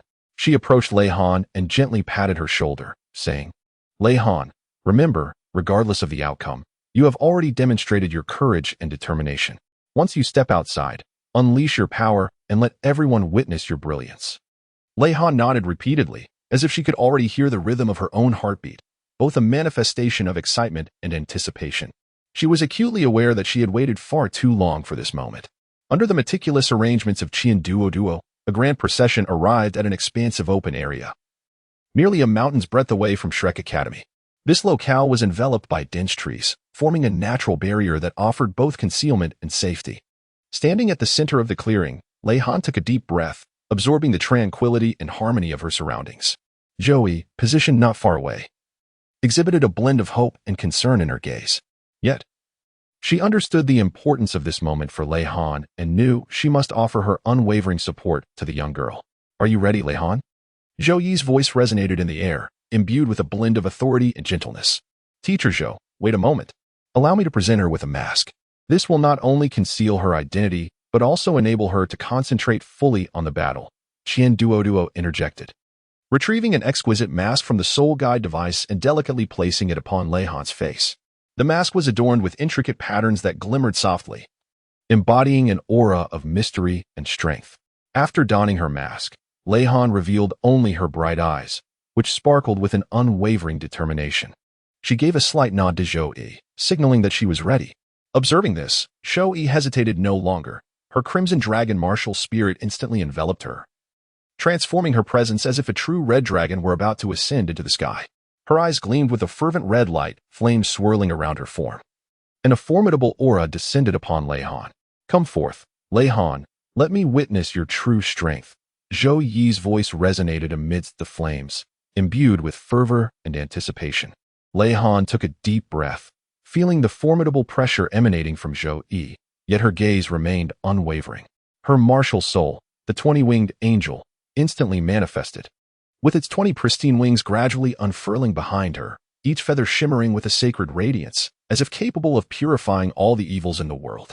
Lei Han floated serenely in midair, exuding an aura of sanctity and inviolability, standing in stark contrast to Zhou Yi's searing flames. The 20-winged angel martial soul was indeed extraordinary. Zhou Yi marveled inwardly. She understood that Lei Han's martial soul was exceedingly rare, possessing immense potential and power. Yet, this only fueled her curiosity about the extent of Lei Han's true capabilities. Lei Han hovered in midair, her left hand unexpectedly wielding an angelic sword. Its blade a resplendent silver, emanating a soft luminescence as if forged from the purest of metals. Gripping the angelic sword firmly, the tip pointed resolutely toward the ground. A sacred and solemn aura radiated from her being. "Mother Zhou, please enlighten me." Lei Han's voice rang clear and resolute. She was acutely aware that she was on the brink of an unprecedented challenge, yet she felt no trepidation. Zhou Yi gazed into Lei Han's unwavering eyes and her ethereal presence, feeling a surge of respect within her heart. With a slight nod, the flames of the red dragon martial spirit flared more intensely, as if intent on incinerating everything in its vicinity. "Come forth, Lei Han. Let me witness the true power of your 20-winged angel martial spirit." Zhou Yi's voice echoed amid the flames, imbued with fervor and anticipation. Before her words had dissipated into the air, Zhou Yi's figure flickered, transforming into a crimson afterimage, hurtling toward Lei Han with ferocious speed. She moved like a bolt of red lightning, arriving instantaneously before Lei Han. The flames of the red dragon martial spirit blazed fiercely around her, as though they sought to consume Lei Han whole. Upon witnessing the unfolding events, Lei Han's eyes flickered with a hint of gravity, yet she did not falter. With a low incantation, she summoned her second soul skill, the angelic sacred shield. As she uttered the command, the space before her seemed to warp under the influence of a divine force, coalescing into a massive angelic sacred shield that stood resolutely in her path. The shield radiated a pure, white luminescence, adorned with intricate angelic patterns that appeared to encompass boundless sanctity. Zhou Yi's fiery assault collided violently with the angelic sacred shield, producing a deafening roar. Flames intertwined with the sacred light, clashing and merging in a silent contest of strength. Invoking her first soul skill, the angelic triple execution, Lei Han did not forget to mount a counterattack even while defending against Zhou Yi's onslaught. With a fierce cry, she darted through the air, transforming into 3 ethereal figures of holy light, each launching towards Zhou Yi from different angles. These luminous apparitions moved with the swiftness of lightning, each embodying the entirety of Lei Han's might. The angelic sacred sword shimmered with a silvery brilliance amidst the light, as if it could sever all obstacles in the world. Zhou Yi, observing this, could not help but admire Lei Han's combat prowess. She deftly evaded the first ethereal figure's strike, while simultaneously amplifying the flames of her red dragon spirit. The flames morphed into a towering wall of fire, effectively blocking the second light figure. However, the third figure appeared as if conjured by a specter, emerging in Zhou Yi's blind spot. Taken by surprise, she was struck by this apparition, causing her to involuntarily retreat several paces. What an impressive soul skill! Once Zhou Yi steadied herself, her gaze towards Lei Han held a newfound respect. She recognized her earlier carelessness. Had she been more vigilant, she would not have been hit. With a determined voice, Zhou Yi unleashed her first soul skill, the Red Dragon's Roar. She no longer held back, as the flames of her red dragon spirit surged to a boiling fervor, manifesting into a colossal shadow of the red dragon that roared towards Lei Han. The dragon's silhouette, imbued with scorching flames and overwhelming pressure, seemed poised to consume Lei Han entirely. Sensing this formidable force, Lei Han's expression grew solemn. Yet, she did not retreat. Instead, she inhaled deeply, adjusting her state to its zenith. Summoning her second soul skill once more, the angelic sacred shield. This time, the shield was even more robust and radiant than before. Gripping the hilt of her sword with both hands, she raised the angelic sacred sword before her chest, harmonizing it with the angelic sacred shield to create an indomitable defense. The red dragon's shadow crashed against the angelic sacred shield with a thunderous roar, as flames and sacred light intertwined once again, filling the entire space with their combined might. With her feet firmly planted in midair, Lei Han's gaze remained resolute and calm, unwavering in the face of Zhou Yi's formidable attack. Observing Lei Han's steadfast figure, Zhou Yi felt a surge of emotion. She recognized that Lei Han possessed not only the rare 20-winged angel spirit, but also an indomitable spirit. Such a child was destined to achieve great things in the future. Invoking her third soul skill, the Red Dragon's Inferno, Zhou Yi let out a low cry, and the flames of the Red Dragon martial soul surged to their zenith, transforming into a blazing sea of fire that swept towards Lei Han. This assault was even more ferocious than the previous one, as if it sought to incinerate the very fabric of space itself. Lei Han felt an unprecedented pressure, her expression turning gravely serious. Yet, instead of retreating, she gritted her teeth and concentrated all her strength into the angelic sword and angelic shield. At this critical moment, She finally unleashed her most formidable soul skill, the angelic exorcism slash. Accompanied by a clear and resonant shout, the brilliance of the angelic sword erupted to its zenith, as if it had gathered all the sanctity in the world. With a swift motion, Lei Han swung the angelic sword downwards, unleashing a dazzling beam of light that cleaved through the air, directly targeting the searing sea of flames. At the moment of collision, an explosion of blinding light and immense energy surged forth, threatening to rend the very fabric of space itself. Zhou Yi, witnessing this, couldn't help but feel a jolt of surprise. She had not anticipated that Lei Han's third soul skill would possess such incredible power, capable of contending with her own Red Dragon's inferno. She understood that this strike transcended the realm of ordinary soul masters. Even she would need to exert her utmost to withstand it. However, Zhou Yi did not falter.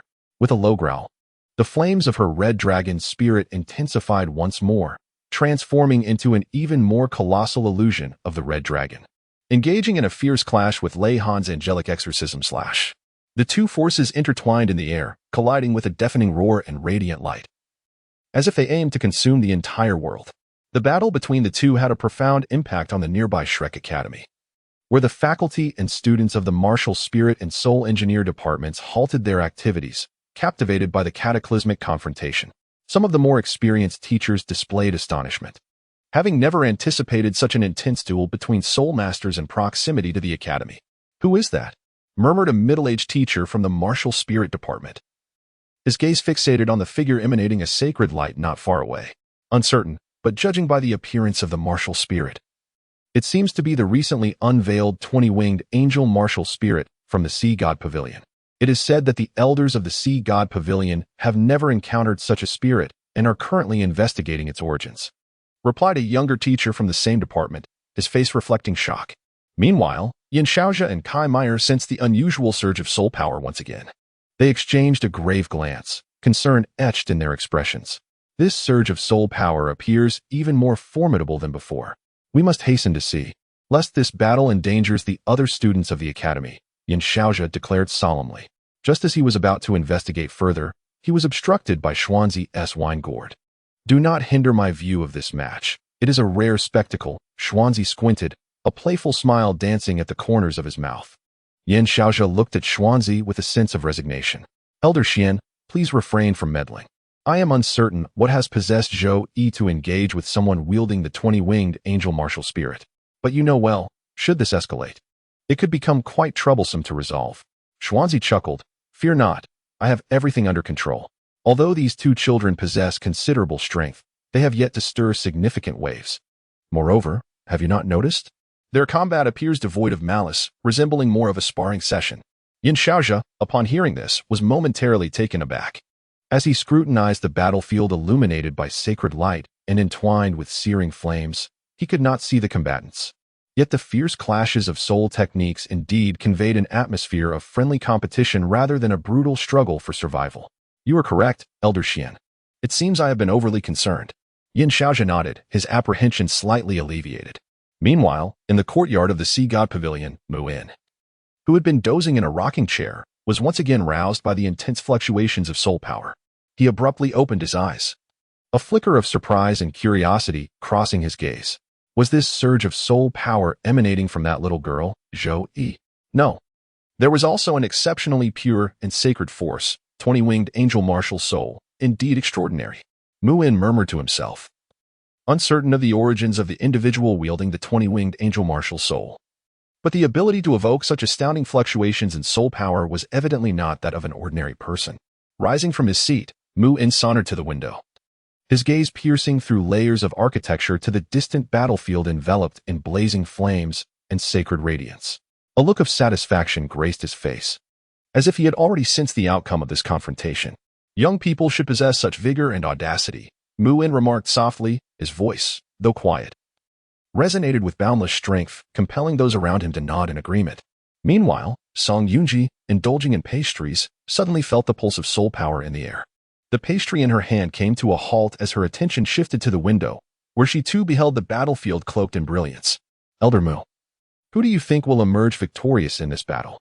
she inquired, her curiosity piqued. Mu In smiled faintly, opting not to provide a direct answer, but instead countered. What do you think? After a moment of contemplation, Song Yunji responded, while teacher Zhou's strength is formidable, the student with the 20-winged angel martial soul also seems quite impressive. Furthermore, judging by that pure and sacred power, she appears to have substantial untapped potential. Muin nodded in agreement. You are correct. The outcome of this battle is not so easily discerned. Although Zhou Yi is experienced, that individual does not seem to be a student of our Shrek Academy, at least. I have never encountered her in the records of the Sea God Pavilion. Upon hearing this, Song Yunji's eyes widened in surprise. Not a student of our academy? How did she come to be here, engaging in combat with teacher Zhou? Muin gently shook his head. That is precisely what piques my curiosity. However, in the realm of soul masters, prodigies abound. Perhaps she is a disciple of a reclusive master, journeying forth and encountering some misunderstanding with Zhou Yi, thus leading to this conflict. Yet, it seems less like a misunderstanding and more akin to a meticulously arranged sparring match. Unbeknownst to them, Lin Huachuan had quietly taken her place behind Mu In and Song Yunji, her sharp gaze fixed on the distant battlefield, her expression contemplative. Lin Huachuan's words momentarily stunned Mu In and Song Yunji, prompting them to turn towards her. They observed her unwavering focus on the far-off conflict, as though she could penetrate the searing flames and radiant light to discern the intricacies of the battle. Elder Lin, what leads you to so confidently assert that this is a sparring match rather than a misunderstanding? Muin inquired with curiosity. Lin Huachuan offered a slight smile, replying, Observe closely.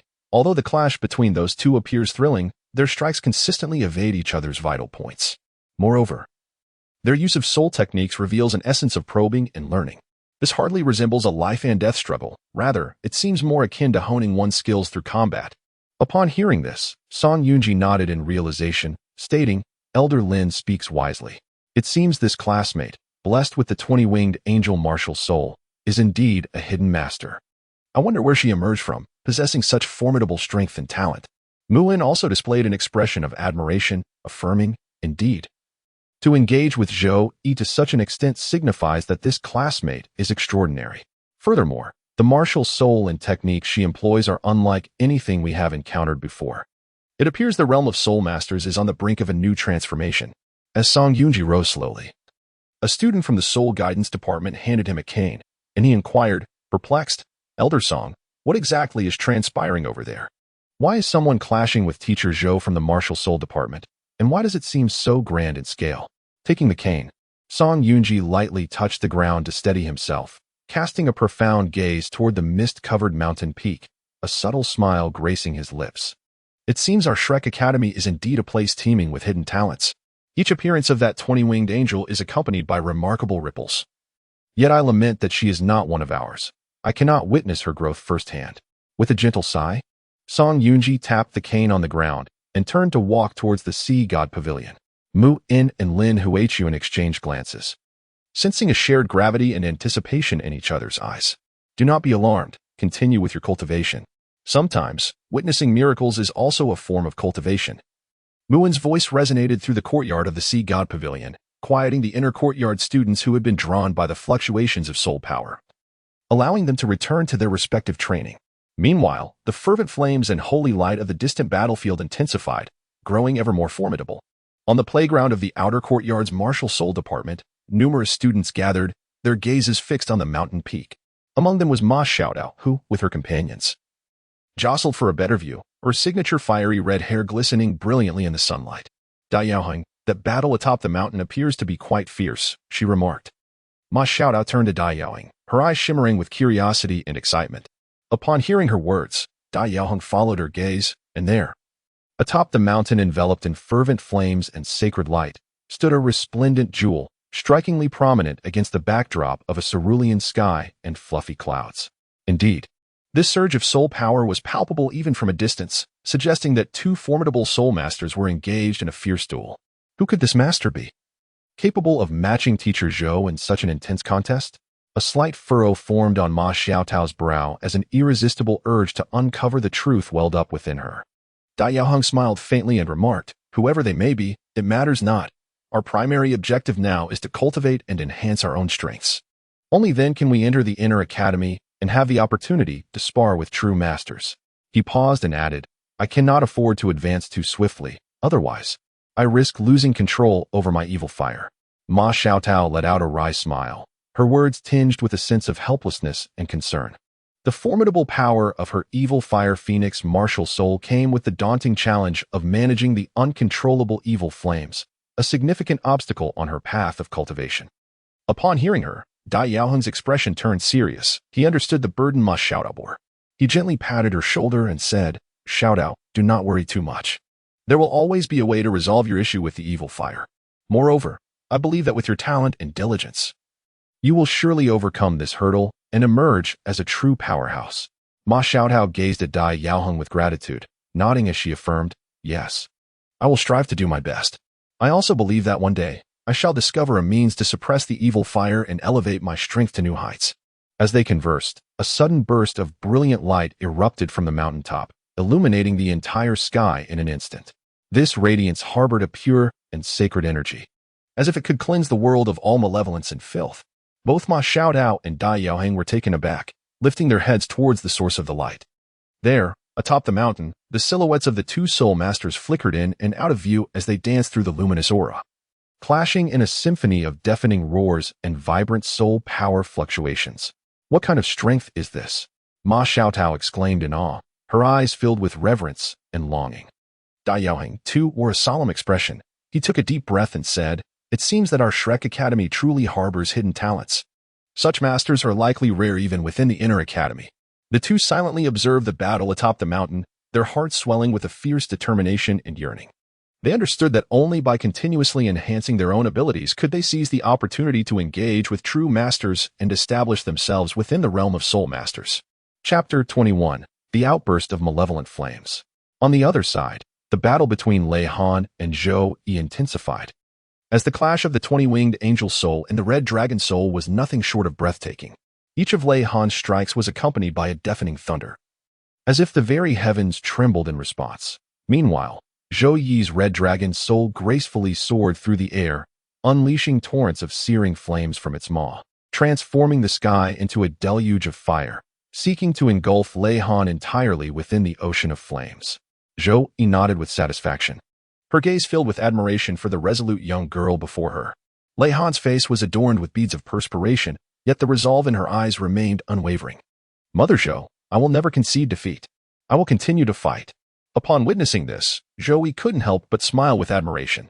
The red dragon's body suddenly swelled, its scales shimmering with a dazzling crimson light. It let out a thunderous roar, and an even more intense, searing flame erupted from its mouth, violently clashing with the ultimate radiance unleashed by Lei Han in midair. This collision produced a deafening roar, casting forth brilliant light as if daylight had descended, illuminating the entire battlefield. "What a brave girl! You truly possess spirit." Zhou Yi's voice resonated distinctly and resolutely amidst the thunderous sound. "Now, let me see just how far your limits extend." In Lei Han's grasp, the angelic holy sword shimmered with a resplendent radiance. Drawing a deep breath, she summoned the entirety of her might. Fifth soul skill, angelic cross slash. As her words resonated, the sword light wove intricately, and Lei Han's figure instantaneously shifted, as if she had truly transformed into a celestial emissary descending upon the mortal realm. With a flourish of her holy sword, a cross-shaped beam of light cleaved through the heavens, each slash infused with the supreme power of purification and judgment. The air was suffused with a sacred and solemn aura.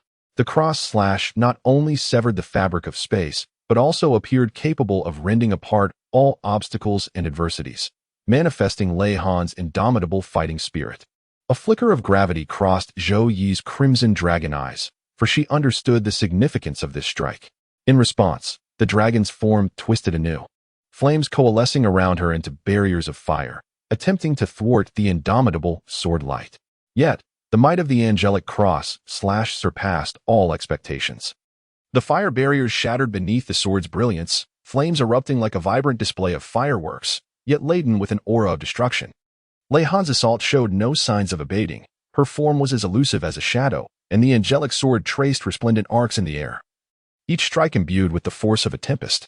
Zhou Yi's crimson dragon spirit displayed astonishing agility, continuously twisting and turning in midair to evade Lei Han's lethal blows while searching for an opportunity to counterattack. "Child, your prowess is indeed formidable. But the battle is far from over." Zhou Yi's voice resonated with unwavering determination as her crimson dragon spirit unleashed searing flames once more, transforming into a series of fire dragons that surged towards Lei Han. As Lei Han deftly evaded the fiery onslaught of the dragon, she wielded the angelic sword, unleashing a radiant arc of light that cleaved the approaching fire dragon in twain. The intensity of their battle escalated, and the very air around them seemed ignited, waves of heat engulfing the atmosphere and rendering it nearly suffocating. Both Lei Han and Zhou Yi exhibited extraordinary prowess and unwavering resolve. Their clash was not merely a contest of spiritual power, but a profound trial of will and belief. The fierce skirmish atop the mountain stirred the winds and clouds, as if the heavens themselves trembled in response. Amidst the brilliance of her swordplay, Lei Han moved with the grace of lightning, each swing accompanied by a resonant thunderclap. Her gaze embodied both determination and defiance, a challenge to her own limits and an insatiable thirst for victory. Zhou Yi, embodying her crimson dragon soul, was equally unyielding. Her roar echoed with a tidal surge of flames, each dragon's cry weaving a narrative of indomitable spirit. The radiance surrounding the red dragon intensified, as if it sought to ignite the very sky, her scales shimmering with a metallic sheen that conveyed a near-divine majesty. "Child, you are commendable, yet still fall short." Zhou Yi's voice carried a note of encouragement as the throngs of students from the martial spirit and soul guide departments gathered, their eyes riveted upon this earth-shattering duel atop the mountain. Whispers of awe and anticipation filled the air as they bore witness to the emergence of a new star in the realm of soul masters. "Who is she, that she can contend so fiercely with teacher Zhou Yi?" exclaimed one student, their gaze fixed upon the mountaintop, intent on capturing every detail. Students from the martial spirit department shook their heads in unison, expressing unfamiliarity, while those from the advanced soul guide division wore expressions of smug satisfaction. After all, 5 years prior, they had witnessed the heart-wrenching scene of the battered Lei Yunan, cradling the premature Lei Han as they staggered through the academy's gates. They knew well that Lei Han was no ordinary individual, but rather a meticulously crafted experimental subject of the Sun and Moon Empire, a secret that loomed over them like a heavy stone. Meanwhile, the upperclassmen of the Soul Guide Department stood united, alongside Qian Duo, Xian Lin and Fan Yu, diligently keeping this astonishing secret and Lei Han's existence hidden from the higher echelons of the academy. "She must be 5 years old now," remarked a female student from the Soul Guide Department, none other than Wang Mingming, who had once discovered and supported Lei Yunan. Her words resonated with nostalgia, as if the passage of time had momentarily unfolded before them.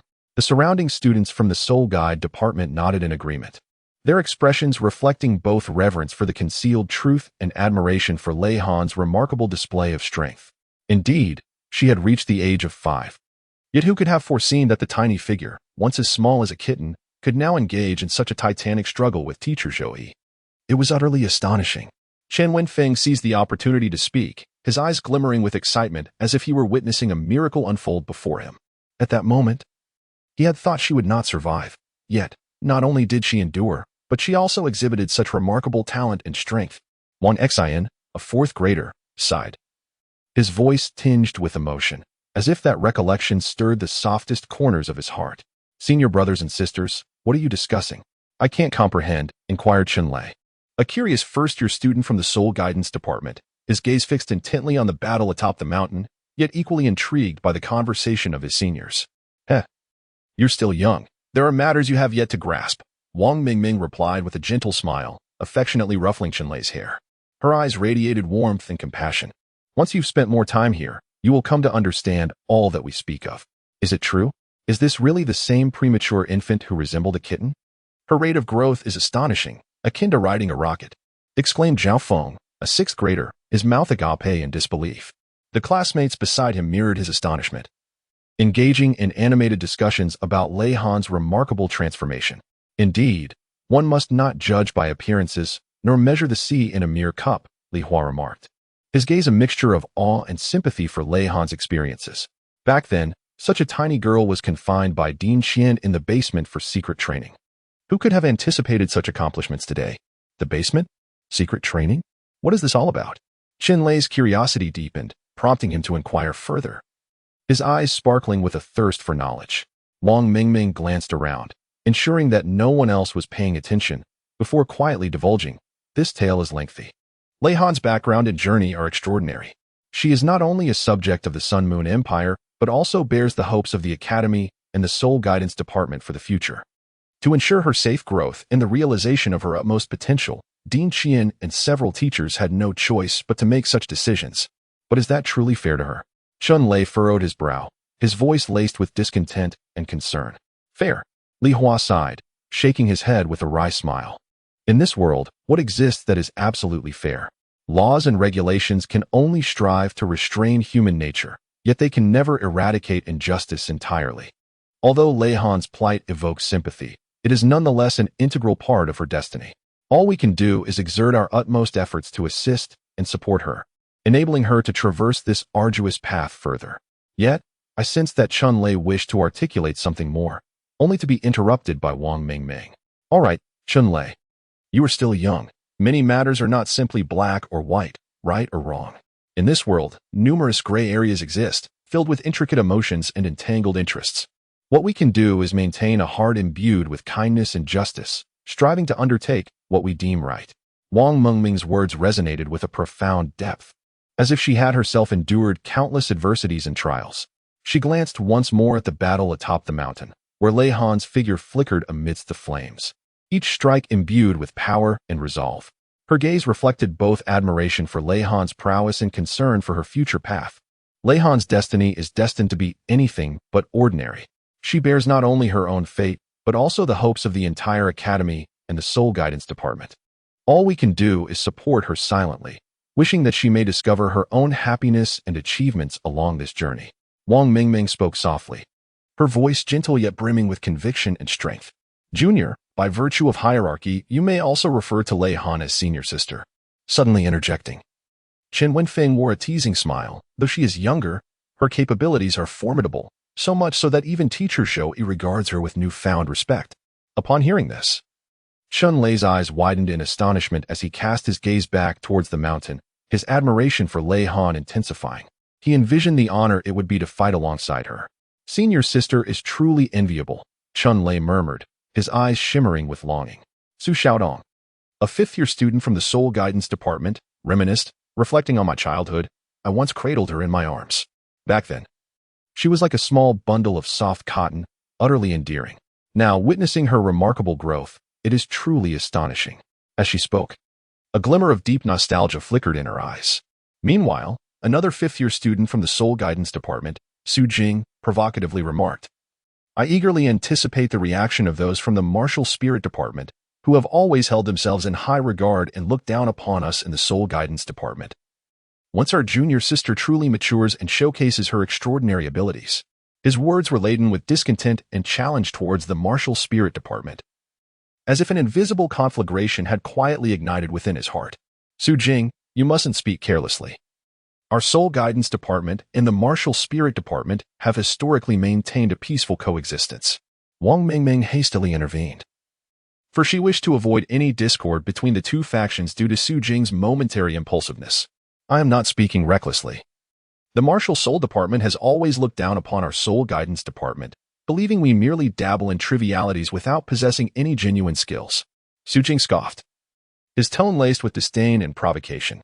Such a statement cannot be wholly accepted. Both the Martial Soul and Soul Guidance Departments have their unique merits, and it is unjust to generalize. Chun Wenfeng interjected, attempting to ease the tension between the two factions. Take Lei Han as an exemplary case. She is not only a prodigy in the Soul Guidance Department, but has also achieved remarkable feats in martial soul cultivation. Indeed, Lei Han's emergence has certainly garnered the respect of those from the Martial Soul Department, Su Xiaodong acknowledged, her voice tinged with pride and satisfaction. Very well. Let us refrain from idle speculation and instead focus on the battle between Lei Han and Teacher Shou. Wang Mingming redirected the conversation back to the fight atop the mountain, her eyes brimming with anticipation and concern for Lei Han. I'm back. He Kaitu's voice suddenly rang out, his face smeared with dust and his clothes caked in mud, presenting a rather disheveled appearance. I only watched halfway before fleeing. It was too terrifying, I nearly got roasted. He brushed off the dirt from his clothes, speaking with lingering trepidation. Qian Duo and his companions also returned, their expressions mirroring shock and awe. That girl Lei Han is truly becoming increasingly impressive, Qian Duo marveled. his eyes shimmering with acknowledgement of her potential. Indeed, her rate of growth is akin to riding a rocket, Wang Mingming concurred, her heart filled with admiration for Lei Han and anticipation for the future of the academy. It appears that our soul guidance department has truly stumbled upon a treasure this time, Chen Wenfeng remarked with a smile, pride and satisfaction evident in his tone. However, speaking of which, He Kaitu, how did you manage to escape? Were you frightened? Su Jing teased suddenly, a playful smile gracing his face. Get lost. I merely returned to inform you all. Otherwise, you would have been standing there foolishly, He Kaitu retorted, rolling his eyes in exasperation. At this, laughter erupted among the group, the tension dissipating thanks to Hikaita's lighthearted banter. At that moment, the confrontation atop the mountain transcended mere displays of strength. It became a clash of beliefs and wills. She realized profoundly that this impending battle, regardless of its outcome, would indelibly mark Lei Han's journey of growth. The wind howled wildly through the deep valley, carrying with it a refreshing chill, as if rallying in support of the imminent contest. Each step taken by Lei Han was firm and resolute, resonating with the vast expanse beneath her feet. Her silhouette elongated gracefully in the tender glow of the setting sun, embodying both a solitary pride and an ineffable resilience. In her eyes, there was no trace of fear or retreat, only an insatiable yearning for victory and an unwavering belief in the future. The students of the Martial Soul Department, even from a distance, could distinctly sense this extraordinary atmosphere. Their expressions varied. Some were filled with astonishment, while others revealed a sense of reluctance, and a few even harbored deep-seated apprehension and respect. At that moment, Ma Xiaodao, who had been laughing with her companions, suddenly lost control of her malevolent fire, which erupted violently around her, igniting the surrounding flora and transforming the area into a raging sea of flames. Gasps of shock filled the air as onlookers hastily retreated, fearful of being caught in the grip of this uncontrollable force. Gritting her teeth, Ma Xiaodao exerted every ounce of strength to suppress the rampant fire within her, yet it seemed to possess a will of its own. The more she struggled, the more it surged with ferocity, proving impossible to tame. Xiaodao, a teacher from the Martial Soul Department, witnessing the chaos, swiftly moved forward in an attempt to stabilize her spiraling emotions with his own soul power. However, the power of the malevolent fire was overwhelming, and even this seasoned educator felt an unprecedented sense of helplessness. Ma Xiaodao directed her malevolent fire phoenix towards Lei Han, prompting a dramatic shift in the expressions of Yin Xiaoxia, Kai Meyer, and the elders of the Sea God Pavilion nearby. They understood all too well that should Ma Xiaodao's fire spiral completely out of control, it would not only threaten the safety of the young woman in Shoei, but could also inflict immeasurable damage upon the entire Shrek Academy. We must stop her at once, Yin Xiaoxia declared, his gaze revealing an undeniable resolve. Their figures sliced through the air like lightning, racing towards Ma Xiaodao, driven by a desire to ascertain the identity of the person capable of clashing with Shoei.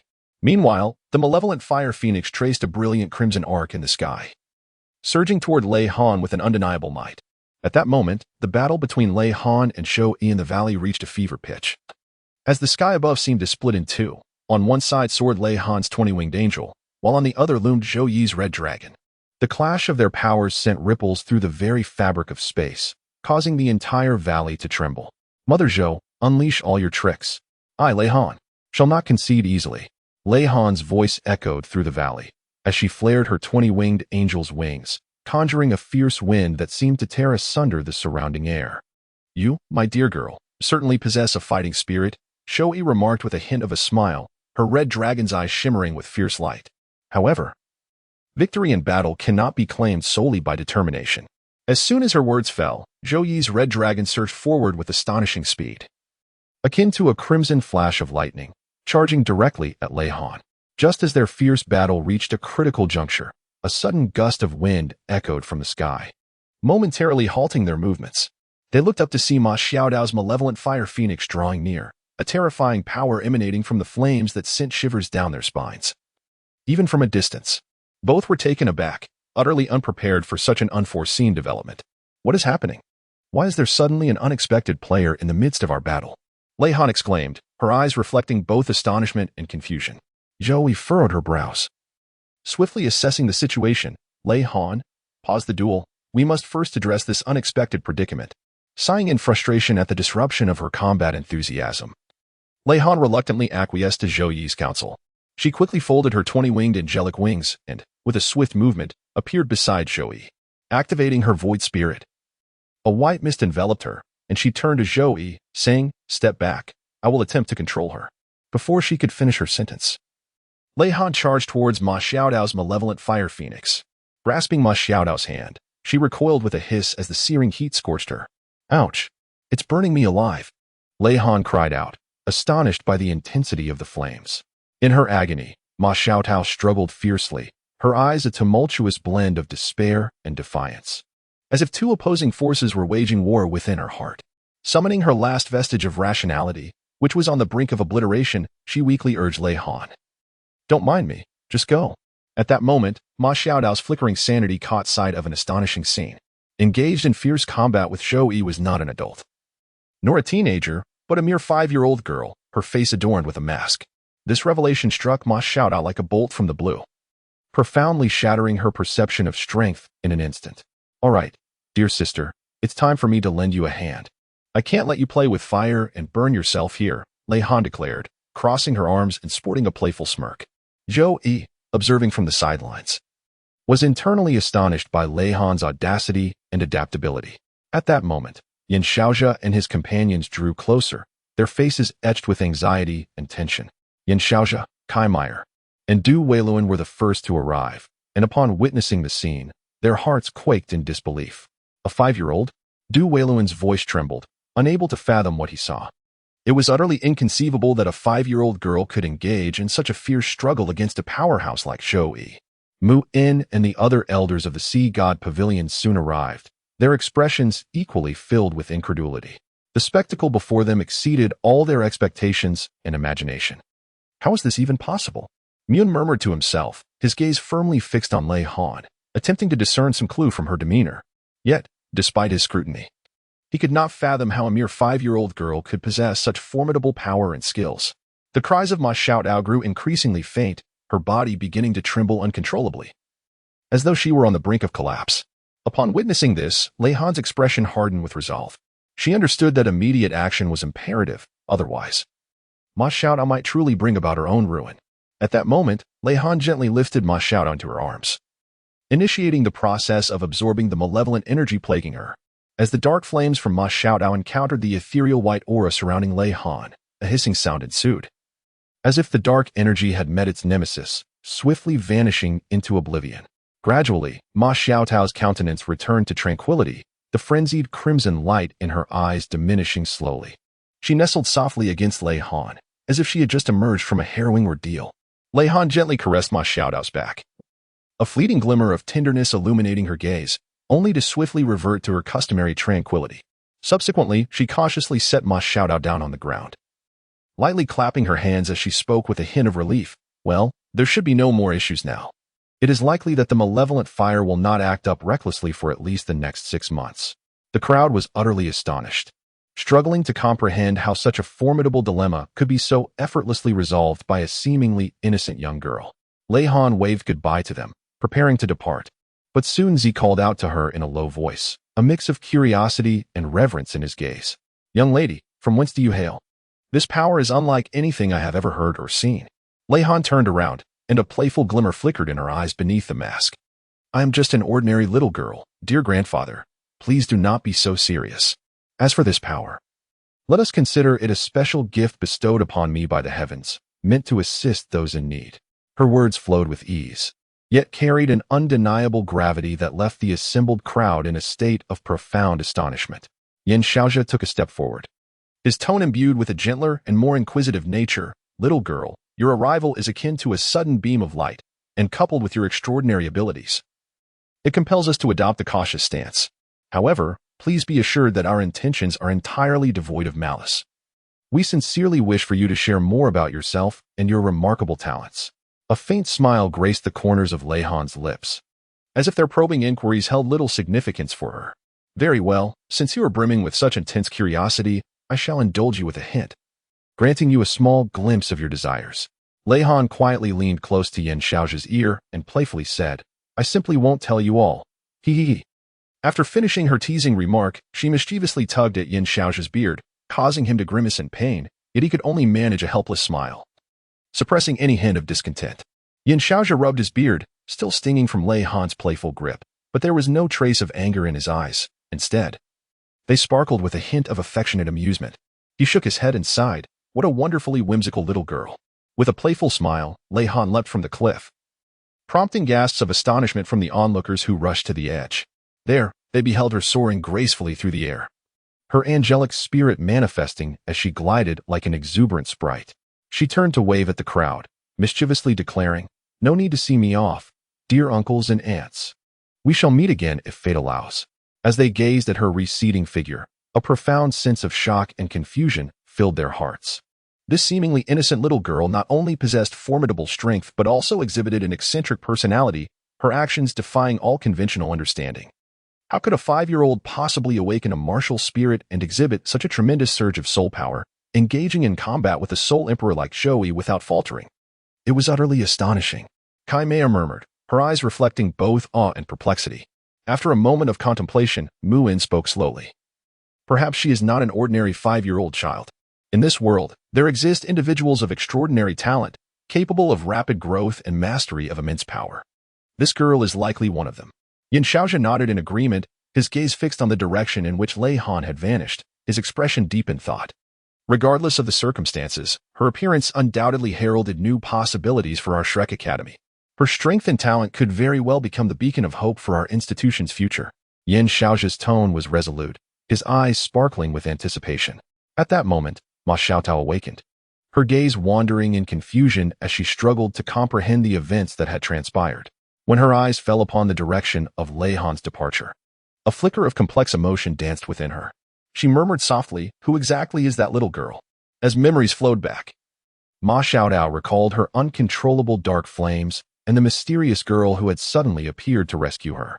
A warm surge of gratitude and curiosity welled up in her heart for Lei Han. Elder Xian approached Ma Xiaotao, gently patting her shoulder in reassurance. "It's all right, Xiaotao. That little girl is a miraculous being. She saved you. Though we are yet unaware of her origins, her power is indeed formidable." Ma Xiaotao nodded, still filled with questions. Yet she recognized that her priority was to regain her strength and rise once more. She looked at Elder Xian, determination gleaming in her eyes. "Elder Xian, I will strive to cultivate my abilities and ensure such an incident never occurs again." Elder Xian smiled with pride, knowing Ma Xiaotao was a resilient child who would undoubtedly work harder to improve herself after this experience. At that moment, Lei Han returned in a graceful arc, having utilized a level 3 flying soul guide to navigate the skies effortlessly, gliding lightly above Yin Xiaozhi and the others. She twirled exuberantly, at times diving down like an eagle and at others soaring like a nimble swallow. Her form danced with the wind, as if she had completely merged with the sky, reveling in the boundless freedom and wildness of the moment. This enigmatic girl was utterly mischievous, leaving everyone in a state of intrigue. Kai Meyer gazed upon Lei Han's reckless figure, unable to suppress a shake of her head, yet a smile involuntarily graced her lips. After circling in the air several times, Lei Han swiftly vanished, darting towards the Soul Guidance Department of the Academy. Upon her arrival in the realm of the department, Duo and Xian Liner had already been waiting there, their faces intertwined with a mix of anxiety and fervent anticipation. As Lei Han caught sight of Duo and Xian Liner, she immediately exclaimed, "Mom and Dad, I'm back." No sooner had the words left her lips than Duo and Xian Liner stepped forward in unison, enveloping Lei Han in a tight embrace, their eyes brimming with profound concern and boundless affection. Duo gently patted Lei Han's back, and as the weight of sleep began to settle upon her eyelids, she spoke drowsily, "Mom and Dad, today's battle with Mom Zhou ended in a draw, but I successfully saved Ma Xiaotao. Let us head back to the basement. I'm so tired." A hint of fatigue was evident in her voice, for even she experienced exhaustion when wielding that extraordinary power. Duo and Xian Liner exchanged glances, reading the pain and pride reflected in each other's eyes. They were acutely aware that despite Lei Han's youth, the responsibilities she bore and the abilities she exhibited had far surpassed those of her peers. "All right, let us return," Duo replied tenderly, lifting Lei Han into his arms as the trio strolled slowly towards the basement. Inside, the lighting was soft and warm, reminiscent of a spring day, adding an air of tranquility and comfort to the small space. Xian Liner meticulously prepared the bed for Lei Han, who fell into a deep slumber the moment her head touched the pillow. At that moment, Zhou Yi returned, intending to reprimand Lei Han, but was gently halted by Duo. He pointed to the sleeping child, signaling her to remain quiet. Lei Han's breathing was even and serene, a peaceful smile gracing her face, clearly lost in a sweet dream. Let her rest, Lin whispered. She is indeed exhausted today, and she accomplished something truly remarkable. As Zhou Yi gazed at Lei Han, her anger gradually dissipated, replaced by a complex array of emotions.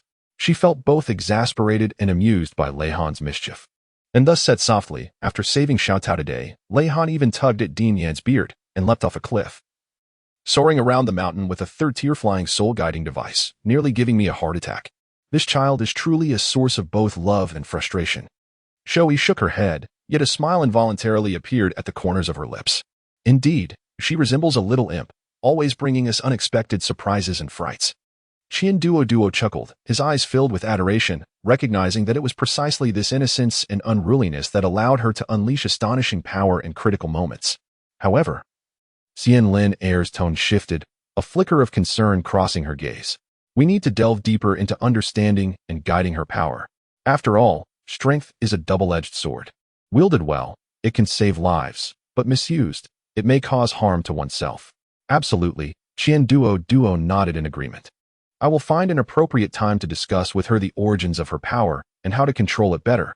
Simultaneously, I will enhance her training in other areas to ensure her holistic development. Chapter 22.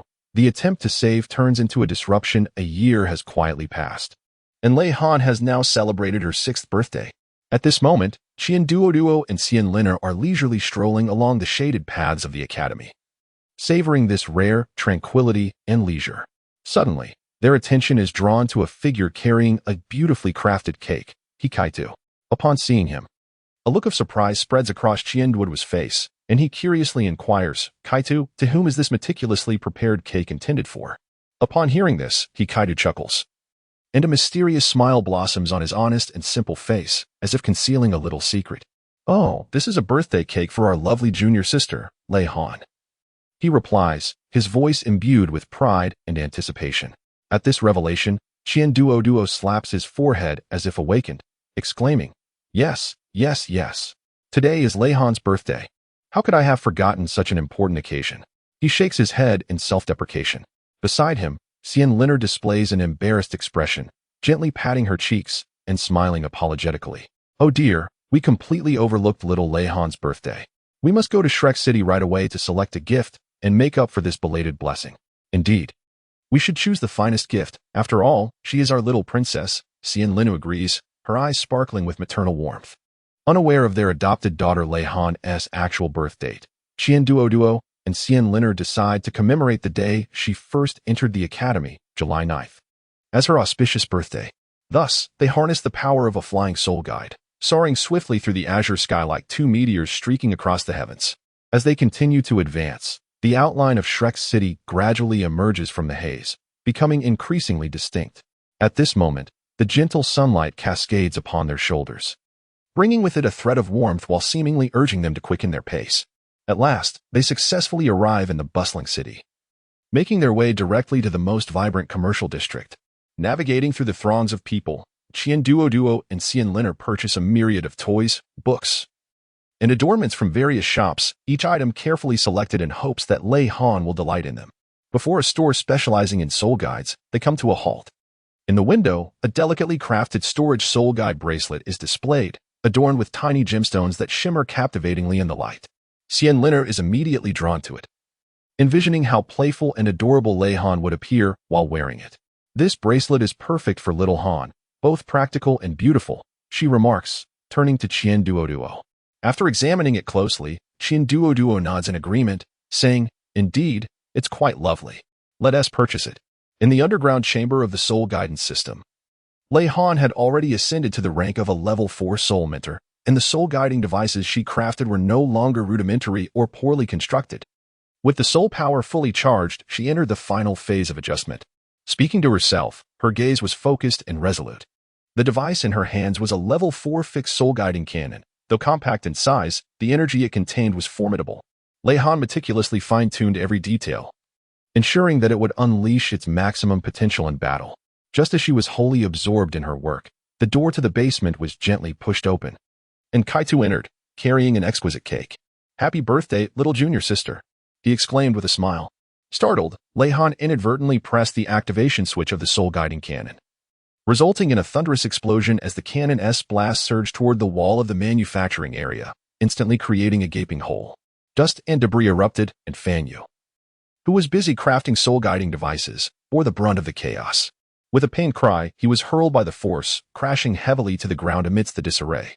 As the dust gradually settled, Leihan, Kaito, and the subsequently arrived Duo and Xianlin stood in shock, unable to comprehend the unexpected turn of events. Struggling to rise from the ground, Fanyu, covered in dust, bore an expression that mingled exasperation with amusement.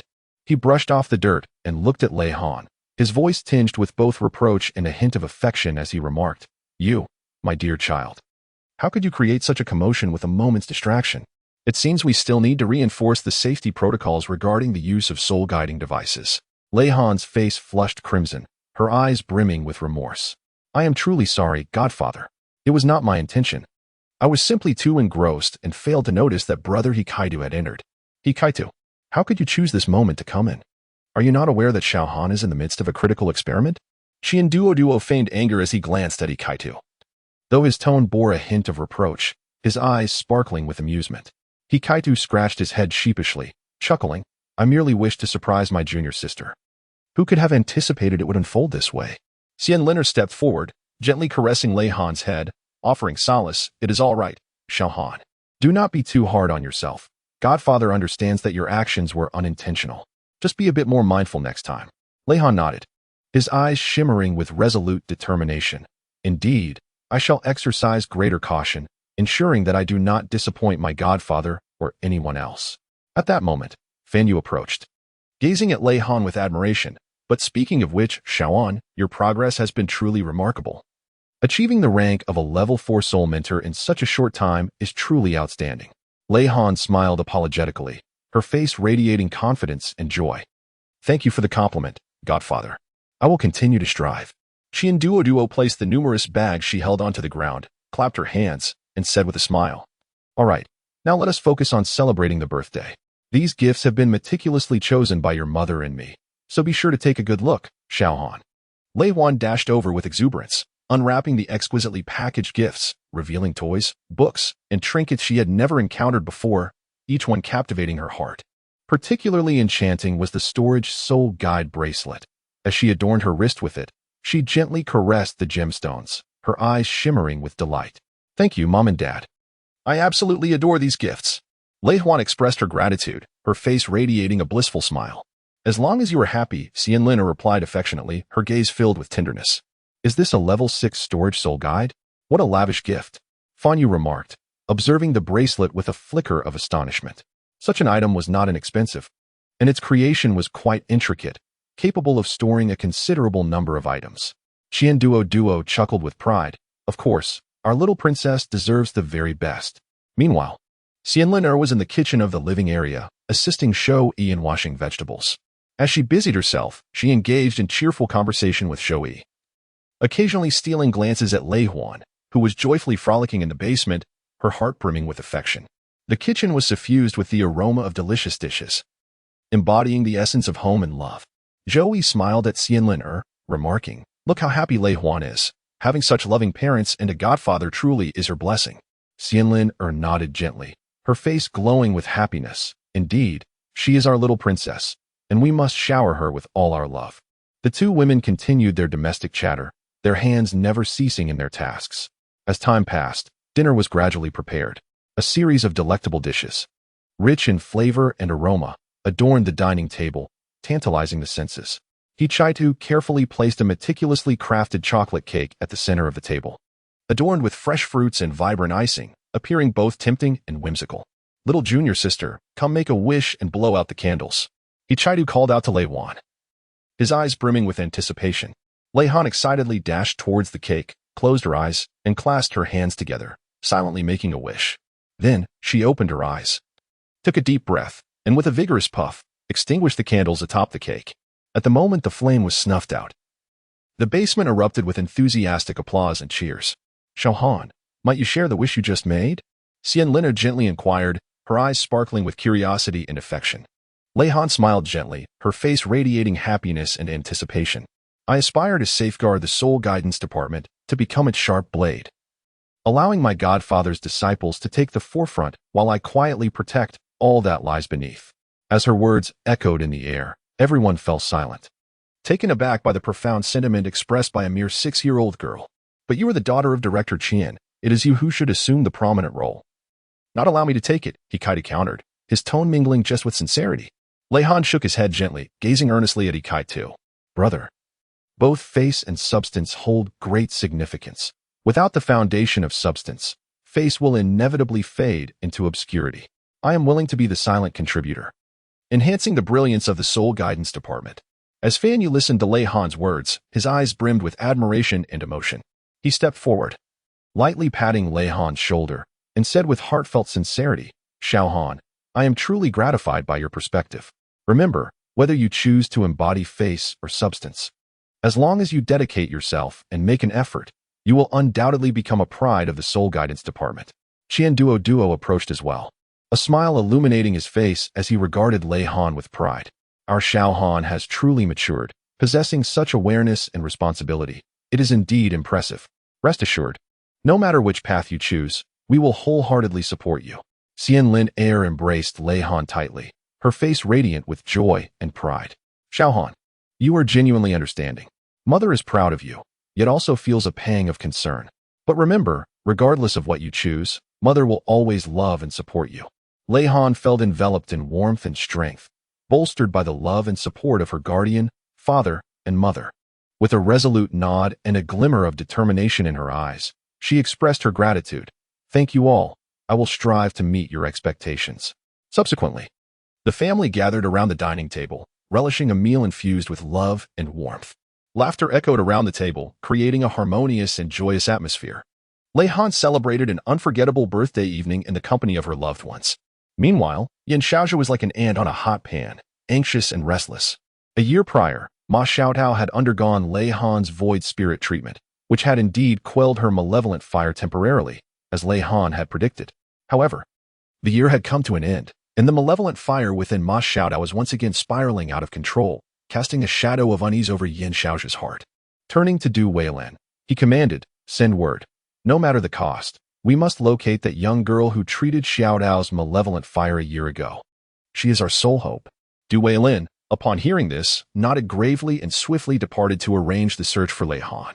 Yin Xiaozhi stood by the window, his gaze piercing the distance, silently praying for Lei Han to extend her hand once more and assist Ma Xiaodao through this crisis. That little girl must be 6 years old now. I truly hope she can come to our aid once again, Kai Meyer remarked softly, her tone filled with acknowledgement of Lei Han's abilities and concern for Ma Xiaodao. Yin Xiaozhi sighed lightly and turned to Kai Meyer, saying, Indeed. It is astonishing how swiftly 2 years have passed. I wonder how that young lady is faring now, and if she would still be willing to lend her assistance. Kai Meyer furrowed her brow, asserting, Regardless, we must make every effort. Ma Xiaodao's condition is becoming increasingly dire. We cannot remain idle. Yin Xiaozhi nodded affirmatively, his expression resolute. You are right. We must locate that young lady and implore her to treat Xiaodao. It is our duty as mentors and as members of Shrek Academy. The following day, Hikaitu learned of the Soul Master Department's desperate search for his junior sister. He hurried to find Duo and Xianliner. Urgency etched on his face. Deans, the Soul Master Department, is sparing no effort to find our junior sister. They say Ma Xiaodao's malevolent fire has gone out of control again, and only she can save her. Duo furrowed his brow. Is this news credible? The Soul Master Department is in chaos over this. Can Yin Xiaozhi's direct order be doubted? Hikaitu replied anxiously. Xianliner's expression turned serious. Lei Han's void spirit indeed has a suppressive effect on malevolent fire, but if Ma Xiaodao's fire is already out of control, the situation is perilous. After a moment of silence, Duo looked up at Hikaitu. Hikaitu, you must notify Lei Han immediately, urging her to prepare. If she is willing to assist, we will support her wholeheartedly. If she is unwilling, we cannot force her. Upon hearing this, Hikaitu immediately nodded and turned to leave. He understood that this matter concerned the wishes and safety of his junior sister and required careful handling. Upon receiving the news, Lei Han fell into a momentary silence. Memories of her sister, Ma Xiaodao, tormented by malevolent forces a year prior, surged within her, stirring a complex array of emotions. She lifted her gaze towards her godfather and mother, her eyes shimmering with unwavering resolve. I am willing to assist Sister Ma Xiaodao. I cannot bear to witness her suffer under the torment of evil once more. Duo and Xian Liner observed Lei Han, their hearts brimming with pride and appreciation. They recognized that her decision stemmed not from impulse, but from the profound kindness and sense of duty residing deep within her soul. Xiaohan, you have truly grown. Xian Liner whispered, her voice laced with a barely perceptible tremor. But remember, regardless of the outcome, you must safeguard yourself. Do you understand? Lei Han nodded vigorously, her eyes shimmering with resolute determination. Rest assured, mother, I shall take good care of myself. Duo brought over the mask, which Lei Han accepted and gently adorned her face. The masked hero is set to reemerge, she quipped, attempting to alleviate the tension in the air. Yet, her gaze remained steadfast, for she was acutely aware of the challenges that lay ahead. Father, am I truly embarking on this journey to the martial soul department alone? Duo offered no verbal response, merely nodding as he handed Lei Han the map. He then turned back to the sofa, lighting a cigarette. His brow furrowed in contemplation. He gestured to Fan Yu to equip Lei Han with a positioning soul guide to ensure her safety during the mission. Fan Yu swiftly retrieved a small, badge-like soul guide from the nearby array, gently affixing it to Lei Han's collar. This positioning soul guide will transmit your location in real time, allowing us to monitor your movements and ensure your safety, Fan Yu elucidated. Lei Han lowered her gaze to the delicate soul guide, a warm current surging within her heart. She recognized this as a silent expression of care and support from those around her. Taking a deep breath, she lifted her head, her eyes resolute. Thank you, Father Fan Yu. I will exercise caution. Xian Liner approached Lei Han, gently stroking her hair. Little Han, your mother has faith in you. You are destined to excel in this task. Remember, no matter the challenges you encounter, always respond with calmness. Do you understand? Han nodded earnestly, gently removing her mother's hand from her head and clasping it tightly. Mother, do not worry. I shall return safely. Accompanied by Kai-Tu, Han ascended in the lift, which gradually rose from the depths to the surface of Shrek Academy. At that moment, the first rays of the morning sun streamed down upon them, as if to cheer on Han's courageous endeavor. Upon stepping out of the lift, Han inhaled the crisp air deeply, lifting her gaze toward the horizon, her eyes sparkling with an unprecedented determination. She understood that this mission was not only crucial for the safety of Sister Ma Xiao, but also a test of her own strength and courage. Kai-Tu watched her retreating figure with a heart full of emotion. Though still young, the girl possessed an extraordinary bravery and resolve. He believed that Han would undoubtedly excel in this undertaking. Would she succeed? Turning around, Kai-Tu noticed Duo and Xian Liner standing behind him, their expressions brimming with concern and anticipation for Han. Duo took a deep drag from his cigarette and exhaled slowly, his gaze resolute and profound. Regardless of the outcome, we must believe in her. Han possesses potential and capabilities beyond our imagination. She will surely overcome this challenge. Xian Liner gently nodded, her eyes shimmering with trust and pride, yet her voice was unwavering. I believe in Han. She is the pride of our Shrek Academy. No matter the obstacles she faces, she will confront them bravely until victory is achieved. Kai-Tu nodded affirmatively as well. I too have faith in our junior sister. She has never let us down. This time, she will once again demonstrate her prowess. At that moment, the masked Han walked along the path of Shrek Academy, holding a map, drawing the attention of numerous students and teachers who whispered among themselves. Why is there a 6-year-old girl wearing such a peculiar mask? I wonder. Judging by her direction, it seems she is heading toward the Soul Master Department. A little girl going to the Soul Master Department? Surely she must be lost. Little sister, are you new here? Do you need assistance? A passing senior inquired with concern. Han smiled and shook her head, responding with her youthful yet resolute voice. Thank you, senior. But I am fine. I know where I am going. With that, she resumed her journey toward the Soul Master Department. Upon reaching the entrance of the Soul Master Department, Han found several teachers gathered in discussion. Their astonished gazes fell upon her arrival. Whose little girl is this? What brings her to the Soul Master Department? One teacher questioned in confusion. Little one, are you lost? This is the Soul Master Department, not a place for a young girl like you, another teacher kindly advised. Han, however, paid no heed, resolutely clutching the map in her hand as she advanced with unwavering determination. One of the teachers grasped her arm, saying, "Hey, young lady, I have told you that this is not a place for you. Why do you persist in venturing further?" Upon hearing this, Lei Han took a deep breath and lifted her gaze towards the teacher, her eyes shimmering with an undeniable intensity. "Please let go, or else do not blame me for being impolite." Although her voice retained a hint of childishness, the resoluteness in her words commanded attention. The teacher, upon hearing her, let out a cold snort. "Humph, little girl, quite audacious you are. Do you know where this place is? With your petite frame, do you really think you can stir trouble in the Soul Master department?" Lei Han said nothing further. She forcefully pried open the teacher's hand with a grip as strong as a vice, separating each finger one by one, causing the teacher to cry out in pain. The other instructors, witnessing this scene, gasped in shock and rushed forward to intervene, while the surrounding students gathered curiously, pointing and whispering among themselves. What an audacious girl, daring to cause such a ruckus in the Soul Martial department. A tall instructor from the department bellowed in anger, preparing to confront Lei Han. Taking advantage of his momentary distraction, Lei Han swiftly delivered a powerful punch to his eye, the sheer speed and force of the blow leaving everyone in utter astonishment. The towering teacher staggered back several steps, clutching his pained eye, his face a portrait of disbelief. "What are you staring at? Seize him!" bellowed another teacher from the Martial Soul department, commanding the surrounding faculty and students to encircle Lei Han. Lei Han surveyed her surroundings, counting at least 700 individuals present. Despite the overwhelming numbers, she felt no fear. She understood that retreat equated to failure. With her fists clenched tightly, she braced herself for the forthcoming challenge. Exhaling deeply, she assumed the initial stance of her martial arts technique. The instructors and students of the Soul Master department, now resolute, unleashed their soul powers and charged towards Lei Han.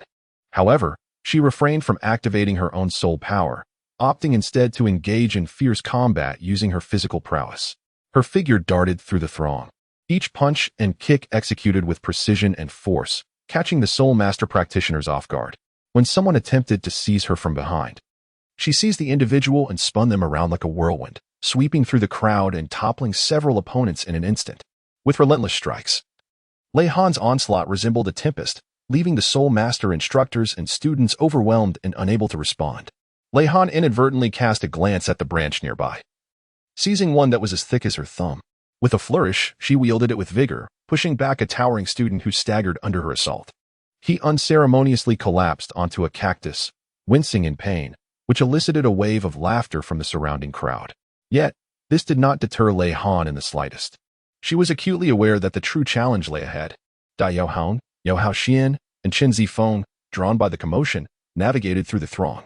Upon witnessing the scene, Dai Yaohang furrowed his brow. "Ah, someone dares to disrupt our Spirit Master Department's territory. This cannot be tolerated."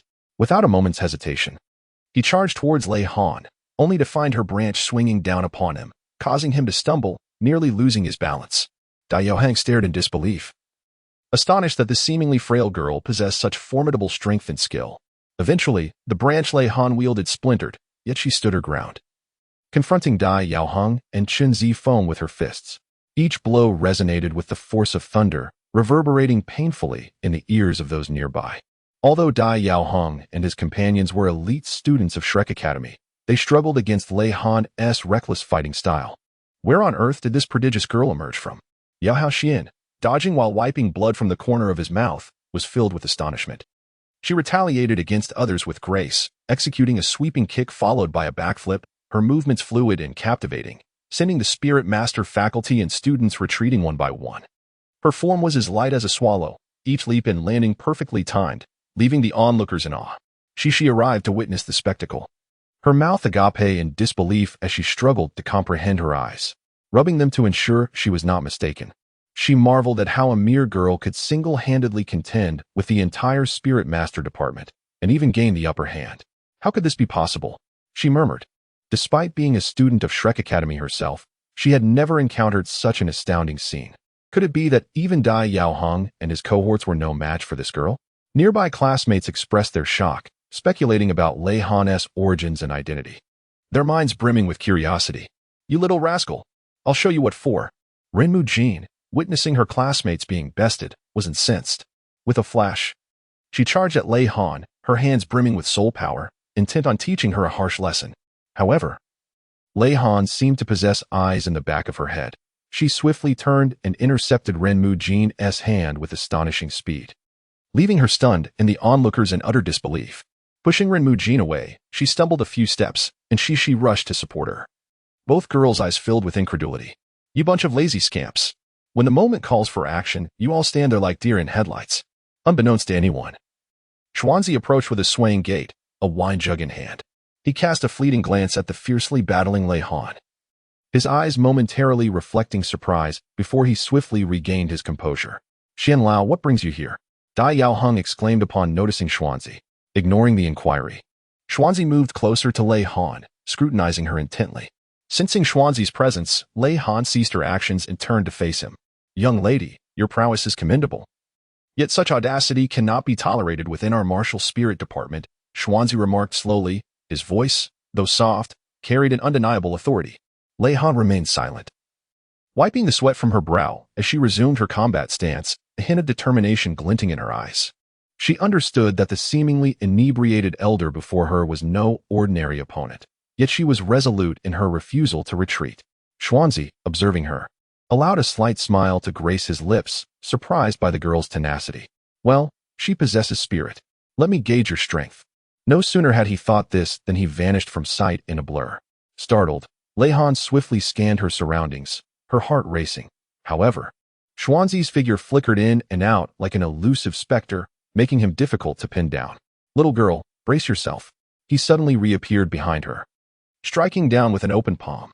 Lei Han reacted with impressive speed, managing to catch his hand with one of her own, leaving Xuanzi momentarily astonished. He had not anticipated that Lei Han could withstand his blow. Although he had not exerted his full strength, it was not an attack one could easily endure. After Lei Han caught Xuanzi's palm, she advanced rather than retreating. Utilizing the force from Xuanzi's strike, she executed a swift turn and launched a kick towards him. Xuanzi sidestepped just in time, while simultaneously waving his left hand, sending a surge of soul power sweeping towards Lei Han. Once again, Lei Han flickered out of harm's way, dodging Xuanzi's attack and countered with a wave of her right hand, releasing a ripple of soul energy aimed at Xuanzi. The two engaged in a fierce exchange, neither willing to concede. Observing this spectacle, the surrounding martial spirit students paused their skirmishes and withdrew to the sidelines, acutely aware that the seemingly inebriated elder before them was none other than the formidable Xian Lao of the academy. The fact that Lei Han could hold her own against such a powerful figure left them utterly astonished. Xuanzi found himself increasingly exhilarated, never having anticipated that he would rediscover the thrill of battle through this young girl. With a hearty laugh, he accelerated once more, launching into a fierce assault against Lei Han. Unfazed, she fully immersed herself in the fight, every movement brimming with strength and finesse. Awaken your martial spirit, the 20-winged angel, Xuanzi exclaimed, having recognized that the little girl who had aided Ma Xiaotao in purging evil fire a year prior was indeed Lei Han. At this revelation, the martial spirit students sprawled on the ground were taken aback, recalling the mysterious girl from a year ago who had exchanged blows with Shou Yi in that valley.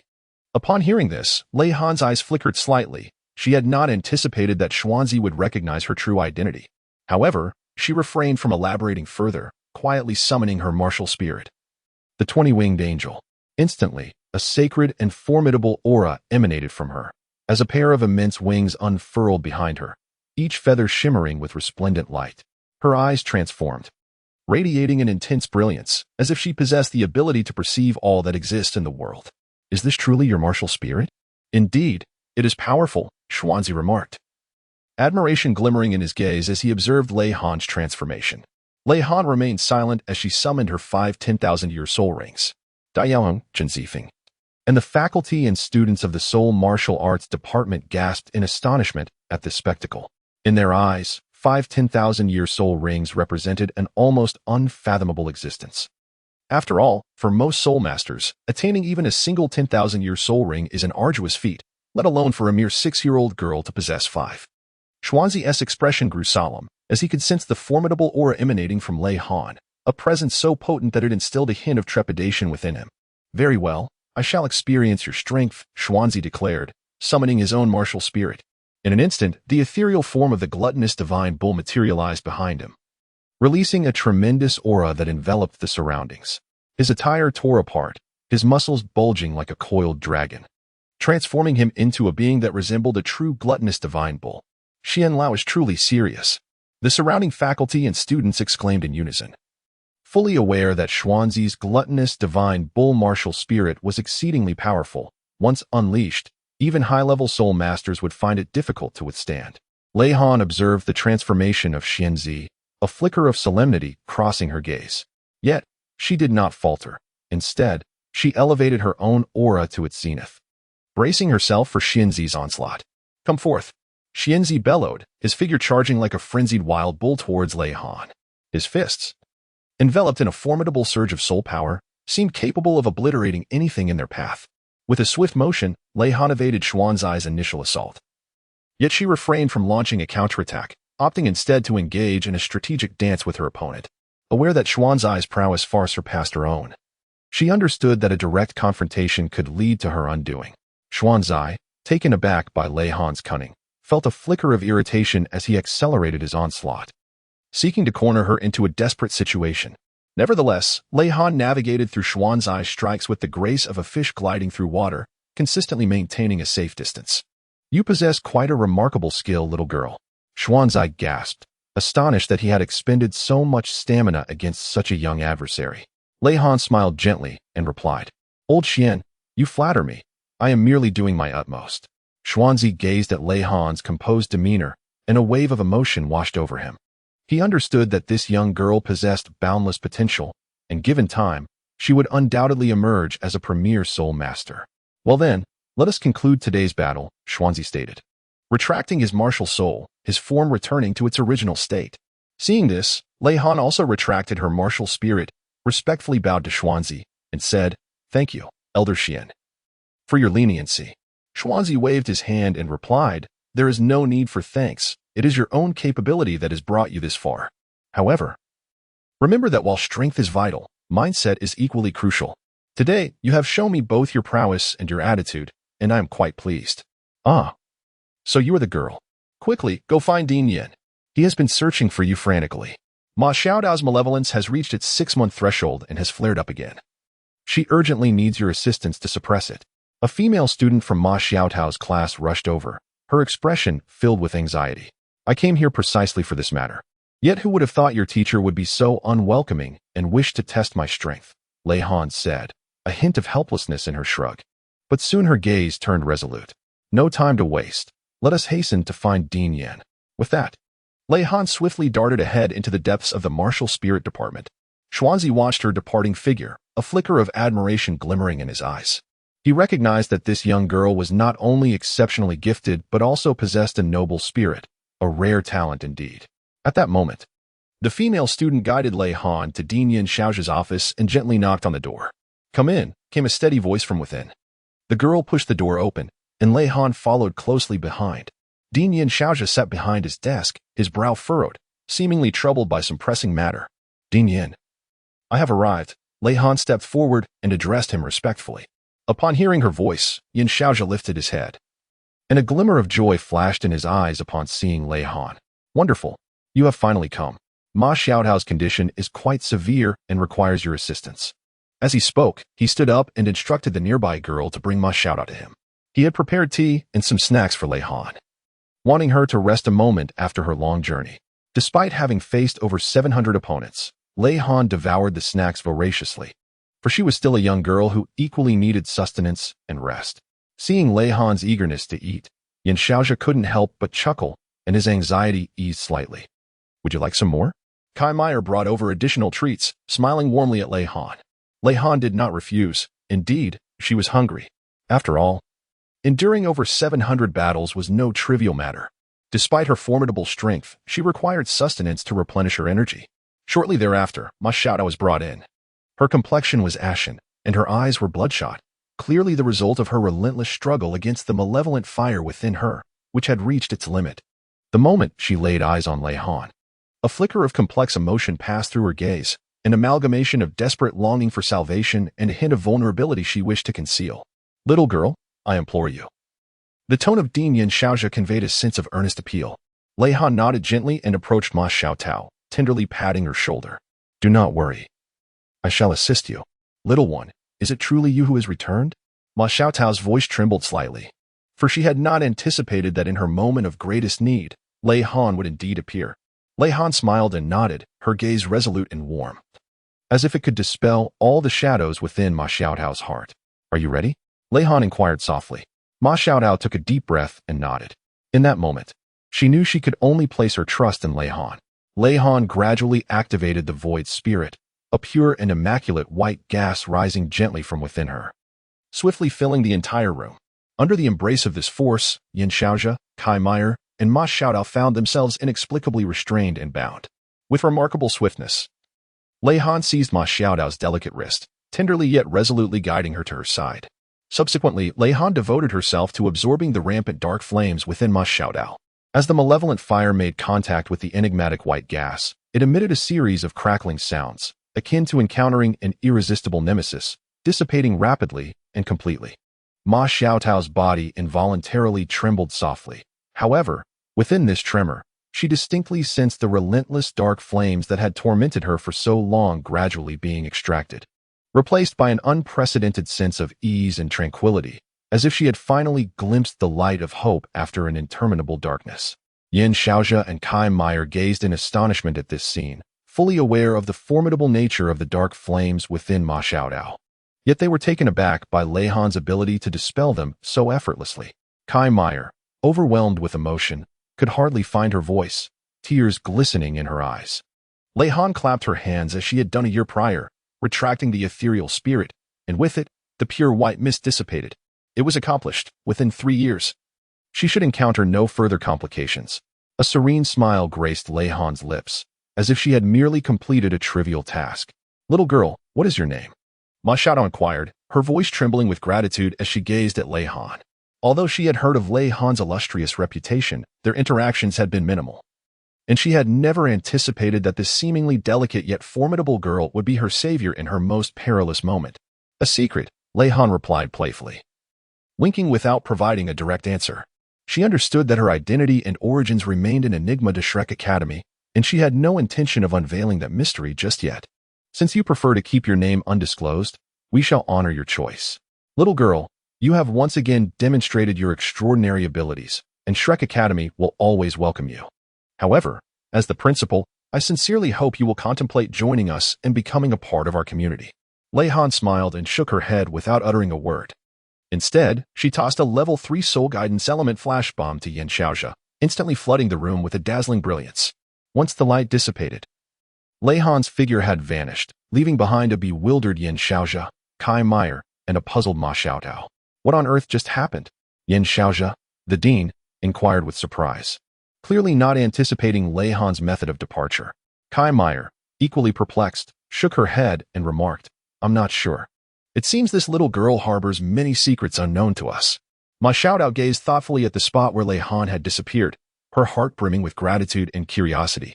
She understood that she owed Lei Han a debt of gratitude, a debt that would inevitably need to be repaid in some manner in the future.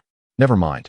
Since she has left, let us not dwell on it any longer, sighed Yin Xiaozhe, then turned to Ma Xiaotao. Xiaotao, how do you feel now? Ma Xiaotao took a moment to assess her body and was pleasantly surprised to discover that the tormenting evil fire that had plagued her for so long had completely vanished, replaced by an unprecedented sense of ease and comfort. Teacher, I'm fine now, truly, she exclaimed, her voice filled with excitement. Chapter 23, Dean Xian. Junior sister has caused a stir after a while. Douluo returned, looking rather embarrassed, unsure of how to explain to Yin Xiaozhe what had transpired outside. The more than 700 students from the Soul Martial Department, defeated by Lei Han, were sprawled across the ground in disarray, some still groaning, creating a scene of utter chaos. Observing Douluo's troubled expression, Yin Xiaozhe had already deduced part of the situation.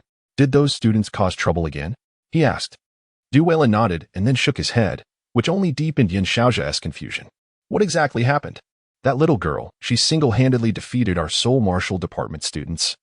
Douluo replied with a hint of exasperation, secretly musing about Lei Han's astonishing strength. The fact that she had bested over 700 students all by herself was quite extraordinary. Yin Xiaozhe, upon hearing this, appeared to find it amusing, a smile creeping onto his lips. Weilin, surely you jest.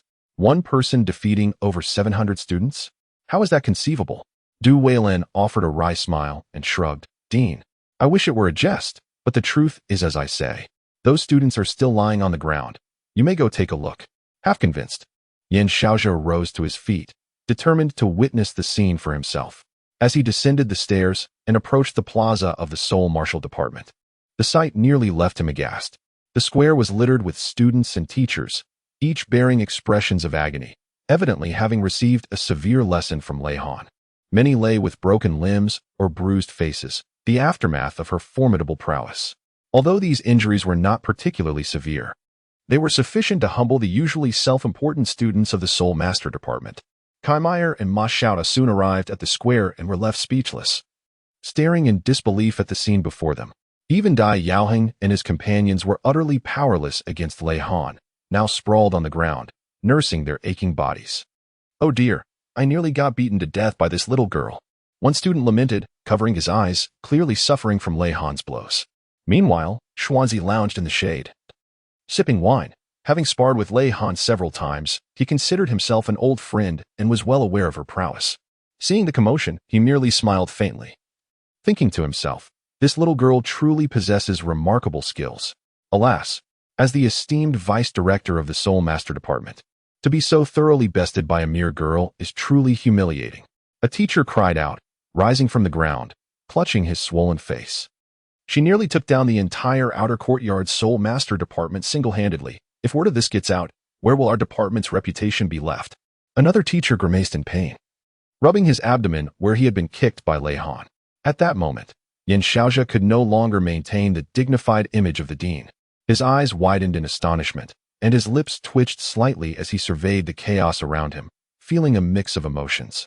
He knew that while these students could be proud and arrogant at times, they were still students of Shrek Academy, the future elite soul masters. To be so thoroughly defeated by Lei Han today would surely render them the subject of ridicule. He shook his head helplessly and approached a teacher to help him up, inquiring, what on earth transpired here? Why did she act this way? With a sorrowful expression, the teacher replied, Dean. Several of us were chatting at the entrance when we saw her approaching. We wouldn't let her in, and before we knew it, she lashed out at us. We never anticipated she would be this formidable. She took us all down in just a few moves. What are you all still doing lying around? Are you playing dead? Get up this instant. Du Weilin shouted, his frustration boiling over as he yanked a few groaning students off the ground, looking at them with disappointment. Startled by Du Weilin's outburst, the students and teachers who had been sprawled on the ground hastily rose to their feet, each bearing bruises and swelling, but too intimidated to remain on the ground. Yan Xiaozhou sighed as he observed these students and teachers. He understood that if this matter was not handled appropriately, it could inflict significant damage on the Seoul Master Department. Enough of the noise, Yan Xiaozhou interrupted Du Weilin's tirade. Looking solemnly at the students and teachers, I will take care of this matter. You may return to rest for now. At his words, the students felt as if they had been granted a reprieve, nodding in agreement before swiftly departing the scene. The teachers helped each other as they gradually departed from the square. Du Weilin gazed at the figures of these students and teachers, feeling a wave of helplessness wash over him. He understood that this matter had surpassed his capacity to resolve, and he could only entrust it to Yan Xiaozhou. The dean. Du Weilin looked at Yan Xiaozhou, hesitating to speak. Yan Xiaozhou waved his hand, interrupting him. I comprehend your concerns. I will handle this situation. However, it seems that this young girl may possess a remarkable background. Upon hearing this, Du Weilin nodded in agreement. He recalled the mysterious aura surrounding Lei Han as she departed, a chill creeping into his heart. This young girl was certainly no ordinary individual. Very well, you may return to your duties, Yan Xiaozhou instructed Du Weilin. I require some time to ponder this matter. Du Weilin nodded and turned to leave. Yan Xiaozhou remained alone in the square, surveying the chaos around him, his mind swirling with thoughts. He understood that this incident would likely bring him considerable trouble. Yet, he also recognized that only through such challenges could true elite soul masters be forged. By afternoon, the news had spread. In the basement of the Soul Guidance Department, Hikaitu rushed in, breathless, exclaiming, Dean Qian, this is not good. Qian Duo, leisurely seated on the sofa enjoying tea, raised an eyebrow at Hikaitu's frantic demeanor, momentarily pausing his cup. What is it, Hikaitu? Why such haste? He inquired solemnly. Hikaitu, panting as he approached Qian Duo, spoke with urgency. Dean Qian, something grave has occurred. The Martial Soul Department has been single-handedly challenged by Lei Han. It is said that she defeated over 700 students and numerous teachers from the martial soul department alone, and now the entire academy is in an uproar. Both Duo and the nearby Xian Liner were taken aback, nearly dropping their teacups. They simultaneously turned to glance at Lei Han, who had just returned and was engrossed in crafting her soul guide device, seemingly oblivious to the commotion outside. At that moment, the door to the basement's lift slowly opened, and Zoe stormed in, her face ablaze with fury. She strode up to Lei Han, seized her arm, and pulled her forward, her eyes wide with accusation. Lei Han, you truly are something else. You single-handedly took on the martial soul department? Is this how I taught you? Huh. You are becoming increasingly outrageous. As Zoe spoke, she raised her hand, appearing ready to strike Lei Han. Upon witnessing this, Lei Han quickly evaded while a hint of innocence graced her face as she spoke. Aunt Shou. It was they who prevented me from entering to rescue Sister Xiao Tao, compelling me to take action. Moreover, they assaulted me in numbers. I merely acted in self-defense. Zoe, upon hearing this, immediately halted her raised hand, her eyes widening in disbelief as she gazed at Lei Han. What did you just say? You acted to save Ma Xiao Tao? Zhou voice trembled slightly, clearly taken aback by such an unexpected revelation. At that moment, the group of teachers was engaged in conversation, and as soon as I stepped through the gateway of your martial soul department, they forbade my entry, claiming that children should not cause disturbances. I was studying the map and ignored them, but then they seized my hand, attempting to pull me outside. In my panic, I exerted a bit of strength, prying their fingers apart one by one. Frustrated, I retaliated with a few strikes, not anticipating their fragility, Lei Han explained, her large eyes blinking innocently. Thus, little junior sister, you single-handedly confronted the martial soul department? Gu Kai too, who had been listening in astonishment, could not refrain from interjecting. Lei Han scratched her head, a hint of embarrassment in her voice as she expressed, I truly did not wish for this to happen, but they have been exceedingly oppressive. I merely sought to find Sister Xiao Tao, yet they have persistently obstructed my way. Suddenly, Duo burst into applause, his eyes shimmering with a complex array of emotions, a blend of astonishment at Lei Han's prowess and resignation to the unfolding situation. Is this the caliber of our soul guidance department? Haha. He Kai too, as a representative of the department. You ought to learn from Lei Han's indomitable spirit and her extraordinary abilities. However, her methods are indeed rather radical. I trust that in due course, her parents will provide her with proper guidance. Xianlin nodded in agreement, a flicker of admiration crossing her features, only to be swiftly replaced by concern. Lei Han's strength was undeniably remarkable, yet this incident had escalated far too much, and it seemed unlikely to conclude favorably. Duo contemplated for a moment before stating, what is there to fear? They have remained oblivious to Lei Han's existence, thus, they can only swallow their pride. After all, no one knows where this little girl emerged from, nor who stands behind her. Consequently, Yin Xiaozhi will undoubtedly have to swallow his pride and suppress this matter. Upon hearing this, He Kaitu chuckled heartily, recognizing the truth in Duo's words. After all, the Academy's higher-ups were unaware of Lei Han's presence, and the martial soul department had indeed stumbled grievously, with no recourse to make the issue public. Haha. Oh dear. That was quite the fall, he exclaimed, laughing heartily as he slapped his thigh. Meanwhile, Zhou regarded Lei Han with a complex expression, a mixture of astonishment at her abilities and concern for the trouble she had stirred. With a sigh, she remarked, Oh, Lei Han, what am I to say to you? Your strength is commendable, yet you cannot act so recklessly. This incident is bound to bring you considerable trouble. Lei Han lowered her head and softly said, And Shou, I realized my mistake. I merely wished to find Sister Xiao Tao. I never anticipated it would escalate to this extent. Zhou observed Lei Han's contrite demeanor, and her anger dissipated significantly. With a resigned sigh, she remarked, Well, the deed is done. No matter how much we blame you now, it will serve no purpose. What is paramount now is to contemplate how to address the ensuing troubles. There is no need for concern. Duo waved her hand dismissively, speaking grandly. Heaven knows. Earth knows, you know, and I know. As I mentioned earlier, who could possibly discern that Lei Han is one of our soul guidance department members? As long as we remain silent, the martial spirit department will have to endure their losses in silence. Wang Yan, upon hearing this, covered his face and let out a bitter laugh. Even Zhou could not help but shake her head, internally lamenting Duo's audacity. However, upon reflection, this approach could indeed be a viable solution. After all, Lei Han's identity and capabilities are shrouded in mystery, as long as they refrain from revealing the truth. Who could possibly know? Nevertheless, Lei Han, you have indeed gone too far this time.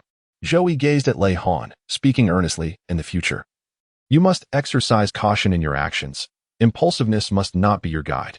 Lei Han nodded thoughtfully and said, Aunt Zhou, I understand. I will certainly be more attentive in the future. Well, it's good that you understand, Zhou Yi replied, observing Lei Han's earnest demeanor, which alleviated some of her concerns. Let's first assess her strength and see just how capable this little girl is, Duo suddenly interjected. At that moment, Su Jing and Pang Long from the Soul Guide department carried a specially designed strength testing machine into the basement. Fan Yu began the strength assessment, and Lei Han approached the machine with grace, her eyes gleaming with curiosity and anticipation. Lei Han took a deep breath, rolled up his sleeves, and clenched his fists, delivering a powerful strike to the sensor area of the testing machine. The needle of the machine spun wildly before finally halting at the extreme end of its maximum scale, accompanied by a faint cracking sound, indicating that it had surpassed its measurement limits. The onlookers gasped in astonishment, for this strength testing apparatus had been specially reinforced, capable of measuring an exceptionally high threshold of force. Even the mightiest spirit masters in the soul guidance system would find it challenging to approach its maximum value. Yet, Lei Han's strike had not only reached the limit but exceeded it. How could this be possible? Fan Yu's eyes widened in disbelief as he stared at the testing machine. Little did he know that the child he discovered 6 years ago had undergone such astonishing growth. Wang Mingming, a student from the soul guidance system who had once rescued Lei Han, covered her mouth in surprise, her gaze towards him filled with incredulity and pride. As Lei Han observed the astonished expressions of those around her, she felt a touch of bashfulness and scratched her head, saying, I also did not know I possessed such immense strength. Duo burst into hearty laughter, clapping Lei Han on the shoulder, exclaiming, You, my dear, are truly a treasure. It seems our soul guidance department is about to witness the emergence of an extraordinary talent. At that moment, the atmosphere in the basement was vibrant and exhilarating, with every gaze fixated upon Lei Han, as if they had glimpsed the future hope of the soul guidance department. It appears we must devise a specialized training regimen for you, Fan Yu remarked, his eyes shimmering with excitement. He understood well that with such astonishing power, Lei Han's potential was boundless. With proper guidance, she would undoubtedly become a paragon within the soul guidance department. Upon hearing this, Lei Han's eyes flickered with a glimmer of anticipation. She yearned to grow stronger to safeguard those she cherished. However, while strength is formidable, technique holds equal significance. Joey, standing nearby, reminded her, Lei Han, you must also dedicate yourself to honing your soul skills and combat techniques. Reliance solely on strength is insufficient. Lei Han solemnly nodded, fully aware that Mother Zhou's words held profound truth. To become stronger, she must pursue comprehensive development without neglecting any aspect. Duo observed the resolute glint in Lei Han's eyes, silently admiring her determination. He recognized that this young girl possessed an indomitable spirit. Given the opportunity, she would undoubtedly radiate brilliance. Chapter 24. The fate of Lei Han and Hui Yuhao. Meanwhile, far in the divine realm, Tang Xin kept a vigilant watch over Lei Han, his gaze infused with a swirl of complex emotions. The rapidity of her growth exceeded his expectations, evoking feelings of both astonishment and envy within him. He never imagined that the little girl who once sent him crashing back to the divine realm with a single punch had now matured to such an extent. Though his own power in the divine realm was formidable, it was not unparalleled. Yet, Lei Han was capable of shattering the limits of strength he had never attained, filling him with awe. Third brother, why do you keep staring at that little girl? Xiao Wu's voice broke through Tang Xin's thoughts, sensing his unusual demeanor and inquiring curiously. This child, I am attempting to discern her fate, even striving to alter it, but it seems an unseen force obstructs me. Her destiny resembles stars shrouded in mist, at times clear, at times obscured. This force not only hurled me back to the divine realm, but also appears to restrain my twin martial spirits, hindering me from unleashing my full might against her. Tang Xin replied, his brow furrowed in concentration. Xiao Wu, upon hearing this, furrowed her delicate brows in concern. Taken aback by the revelation that Lei Han possessed such remarkable power, capable of challenging even Tang Xin. If this little girl continues to grow, she may become my greatest threat. I must find a way to counter her, or I shall have to eliminate her entirely. Tang San's resolute words startled Xiao Wu. Though she understood his commitment to maintaining order in the divine realm, she found it difficult to accept that he would resort to harming an innocent child. Who dares to touch my master? A sudden, cold, and unwavering voice erupted in the air, followed by the swift appearance of two figures before them, Xing Yu and Xing Yu Chun, who had been observing from the shadows. Xiao Wu gasped in shock, utterly unprepared for the sudden emergence of the two individuals. Who are you? She exclaimed. Tang San fixed a piercing gaze upon the newly arrived Xing Yu and Xing Yu Chin, sensing the formidable aura emanating from them, realizing they were no ordinary foes. Without hesitation, Xing Yu struck Tang San with a punch, catching him off guard and causing him to stagger, barely maintaining his balance. His expression darkened, after all. Few could make him falter in the divine realm. As Xiao Wu prepared to retaliate, Xing Yu Chin swiftly appeared at her side, grasping her hand gently. Step aside, please. We do not strike women, but do not force us to take action, he urged softly. Having spoken, he released Xiao Wu's hand and stepped aside. Remove your filthy hands. She is my wife, Tang San shouted in fury, astonished by the audacity of the two sudden intruders who had not only struck him, but also laid hands on his wife. Xing Yue coldly regarded Tang San, a hint of disdain curling his lips. Tang San, do not presume that your position in the divine realm grants you impunity. We are here today to inform you that Lei Han is under our protection, and you shall not lay a finger on her. Upon hearing this, Tang San, filled with rage, could not help but laugh derisively. Humph, you two think you can protect her? You must be tired of living. With that, his blue-silver Emperor martial soul instantly manifested, 9 soul rings shimmering around him, emitting a blinding radiance. He was prepared to exert his full strength against these two enigmatic figures. Xing Yue, upon witnessing this, narrowed his eyes but did not retreat. Instead, he exchanged a knowing glance with Xing Yukin, their thoughts in perfect harmony. Subsequently, Xing Yue unleashed his auxiliary spirit, the devouring spirit, as dark gas enveloped his hands, seemingly imbued with the power to consume all, twisting the surrounding space. Xing Yukin summoned his auxiliary spirit, the blazing flame spirit, as an intense heat radiated from him, his palms appearing to gather the fire of the sun, dazzling and brilliant. Tang San, today you will learn that beyond the divine realm, there exist formidable forces you know not of. Xing Yue's voice was deep and resonant as he lunged at Tang San, cloaked in the all-consuming black mist. Xing Yukin followed closely, his palms charged with searing flames, akin to 2 burning suns, launching an assault on Tang San. The sky of the divine realm was instantly rent asunder by this overwhelming power, energy rippling outward, striking awe in all who beheld it. Faced with this sudden dual onslaught, Tang San dared not underestimate his foes. He swiftly adjusted his stance, calling forth both the blue-silver Emperor martial soul and the Haoyan hammer, their soul rings flickering as he unleashed powerful soul techniques for defense and counterattack. The blue-silver domain and the killing god domain activated simultaneously, attempting to suppress the onslaught of Xing Yue and Xing Yukin. However, the strength of Xing Yue and Xing Yukin exceeded Tang San's expectations. Xing Yue's devouring spirit could consume a portion of the soul power from Tang San's 3rd and 5th soul techniques, significantly diminishing their potency. Meanwhile, Xing Yukin's blazing flame spirit possessed formidable penetrative capabilities, rendering Tang San's blue-silver Emperor martial soul feeble in the face of the searing flames. How is this possible? Tang San thought in shock. He had never encountered such a formidable adversary. He understood all too well that if this continued, he would surely face defeat. Dai Mubai, Zhu Shuqing, and Oscar happened to arrive just in time to witness this scene. What is happening here? Dai Mubai exclaimed, his eyes widened in astonishment, completely unprepared for such a shocking spectacle within the divine realm. Zhu Shuqing furrowed her brow, her gaze firmly fixed on the battle between Tang San, Xing Yue, and Xing Yukin, sensing an unprecedented sense of crisis.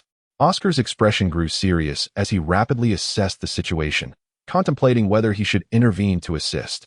Indeed, Tang San is not only their friend, but also a significant figure in the divine realm. We must take action. Zhu Shuqing broke the silence, her voice resolute and powerful. Dai Mubai nodded, fully aware that Zhu Shuqing's concerns were not unfounded. Tang San was currently facing unprecedented challenges, and as friends, they could not remain passive. Oscar inhaled deeply, determination gleaming in his eyes. Very well, let us join forces. In an instant, the trio materialized at the battlefield's edge, each unleashing their martial spirits, ready to engage in the fierce confrontation. Daimubai's evil eye white tiger martial spirit enveloped him, and he emitted a deafening roar in an attempt to distract Xingyue and Xingyukin. Following closely, Zhu Zhuqing manifested her netherworld cat martial spirit, her movements fluid and ghostly. As she sought the opportune moment to strike, Oscar summoned his mirror intestine, poised to replicate the most suitable soul skill for the current combat scenario. He understood that every detail was paramount in this battle. Tang San, we are here to assist you.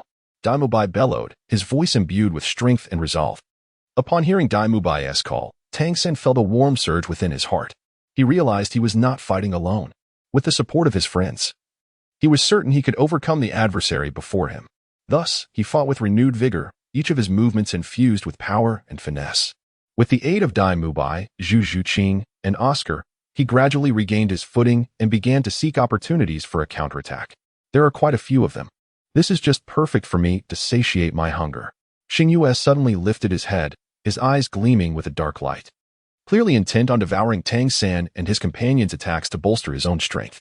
Observing this, Xingyukin's lips curled into a knowing smile, as he seemed to revel in the thrill that the battle brought.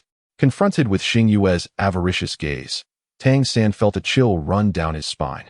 He was acutely aware of the formidable nature of the opponent's devouring spirit ability. If they could not swiftly devise a solution, they might all find themselves in peril. Everyone, be cautious. This peculiar technique can consume our soul power. Tang San warned urgently, vigilance etched in his gaze. Upon hearing this, Daimubai's eyes widened in alarm. He intensified his assaults, aiming to shatter Xingyue's devouring ability through sheer physical might. Zhu Zhuqing utilized the agility of her netherworld cat martial spirit, darting across the battlefield in search of an opportunity to deliver a decisive blow to Xingyue. Meanwhile, Oscar showcased his formidable prowess as a support-type soul master. He swiftly analyzed Xingyue's devouring spirit ability and replicated a soul skill capable of disrupting its absorption effects. A peculiar beam of light shot forth from Oscar's hand, striking Xingyue directly. Xingyue waved his hand, conjuring a black wall before him, which consumed all of Daimubai and the others' attacks without so much as a ripple. He wiped the corners of his mouth, as if savoring the most exquisite delicacy in the world, a look of satisfaction gracing his face. Oscar staggered back a few steps, the mirage sausage slipping from his grasp and falling to the ground, his lips quivering slightly, clearly shaken by Xingyue's terrifying power. Had he consumed everything? How could this be? Oscar's heart raced with disbelief. He had never witnessed such an eerie and formidable ability. Using force against force, Xingyue placed his hand on the ground, and the soul skill that Tang San and the others had directed at him rebounded from the earth, its speed even more ferocious than before. Tang San and his companions hurriedly dodged, yet were still jolted by the residual waves of energy. What an extraordinary technique is this? Daimubai gasped for breath, the brilliance of his evil eye white tiger martial spirit dimming slightly. Suddenly, golden, thread-like tendrils appeared in the hands of Zhu Zhuqing, Ning Rongrong, and Xiao Wu, suspending them from the trees. Zhuqing, Rongrong, Xiao Wu. Tang San exclaimed in shock, not expecting such a sudden turn in the battle. At that moment, a woman with long black hair, dressed in white, slowly emerged from behind the trees, a scar marring the left side of her face, giving her an exceedingly sinister appearance. The melancholic aura she exuded was almost suffocating. Who are you? Tang San squinted, scrutinizing the woman before him, a sense of foreboding swelling within. The woman did not respond directly but smiled faintly, her smile devoid of warmth, instead radiating an infinite chill, while the lightning in her hand crackled ominously, as if on the verge of exploding. A dead man has no right to know my name, she stated coldly, her tone laced with disdain and contempt. What is this peculiar technique? Xiao-san, how many enemies have you provoked? Daimubai stammered, utterly unprepared for the complexity the battle had suddenly taken on. Curse this hideous woman. Let me down. Ning Rongrong's prideful demeanor flared up again, struggling fiercely, yet the golden thread seemed rooted, unyielding. The woman, upon hearing her, waved her hand, and the currents of lightning instantly enveloped the tree. Ning Rongrong, Zhu Zhuqing, and Xiao Wu were immediately shrouded in electricity, their hair standing on end. Expressions twisted in agony. Rongrong, you should really temper your temper, Zhu Zhuqing managed to say, her voice intermittent due to the electrical interference. With a mere wave of her hand, the currents vanished, leaving the unfortunate tree charred black due to Ning Rongrong's words, smoke rising from its leaves and branches. The three of them, suspended from the tree, appeared as if they had been scorched, hair disheveled, eyes filled with terror and helplessness. Zhu Qing, Xiao Wu, I'm so sorry. I never anticipated that a single remark would ensnare us all in such dire straits. Ning Rongrong's voice trembled, tinged with the quivering of tears. Although she usually indulges herself, in the face of life and death, she comes to realize the repercussions of her own capriciousness. At this moment, Dai Mubai finds himself steadily retreating under the relentless assault of Xingyue. His formidable evil eye white tiger martial soul, despite its might, seems somewhat feeble against Xingyue's enigmatic devouring spirit abilities. Meanwhile, Tang San is ensnared by the woman's lightning technique. Just as he contemplates making a move, she admonishes him. Do not stir. Otherwise, the 5 thunder formation beneath your feet will obliterate you. Upon glancing down, Tang San discovers himself standing upon a complex pattern of lightning. The design pulsating with a flickering radiance that seems to harbor destructive power. Then I shall test it. Tang San's gaze sharpens. He is not one to be easily intimidated. He feels the surge of soul power within him, and in an instant, his blue-silver emperor martial soul is unleashed, striving to break free from the constraints of the lightning technique. Yet, the 5 thunder formation appears to sense Tang San's defiance, and the bolts of lightning from above descend upon him. Even the woman is taken aback by Tang San's audacity to withstand her 5 thunder formation. Ah, ah, ah. Tang San's anguished cries reverberate through the air as his body trembles under the onslaught of electricity, his very bones becoming visible through the convulsions. Xingyukan and Xingyue, witnessing this spectacle, cease their attacks, astonished, exclaiming, "Goodness!" After a while, the storm of lightning subsides, leaving Tang San collapsed on the ground, charred and smoking, his hair standing on end as if he had endured an unprecedented lightning catastrophe. I have learned my lesson. I shall never again entertain the thought of harming Lei Han. Tang San gasps, secretly relieved to be alive. You should know, the fate of Lei Han is beyond your alteration, the woman states coldly, her voice imbued with authority and certainty. With a swift gesture, she releases the golden threads binding Zhu Qing, Xiao Wu, and Ning Rongrong, who fall from the trees like kites severed from their strings. Fortunately, Oscar reacts swiftly, deploying his sausage martial soul to catch them securely. Upon landing, the 3 women appear pale, evidently tormented by the recent electrical assault. Who are you? Why do you oppose us? Tang San, enduring his pain, rises with great difficulty, his gaze fixed intently upon the woman. Because you wish to harm Lei Han, we cannot allow anyone to hurt her, she declares with unwavering resolve, her eyes seeming to penetrate all barriers and gaze into Tang San's very soul. Lei Han, who is she? We bear her no grudge. Why then target us so fiercely? Dai Mubai, also suppressing his injuries, approaches Tang San, his expression a mix of confusion and anger. What on earth is happening, Xiao San? Oscar hastily joins, his heart heavy with unease, the unexpected confrontation weighing upon him like never before. It is only then that Tang San hesitantly explains. Lei Han is a child whose fate I once attempted to glimpse. I had thought I could easily manipulate her destiny. Yet I did not anticipate the tremendous power she possesses, capable of countering my twin martial souls. Thus, I found myself harboring murderous intent towards her, only to unwittingly draw your attention. Upon hearing this, Dai Mubai's expression shifted dramatically. He struck Tang San with a forceful slap, exclaiming furiously, "You scoundrel! How can you dare to lay a hand on a child? Do you possess no shred of humanity?" Staggered by the blow, Tang San took a few unsteady steps back, blood trickling from the corner of his mouth. Yet, he refrained from retorting, merely lowering his head, his expression a complex tapestry of emotions. "Very well, you, Yuchen. Let us return," the woman commanded, her tone imbued with an undeniable authority. Upon her words, Xing Yuchun and Xing Yu promptly retracted their auxiliary spirits, nodding respectfully. In an instant, the trio vanished from sight. This deck cannot remain unsettled. Tang San clenched his fists, his eyes brimming with resentment and fury.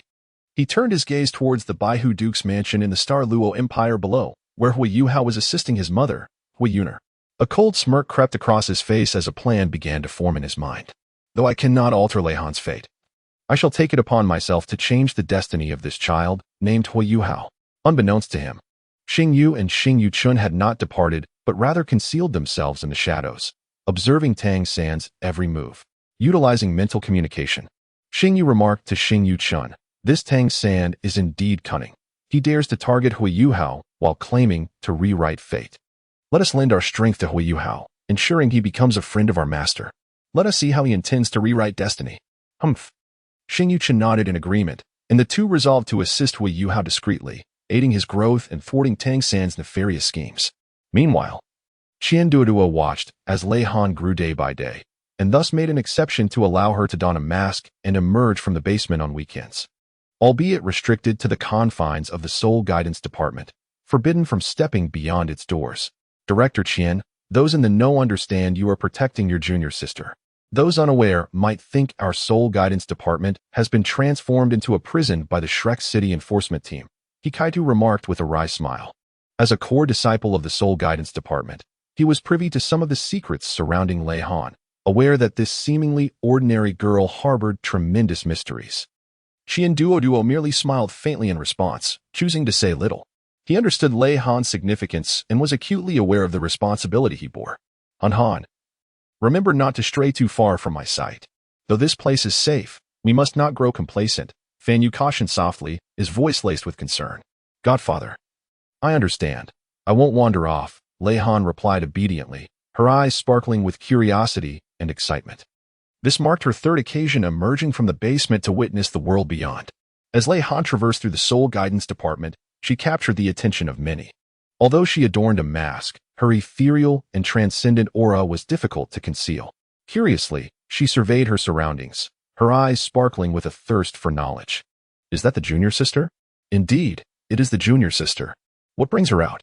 I suppose it might be permitted by Dean Qian. What are we waiting for? Let us hasten to inquire about the Soul Guidance devices. This is a rare opportunity. A group of students from the Soul Guidance Department, upon noticing her, swiftly approached, eager to seek her insights on the Soul Guidance apparatus.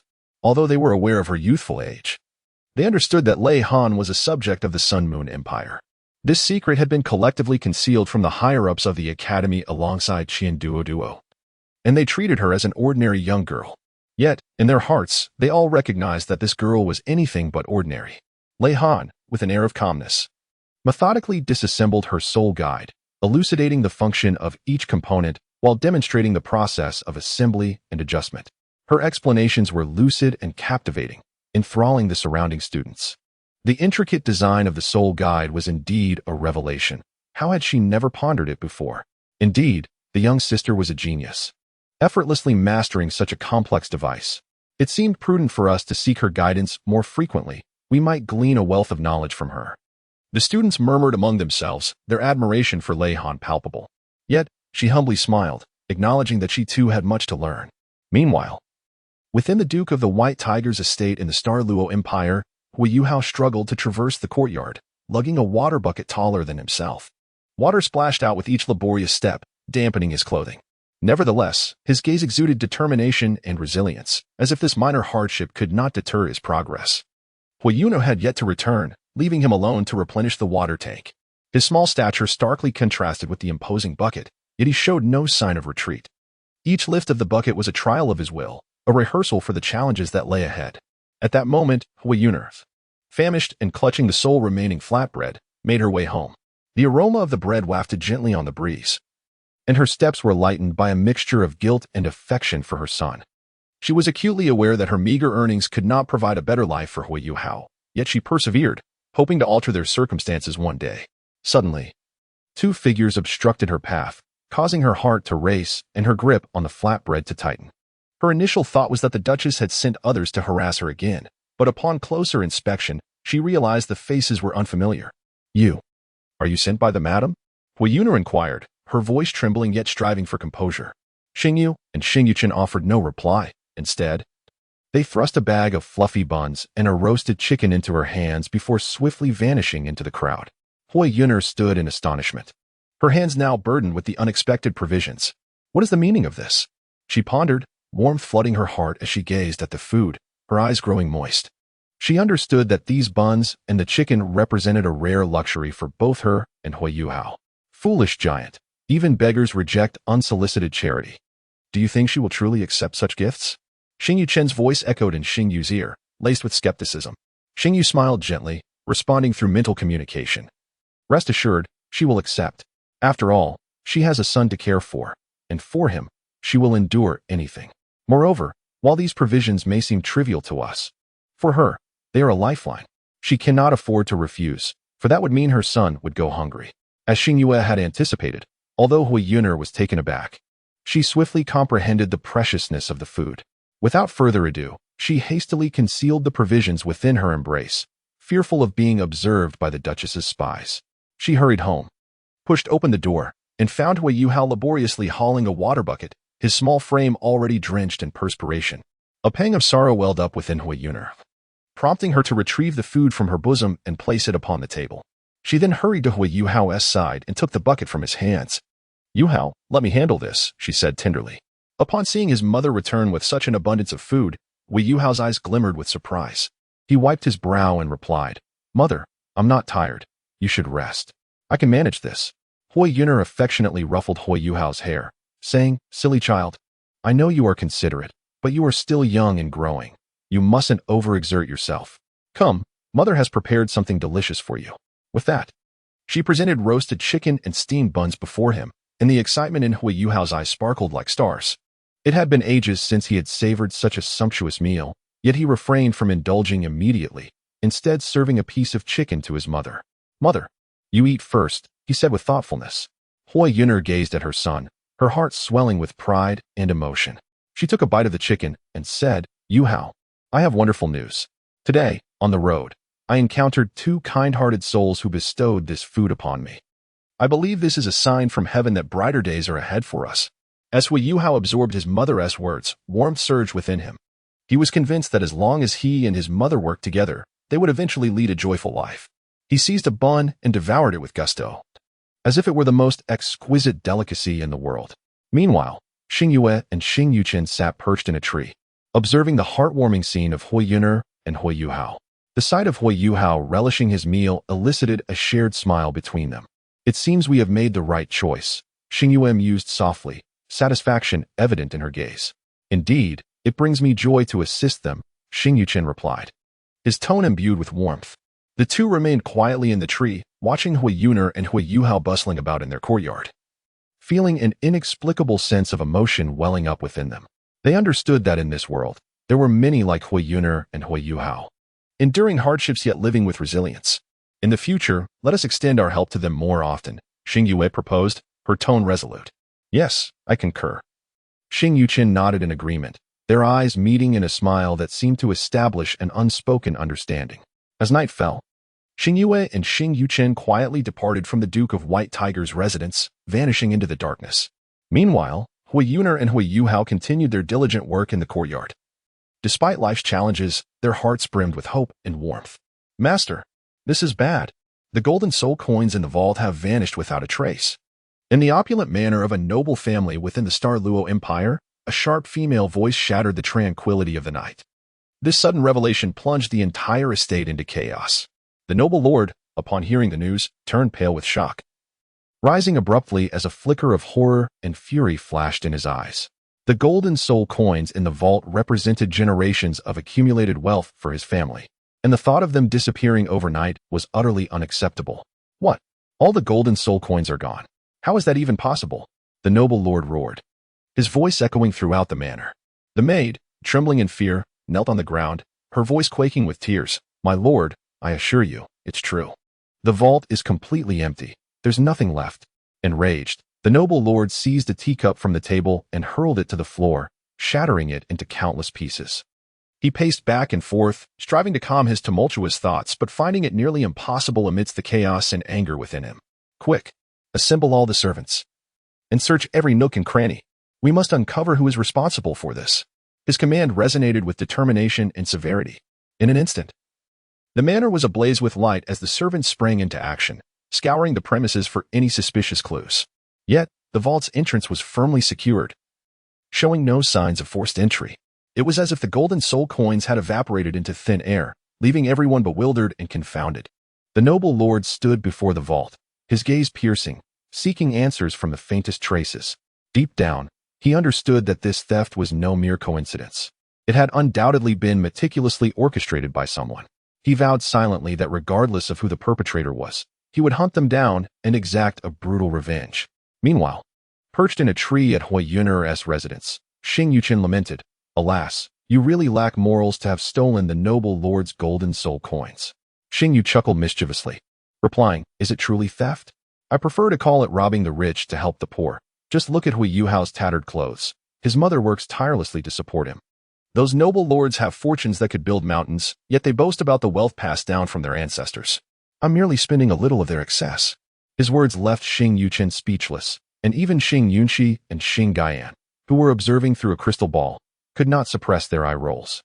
Xing Yunxi laughed lightly. "Xing Yu, you are quite the rascal. However, your robbing the rich to help the poor philosophy resonates with me. My goodness. It's fortunate you're in the Douluo continent. If you were back in our star domain, you'd surely become a notorious bandit leader. Leading a gang to rob the rich and help the poor daily," Xing Gaian teased, his face alight with mirth. Xing Yu shrugged nonchalantly. The people of the Douluo continent are too impoverished. These golden soul coins barely suffice to fill my teeth. If I were in our star domain, I would undoubtedly empty the vaults of those wealthy individuals." Xing Yuchen shook his head in amusement. "You should refrain from boasting. Be wary of being caught and thrown into a dungeon." Xing Yu scoffed dismissively. "Caught? They lack the capability." Nonetheless, returning to the matter at hand, it is quite astonishing how miserly these noble lords can be. Despite their considerable wealth, they refuse to extend a helping hand to the impoverished, compelling me to take action. Xing Yucheng observed Xing Yu's smug demeanor and could not help but douse him with a bucket of cold water. "Enough of your self-satisfaction. While we have indeed assisted Hui Yuhao this time, we must tread carefully to avoid detection by those aristocratic lords. Otherwise, we may find ourselves in dire straits." Xing Yu chuckled and replied, "Rest assured, I possess my own sense of discretion. This is merely a small trial for us. There will be ample opportunities in the future. Once we have strengthened our capabilities, we shall empty the treasure vaults of those noble lords, teaching them the true meaning of robbing the rich to aid the poor." Hearing this, Xing Yuchen could not help but roll his eyes and said, "Dream on. Let us return promptly to avoid being discovered." The two exchanged smiles before vanishing into the night, leaving Hui Yuner and Hui Yuhao in their warm courtyard, continuing their simple yet blissful existence. Chapter 25. A reunion. Ma Xiaotao sat quietly in the spacious and well-lit classroom of the Soul Master Department, her gaze drifting through the window towards the distant horizon. Absently resting her chin on her hand, she murmured softly, "I wonder how that little girl is faring now?" Her thoughts meandered back to the memories of Lei Han, helping her expel the malevolent fire within her, a wave of warmth and complexity surging within her heart. During that time, she was mercilessly tormented by the malevolent fire, teetering on the brink of despair. Undoubtedly, it was the darkest period of her life. Lei Han, the girl who always greeted her with a gentle smile, shone like a ray of dawn, piercing through the heavy gloom that enveloped her heart. She vividly recalled the delicate touch of Lei Han's hand against her back, a fresh and pure energy quietly coursing into her being. Engaging in a fierce battle with the rampaging malevolent fire, each breath was accompanied by intense struggle and a profound yearning for liberation. However, Lei Han was as elusive as the wind. Even her teacher, Yin Xiaozhe, could not uncover her whereabouts despite his tireless efforts. She seemed to be a phantom that had never truly existed, appearing only at the most critical moments and vanishing quietly after fulfilling her purpose. Ma Xiaotao's heart was filled with a complex blend of gratitude and regret, grateful for the second chance at life she had been granted, yet regretful that she had never had the opportunity to express her thanks in person, and even more so for not forging a deep friendship with her, one that would allow them to share the joys and sorrows of growth together. At that moment, her reverie was gently interrupted by Dai Yaoheng, who lightly patted her shoulder. "Were you daydreaming again, our esteemed senior of the Soul Master Department?" Dai Yaoheng's voice carried a hint of teasing concern. Ma Xiaotao snapped back to reality, offering a faint smile as she replied, "Nothing much, just reminiscing about some past events." Her eyes flickered briefly, as if attempting to conceal the turmoil within. "I assume you were thinking about that unnamed girl, right?" Dai Yaoheng seemed to have discerned her thoughts, chuckling softly. "To be honest, I am quite curious about her. After all, someone who can help you out of such a significant predicament must be extraordinary, don't you think? What a nameless girl. She is my savior." Ma Xiaotao replied with a hint of dissatisfaction, disliking the way others referred to Lei Han. Her gaze turned resolute, as if reminiscing about every detail spent with Lei Han. Not only did she possess formidable strength, but she also had a kind heart. When I was in dire need of assistance, it was she who stepped forward to banish the malevolent fire within me. Though her actions were understated, her brilliance could not be concealed. Ma Xiaodao's words brimmed with admiration and gratitude for Lei Han. Observing this, Dai Yaoheng quickly intervened, saying, all right. We understand that you hold that mysterious girl in high regard and are immensely thankful to her. It's merely curiosity, after all. Someone who can resolve such a significant issue must be exceptional. Let us take a stroll to the playground, he suggested, and the three of them made their way there together. The playground basked in the warm sunlight, with a gentle breeze caressing the air. Students gathered in small groups, either engaging in lively conversation or honing their skills. As Ma Xiaotao walked through this familiar setting, her mood differed from usual, filled with a profound longing for Lei Han. I wonder what she is doing now. Ma Xiao suddenly halted, gazing at the distant sky, her eyes filled with yearning. Dai Yaoheng and Cici exchanged glances, both recognizing the shared helplessness in each other's eyes. They understood that, for Ma Xiaotao, Lei Han had become an irreplaceable presence. Perhaps she is somewhere, helping more people in need, Dai Yaoheng gently suggested, attempting to comfort Ma Xiaotao. She nodded slightly, a faint smile gracing her lips. She knew that no matter where Lei Han might be, she would forever cherish this kindness and strive to become a person who was both powerful and benevolent. Just like Lei Han. Little sister Xiaotao, are you blushing? Gong Yangma suddenly called out from a tree, prompting everyone to look up. Sitting on a branch, Gong Yangmo gazed at Ma Xiaotao with a playful expression. Ma Xiaotao's cheeks flushed slightly as she shot him a glare, retorting, "What nonsense are you spouting? I'm not blushing at all." Gong Yangma chuckled, taking a bite of his apple, leisurely swinging his legs on the branch as he continued. "Oh really? Just look at you. Your ears are all red. Are you thinking about that mysterious girl who helped you banish the malevolent fire?" Ma Xiaotao, caught off guard by his words, felt a mix of embarrassment and anger. "If you keep babbling, I'll throw you down from that tree." Gong Yangma, unfazed, continued to jest. All right. I won't say anything more. But honestly, that girl is indeed remarkable. She managed to resolve such a significant trouble for you. I wish I could meet her too. Perhaps I could learn a few tricks from her." Hearing this, Ma Xiao felt a surge of pride, replying, "Of course. She is my savior. Her strength and kindness are unparalleled, not something that just anyone can compare to." Suddenly, a hand gently patted Ma Xiaotao's shoulder. She turned around to find a familiar mask concealing much of the visitor's face, leaving only a pair of clear, water-like eyes visible. Those eyes seemed to penetrate the depths of one's soul, causing Ma Xiaotao to hold her breath in an instant. "Why you are?" Ma Xiaotao's voice trembled slightly, an indescribable surge of excitement swelling within her heart. She could hardly believe that the savior she had longed for had appeared before her without any forewarning. "I hear someone has been looking for me." The voice of 6-year-old Lei Han remained as gentle as ever, laced with a barely perceptible hint of amusement. Ma Xiaotao widened her eyes, fixating intently on Lei Han, as if she wished to engrave her image deep within her memory. The surrounding sounds began to fade away, and in her world, only Lei Han's clear, water-like eyes remained. "It really is you." Ma Xiaotao's voice quivered with emotion as she stepped forward, enveloping Lei Han in a tight embrace. "I thought I would never see you again." Lei Han gently patted Ma Xiaotao's back, her voice still imbued with tenderness. "I have come, haven't I? Do not weep any longer. Tears do not become you." The nameless girl. "Last time, your martial prowess nearly toppled our entire martial spirit department, and I endured a lengthy reprimand from Director Du because of it." Dai Yaoheng pointed at Lei Han with an expression of indignation, seemingly eager to vent his frustrations. Yet, his words lacked genuine anger, instead tinged with a hint of jest and resignation. "Who could blame me for intervening when those short-sighted teachers insisted on preventing me from rescuing Sister Xiaotao?" Lei Han shrugged, her demeanor innocent as she remarked, "I had no choice but to act."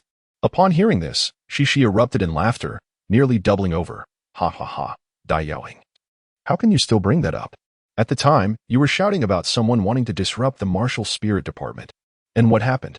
You were utterly defeated by a little girl wielding a mere twig. Huh?"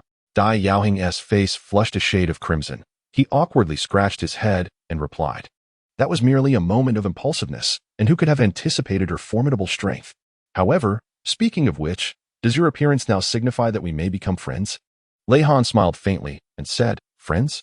Certainly, as long as you do not mind my unpredictable movements."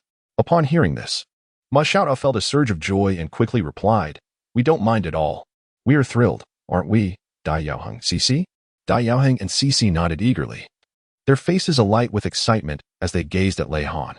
They understood that forming a friendship with such a mysterious and formidable girl was indeed a stroke of fortune. Suddenly, a voice cried out, "Oh dear, please spare me, big brother and sister." The ram-like Gong Yang Mo shielded himself with a branch, his body covered in countless red dots resembling those emitted by a soul-guided cannon. What was happening? The group gasped and turned their attention to Gong Yang Mo. They observed him trembling, pointing at the masked soul instructors scattered in various corners not far away. In the next moment, one of the soul-guided cannons fired, striking Gong Yang Mo on the head and leaving a deep charred mark. What were the soul instructors doing? Dai Yaoheng furrowed his brow deeply, quickly positioning himself in front of Ma Xiaotao and Lei Han, vigilantly watching the soul instructors. Upon witnessing the scene, Lei Han waved his hand, prompting the soul mentors to lower their soul-guided cannons. Do not be alarmed. They are here under my father's orders to safeguard me. I simply did not anticipate the presence of someone in the tree, which led to this misunderstanding, Lei Han explained, a hint of regret lacing his tone. From the tree, Gong Yang Mo leaped down, brushing off the dust from his attire, and with a lingering sense of trepidation remarked, "You nearly gave me a heart attack. I thought I was meeting my end here today." Ma Xiaotao gazed at the soul mentors, a flicker of astonishment crossing her features. She had not expected Lei Han to possess such formidable backing. However, recalling Lei Han's immense power when he had previously aided her in dispelling the malevolent fire, she felt a sense of relief. At that moment, two of the soul mentors approached, lifting a table adorned with an array of delectable foods and beverages. The tantalizing aromas wafting through the air, igniting an appetite. "Wow, is all this for us?" Cece exclaimed, her eyes sparkling at the sight of the sumptuous feast. Unable to suppress a swallow, Lei Han smiled and nodded, saying, "Of course, everyone has worked hard.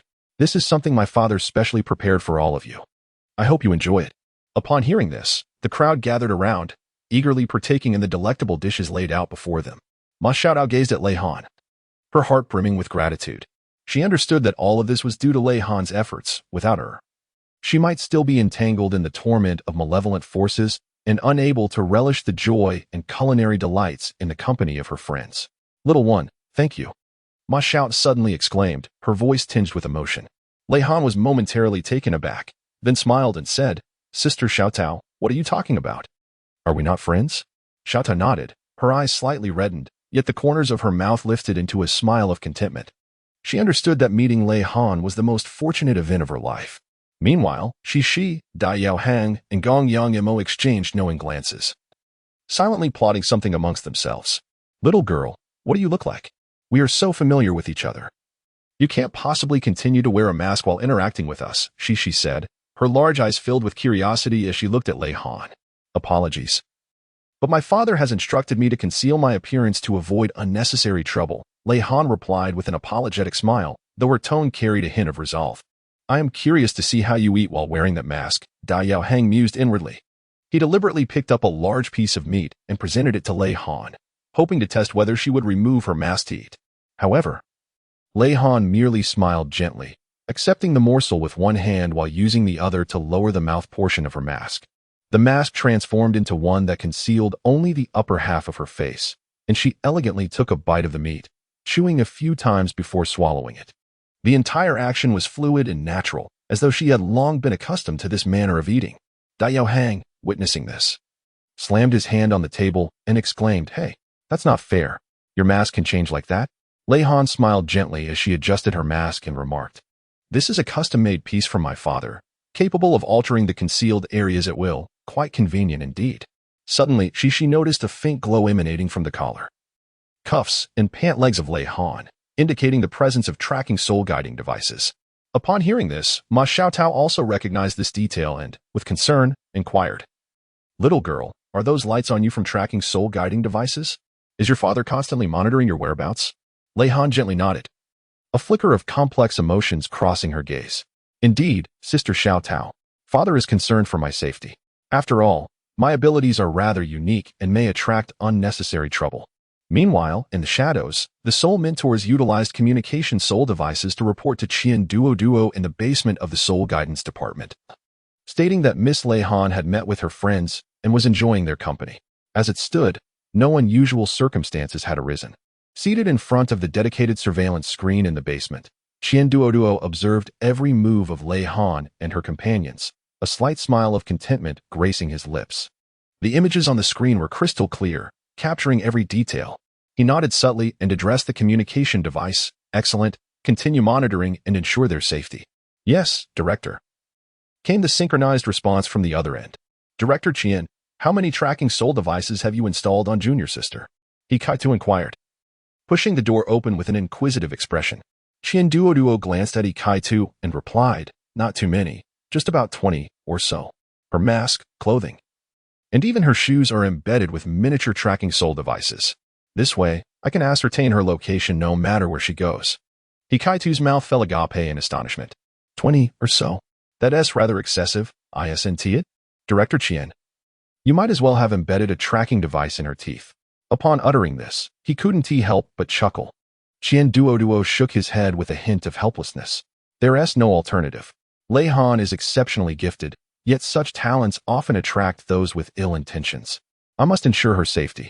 Hikaitu sobered, nodding earnestly. Director Chien, rest assured. I will also keep a vigilant watch over Junior Sister's situation to ensure she does not encounter danger. Duo looked at Hikaitu with gratitude, patting his shoulder. With you around, I feel at ease. However, you must also remind yourself to remain alert and not underestimate the situation. At that moment, the surveillance screen displayed Ma Xiaotao attempting to remove one of the tracking soul devices from Lei Han, only to be deftly evaded by her. Sister Xiaotao, please don't worry. Father is doing this for my own good, Lei Han softly reassured, signaling with her eyes for Ma Xiaotao to refrain from impulsive actions. Seeing the calm yet resolute expression in Lei Han's eyes, Ma Xiaotao's worries eased slightly. She understood that although Lei Han appeared fragile, she possessed a strong heart and extraordinary abilities. All right, little girl, if you encounter any difficulties, you must let us know. We will do our utmost to assist you. Ma Xiaotao said earnestly, tightening her grip on Lei Han's hand. Lei Han smiled and nodded, feeling the warmth and support emanating from her friends. She understood that she was not alone. In this world filled with uncertainties and dangers, she had a circle of trustworthy companions to rely upon. At that moment, Duo, seated before the surveillance screen, noticed this poignant scene. Watching the tightly clasped hands of Lei Han and Ma Xiaotao, a wave of warmth surged within him.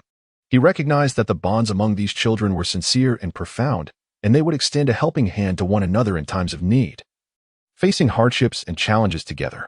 Soon, the sun began its descent, casting a splendid glow across the horizon. The day was drawing to a close, and it was time for me to return.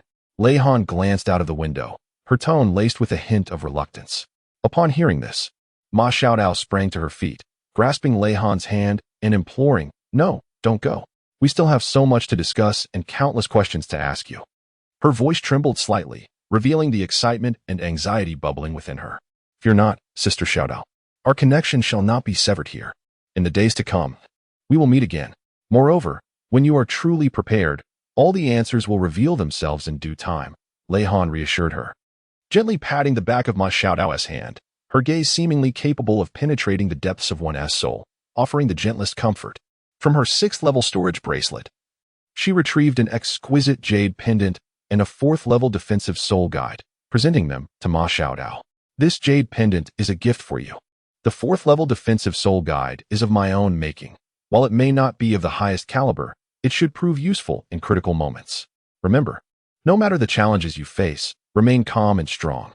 Ma Xiaotao accepted the 2 gifts, her eyes moistening with emotion. She embraced Lei Han tightly, her voice choked with gratitude. "Thank you, little girl. I will cherish these dearly." Lei Han gently patted Ma Xiaotao's back, soothing her with tender care. She then turned her gaze towards Shi, Dai Yaoheng, and Gong Yang, smiling as she spoke. "It is a pleasure to meet you all today. In the days to come, we may have many intersections, and I hope we can become true friends." The 3 of them nodded solemnly, aware that although Lei Han was enigmatic, her sincerity and kindness had profoundly touched them. "Well, I must take my leave now." Lei Han glanced once more out the window, where the evening glow had gradually faded and nightfall descended quietly. Taking a deep breath, she tossed a 1st-level soul guide element flash bomb, which erupted in a dazzling light that illuminated the entire forest. Even the nearby Soul Master students, who were on the verge of a kiss, were startled by the sudden brilliance, hastily separating and staring in astonishment at the source of the light. Under the cover of the flashbang, Lei Han swiftly vanished into the night. Ma Xiaotao, CC, Dai Yaoheng, and Gong Yang remained rooted in place, gazing in the direction of Lei Han's departure, their hearts filled with both reluctance and anticipation.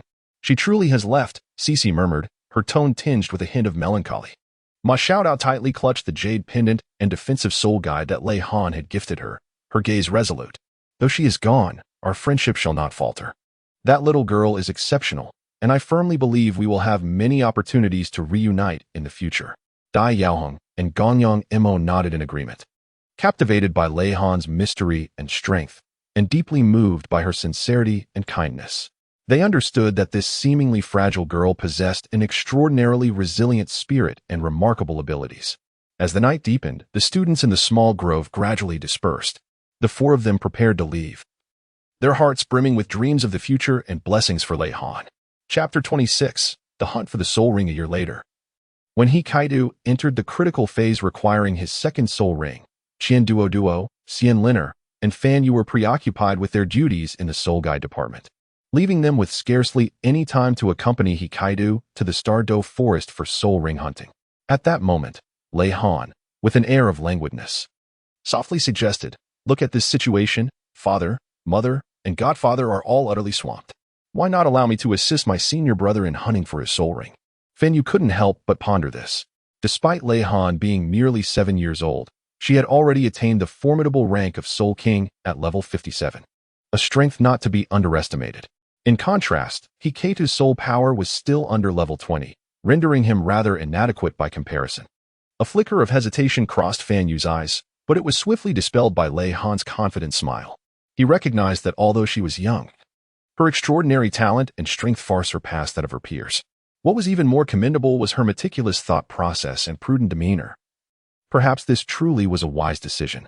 With a slight nod, Fan Yu's eyes reflected approval and anticipation. "Very well, Lei Han, it seems you shall undertake this journey. Remember to exercise caution and refrain from recklessness. While Hikadu's requirements for a soul ring are not particularly demanding, we must not be negligent." Upon hearing this, Lei Han's lips curled into a proud smile, his eyes sparkling with excitement. "Rest assured, my dear godfather, I shall undoubtedly accomplish the task. However, despite being a soul king, Lei Han, you must be cautious. The Douluo forest is fraught with peril, particularly for a powerful individual like yourself, as high-ranked soul beasts possess an acute sense of awareness. With Kaitu still inexperienced, how can your safety be assured?" Wang Yan, listening nearby, furrowed his brow, his concern evident. He understood all too well that the dangers within the Douluo forest should not be underestimated. Even the most formidable soul masters could find it challenging to emerge unscathed. With a snap of his fingers, Lei Han summoned 4,000 of 4th-level soul-guided cannons and a towering heap of 4th-level new-type soul-guided elemental bombs, along with 2 4th-level melee soul-guided devices and defensive soul-guided apparatus. Upon witnessing this spectacle, Duo's glasses nearly skewed off his face in astonishment. "Did you prepare all of this?" Duo inquired, his voice quivering with disbelief. Lei Han nodded with a sense of pride, exclaiming, "Indeed, father, I anticipated your busy schedule, which is why I prepared these in advance. These soul-guiding devices are all personally modified and upgraded by me, and their power should not be underestimated. With this equipment at our disposal, not only can we effortlessly tackle a mere second soul ring, but we could also confidently confront a 10,000-year soul beast." "Stop, stop, stop!" Fan Yu interjected, waving his hands in a gesture of exasperation, his face a mixture of helplessness and a wry smile. His gaze towards Lei Han was infused with both pride and concern. "My dear child, you managed to evoke both reassurance and worry within me. The soul-guiding devices are indeed formidable. Yet the soul beasts within the Douluo forest are not to be taken lightly, especially those of higher rank, whose intelligence and power are equally formidable. We must not become overly reliant on these devices and neglect our own cultivation and practical experience." Lei Han stuck out her tongue and chuckled. "I understand, godfather. I was merely joking. However, these soul-guiding devices can indeed prove invaluable in critical moments, don't you think? Moreover, I know my limits. I would never truly devastate the Douluo forest." Upon hearing this, Fan Yu felt a slight relief. He gazed at Lei Han with a serious expression and said, "Remember, at all times and in all places, you must remain vigilant and never let your guard down. While the soul rings from Kaitu are undoubtedly significant, your safety is of paramount importance. If you encounter danger, your first priority must be to protect yourself. Do you understand?" Lei Han nodded solemnly, assuring, "Rest assured, my godfather. I shall proceed with utmost caution." It must be said that ever since we began utilizing the soul detection devices crafted by Lei Han, Our soul guidance department has been bestowed with an inexhaustible supply of rare metals and other materials essential for the creation of soul devices, significantly advancing our academy's progress in soul technology. Now that you have personally descended to procure soul rings for Hikaitu, we are indeed more at ease. However, Lei Han, while your equipment is formidable, it must be employed judiciously to prevent any irreversible impact on the forest's ecosystem. Your meticulous nature ensures that you will devise the most optimal course of action, Xian Liner added, her eyes shimmering with trust and anticipation for Lei Han. Lei Han smiled gently, exuding confidence as she spoke. Mother, rest assured, I have meticulously crafted a detailed action plan. These soul-guiding devices will only be employed at critical moments, and I have prepared an ample supply of tranquilizer and paralysis darts. They will only temporarily incapacitate the soul beasts without inflicting any real harm. After all, our objective is merely to acquire soul rings, not to perpetrate wanton slaughter. However, Zhou Yi brandished a mask, and upon seeing it, Lei Han became quite agitated. Mother Zhou, must I wear this? It is imperative, Zhou Yi replied with unwavering resolve. This is not only to conceal your identity, but also to safeguard you. Should you be discovered by the soul masters seeking to hunt for soul rings, we would be unable to rescue you. Lei Han let out a resigned sigh as he donned the mask upon his face. Very well, I shall assume the role of the masked hero once more, he declared, deliberately elongating his tone in an attempt to alleviate the somewhat heavy atmosphere. Beside him, Hikaitu was utterly astounded. His own junior sister resembled a walking armory, with an array of advanced soul-guiding devices emerging in a dazzling display that left him speechless. He quietly rejoiced in having such a formidable sister accompanying him on their quest for soul rings. It was indeed a stroke of fortune. Observing the astonished expression on Hikaitu's face, Lei Han patted his shoulder and remarked with a smile, Brother, do not be so dazed. With my presence, this expedition for soul rings will undoubtedly proceed smoothly. Let us hasten our departure. I am eager to discover what your new soul ring will be like. It was only then that Hikaitu regained his composure, nodding with a glimmer of anticipation in his eyes. He followed Lei Han as they exited the basement. Embarking on their journey to the Douluo forest, Lei Han's flight soul guide was swifter than Hikaitu's, akin to a pair of invisible wings, allowing her to gracefully navigate through the sea of clouds. Junior sister, wait for me, Hikaitu called out from behind. Although his flight soul guide was commendable, it paled in comparison to Lei Han's advanced device. As Lei Han heard Hikaitu's call, a subtle smile graced her lips. She deliberately slowed her pace, waiting for Hikaitu to catch up. Brother, it seems your soul guide device is due for an upgrade. When we return this time, I shall assist you in its modification, ensuring that your speed can match mine, Lei Han teased.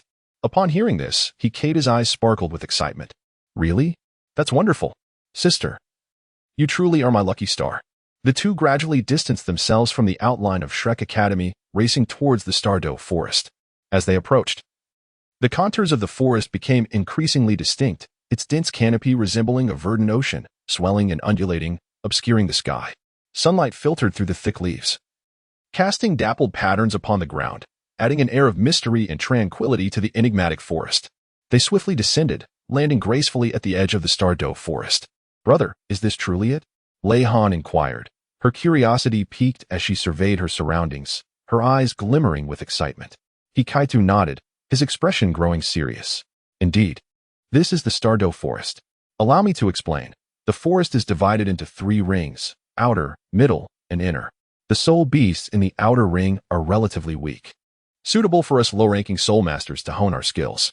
The soul beasts in the middle ring are considerably more dangerous, typically possessing over 1,000 years of cultivation. As for the inner ring, that is a legendary realm, said to be inhabited by soul beasts over 100,000 years old. A place even titled Douluo's dare not tread lightly. Lei Han listened with great interest, nodding in comprehension. Understood, senior brother. Allow me to guide you into the inner circle. Upon hearing this, Kaitu nearly choked on his breath, exclaiming, Junior sister, have you lost your mind? The inner circle is not a realm we are permitted to enter. Even with a titled Douluo in attendance, one would not dare to venture in lightly. Lei Han chuckled softly, patting Hitaitu on the shoulder. Senior brother, I was merely jesting. Look at how startled you are.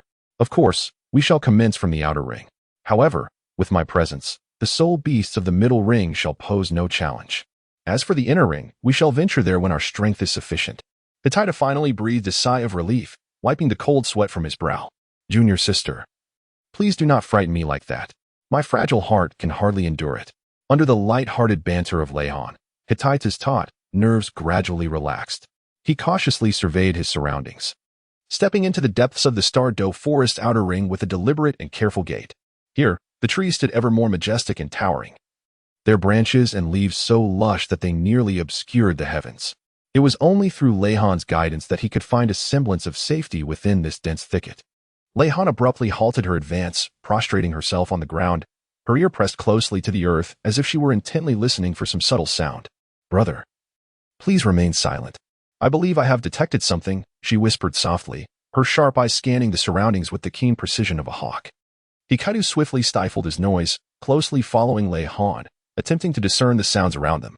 Yet, apart from the rustling of leaves and the occasional distant roar of a beast, a nearby skirmish seemed to unfold between a group of ancient wind baboons and a pack of ethereal wolves, their roars and clashes intertwining to create an undeniable sense of threat. Brother, hand me a cigar to replenish my mental energy. Leihan quickly turned to Hittita, extending her hand. I have a robust cigar. Hittita's martial soul, a cigar, slowly materialized in his hand, and he swiftly ignited one before passing it to Leihan. She accepted the cigar, inhaling deeply, a surge of vitality coursing through her, a glimmer of clarity illuminating her eyes. She deftly retrieved a level 4 reconnaissance soul guide eagle from her 6th-tier storage soul guide bracelet. The eagle was vividly lifelike, its wings full and poised, as if it were a true raptor ready to soar into the sky. This is my first venture into the Douluo forest. I intend to use it to ascertain the path ahead, not seeking to delve far, but rather to accurately detect the conditions before me, lending me a helping hand. With that, Leihan flicked her wrist, and the level 4 reconnaissance soul guide eagle suddenly flapped its wings, soaring high into the sky to commence its reconnaissance journey. Leihan donned the soul guiding glasses, bestowing a pair upon Hittita as well. Instantly, the lenses illuminated with the vivid imagery transmitted by the reconnaissance soul guiding eagle. The visuals were strikingly clear and immersive, as if one were present in the very scene. Through the soul guiding glasses, they beheld the reconnaissance eagle soaring high above, capturing every detail below. The fierce battle between the Millennium Wind Baboons and the Millennium Ghost Wolves unfolded before them with remarkable clarity. Every movement, each strike, was meticulously discernible to Leihan. Ha ha ha. Seeing them toil so hard, perhaps it is time for them to rest, Leihan remarked, a sly smile curving her lips. Unbeknownst to her, 10 4th-level soul-guiding elemental tranquilizer darts had appeared in her hand. Hittita gazed at the tranquilizer darts with wide eyes, marveling internally at his junior sister's seemingly endless array of tactics. Leihan withdrew the fuse, and with a gentle flick, 10 tranquilizer darts soared through the air like shooting stars, striking precisely amidst the fierce battle of the soul beasts. A series of soft explosions echoed as the anesthetic elements within the darts rapidly disseminated. They accurately struck the leaders of both factions of soul beasts. In an instant, these tranquilizer darts detonated, releasing a potent cloud of anesthetic gas that enveloped the targets. Before long, those afflicted soul beasts collapsed, succumbing to slumber, their roars and struggles extinguished. The once chaotic and clamorous scene, punctuated by the sudden thuds of fallen creatures, abruptly froze into an eerie silence. The remaining soul beasts cast terrified and perplexed glances, as if their hearts were filled with confusion and speculation at that very moment. Soon, they appeared to grasp the gravity of the situation, scattering in panic, no longer daring to venture into this realm fraught with uncertainty and peril. Even the curious Emperor Rue beast, the three-eyed golden lion, inadvertently inhaled a trace of the anesthetic gas, feeling stars dance before its eyes, its body succumbing involuntarily to weakness. In the instant it fell, a flicker of incredulity passed through its golden gaze. Upon witnessing this extraordinary sight, Leihan approached with curiosity, gazing upon the never-before-seen three-eyed golden lion. Its splendid golden fur shimmered brilliantly under the sunlight, casting a dazzling glow. The third eye, nestled upon its forehead, remained closed, as if harboring enigmatic powers. Gently caressing the soft fur of the three-eyed golden lion, Leihan's eyes sparkled with wonder. She cradled the creature in her arms as tenderly as one would a kitten, her movements imbued with affection. How adorable. Senior brother, could you help me find a tree hollow to shield it from other soul masters or soul beasts? Leihan's voice was soft as a spring breeze, and she turned to Hittita, her eyes glistening with a plea. Although Hikaitu was taken aback by Lei Han's gentle demeanor towards the mysterious soul beast, he quickly nodded in agreement and began searching the surroundings for a suitable tree hollow. Before long, he discovered a concealed yet spacious hollow and hurried back to inform Lei Han. Lei Han cautiously placed the three-eyed golden lion into the hollow of a tree, ensuring it lay comfortably and would not be disturbed by the outside world. She even covered it with an abundance of leaves, fearing that the little creature might catch a chill. After completing these tender acts, she gently patted the lion's forehead and whispered, "Sleep peacefully, little one. When you awaken, all will be well." Unbeknownst to her, this three-eyed golden lion would later become Lei Han's most trusted confidant. She then concealed the hollow once more, and after finishing her tasks, Lei Han and Hikaitu embarked anew on their journey to explore the starry forest. "Sister, your strategy is truly remarkable. It not only resolved the crisis, but also spared unnecessary bloodshed," Hikaitu exclaimed sincerely, his eyes brimming with admiration for Lei Han. Lei Han smiled gently and remarked, "Although we spirit masters possess great power, we must not engage in the indiscriminate slaughter of the innocent. These soul beasts are merely vying for their territory and have not harmed us. By using tranquilizer darts to temporarily subdue them, we not only safeguard our own lives, but also preserve the lives of these creatures." The two continued their journey, delving deeper into the Douluo forest, a realm abundant with mystery and challenges. Yet, Lei Han and Kai too remained undaunted, supporting one another as they bravely faced the trials ahead. Lei Han meticulously sought out a soul beast that perfectly matched Hikaita's needs, a mighty black bear soul beast, boasting a century of cultivation and the ability to amplify strength. This formidable bear possessed an unparalleled physique and awe-inspiring power, precisely fulfilling Hikaitu's urgent requirements. With his exceptional talent for soul guidance devices, if he could deftly integrate this strength into his own apparatus, it would undoubtedly yield extraordinary combat effectiveness, leaving onlookers in anticipation. "Senior brother, step back. Allow me," Lei Han suddenly exclaimed, her voice ringing with urgency as she accelerated with remarkable swiftness, darting towards the resting black bear. Hikaitu, upon hearing her command, promptly shifted aside, his gaze intently fixed on the impending clash between Lei Han and the bear. With remarkable agility, Lei Han maneuvered through the forest, leaping and rolling with finesse, cleverly evading the bear's ferocious strikes. The mighty black bear, incensed by her provocations, unleashed a thunderous roar, its massive paws sweeping through the air, conjuring fierce winds that snapped trees asunder, revealing its astounding destructive force. Yet, Lei Han appeared undaunted, growing bolder with each encounter. The soul guidance device in her hand shimmered brilliantly, occasionally emitting sharp sounds, her meticulously prepared soul attack. After an intense exchange, Lei Han finally discerned the bear's vulnerability. In a flash, she appeared behind the black bear, her angelic holy sword suddenly radiating a dazzling light, striking directly at the bear's vital point. The black bear let out a pained roar, its colossal form crashing to the ground. "It's done. It still has a breath left. Deliver the final blow and claim it as your soul ring." Lei Han sheathed her sword and turned to Hikaitu, her eyes sparkling with excitement. Hikaitu took a deep breath and stepped forward slowly, gazing at the fallen black bear, a swell of indescribable exhilaration rising within him. He understood that this mighty bear would be pivotal to his ascent in power. Nodding slightly, Hikaitu brandished his blade, and a yellow soul ring materialized above the black bear, gradually ascending and enveloping him like a mystical halo. He then sat cross-legged, closing his eyes, fully concentrating on absorbing the power of the soul ring. Meanwhile, Lei Han vigilantly stood guard beside him, unwilling to let her guard down for a moment. After an arduous 3 hours, Hikaitu finally opened his eyes, a peculiar light glimmering within them, as though he had just undergone a profound spiritual awakening. Lei Han, unable to contain her curiosity, eagerly inquired, "Senior brother, what is your second soul skill?" A satisfied smile spread across Hikaitu's face, his eyes sparkling with enthusiasm, as if he could hardly wait to showcase his newfound ability.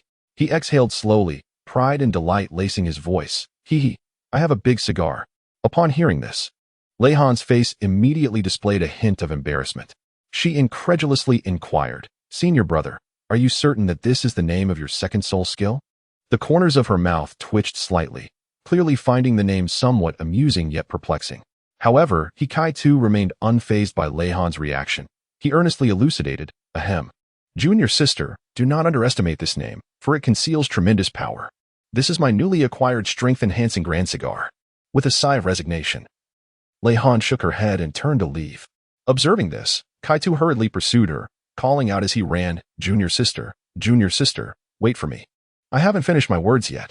Meanwhile, Lei Han's level 4 soul-guided reconnaissance eagle gracefully returned to her shoulder as the two, one person and one eagle, hastened towards the direction of Shrek Academy. Not long after their departure, the Beast King Gong Changlong, leading over 20 students, boldly entered the Star Do Forest, intent on capturing soul beasts. Their steps had barely ceased when Gong Changlong suddenly encountered an astonishing sight, rendering him momentarily speechless. Before him lay a group of wind baboons entwined with a pack of hell wolves, sprawled together in disarray, seemingly entranced by some mysterious force, sunk deep in slumber. The illustrious Emperor Beast, the three-eyed golden lion, had already been cleverly concealed by Lei Han within a hidden tree hollow, remaining unscathed. Furrowing his brow, Gong Changlong surveyed the surroundings, where faint traces of soul power lingered in the air, clearly indicative of a recent fierce battle. He swiftly and decisively commanded his students to heighten their vigilance, to spread out, and to carefully investigate every sound around them.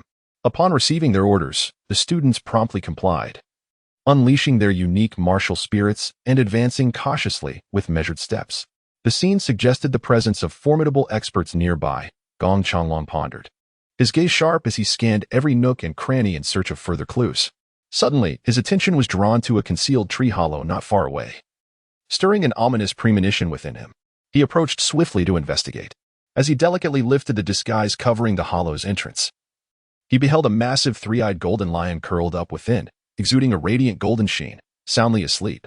This sight left Gong Changlong astounded, as he instantly recognized that this magnificent creature was likely the legendary Emperor Beast, its value beyond measure. Just as Gong Changlong hesitated over whether to take the beast, a commanding voice echoed from the sky. "Human, you dare to entertain the thought of taking the Emperor Beast? Such audacity is but the folly of a dreamer." At that moment, Xuanzi suddenly appeared before Gong Changlong, sipping from a flask filled with fiery fine wine, his gaze piercing as if it could penetrate the heavens. Fixated on the sky above, "Emperor Tian, our students and instructors from Shrek Academy have just arrived in this Star Do Forest with no intention of coveting the Emperor Beast. Why do you exhibit such anxiety?" Xuanzi's words conveyed an unyielding determination, his stature tall and imposing, akin to a magnificent mountain, standing proudly as an insurmountable barrier between Gong Changlong and the enigmatic voice. "Is that so? Why do these wind baboons and shadow wolves lie here in such tranquil repose? Even the auspicious beast has succumbed to slumber. Had I not perceived this in time, you would have surely succeeded." The voice from the heavens resonated with boundless authority and oppression, echoing like thunder in every ear, instilling a sense of reverence. Upon hearing this, Xuanzi's lips curled into a subtle smile as he gently swayed the wine pot in his hand, the intoxicating aroma seeming to dispel all shadows and unease. Tian, as the foremost among the 10 ferocious beasts, your prowess is indeed formidable. However, you must not unjustly accuse our Shrek Academy. The demeanor of these wind baboons and shadow wolves likely harbors another explanation. As for the auspicious beast, having chosen to slumber here, there must be a reason. Would we dare to disturb its peace? Xuanzi's voice was calm yet resolute, each word imbued with immense weight, demanding attention. The voice from the sky fell silent for a moment, as if weighing Xuanzi's words. After a brief pause, the authoritative voice resounded once more. "Humph. You had better speak the truth. Otherwise, I, Tian, shall not rest until justice is served."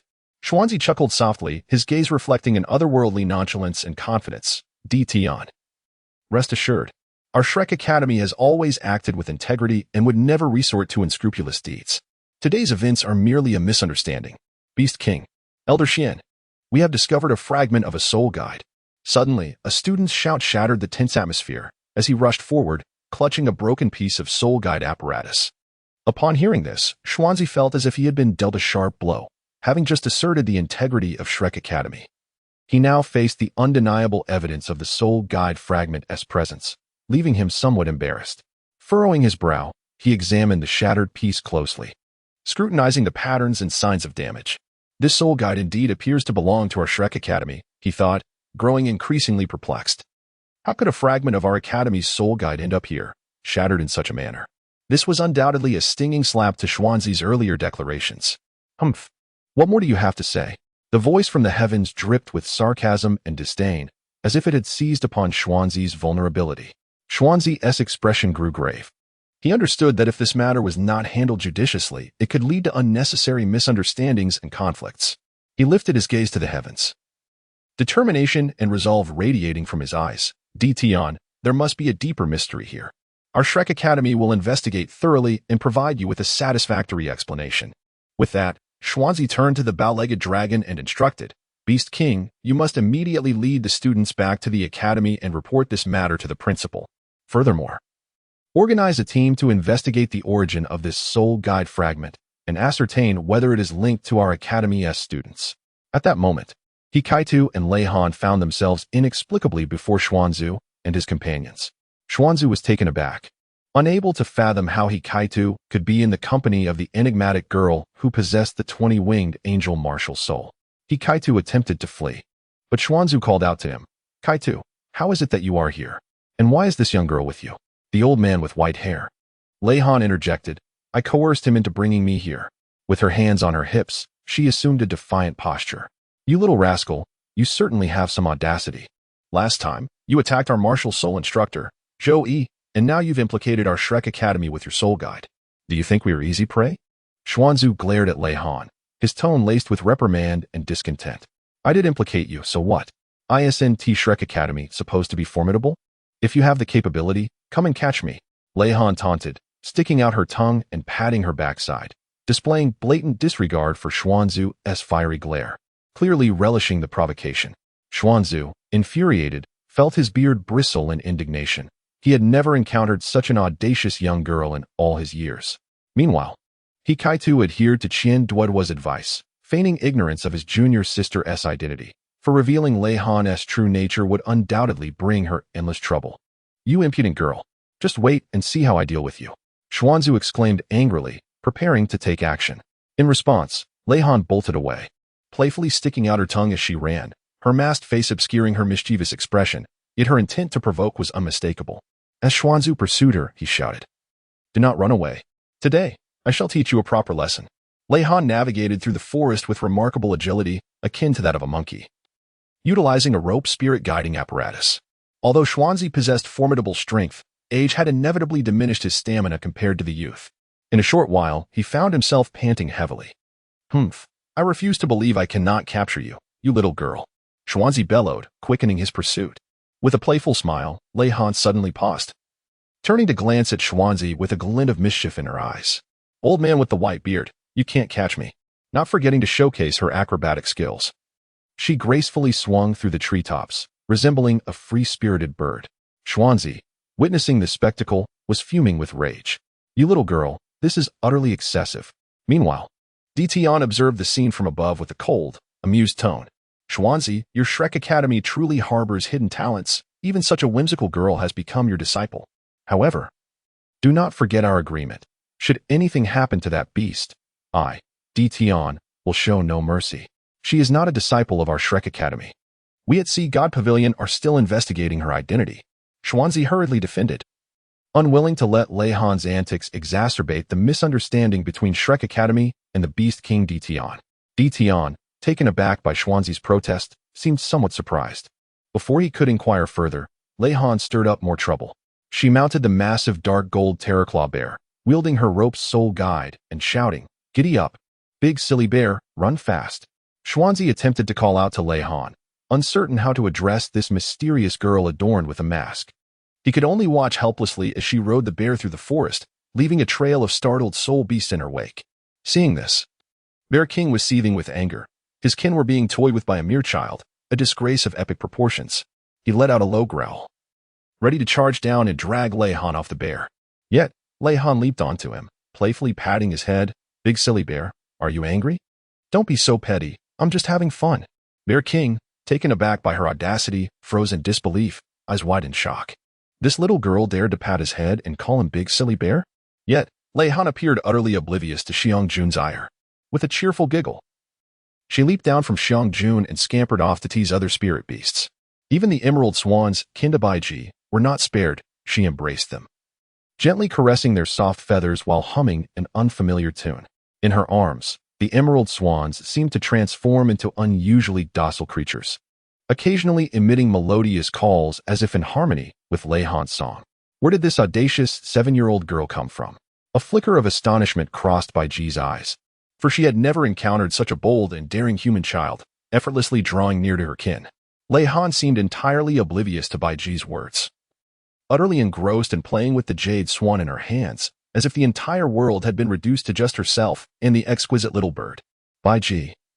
That girl is rather peculiar, murmured Xiangjun, his gaze imbued with wariness and doubt. Bai Ji nodded slightly, sensing the unique aura emanating from Lei Han, a blend of purity and formidable strength that was impossible to overlook. Regardless, we cannot allow her to continue this folly. Di Tian finally spoke, his voice resonating with undeniable authority. Upon hearing this, Xianzi felt a surge of relief. At last, he could find an opportunity to rid himself of the burdensome Lei Han. He promptly nodded in agreement with Di Tian's proposal. In an instant, Qi Wang appeared beside Lei Han, seizing her shoulder and pulling her away from the jade swan. Hey, what are you doing? Lei Han exclaimed, startled by Qi Wang's sudden action, casting him an indignant glare. Yet, Qi Wang disregarded her displeasure, stating solemnly, Young lady, your antics must come to an end. It is time to return with us. Just as he attempted to lead her away, Lei Han surprisingly lifted him off the ground. This spectacle left the nearby students from the martial spirit department, who had once suffered a beating at her hands, in sheer disbelief, their eyes wide open, struggling to comprehend the unfolding scene. Xian Lao, when you said this girl single-handedly defeated over 700 students, I found it hard to believe. But now it appears your words were true, murmured Gong Changlong, his tone heavy with astonishment. Lei Han lifted the Crimson King effortlessly, as if he were merely a toy doll. With a playful giggle, she taunted him, You wish to capture me? It won't be so simple. With a casual toss, she flung the Crimson King several meters away. Rising from the ground, he was engulfed in astonishment and indignation. As one of the 10 fearsome beasts, he had never endured such humiliation. With a furious roar, he lunged at Lei Han once more. However, she evaded his assaults with the grace of a cat teasing its prey, occasionally mocking him with playful gestures. The Crimson King grew increasingly furious, yet he could not lay a finger on even a single hair of Lei Han's. Enough. Finally, Emperor Tian could no longer bear the sight. In a flash, he appeared before Lei Han, striking towards her with a powerful palm. Lei Han sensed the formidable pressure emanating from Di Tian, and her complexion shifted slightly. Yet, she did not retreat. Instead, she advanced, activating her void spirit to its fullest extent. The majority of the soul beasts in the Douluo forest, along with He Kai Tu and others, were affected, rendered unable to mobilize their martial spirits and soul power. Di Tian's palm struck nearby Lei Han as if it had been drained of all force, merely stirring up a cloud of dust. Damn it. My soul power has been suppressed. Di Tian was taken aback, astonished that Lei Han possessed such an ability. Fear not, this is my gift, capable of temporarily nullifying all soul power and martial spirits. However, rest assured, it is but a fleeting effect and will not inflict any lasting harm upon you. With that, she turned to Xiangjun, exclaiming, Look, even Xiangjun has become remarkably adorable. Lei Han's smile radiated brightly under the sun, as if the earlier tension had never existed. Hearing her words, Xiangjun was momentarily taken aback, then his eyes widened in fury. You little girl, cease your nonsensical chatter. But this green-haired lady has deemed you adorable. Lei Han pointed towards Bai Ji, her eyes sparkling with mischief. Xianzi, speak truthfully, is this girl truly not one of your Shrek members? Bai Ji's voice bore a hint of skepticism, her gaze towards Xianzi filled with inquiry. Xianzi shook his head in resignation. He genuinely did not know Lei Han's identity, nor could he fathom why she possessed such extraordinary power. At that moment, however, his primary concern was how to quell the commotion and ensure Lei Han's safe departure from the Douluo forest. Bai Ji, Di Tian, I assure you, this girl is certainly not one of ours from Shrek. Her sudden appearance has left us equally perplexed, and we have been investigating her identity. Xianzi spoke earnestly, his words imbued with sincerity. We do not even know her name, nor have we ever seen her true form. Beside him, Gong Changlong added, his expression still tinged with astonishment. A bear of such size must surely be the cherished toy of many young girls. Ignoring their conversation, Lei Han approached Xiangjun, reaching out to stroke his fluffy paw. What a pity, though. You are a bit too fierce, but I like it. Lei Han climbed onto the broad back of Xiangjun, settling herself comfortably, her legs swinging leisurely, exuding an air of carefree bliss. Xiangjun found himself in a state of bemusement. How had he, one of the 10 formidable beasts, become a mere plaything for this little girl, perched atop him. Lei Han giggled as if she were seated among the clouds, utterly oblivious to the astonished gazes of the surrounding spirit beasts. She gently patted Xiang Jun's back and inquired, "Uncle Bear, why don't you transform into a human? Experiencing human delicacies would be quite fascinating." Upon hearing her words, Xiang Jun's muscles quivered slightly as he endeavored to maintain his composure, though a hint of helplessness seeped into his voice. "Little girl, do you understand that we spirit beasts and you humans have always maintained a respectful distance? If I were to become human, wouldn't that create chaos? I hope to cultivate artificially bred spirit beasts to diminish humanity's slaughter of the Douluo forest, allowing them to hunt the artificially created spirit beasts instead. In that case, I shall protect you." Lei Han's tone bore a hint of seriousness, her eyes sparkling with visions of the future. Her declaration left Xuanzi and the students from the martial spirit department astonished, and even the spirit beasts cast incredulous glances her way. Lei Han's words undoubtedly represented a revolutionary contemplation of the existing relationship between spirit masters and spirit beasts. Ditian gazed at Lei Han, a complex emotion flickering in his eyes. He had not anticipated that this seemingly frivolous girl harbored such grand aspirations. He spoke slowly, his voice imbued with a subtle warmth. "Your idea is intriguing, yet its realization is far from simple." However, in the next moment, Xiang Jun felt a sharp pang in his head. Lei Han had applied an unfamiliar soul guide device to him. "What are you doing?" he bellowed in pain, while Lei Han erupted into laughter. "I'm just collecting a bit of your genetic material. If my idea succeeds, I could breed a multitude of dark gold terror claw bears to keep you company. Don't be angry, it'll be over in a jiffy." And at once he heard it all. As she spoke, she adeptly maneuvered the soul guide, swiftly completing the genetic collection from Xiang Jun. She even took the time to bandage him using a high-grade healing powder she had procured from Shrek Academy. "All done. You are now my priority protection target, Uncle Xiang Jun," Lei Han declared, clapping her hands with satisfaction as she looked at him. Xiang Jun was left pondering his thoughts. Was it excitement or astonishment? In recent years, strength-based spirit masters had ruthlessly slaughtered their dark gold terror claw bear clan, leading to a drastic decline in their numbers. If such a day were to truly arrive, when humans exclusively hunted artificially bred spirit beasts, perhaps those of them dwelling deep within the Douluo forest might genuinely experience an era of harmonious coexistence. Lei Han seemed to have discerned Xiang Jun's thoughts. With a playful laugh, she reassured him, "Fear not, Uncle Xiang Jun. I keep my promises. Once I return and delve into my studies, I might soon realize my dreams." Upon finishing her statement, she snapped her fingers, and the ethereal effects dissipated instantly. The crowd and the spirit beast regained their control over soul power and martial souls, as if the preceding events had merely been a fleeting dream.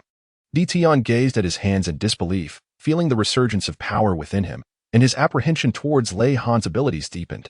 "Give me a decade, and I shall unveil a world where soul masters and spirit beasts coexist harmoniously." Lei Han stood tall, her gaze resolute, as though she had already envisioned the future. Such grand ambitions for one so young, Ditian scoffed, yet the anger and hostility that once colored his tone had faded, replaced by a complex emotion, an intriguing anticipation for the future. Lei Han spoke of. "Today, I make you a promise, Uncle. Should I succeed one day, I will safeguard the entirety of the Douluo forest, ensuring that no soul master harms any life here without cause." Her words resonated with unwavering conviction. In that moment, her petite frame seemed to bear the weight of the world. Sunlight filtered through the treetops, casting dappled patterns upon her, enveloping her in a golden glow.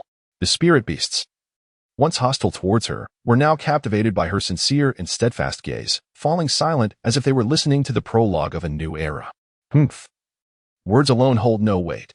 Speak such grandiose claims when you have truly achieved your goals," Ditian retorted, though a rare glimmer of approval flickered in his eyes. He recognized that this seemingly inconspicuous girl might indeed possess the potential to transform the relationship between soul masters and spirit beasts.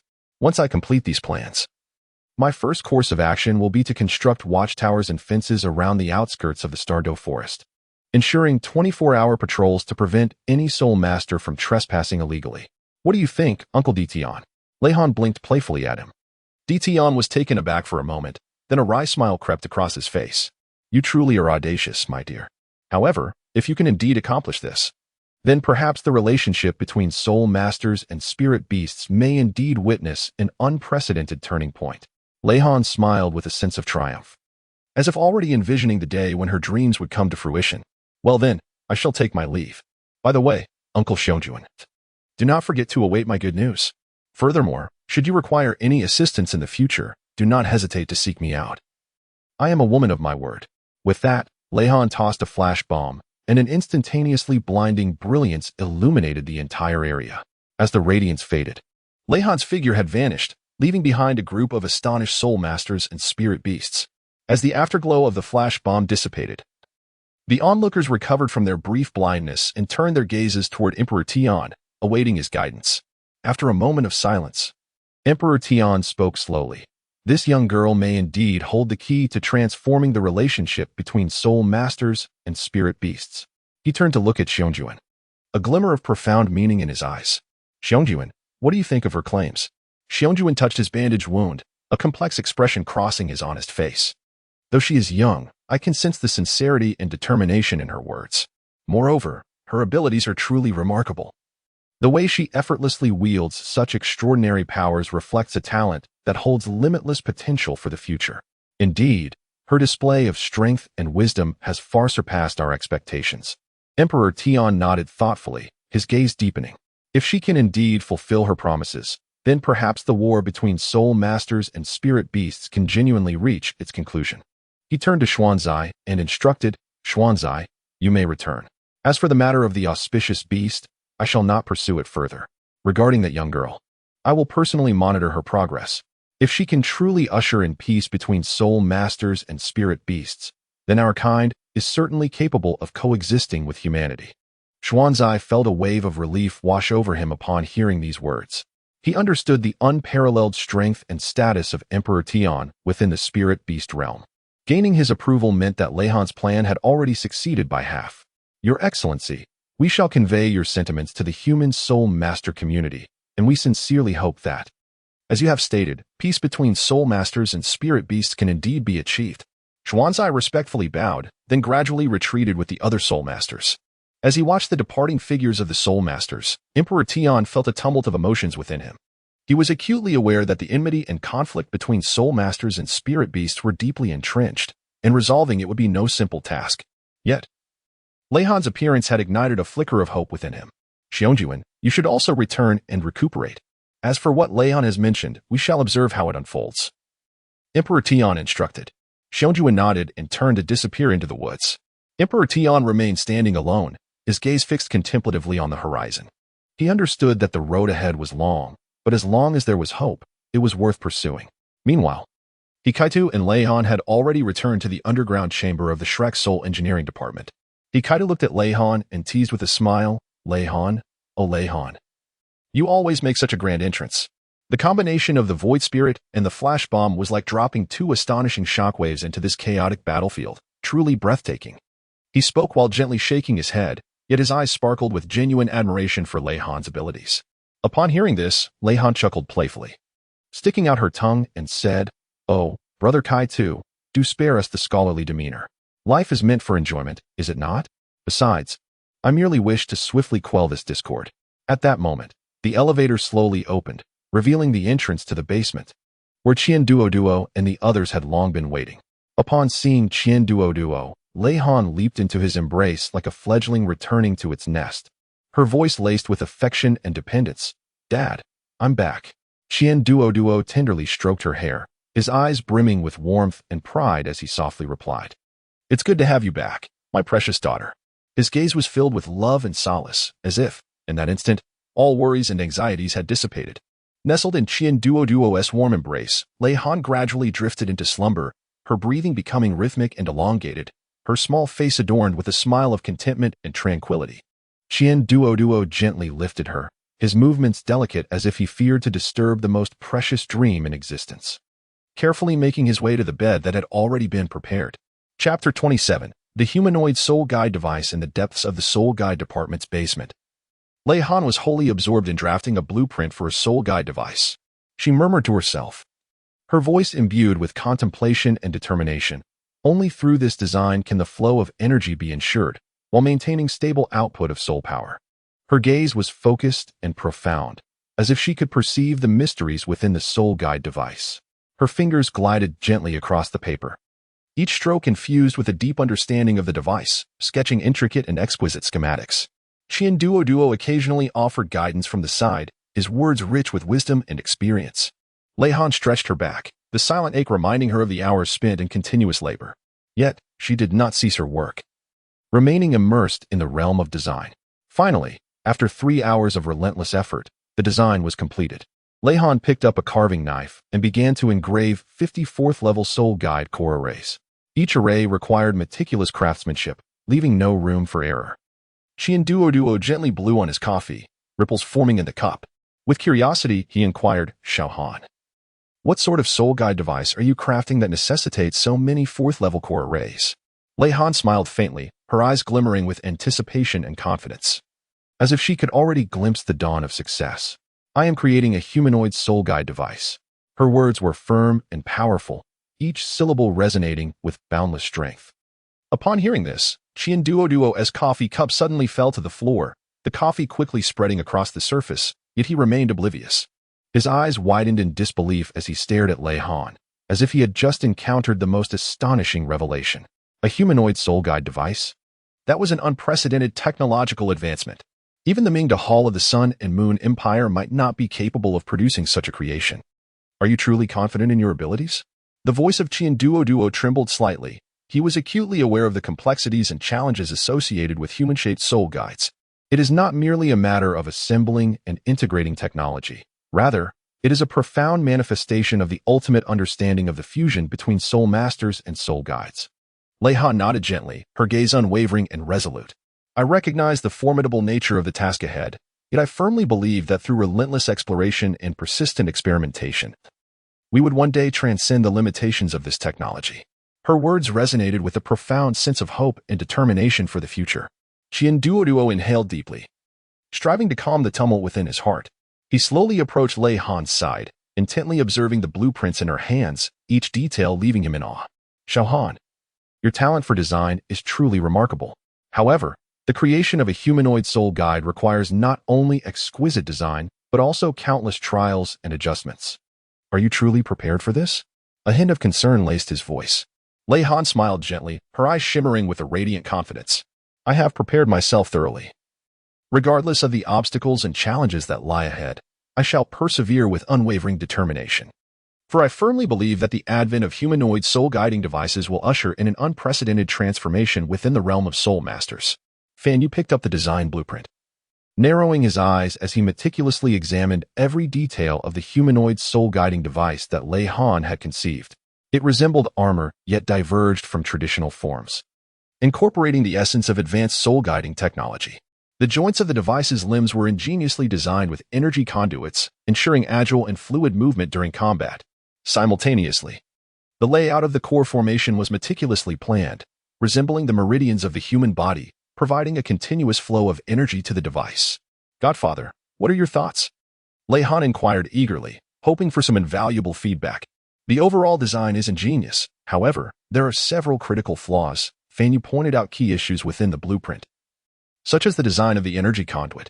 He cautioned that if this structure were implemented during production, it might result in excessive energy loss, adversely affecting the device's sustained combat capability. Additionally, he noted that while the formation layout appeared logical, it could potentially lead to interference during actual operation. Lei Han attentively listened to Fan Yu's critique, nodding occasionally to signal her understanding. She picked up her pen and swiftly made amendments to the design, rectifying the errors pointed out by Fan Yu.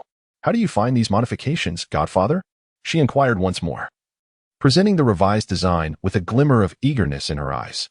Fan Yu took the design and scrutinized it carefully, nodding in satisfaction. "Well done. The revisions are quite on point. It appears you have grasped the essential techniques for crafting a humanoid soul guide.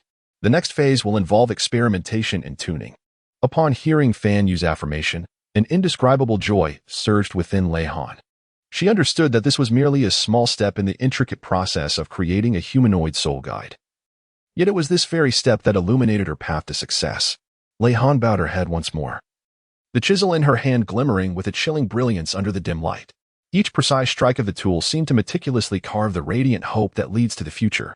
With an almost reverent demeanor, she carefully etched every intricate pattern of the soul guide array, each delicate line embodying her profound and unwavering passion for the art of soul-guiding devices. In the air, A faint metallic scent merged with Lei Han's indomitable spirit and unyielding determination, together nurturing an indescribable, formidable force. As time gradually flowed by, 54th level Soul Guide core arrays emerged on her meticulously arranged workbench, resembling luminous pearls brimming with boundless energy and potential, quietly narrating the brilliance that was about to unfold. Sweat beads adorned Lei Han's forehead, yet she remained oblivious, entirely immersed in her fantastical realm, seamlessly integrating with the cold metal and the intricate array of magical formations, as if they had become one. At the moment when the final formation was flawlessly manifested, Lei Han gently halted her carving knife, exhaling a deep sigh of relief, her eyes shimmering with a blend of exhaustion and fulfillment. She understood that this was merely the first step in a long journey towards her dreams. Yet it was this firm stride that brought her closer to her grand aspiration of creating a humanoid soul guide device. Subsequently, Lei Han ignited the furnace, meticulously selecting suitable metallic materials for the crafting of the device's shell. Grasping the tongs, she carefully lifted the chosen metal and slowly placed it into the iron furnace. At that moment, Kaitu was fervently pumping the bellows, the flames within the hearth dancing joyfully, reflecting his concerned expression.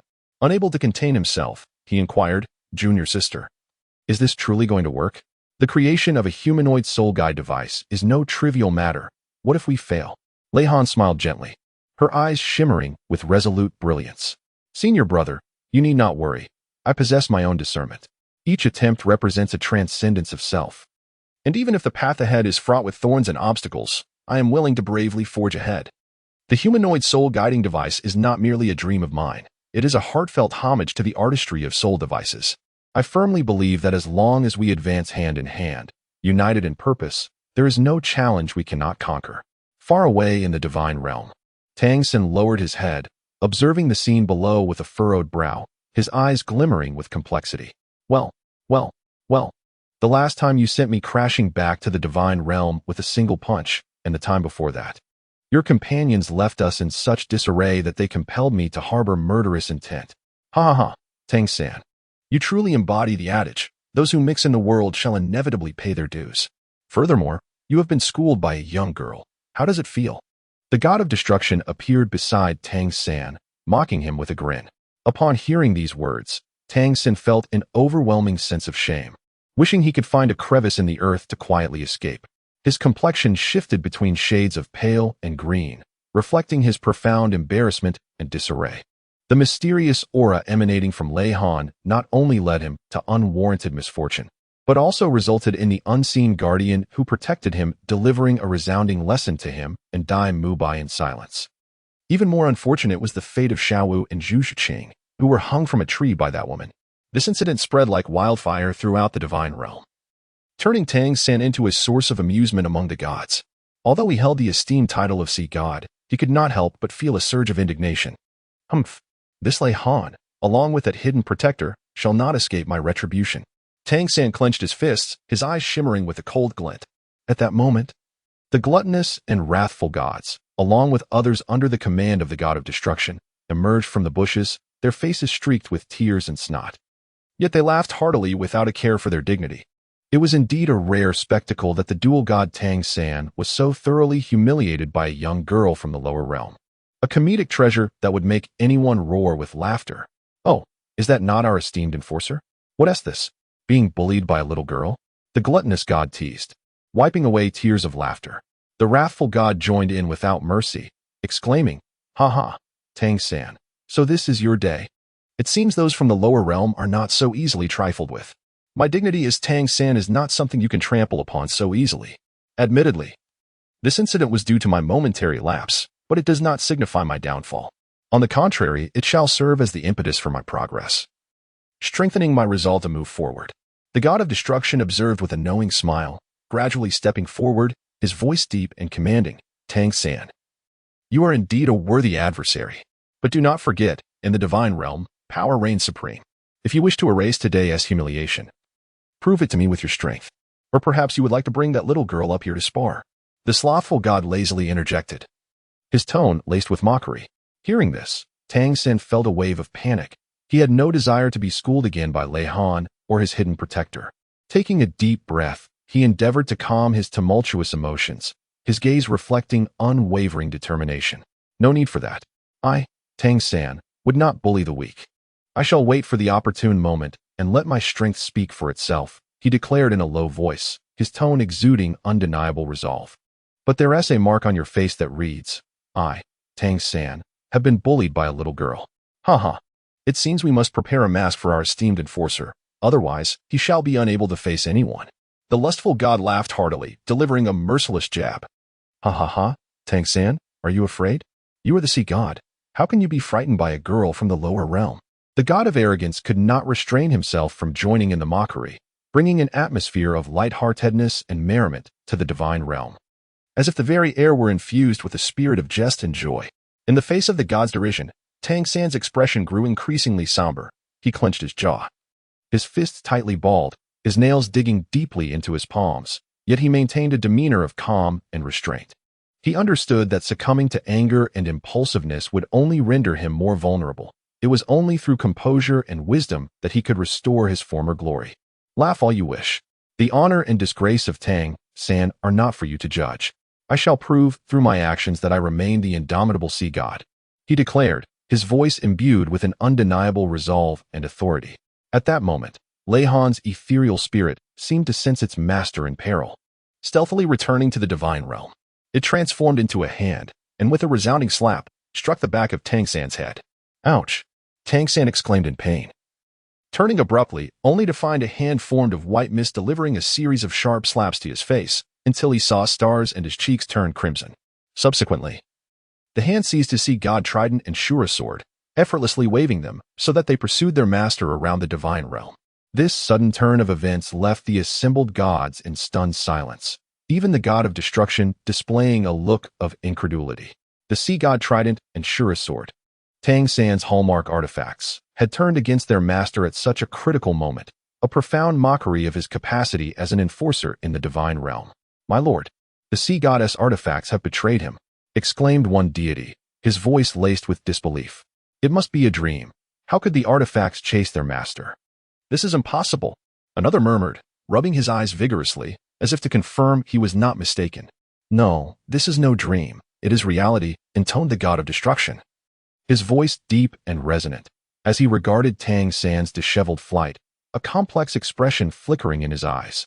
Tang San, pursued by the sea god trident and Shura sword, dodged and weaved, utterly beleaguered. As he fled, he shouted, Lei Han, just you wait. I, Tang San, will not let you off so easily. Yet, all that responded were the swishing sounds of the artifacts and the laughter of the gods.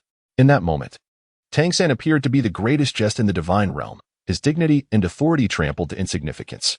Meanwhile, in the starry dimension, the expressions of Xing Gaian and Xing Yunxi, who were observing this scene through a crystal ball, became increasingly animated. Beside them, a woman wielded a technique akin to Lei Han's ethereal spirit, controlling the sea god trident and Shura sword, making them agilely navigate the divine space like obedient children, relentlessly pursuing Tang San. This woman was Xing Mei, another formidable figure from the Star Soul Pavilion. Those who dare to harbor murderous intent towards my disciple must be prepared to pay the price.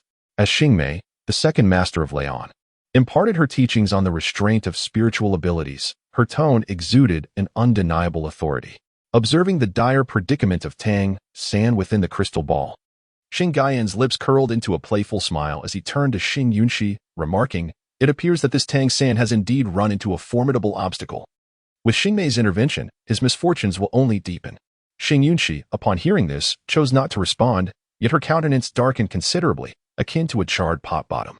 As Leihan's master, she had previously sent word to Tang San to refrain from harboring inappropriate intentions towards her disciple, only to discover that he not only failed to heed her warning but had escalated his pursuits. Now, embroiled in this turmoil, her reputation as a mentor was tarnished. Ame, do you think I should personally teach that audacious Tang San a lesson? Xing Yunxi finally spoke, her voice tinged with displeasure and resolve. Xing Mei chuckled softly, her gaze still fixed on the crystal ball, seemingly captivated by the chase involving Tang San. Master, I am not yet finished playing. After all, it has been quite some time since I left the Star Soul Pavilion. Encountering such a little mouse, I wish to indulge a while longer. Moreover, observing the synergy between myself and Little Han's restraining abilities, I am curious to see how long Tang San can endure. Her words conveyed a sense of mischief and pride, clearly relishing in this unexpected game. Upon hearing this, Xing Yunxi slightly nodded, her expression not entirely brightening, but the discontent in her eyes had dissipated somewhat. Very well. Since you were so intrigued, you shall handle it entirely. However, remember not to go too far. As we are not overly familiar with the Douluo continent and should exercise caution, Xing Yunxi advised, her voice soft yet imbued with an undeniable authority. Xing Mei giggled in agreement. Responding, rest assured, master, I shall exercise discretion. Yet, this little Tang San is indeed quite stubborn, daring to bully our little Han. Let us see how he fares this time. With that, Xing Mei flicked her fingers, causing the scene within the crystal ball to ripple. The pace of the sea god's trident and the Shura sword quickened abruptly, leaving Tang San's figure in the divine realm to frantically flee. Bereft of even the courage to glance back, his heart was heavy with regret and terror, as he never anticipated such a fate. Nor did he realize the formidable force backing Leon. Leon, I was wrong. I should not have harbored inappropriate thoughts about you. Please spare me. Tang San's voice trembled with a hint of sobbing, having completely lost the calm and dominance he once possessed. In this moment, he was merely a pitiful creature struggling on the brink of death. Xing Gaian, upon hearing this, leaned against Xing Yunxi's shoulder, laughing so hard that his shoulders shook, as if he had encountered the most amusing jest in the world. Oh, Yunxi, I cannot contain myself. Look at this Tang San. Haha, he has his comeuppance today. He laughed while patting Xing Yunxi on the shoulder, eager to release his delight.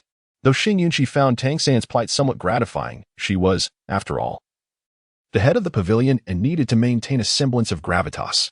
Thus, she merely allowed a slight smile to grace her lips. Not indulging in the raucous laughter of Xing Gaian, she gently patted Xing Gaian's hand, signaling him to remain calm. All right, Gaian, cease your laughter. Although Tang San has encountered such a fate today, we must not let our guard down.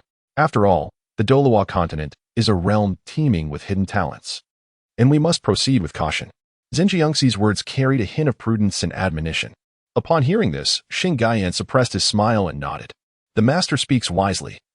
I have indeed been too careless.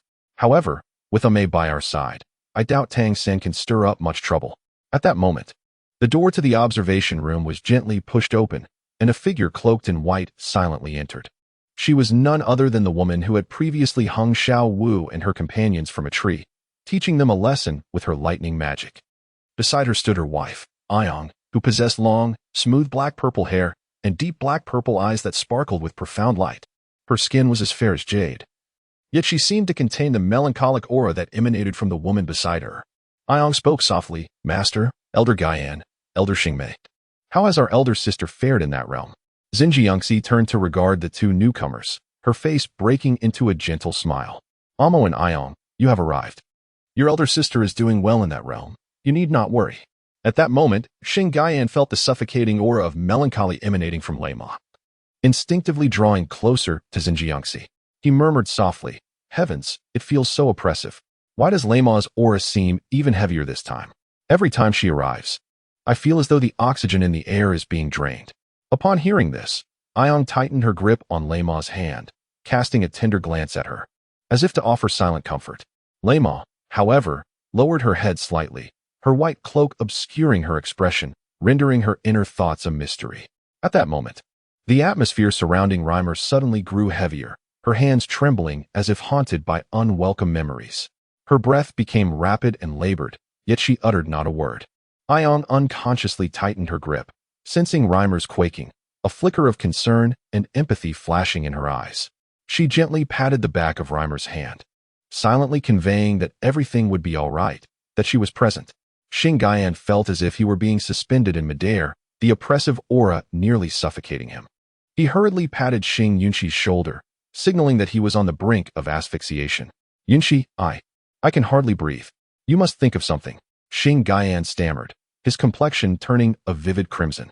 In contrast, Xing Mei appeared largely unaffected, engrossed in a game of pursuit featuring Tang San from the Douluo continent. Seemingly lost in her own world, Xing Yunxi shook her head in resignation, fully aware of the immense pressure Reimer's presence exerted on those besides Ayong. Yet, there was little to be done, as Reimer was but a fragment of Lei Han's soul, burdened with the dark memories and agonies from her rebirth tribulations.